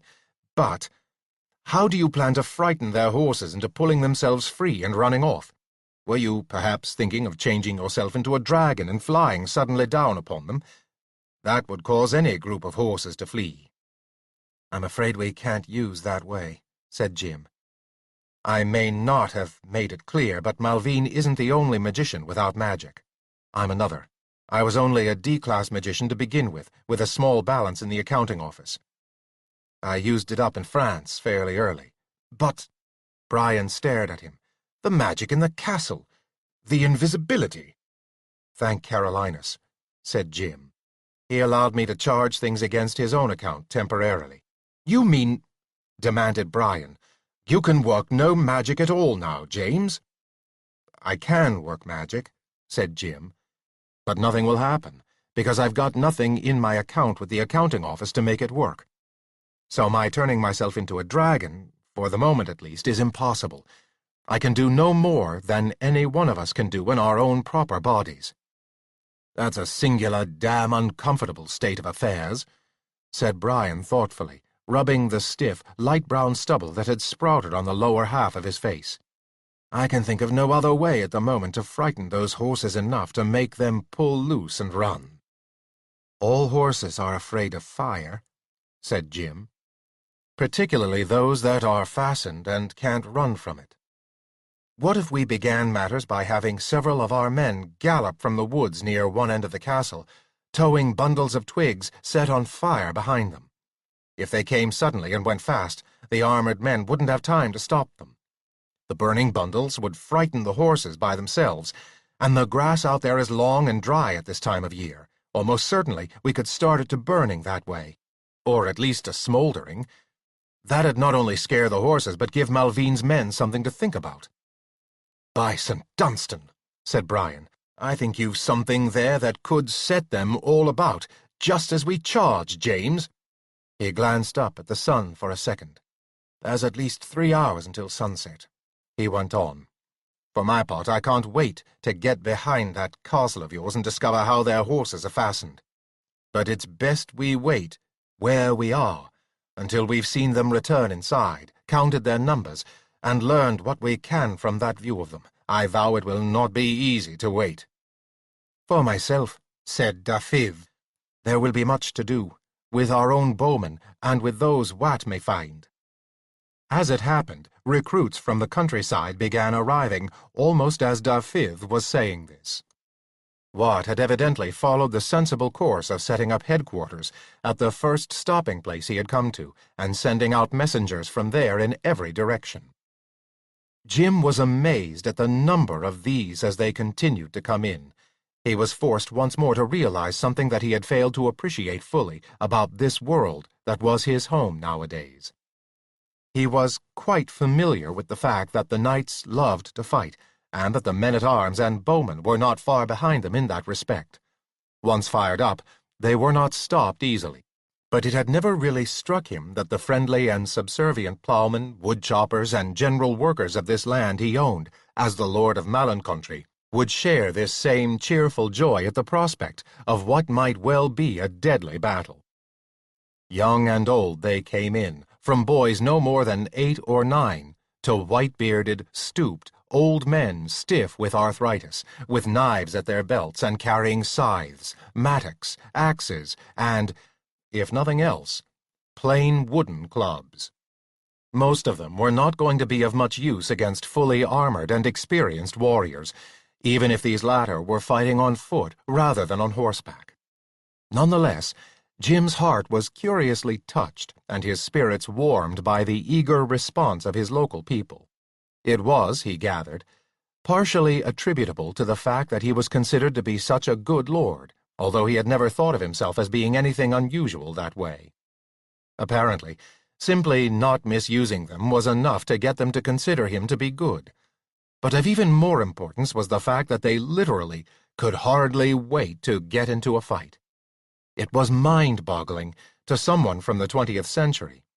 Apparently, a battle of any kind was excitement, like a latter-day circus or parade, and excitements of any kind were rare, bright spots in the lives of most. These, plus the men-at-arms and archers, spread themselves out among the trees facing the castle, far enough back in the shadow of the trees, so that they could not be seen watching. The sun descended, and just at sunset, the 2 bodies of Malvine's armored horsemen rode into sight around the 2 opposite ends of the castle, approached the drawbridge, which was down, and clattered up it and through the gate into the castle courtyard. 80 men, all right, said Brian, as the last one disappeared into the shadow of the gate. "Did I not say so?" snarled Ara. "Indeed you did, Sir Wolf," said Brian, "and it was not that I did not trust your counting, but that I had to see for myself. Not so much their numbers, but what armor and weapons they wore, and how they rode. These are no ragtag troops, James. They are all veterans and used to the saddle. They will be as used to their weapons when the time comes." "I didn't have much hope they wouldn't be," said Jim gloomily. "Nor did I," said Brian. "But, on the bright side, did you also notice that while they rode together they rode in no particularly comradely fashion? Either they have little love for each other, or the day's waiting, as I suggested, has worn them down to where they will need food and drink to thaw out their good humor." The drawbridge was pulled up. "Now," said Brian, "the quicker we move to the back of the castle while there is still light to examine the ground, the better. We'll be in shadow from the castle itself there, which will help to cloak us, but may hide some aspect of the ground as well." They moved accordingly, to the trees fringing the cleared ground behind the castle. Here, not only was most of the ground in shadow from the castle itself, but by and large the back of Malin Country was one massive wall of stone, affording few lookout points, except from the battlements at the top. Jim, Brian, and Dafydd, stripped of armor and weapons, and looking as much as possible like locals, moved out to inspect the open space where Malvin's forces would be hiding in the daytime. They wandered in no particular pattern, but covered the ground thoroughly. There was nothing surprising in their presence, if they were seen from the castle, since it was only to be expected that some of the poorer common sort would comb the ground where their betters had spent the day, hoping to pick up something of value or use that might have been lost or thrown aside. A low whistle from Brian caught Jim's attention. He looked over to see Brian surreptitiously beckoning him, and went to join the other knight. Brian was bent over a patch of trampled grass that was very obviously where the horses had been. "See," he said to Jim under his breath, "their horses are but tied to pegs driven into the ground. It should be possible to scrape away a little earth where peg meets ground, cut partway through the peg, and then push the dirt back. That way the peg should hold against any ordinary tug from the horse, but will be easy to break if the animal is really frightened. Let's wait until the darkness is a little deeper, and spend the time marking the position of the pegs. Then we can work on them when we have full night to hide us from any watchman's eyes." They did so, and about half an hour later a full 15 hidden figures, Jim, Brian, Dafydd, and a number of the new recruits, were busy with knives, more by feel than otherwise, cutting part way through the stakes and then hiding the cut with a thin covering of earth. They were done, and retreated into the woods before moonlight should show them still down there. It was not customary for the ordinary sort to leave their houses after dark, as much for the need to wake with the sunrise and begin work as to hide from superstitious fears of what the night might threaten. Into their small homes the locals took the bowmen and the men-at-arms. Brian, Jim, and Dafydd chose to camp out around a fire in the woods, far enough away and masked enough by trees that the flames would not be seen from the castle. None of the little dwelling places that had accepted those of lesser rank had quarters that Brian considered respectable for a knight to use, and besides, with the three of them isolated this way, they could discuss plans in privacy. Jim had his own private reasons for not stepping into one of the huts of his own people. Those same huts would be alive with fleas, lice, and other vermin. He had not stayed completely clear of such on his trip to France and back, but he wanted to keep himself as clean as possible until he was able to get into the castle, have his clothes thoroughly boiled and cleaned, and take a bath in the privacy of his quarters with Angie. The evening was still busy with people coming and going. The bundles of twigs that were to be set on fire had to be made. Dafydd also had specific instructions to give his bowmen. He had managed to pick at least a dozen passable archers out of the 30 or 40 who had presented themselves. The job of these would be mainly to keep any bowmen or crossbowmen on the battlements from shooting down into the crowd below once the attack started. At least they could encourage the marksmen above to keep their heads down. The chief men-at-arms also had to be given specific orders. Still in all, by what Jim judged to be something like 10 o'clock, everyone was gone. The fire had burned down, well on its way toward becoming a bed of embers. The three rolled themselves in saddle blankets, and both Dafydd and Brian dropped off as if tomorrow were to be no different than any other day. It was a knack that Jim had remarked and envied in them before this. In his own case, he lay awake for some little time, thinking not so much about the fight as about the conditions under which Angie was being kept in the castle as a prisoner. Comforting himself, finally, with the belief that it would not pay Malvin to abuse the three women of the castle until he knew that Jim and his two companions were firmly in his grasp, he finally fell asleep. He woke, like the rest, at daybreak. They had barely got their campfire going to warm themselves when several of Jim's locals brought them food and homemade beer for breakfast. Jim, to his own surprise, was as ravenously hungry as Dafydd and Brian seemed always to be. He told himself that perhaps he was beginning to fall into the pattern of things here after all. They filled their saddle flasks with beer and tied packages of some of the food that would not spoil too quickly to their saddles, and set about getting their forces in position. This, Brian had emphasized, needed to be done before the armed horsemen came out from the castle, so that no noise or movement should attract attention from either them or the castle beyond. In due time, the unsuspecting foes came, dismounted, tied their horses to the pegs in the ground, and settled down to a number of games, running from dice to a sort of crude form of chess. And the hard part began. Now, as Brian had emphasized the night before, they must wait until the knights, men-at-arms, or whoever Malvine's fighting men were, should have settled down to what they thought was another weary day of waiting. The wait, this time, was almost as hard on those hidden in the woods around them as on the heavily armored men themselves. Almost, but not quite. For one thing, those waiting in the woods were in shade and had relative freedom of movement. The men stationed behind the castle cursed the sunlight loudly and hunted small patches of shade as the sun rose and the shadow cast by the castle dwindled. Then, finally, came the moment Brian had been waiting for. At midday, servants came out from the castle, bearing a meal for the armed men. To the satisfaction of everyone watching, those being fed ate heartily. Not only was there no need to stint themselves, but clearly they did not expect Jim, Brian, Dafydd, and the rest to show up until somewhere between mid-afternoon and the end of the day. Sated, at last, they lolled around on the grass, too full even to continue the games with which they had been killing time. Brian, who was the natural field commander, accepted as such by everyone from Jim on down, sent word to those hidden in the semicircle of the enclosing woods to be ready. Chapter 43.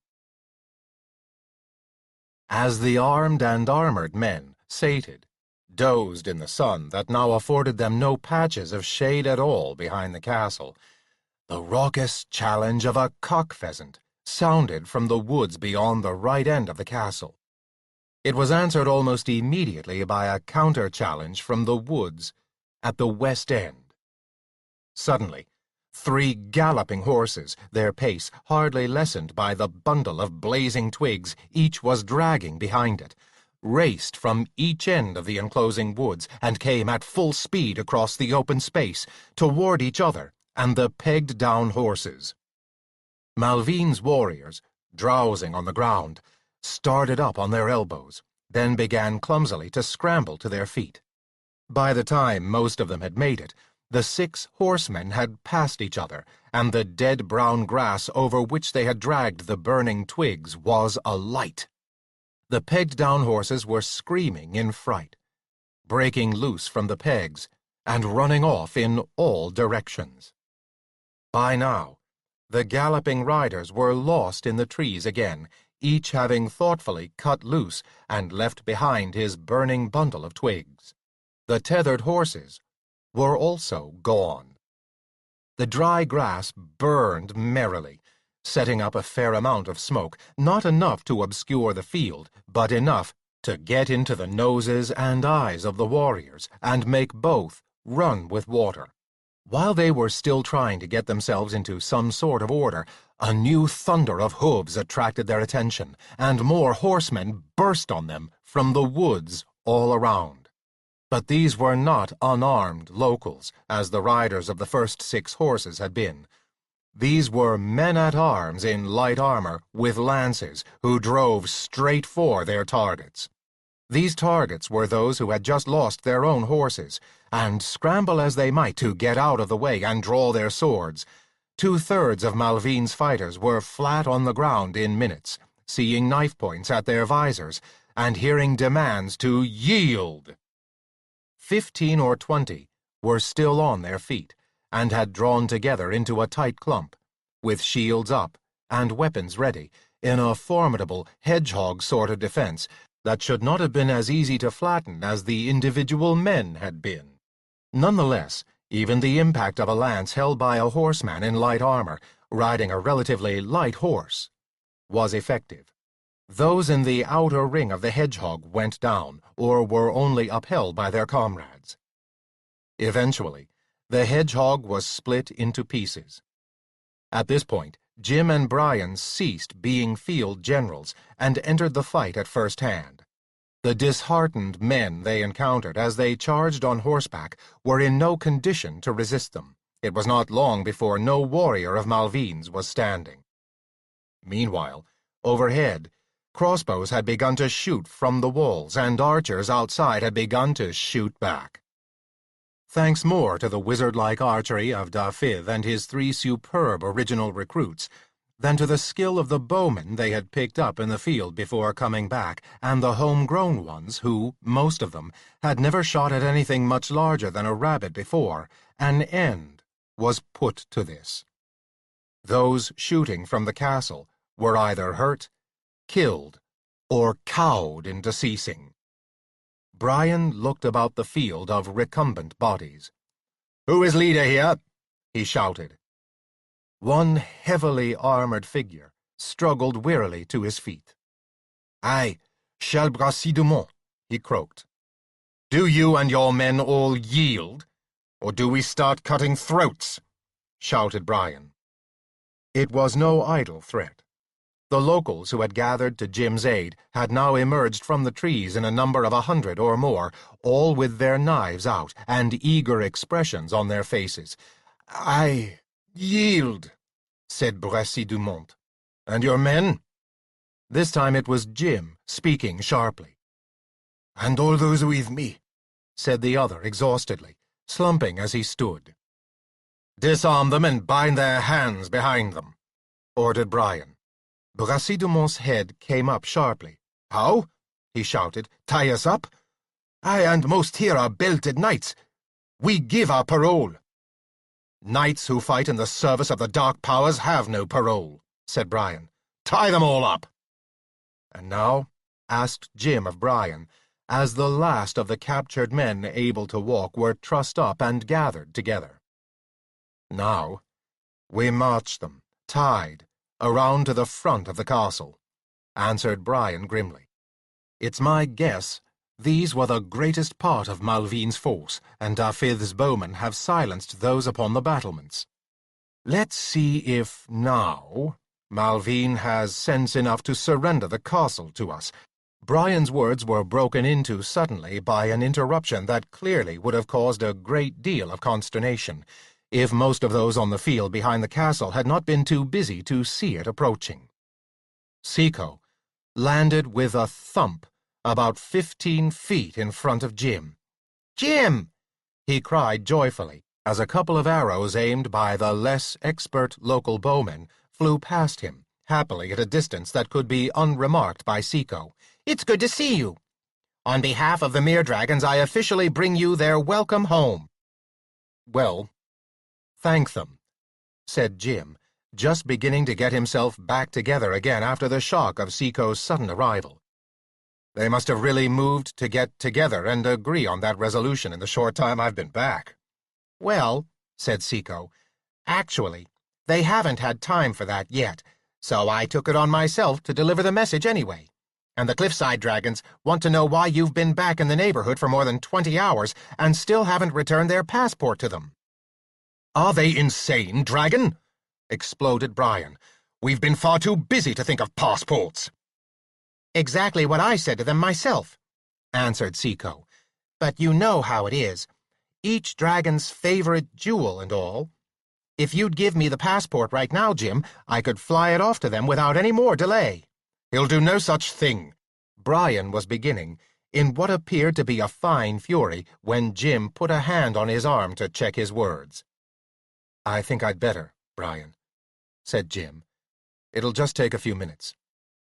"If you don't mind," he said to Brian, Dafydd, and everybody else within hearing, "I'm going to need privacy.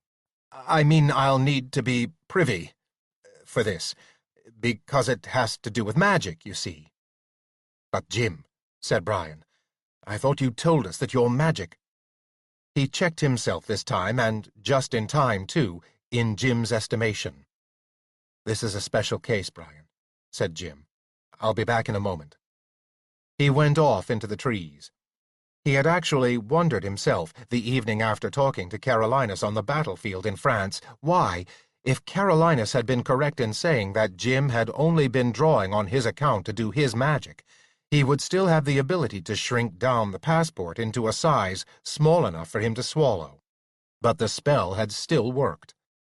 The only solution he had been able to think of was that in this one particular case, he was still being allowed the use of Carolinus's magic account. Now, among the shadows of the trees, after some moments trying to recall the exact procedure, he was able to cough up the passport in pill form. It grew quickly of its own accord to the size of the full sack of jewels he had been given originally, and he carried this in both arms, back to give to Seco. "I think it was wise of you to give me the passport back now, James," Seco said, taking it gratefully. "I'll take it right to Cliffside. Just a moment. My own jewel contribution, you know." He placed the sack on the ground, untied the top, and reached down inside.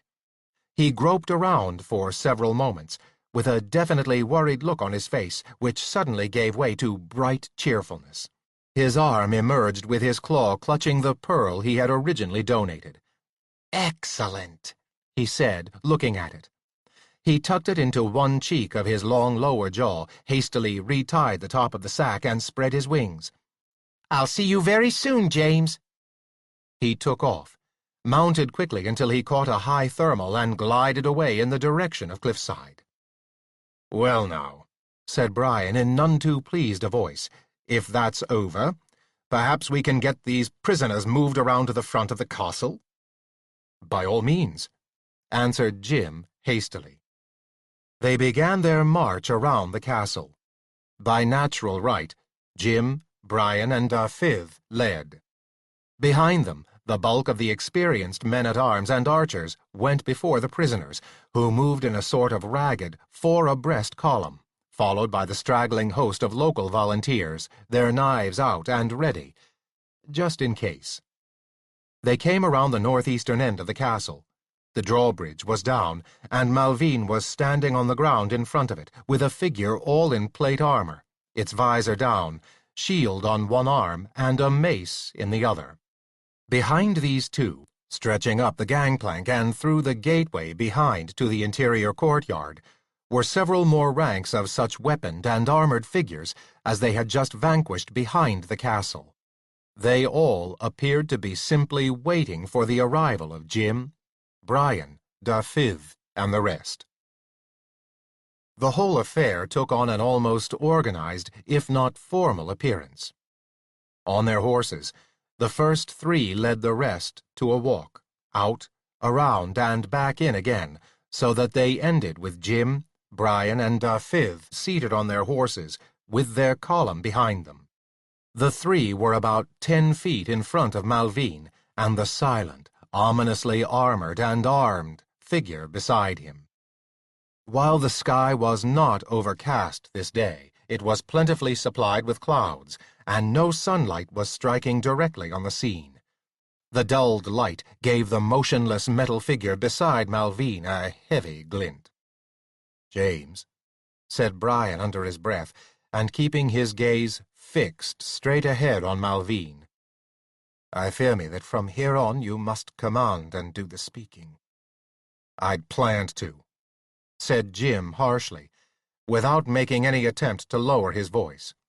He was thinking of Angie and the others, prisoners somewhere in the castle. He dismounted from his horse. Following his lead, Brian and Dafydd dismounted with him and came forward. "You planned what, James?" said Malvine, as he halted a couple of steps in front of the other magician. "I plan to have you out of this castle of mine very quickly," said Jim. Now that he was face to face with Malvine, he found himself coldly angry. What right had this defrocked AAA magician to go around acting as if he could make his own rules? "Your castle, James?" said Malvine, cocking a head at him like an interested bird. "I believe you inhabited it only a short while." "Nonetheless," said Jim, "it's mine, on a grant from King Edward." Said Malvine thoughtfully. "Would it interest you to know that there's another paper taking it away from you, in London, right now, just waiting for the King's signature? You know that under certain conditions he'll sign just about anything just to be left alone?" "Why should I believe that?" said Jim. "And if I did, what's it got to do with the situation here? You're occupying my castle, and I want you out. Out! And any damage you've done to it, or harm to the people in it, I'll hold you to account for." "You're thinking, perhaps, of our meeting shortly at the request of the accounting office?" said Malvine.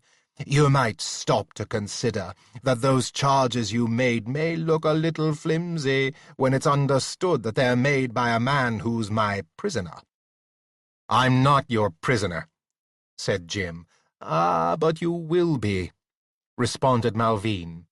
"As I was saying, they might sound like an attempt by a very weak, young magician to defend himself in a bad situation by accusing a senior practitioner of the art in order to divert attention from his own situation." "I don't believe the accounting office works that way," said Jim, becoming a little weary of this chit-chat. "In any case, as I said, I'm not your prisoner."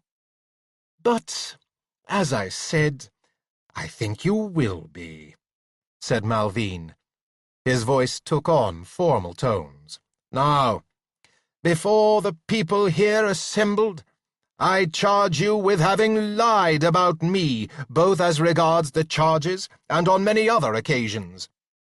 Jim felt a sudden sense of something wrong, which pushed the earlier cold anger from him.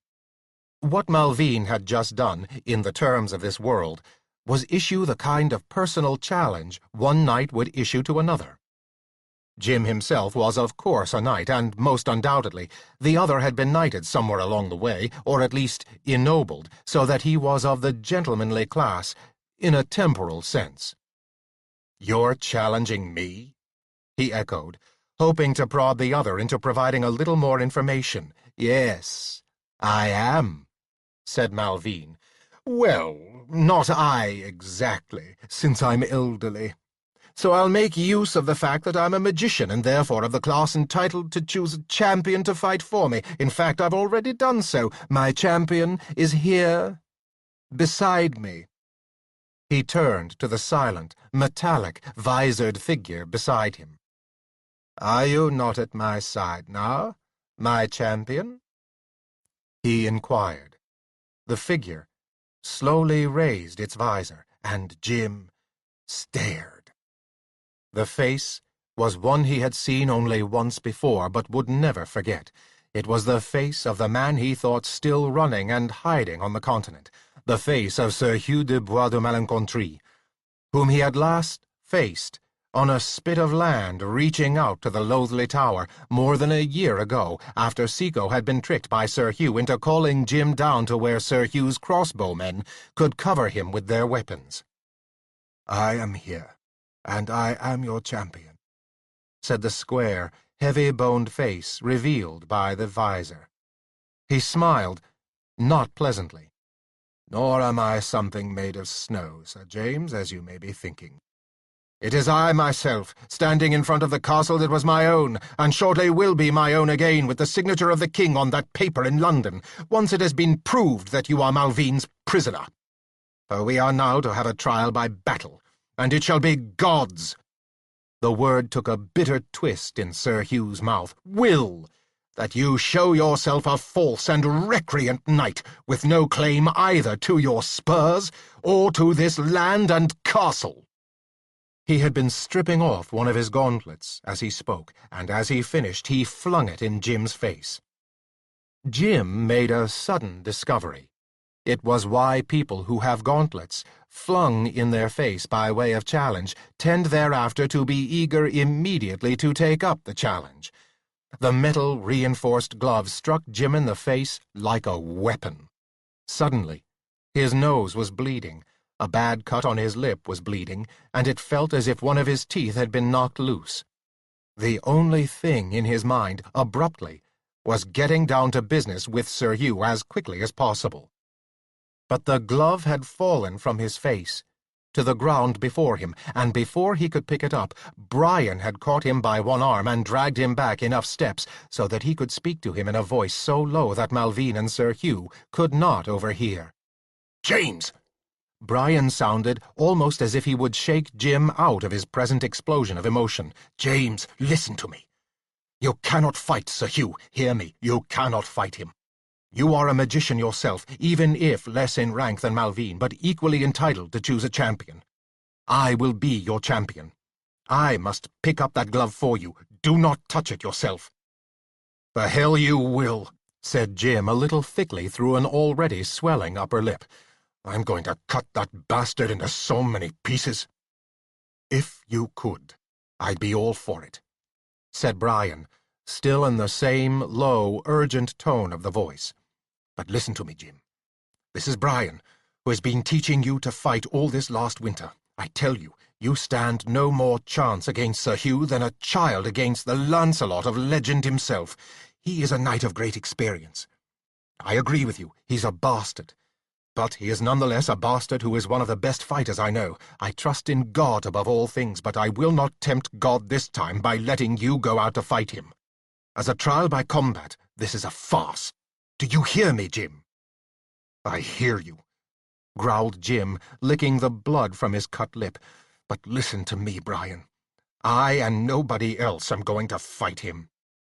James, if you love me—" Brian was beginning, as Jim pushed him aside, strode forward, and reached down to scoop up Sir Hugh's glove. He held it firmly in his hands and grinned bloodily at Sir Hugh. "I accept this challenge in my own right, in God's name," he said, using the formula that he had learned from Sir Brian months ago. Chapter 44. The common folk were delighted. There was going to be a circus, after all. Or, if not a circus, the next thing to it, which was an official combat between two knights, one of which was their own lord, Sir James, who stood high in their affection. People like themselves ordinarily never had a chance to see any such legal combat. This would be something to tell their grandchildren about, even though, under the circumstances, most of the usual procedure involved in such a combat would be missing. The important element remained, that two knights were about to hack in deadly fashion at each other in front of all spectators, and the winner would be adjudged to have been chosen by God to have the right on his side. Two temporary tents had been put up, not so much for preparation of the two knights to be so engaged, or provision for quick surgery, or whatever other crude medical help could be given either one if they were specially wounded, but to follow the pattern of such things. As a result, Brian had Jim by himself for a little bit, and during that time in the tent was busily giving him instructions on how to fight the battle. "You were a fool, James, to pick up that gauntlet," he said. "But there, let it be. Clearly it was God's will that you and you alone should fight Sir Hugh at this time instead of myself." Brian crossed himself. "No one has greater faith in the divine will than myself," he said. "But you will need something like a miracle, James, to win this with Sir Hugh. Now, attend me closely." Jim's initial fury had calmed down. He was still coldly determined to go out and do the best he could to chop Sir Hugh into little pieces, but he was now calm enough to recognize the common sense in what Brian was saying, and be ready to listen. He was only too aware of his own inadequacies as far as being able to handle the weapons of the 14th century, and he most thoroughly believed Brian when the other told him that Sir Hugh would be a very accomplished opponent to meet. "Go ahead, Brian," he said, having cleaned his face with a wet cloth. The tooth was not quite as loose as he thought it might be. Hopefully, it would grow solidly back into its socket. "I'm ready to hear anything you've got to tell me, so go ahead. What's the best way for me to fight him?" "Good, James," said Brian. "Going into such a battle all hot and unthinking is the worst way to do it. Sir Hugh will certainly not be hot-headed when he steps out there, and neither should you be. Now, let's look at the situation as it stands. You are a novice, in spite of a few small bickers, like the one at the relieving of my castle. To all intents and purposes, you should be a plaything in Hugh's hands. However, he is not without his own faults, which you may find advantage in." "For example?" asked Jim. "I was just about to list them," said Brian. "Let's look first at what we have. You've little skill with weapons, but you're both young and strong. Sir Hugh has great skill with weapons and is also strong, but somewhat older. Also, he is 25 to 30 pounds heavier. Much of that will be in muscle, which is a reason for you to avoid his blows as much as possible, but some will be fat. Finally, we have your one main advantage, which is that you are unusually quick of movement. James, by sheer movement, you may evade most of his blows, or even draw Sir Hugh into a trap where his sword will be out of position, and you will be in position to strike." "Go on," said Jim. "He will prefer to use the mace he was carrying just now," said Brian. "That, with his weight of arm, will make him very dangerous indeed if he can get a blow home, even upon plate armor. A shield will not long stand up to a mace. Also, be your helm never so well padded. A solid blow from a mace can kill you. They have not yet picked a marshal of the field to carry the baton and cast it down when the combat is to cease. However, they will assuredly do so, since it is Malvine's announced intent to take you prisoner rather than get you killed. This gives you one other small advantage. You are free to kill Sir Hugh if you have the chance, but he will try to avoid killing you, that is, unless in the heat of combat his own feelings run away with him." "And those are all the advantages I have?" demanded Jim. "Patience, James," said Brian. "I was just about to say more of your advantages. In a nutshell, Sir Hugh's are weight and experience. In a nutshell, yours are youth, speed, and agility. You have never mastered making a running mount on your horse, but I've already seen you leap higher than I will ever hope to do. So, the way you should fight this combat is to avoid Sir Hugh's blows. Make him follow you around, tire him out, and only then move in on him." "It's that mace," Jim was beginning, when Brian interrupted him. "We will try and make him discard the mace for another weapon," Brian said. "Let me announce that you are carrying my long two-handed sword." "That?" said Jim. He had never liked his practice with the two-handed sword. To his way of thinking, it was large and clumsy. Also, Sir Brian favored a basic position that seemed to Jim very awkward indeed. You took hold of the sword hilt with both hands, as if you were going to chop with it, like an axe. But instead of advancing against your enemy with it held out before you directly, you held it firmly, but with your hands level with your forehead, and the blade in a point-down position, vertically parallel to your body. Brian swore that particular position, in spite of its awkward appearance, allowed you to ward off blows quickly from any direction, and also to strike out at either leg or head of your opponent without warning. Jim had practiced it, and had to admit there was some truth in what Brian said. But he still thought there must be a better way of using the weapon. "Why the two-handed?" he asked Brian. "Because it greatly increases your reach, and your arms have several inches advantage on Hugh de Bois already," said Brian. "The result being that if you were to use the two-handed and he stayed with his mace, he would be at a disadvantage reaching you. In effect, you could strike him while still out of reach yourself. Also, it saves you the weight of a shield, which, since the object is to tie him down, will be a considerable advantage." "I understand that all right," said Jim, still dubious, "but he will not hold to his mace when he sees you." Brian went on, as if Jim had not spoken. "He also will change to a two-handed sword." "Ah," said Jim, beginning to see the glimmer of an advantage in this. "The end result," said Brian, "is that he will move from the area of his strength into the area of yours." "Ah," said Jim again. "Whether he is as well schooled in the two-handed sword we cannot tell." Brian went on, "In any case, your plan must be to stay away from him and work with your sword both on his sword arm and on his legs. The two-handed is not like a broadsword which you can shift to another hand if the arm holding it becomes hurt. You will be without shield, so remember, rely on your speed and your agility, James, and you've at least a chance." Jim's spirits were beginning to rise.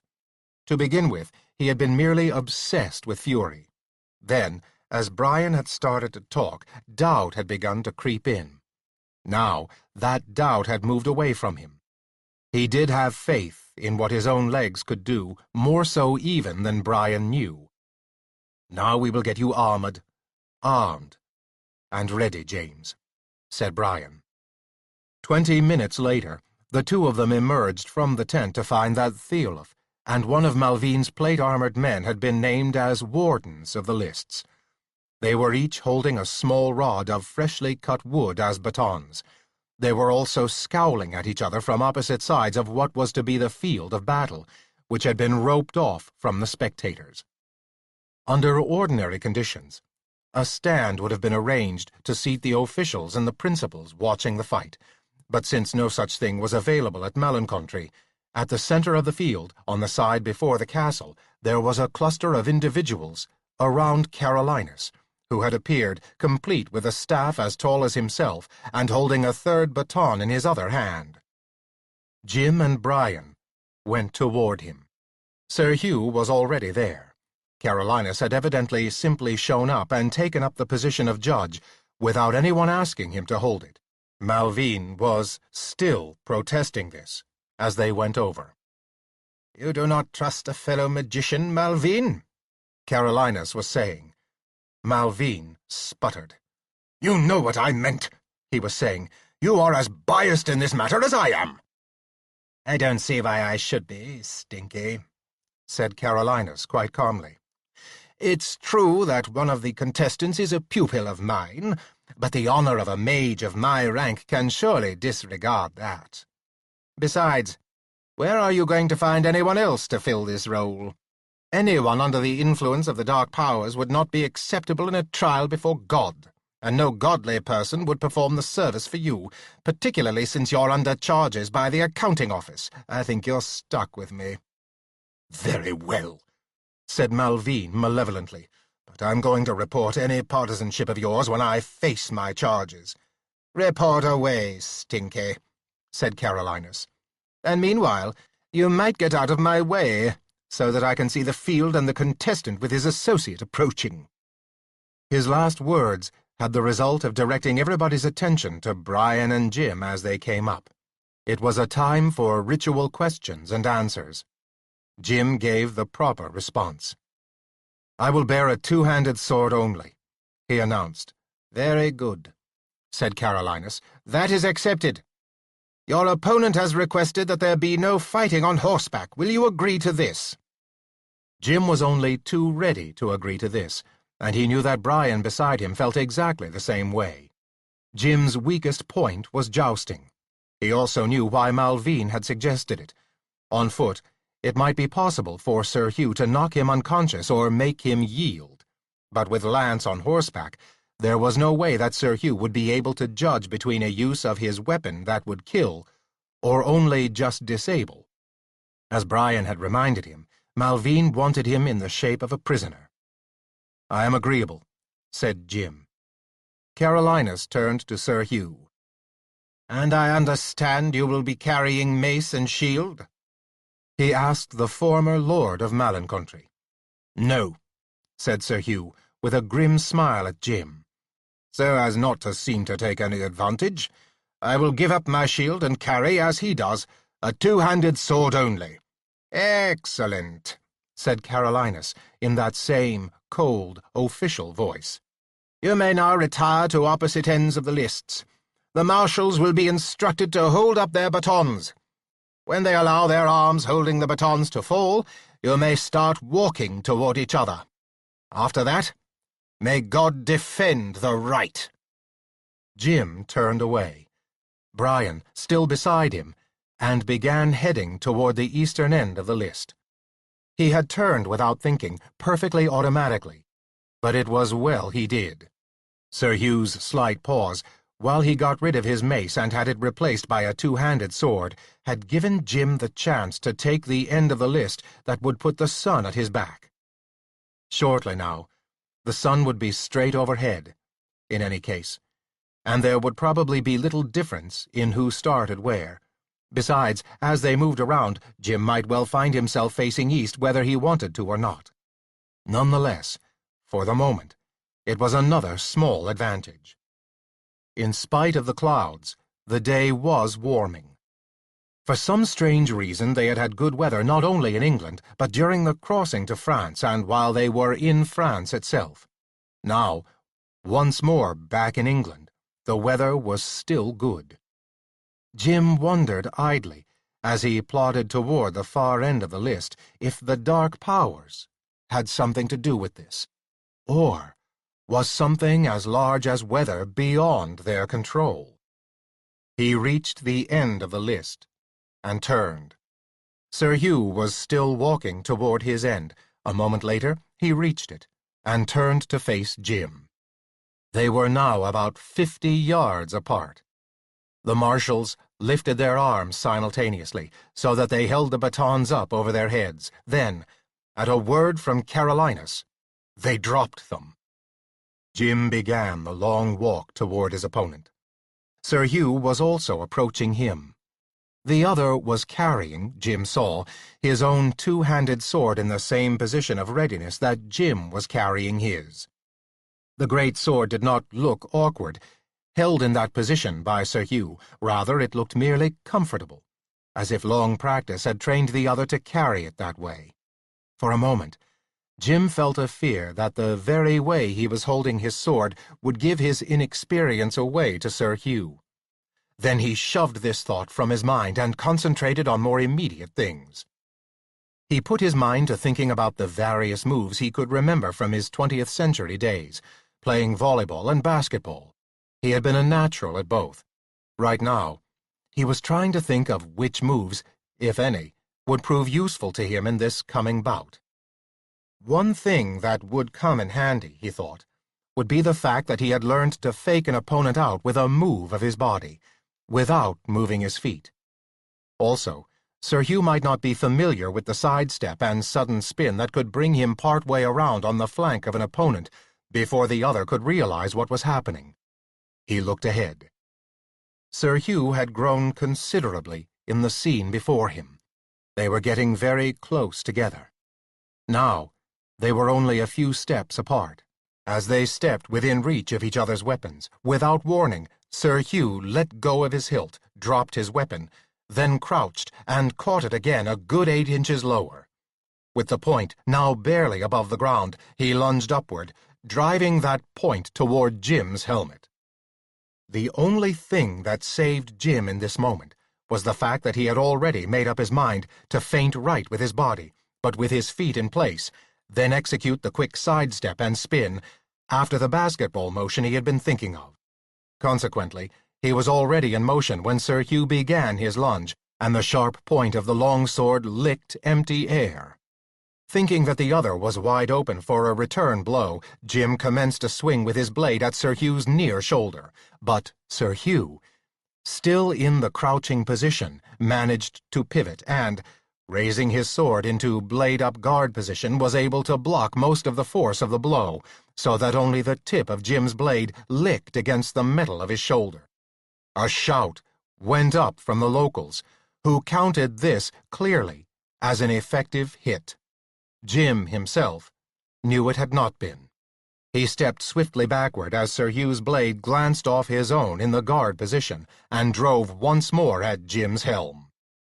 Again, he reached empty air, for Jim was out of range. Sir Hugh straightened his knees in what was almost a spring to bring himself back once more within striking range. He had the large sword again in blade-down position, and this time it swept forward to cut at Jim's leg, but changed in mid-swing to direct itself once more at Jim's shoulders or head. Jim spun right, and the blade missed, but he was beginning to see some purpose in what Sir Hugh was doing. The other knight was hoping to disable Jim without actually killing him, with some kind of head blow, preferably one that would twist his helmet around on his shoulders so that he could no longer see through the visor. Jim blocked Hugh's blade and was unpleasantly startled by the power behind it. Brian had not exaggerated when he said that Sir Hugh had a strong upper body. They continued, Hugh advancing, Jim dodging and retreating. Gradually, the tactics of the two men became obvious to the watchers, and Malvine's armed men, now seated on the grass in front in rows, with their hands still tied behind them. These began to jeer and catcall. Jim had no time to pay attention to this, but out of the corner of his eye he saw his own and Brian's men-at-arms moving between the ranks of seated men. The jeering stopped, cut off, in one instance, rather abruptly. The combat continued. Jim was watching for signs that Sir Hugh might be tiring, but saw none. Unhappily, at the same time, he became conscious that he himself was tiring. This continual quick movement as the sun heated up their armor was taking the strength out of him. It occurred to him, with his spins and evades, he might be being a little too fancy, using up energy where Sir Hugh was conserving it. He tried to think of what he would do if he abandoned his plan, but no alternative came to mind. He had ample evidence from a number of glancing but very noticeable blows from Sir Hugh that the other was far and away his superior at close quarters. Jim's legs were holding up all right. He had never doubted that they would, but his arms and shoulders were getting tired from manipulating the heavy sword. The common people from Jim's lands who were watching did not jeer, but there was a glumness about them. Clearly, they, like Malvine's warriors, had come to the conclusion that Jim was afraid of his opponent and doing his best to evade him. Well, thought Jim sourly, they were right, at least in part. But evasion could not go on forever. Sooner or later, they would have to reach the point of trading blows, and Jim did not like to think of what would happen to him when they came to that point. He had this thought so firmly fixed in mind that it was not until after receiving another of Sir Hugh's glancing blows, this time in his side as he spun away once more from the other man, that he realized the blow had not been as heavy as some the other man had struck earlier. It had never occurred to him that Sir Hugh's arms might also tire. He had expected it from his own arms, but he had unconsciously assumed that the other was as capable in the upper part of his body as Jim was in his lower. Cautiously, he invited a blow that he could at least partially block. Sure enough, it seemed to him that Sir Hugh was not striking with the strength he had struck with before. It was a common thing among boxers, Jim knew, to become arm-weary in the course of a bout. This was often increased by an opponent's pummeling of the muscles of those same arms. Jim had been scoring his few blows against Sir Hugh's arms. It was just possible this was having an effect. Now that he had concentrated on this business of arm weariness, Jim was becoming more and more conscious of the growing weakness in his own arms. Eventually, this must bring him to the point where he could not strike an effective blow that would tell against the other through his armor. In short, his time was limited, which meant that somewhere along the line he would have to take the initiative and close with Sir Hugh. Then it would be the other man's weakened arms against his own. Meanwhile, he was still doing his best to tire out Sir Hugh's legs. He was spinning clear around behind the other knight now, and striking at him almost from straight behind. In Jim's helmet, sweat ran down off his forehead and dripped in his eyes. His whole suit of armor felt as if its inner padding had been soaked in water. He wondered if Sir Hugh was suffering such difficulties, and the next time he spun close to Hugh, he deliberately listened. Yes, Sir Hugh was panting hoarsely within his own helm. But now, Jim's arms were getting very tired. It was time to gamble. He started one of his usual fakes and spins, but this time did not complete it. He stood still and took the full swing of Sir Hugh's sword against his own. The impact jarred his arms to his elbows, but it did not seem to have the deadly power of Sir Hugh's earlier blows. Sudden hope flared up in Jim. His arms had just about reached their limit of being able to strike an effective blow anyway. He stood where he was, parried another blow from Sir Hugh, and struck back without dodging. Neither one was using the point-down guard position anymore. Both were simply holding their swords point forward and taking alternate swings at each other. A sudden sense of intoxication began to fill Jim from this new, stationary way of fighting. He was through with shadow boxing, and it was a relief to simply catch blows and strike back. The enthusiasm mounted in him as he heard Hugh's hoarse panting, even over his own gasping for air within his helmet. For a moment, he played with the idea that Sir Hugh was tired to the point where now they were a match. All he had to do was keep chopping away like this, and shortly victory would be his. He was still thinking this when Sir Hugh's blade, coming from nowhere it seemed, slashed full against the front of his helmet and turned it partly around on his head. What he had feared had happened, but not completely. He could still see the bars on the left-hand side of his visor. With his right eye, one-eyed, his sense of perspective was gone, and as a result, his judgment of distance. Fury opened up in him like the door of a lit blast furnace. He had done exactly what he told himself he would not do, what Brian had warned him against. He had tried to match his strength against Sir Hugh's where the other was strong. Both he and Hugh were out on their feet, but one decisive blow by either would decide the combat. There were not many blows left in either one of them. He was rocked on his feet suddenly by the full impact from Sir Hugh's sword against the metal capping the point of his right shoulder on his blind side. "Got you, you bastard!" the other gasped. He realized then that they had both gone beyond the point of taking prisoners. Hugh, in particular, was out to kill him, and now he seemed in good position to do so. Another glancing blow turned Jim's helmet even further around. Now he could hardly see his opponent at all.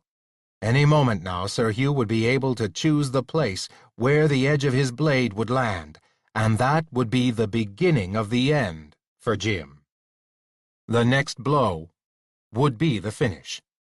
Jim suddenly thought of his duel with the pirate chieftain when he and Brian, with a handful of men-at-arms, had led the relief of Castle Smythe. His legs were still good. He leaped. His leap carried his waist almost level with Sir Hugh's upper chest. It was the last thing the other knight was expecting, and for just a moment he hesitated in delivering the blow he was about to strike. In that moment, Jim's powerful legs drove his heels out in a double kick against the armored shoulders he had been pounding with his blade all through the combat. Sir Hugh went down, flat on his back.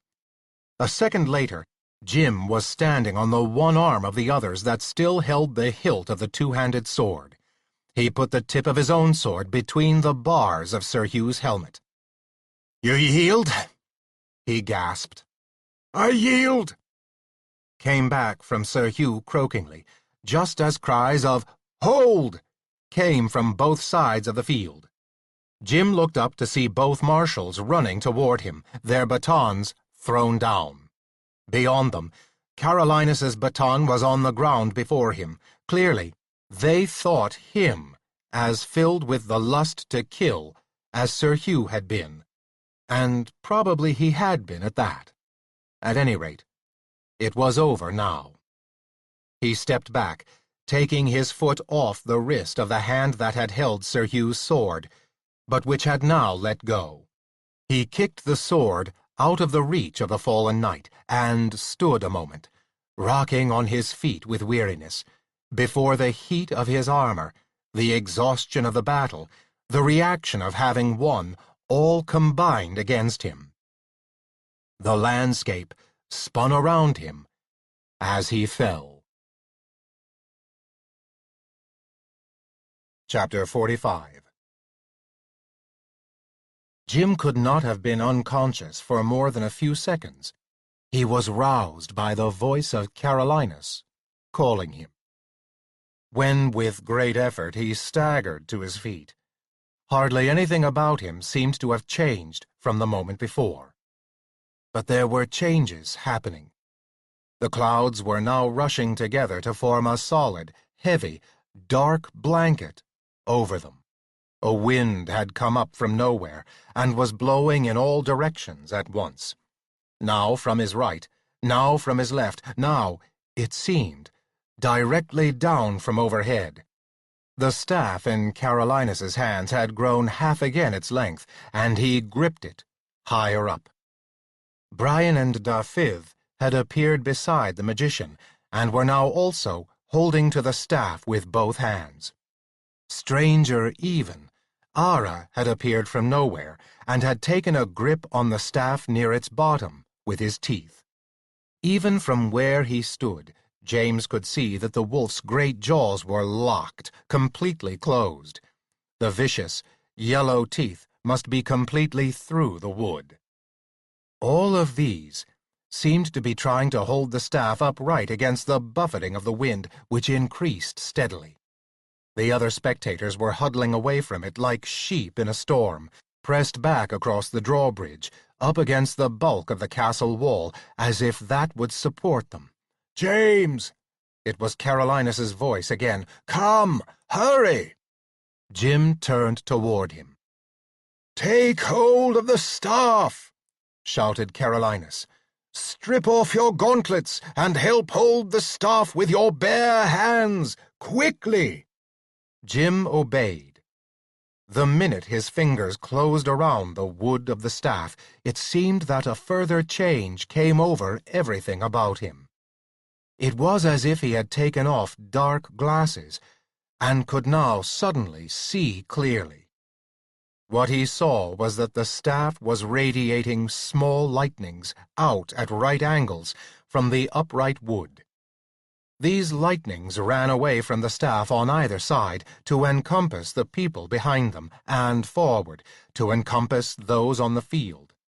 The lightnings went farther and ran around the castle, up its grey stone corners and along its battlemented top, enclosing it in an outline of barbed and brilliant light, flashing and flickering with constant life. "Help hold, James!" Carolinus's words were whipped from his mouth by the wind, which reached Jim's ears only faintly, in spite of the fact that the other man was no more than a foot from him. His white beard tugged and tore this way and that, as if it would fly from his face under the force of the winds. "Put all your strength into it," called Carolinus's voice. "We must hold, for the protection of your people and your castle and everything you keep dear. Hold!" The clouds were thick and heavy and low now. It was so dark that Jim could hardly see across the cleared space in front of the castle to the trees. Sir Hugh still lay without moving, as he had lain when he had yielded to Jim a few moments before. Higher up, in the sky and a little ways off from that, directly over the cleared area of the castle, Jim saw a lightening of the clouds, as if A cave had been hollowed out in them, and that cave had light of its own. In its space, he saw, like ghost figures against the clouds, the king and queen of the dead seated on their thrones, and below them a horde of those they called their bodyguard. Together they were watching from the clouds. The wind increased. Far off in the woods to Jim's right, he heard a crashing sound, as if several great trees at once had been felled by a downward hammer blow of the wind. A moment later, there was a second crash a little closer, and then a third crash even closer yet. An icy chill crept over Jim. It was exactly as if some great, invisible giant was walking toward the castle, crushing the trees like grass under its feet as it came. "A counting office!" cried the wind-thinned voice of Carolinus. "Give us strength! They are attacking the fabric that holds the kingdoms! Give us strength!" The wind lashed and struck and tugged at the staff, trying hard to pull it from the grasp of their hands and Ara's teeth. It was very close to succeeding. Then, from somewhere that was both outside and within him at once, Jim felt new energy pouring into him. It had no body, no mass, no feel of anything solid or gaseous. It was simply an incoming. As it came, he seemed to feel himself grow, not physically or even mentally, but in some strange way he could not define.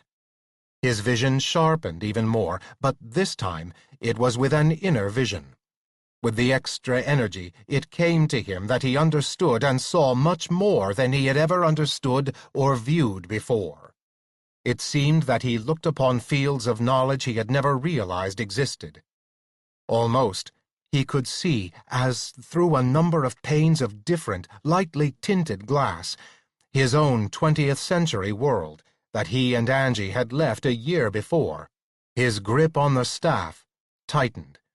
He looked at Carolinus, and he saw Carolinus smiling at him through his wind-whipped beard. Now they held the staff firmly upright, for all the wind could do, and the lightnings that sprang from it were thicker and stronger, drawing lines of protection about the people and the castle. Still, what sounded like footsteps of an invisible giant were getting closer and closer.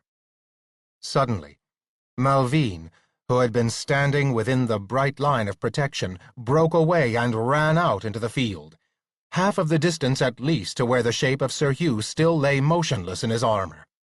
He fell on his knees, raising his arms to the dark clouds above. "Stinky! You fool! Come back!" shouted Carolinus. His voice was strong now and carried even over the wind. Malvine could not have helped hearing it, but he paid no attention. He lifted his arms even higher to the clouds, his hands appealing. "Help me!" he cried to them. "Help me now! I have been faithful!" "Stinky!" cried Carolinus, a note of pain in his voice. "Listen to me!" Still, Malvine ignored him, holding his arms to the clouds, stretching up to them. His attention was all on them alone. The giant's steps were very close now. Jim saw or felt or heard. It was all these things together, something like a string being stretched to the breaking point, a string ringing with the single note of its tension. Then, suddenly, it snapped and ceased to sound. "I have been faithful." Malvine's voice came faintly once again through the roar of the wind. There was a sudden turbulence in the clouds above where Malvine knelt. The king and queen of the dead were already fading in their enclave farther off. Jim felt the new energy that had flowed into him beginning to go. And the clouds did not break, but a brightness began to come through them, as if they were thinning from above. He saw Malvine then, for the last time, a limp figure, hanging like a dead man from the end of a string, being pulled up and up and up. in the direction of where the fading ghosts of the king and queen of the dead had been. As he got higher, he grew harder to see, almost as transparent as they, until finally they were one with the clouds, indistinguishable, and he was one with the clouds, indistinguishable from them and the clouds. Then, at last, the clouds broke. Sunlight poured down through them upon the castle and its surrounding grounds. The wind died, and the last of the energy that had suddenly come to fill Jim left him. As it went, his own strength failed, and darkness moved in to enclose him. He was not even conscious of falling, but again he woke within seconds. Dafydd and Brian were holding him up and stripping the armor off him.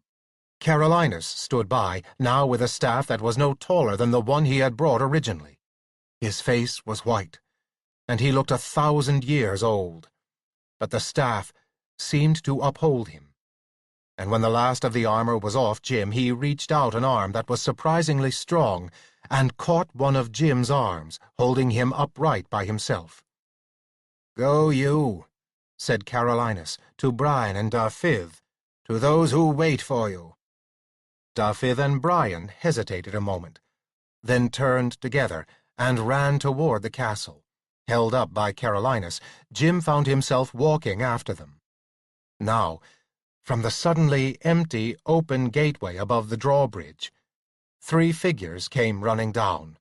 They were Geronde Isabelle du Chauny, Danielle, now heavy with child, and Angie. "Angie!" Jim cried, and with an excess of strength he had not realized he had, he broke from Carolinus and enclosed Angie with his arms as she came running to him. Only a few steps ahead, Brian was also holding his lady close, and to Jim's left, Dafydd's long arms were wrapped around Danielle, who was both crying and laughing at once. "My golden bird, my golden bird," said Dafydd, his cheek against her hair and rocking her gently in his arms. "What kind of a golden bird am I?"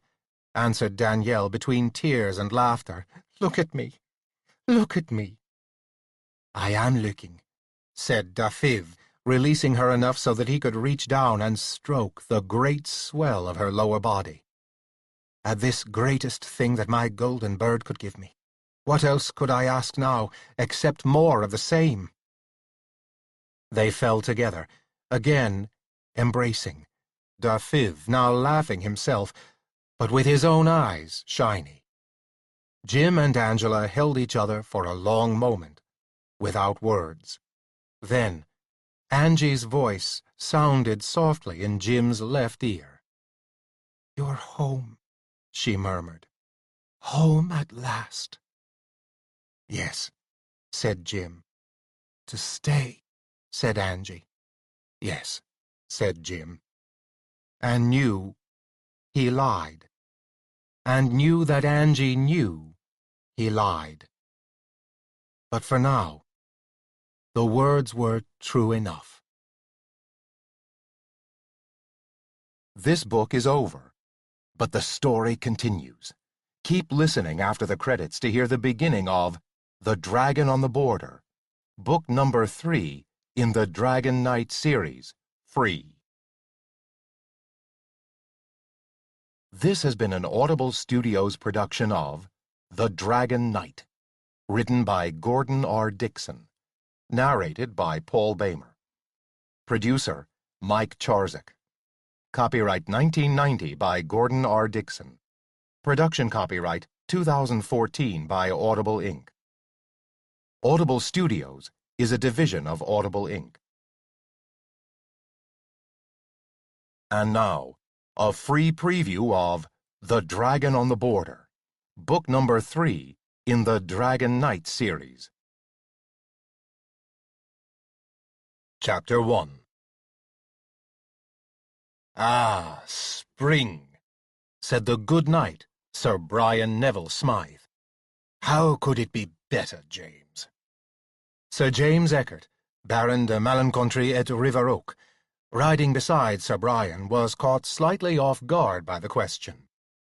True, the sun was shining beautifully, but it was still a little chilly by his own personal 20th century standards, and he was grateful for the padding underneath his armor. Brian, he was sure, was feeling, if anything, a little on the warm side. Certainly he seemed to find the day balmy, and Dafydd ap Hywel riding a little behind them, wearing nothing but ordinary archer's clothes, including a leather jerkin studded with metal plates, should by Jim's standards also be feeling chilly. But Jim was ready to bet that he was not either. There was, in fact, some reason for Brian's reaction. Last year, it had been good weather for them all, both in France and in England, all through the summer. But the fall had made up for that. Autumn had been steady rain, and the winter had been steady snow. But now, the winter and the snow had passed, and spring was upon the land, even as far north as here in Northumberland, next to the Scottish border. It was toward this border that Jim, along with Brian and Dafydd, was now riding. Jim woke suddenly to the fact that he had not answered Brian. An answer would be needed. If he did not echo the other's cheerful sentiments about the weather, Brian would be sure that he was ailing. That was one of the problems that Jim had learned to accustom himself to in this parallel 14th century world, in which he and his wife Angie had found themselves. To people like Sir Brian, either everything couldn't be better, or else you were ailing.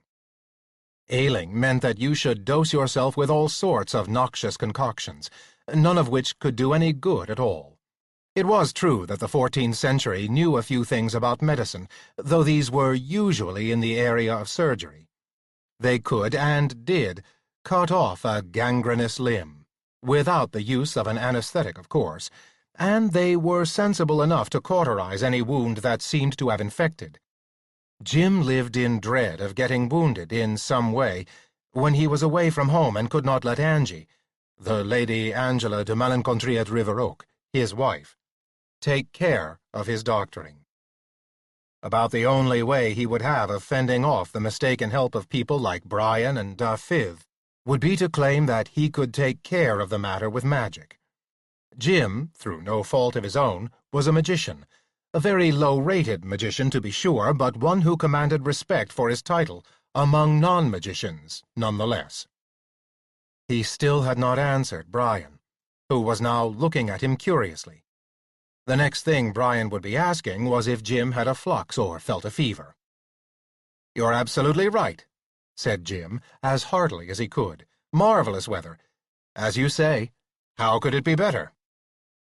They were riding across a section of flat, treeless, heather moor, thick with cotton grass, and expected soon to be dropping down to sea level as they approached their destination, the Castle de Mer, home of their former friend, Sir Giles de Mer, who had been slain in France the year before while heroically defending England's Crown Prince Edward from a number of armed and armored assailants, and who, being of Selkie blood, turned into a live seal when his dead body was dropped in the English Channel waters. Their trip was a usual duty undertaken by knights or other friends under such conditions, to advise the relatives of their former friend of the facts of his death, since news of such, in the 14th century, did not always get carried back to those relatives otherwise, any more than it had in the 14th century on Jim's world. Not that this reason had justified making the trip to Jim's wife, Angie, any more than if he had chosen to do so from a whim. Jim could really not blame her. She had not been happy about being left alone most of last summer, with not only the castle and its inhabitants, which were normally her responsibility, but all of Jim's lands with their tenants, men-at-arms, and others who lived on them, to take care of as well. As a result, she had been firmly against Jim's going, and it had taken him a solid 2 weeks to talk her around.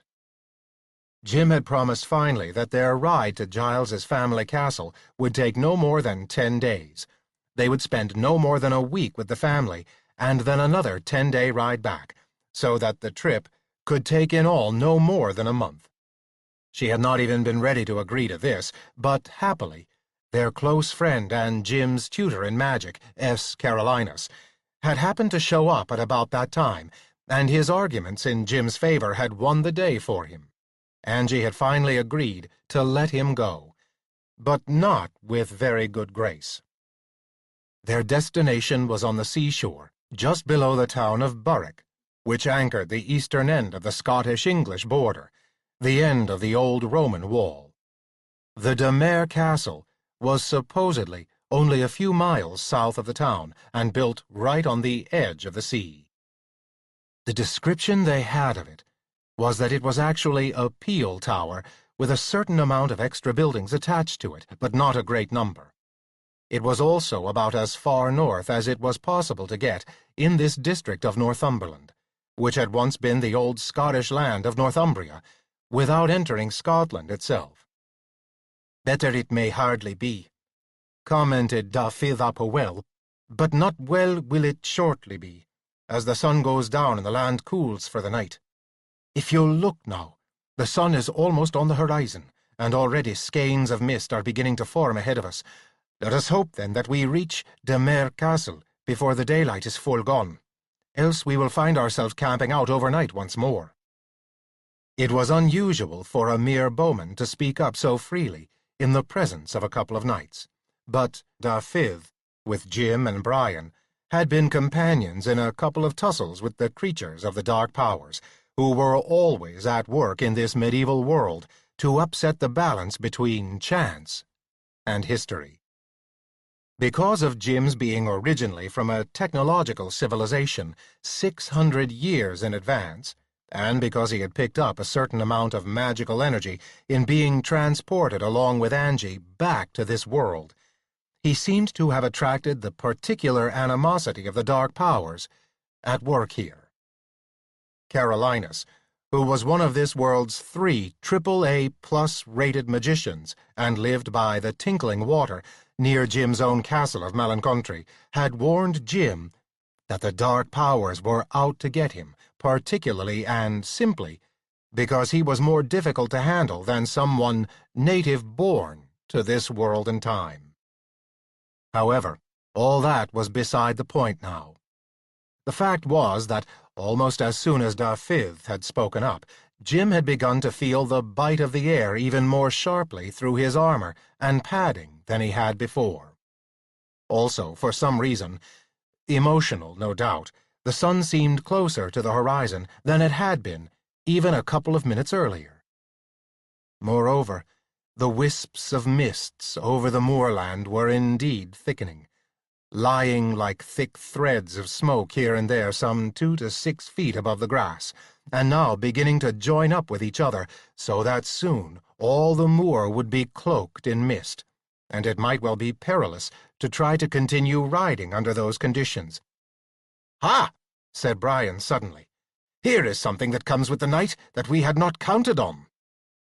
Jim and Dafydd followed the line of his pointing finger. Some little distance ahead of them, the mist had thinned to reveal movement beyond it. Movement which now emerged into full view to reveal itself as 5 horsemen. As they got closer, for they were riding directly toward Jim and his 2 companions, something strange about them struck all 3 men. "All saints preserve us!" ejaculated Brian, crossing himself. "They ride either upon air or on invisible horses." What he said was beyond dispute. The 5 indeed appeared to be riding thin air. From the movement of their bodies and their height above the ground, it was easy to see that they were on horseback and that their phantom steeds were moving. But there was nothing visible between their legs and the ground. "What unholy thing is this?" demanded Brian. Beneath the upturned visor of his helmet, his face had paled. It was a square-boned, rather lean face, with burning blue eyes above a hooked nose, and his chin was square and pugnacious, with a slight dent in the middle of it. "James, is it magic of some kind?" The fact that it might be magic rather than something unholy plainly offered to take a great deal of the superstitious awe out of the situation for Brian. But from Jim's point of view, it did nothing to render less perilous the physical aspect of it. The three of them, he, Brian, and Dafydd, with only two of them in armor, were facing what appeared to be 5 full-armored knights, their visors down and all holding heavy lances. It was a prospect that made his blood run cold, much more so than anything supernatural would have done. Not so with Brian. "I think it's magic," answered Jim, more to reassure the other than for any other reason. There remained the faint hope in Jim that the approach of the 5 might not be unfriendly, but this was firmly and forbiddingly enough dissipated. As those approaching got closer, a movement by each of them clearly announced their intent.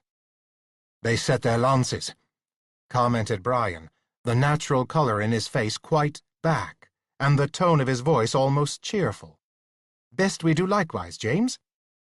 This was exactly the kind of situation that Angie had feared for him, when she had objected to his going. In the 14th century, as it had been once on their original world, life was uncertain. The wife of a man who had left her with a cart full of produce for a nearby market town never knew whether she would see him alive again or not. There were innumerable perils on the way, not merely robbers and outlaws along the road to the town, but the danger of fights, or even a reasonless arrest and execution of her husband once he was at the town for his violation of some local edict or other. Both Angie and Jim had known this of medieval conditions.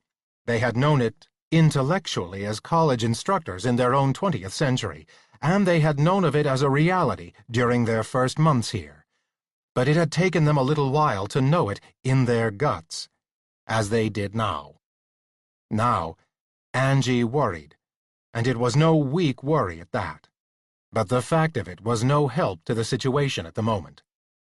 Jim reached for the heavy lance, resting butt down and upright in the saddle socket in which it was normally carried, and laid it horizontal, pointing forward across the pommel, or raised forepart, of his saddle, ready to meet the charge. He was also about to lower the visor of his helmet when Dafydd trotted his horse a little ahead of them, stopped it, and swung down from its saddle. "I would advise the two of you to stand clear," said Dafydd, reaching for his longbow, uncasing it, and taking down his capped quiver. "To see first what a cloth-yard shaft can do to these, whoever they may be. There is no point in closing with them, look you, unless you have to." Jim did not share Dafydd's coolness. Armored men on invisible horses could well be invulnerable to arrows even from Dafydd's tall bow. But Dafydd showed no sign of fearing this.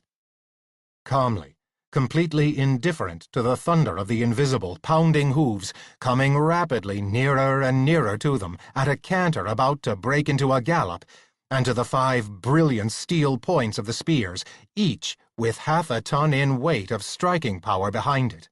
Dafydd draped the leather strap of his quiver over his right shoulder, so that the quiver itself hung comfortably at his left hip, upper end forward. Tall, athletically slim and handsome, as usual every move of his body could have been a demonstration of how such action should be performed. Now, he flipped back the weather cover from the quiver, chose an arrow from among those within it, examined its 3-foot length and broad metal tip critically, then put it to the bow and pulled the string of the weapon back. The longbow stave bent. The feathered end of the arrow continued to come back until it was level with Dafydd's ear, and then suddenly the arrow was away, leaping up as it left the bow. Jim was barely able to follow its flight with his eye before it struck the foremost mounted figure squarely on the breastplate and buried itself in him right to the feathers. The knight, if that was what he was, fell from the horse, but the rest came on. Almost immediately there were arrows sprouting from 3 more of them. All but the one who had fallen turned to run, the 3 with the arrows in them somehow clinging to their invisible steeds so that they were carried away into the mist and out of sight. Dafydd recased his bow. Calmly, He put it with his recapped quiver back in their places on his saddle, then remounted his own horse. Together they approached the place where the armored figure first hit had fallen. He was strangely hard to see, and when they came up to where he should be, they saw why. Brian crossed himself again. "Would you care to be the one to look more closely at it?" Brian asked Jim hesitantly. "Seeing it may be magic?" Jim nodded. Now that his first fear was over, unlike the two with him, he was more intrigued than awed by what he had just seen. He swung down from his horse and approached what lay upon the ground to squat down beside it. It was a combination of chain and steel plate with padding beneath. Dafith's arrow was buried in the chest plate, up to the feathers, and the point stuck out through the back armor. It was much like the armor Jim wore himself, but somewhat old-fashioned. His eye for armor was developing, and he was able to notice that not all of the armor parts matched with each other the way they should. Dafith pulled his arrow on through the backplate to recover it, and shook his head over the damage this had done to the shaft's feathers. Jim stood up. "Two things are certain," he said. "One is that the arrow stopped him. It looks permanently. Secondly, whoever or whatever was in the armor isn't there now." "Could it be some damned souls from hell?" asked Brian, crossing himself again. "Sent against us?" "I doubt it," answered Jim. He came to a sudden decision. "We'll take the armor with us." He had got into the habit of carrying a coil of light rope, along with the other gear on his horse. It had turned out to be useful a number of times. He used it now to tie together the loose pieces of armor and clothing, and made a bundle which he fastened behind his saddle with the other goods his horse carried there. Dafith said nothing. "Now the mists have thickened," said Brian, looking around them. "Soon it will be thick fog, and we'll not see which way to go. What do we do now?" "Let's go on a little farther," said Jim. They remounted and went on a little way, while the fog, for it was really fog now, thickened. But after a bit they could feel a damp breeze, cold on the right side of their faces, and they noticed that the ground was beginning to slope in that direction rather steeply. They turned their horses to the slope and rode down. After about 5 minutes, they rode out from under the fog, which now became a low-lying cloud bank above their heads, and found themselves on the shingle of a pebble and rock-strewn seashore. The cloud had lifted. Perhaps 500 yards to their left, up the bank, was a dark peel tower, a common form of fortress to be found on the Scottish border. It rose from the shingle like a single black finger, upright, with some outbuildings attached to its base. It sat right above the edge of a cliff face, falling vertically to the creamy surf that beat on the shore, but some 50 to 80 feet above it, by virtue of being built on a little promontory that grew higher toward the end, where the tower was built. "Castle de Mer, do you think, Brian?" asked Jim. "I have no doubt of it," answered Sir Brian merrily, setting his horse into a canter. The rest did the same, and a few moments later they were riding over the wooden drawbridge that lay down over a deep but dry ditch to a large, open doorway with 2 cresset lamps, made of baskets of iron bars forged together to hold fuel, burning on either side of the doorway some 10 feet off the ground, to hold back the darkness of the night and the mist. Chapter 2. "James, Brian, and Davith!" With that shout, a short, luxuriantly mustached figure was running across the hard-packed, damp earth surface of the courtyard toward them. A squarely built young man with a very large hooked nose. He wore only a mail shirt above his hose, and his hair, flaxen in color like his mustache, was tousled. "In God's name," said Brian, reining up abruptly. "First horses of air, and now dead friends rise again." But in a fraction of a second, his attitude had changed. He was down off his horse and, 14th century style, kissing and embracing the smaller man in a crushing hug of his metal-clad arms. "Ha!" he half shouted. "But it is well to see you, Giles. You were near a week dead, with the best speed we could make when we put your body into the English Channel waters. True, we saw you change to a seal as you entered the water, but after that, no word, nothing." More cresset lamps were spaced around the interior of the courtyard, but they were too distant and not bright enough because of that to show whether Giles was blushing or not. But on the basis of past evidence, Jim, who was now also dismounting along with Dafydd, was willing to believe he was. "A Selkie cannot die on land," said Giles, "but I own it was a sad time after that. I came back here and my family recognized me, of course, but there was nothing they could do to get me back into man shape again, not until a godly abbot came to Berwick, and they invited him down here for a few days. In the end, my father talked him into blessing me, so that I became a man again. But my father also warned me then that I will have no second escape from death if I again die as a human on land. After that blessing, I may turn into a Selkie in the water, but I cannot escape my fate ashore. James!" Now Giles was hugging and kissing Jim. The links of the smaller man's chain-mail shirt scratched loudly on Jim's own armor, but no more noticeably than the bristles of Giles's beard seemed to rasp and spear into Jim's cheeks. The kiss was the ordinary handshake equivalent of the period. Everybody kissed everybody. You would conclude a purchase or a deal of some kind with a perfect stranger by kissing him or her, and most people at this time had very bad teeth and therefore rather unsweet breath.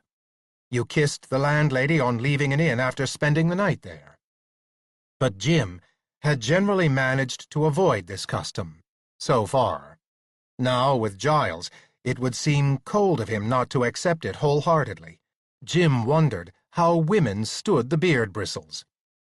He made a mental note, which at the same time he guiltily knew he would have forgotten by the time he was home again, to make sure he was as clean-shaven as possible next time before kissing Angie. Jim also winced to think of what it must have been like for Giles himself, with the solid metal-clad sleeves of Brian's arms enclosing him, in spite of the chain shirt. However, Giles had made no protest and shown no discomfort. Then Giles was hugging Dafydd, who, likewise, seemed to take it in no other way but with complete happiness, though in this case Giles's chain mail must have bit noticeably even into Dafydd's leather jacket. "But come inside," said Giles. He half-turned and shouted, "Ho, from the stables! Take the horses of these good gentlemen!" Half a dozen servants appeared, with the same suspicious quickness with which Jim's servants at Malencontri had a tendency to appear whenever something interesting was going on. They led off the horses, and several of them, 2 of them wearing kilts of differing colors and patterns, carried the saddles and personal gear inside. Giles led them forward and flung open the door of a long wooden building which was obviously the Great Hall, leading to the tower. As a great hall, it was noticeably smaller than that of Jim's castle, but it was arranged the same way, with a long table on a lower level stretching the length of the hall, and a shorter one, the high table, crosswise on a platform at the far end. Giles led them eagerly to the table on the platform, which was obviously, by the smells, just in front of the kitchen, which here would be on the ground floor of the tower itself. Not only the doors through which they had entered the hall, but those beyond leading into the kitchen, now propped ajar, were tall and wide enough to ride horses through.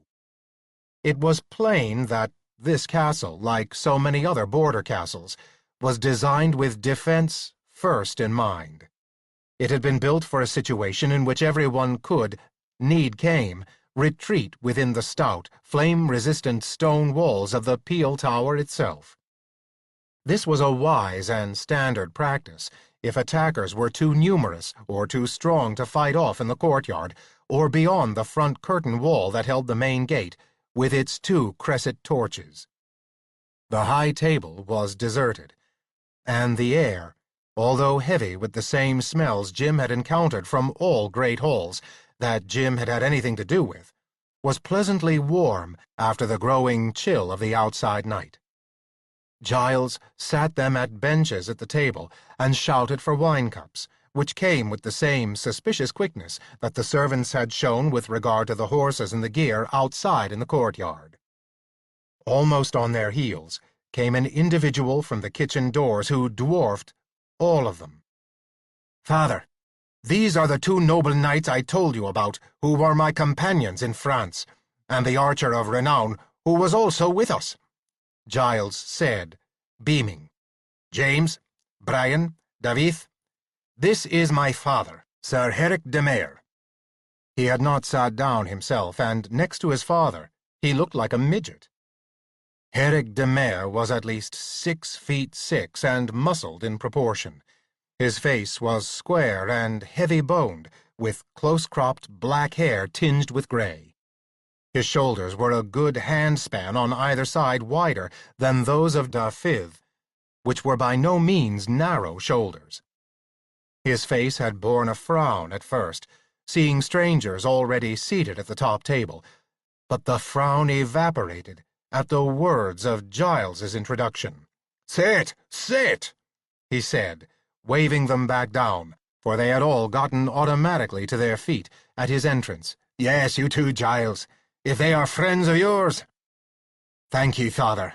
Giles slipped eagerly onto a bench several seats away from the rest of them. It was clear that while a seat at the high table might be his by right, not only as a knight but as a member of the family, he could not sit in his father's presence without his father's permission. The rest sat down as well. "Father," said Giles, "the gentleman closest to you is Sir James Eckert, Baron de Malencontry at the River Oak, and just beyond him is Sir Brian Neville Smythe. After Sir Brian is Master David ap Hywel, the like of whom I swear there is none, as far as men of the longbow are concerned." "Thank ye," murmured David. "But indeed, it is also that no crossbowman has ever outshot me either, as to distance or target." Herrick's black eyebrows, which had been shadowed slightly in a frown above his deep-set seal-black eyes, on seeing a seated man in a leather jerkin, abruptly smiled. He was naturally not used to entertaining an archer at his high table, but, of course, this archer was different. "I had heard of you all before Giles told me about you," he said. He had a resonant bass voice that came rumbling softly out from deep within him. "The ballad of the Loathly Tower has been sung even in this hall, good sirs, and you, Master Archer. You are all welcome. My hospitality is yours for as long as you wish. What brings you?" And he sat down himself at the table with them. He was not only tall, but he was one of those men who, like David, kept his back as straight as an arrow, so, if anything, he seemed to tower even more over them at the table than he had standing up. David and Brian waited. It was obviously Jim's position as the ranking member of the 3 to be first in answering the question. "We came to bring your family the story of Giles's death," said Jim. "Both Sir Brian and I saw him take to the water." This was a delicate way of putting it. He was not sure whether Sir Herrick would have approved of his son letting others know about his Selkie blood, but certainly the other could read between the words on a statement like that. Jim went on. "But it never occurred to us that he might be back here. Least of all that we should see him as we see him now, in his full strength, well and happy." "For that we give blessings to the Holy Church," rumbled Herrick. "But Giles has told us little, beyond the fact that he died at a large battle in France. My other sons will be here soon, and meantime we can set in process a dinner worthy of your company." He lifted a powerful open hand from the table, slightly, in apology. We hope you enjoyed this free preview of The Dragon on the Border, book number 3 in the Dragon Knight series. To keep the story going, Get the complete book today.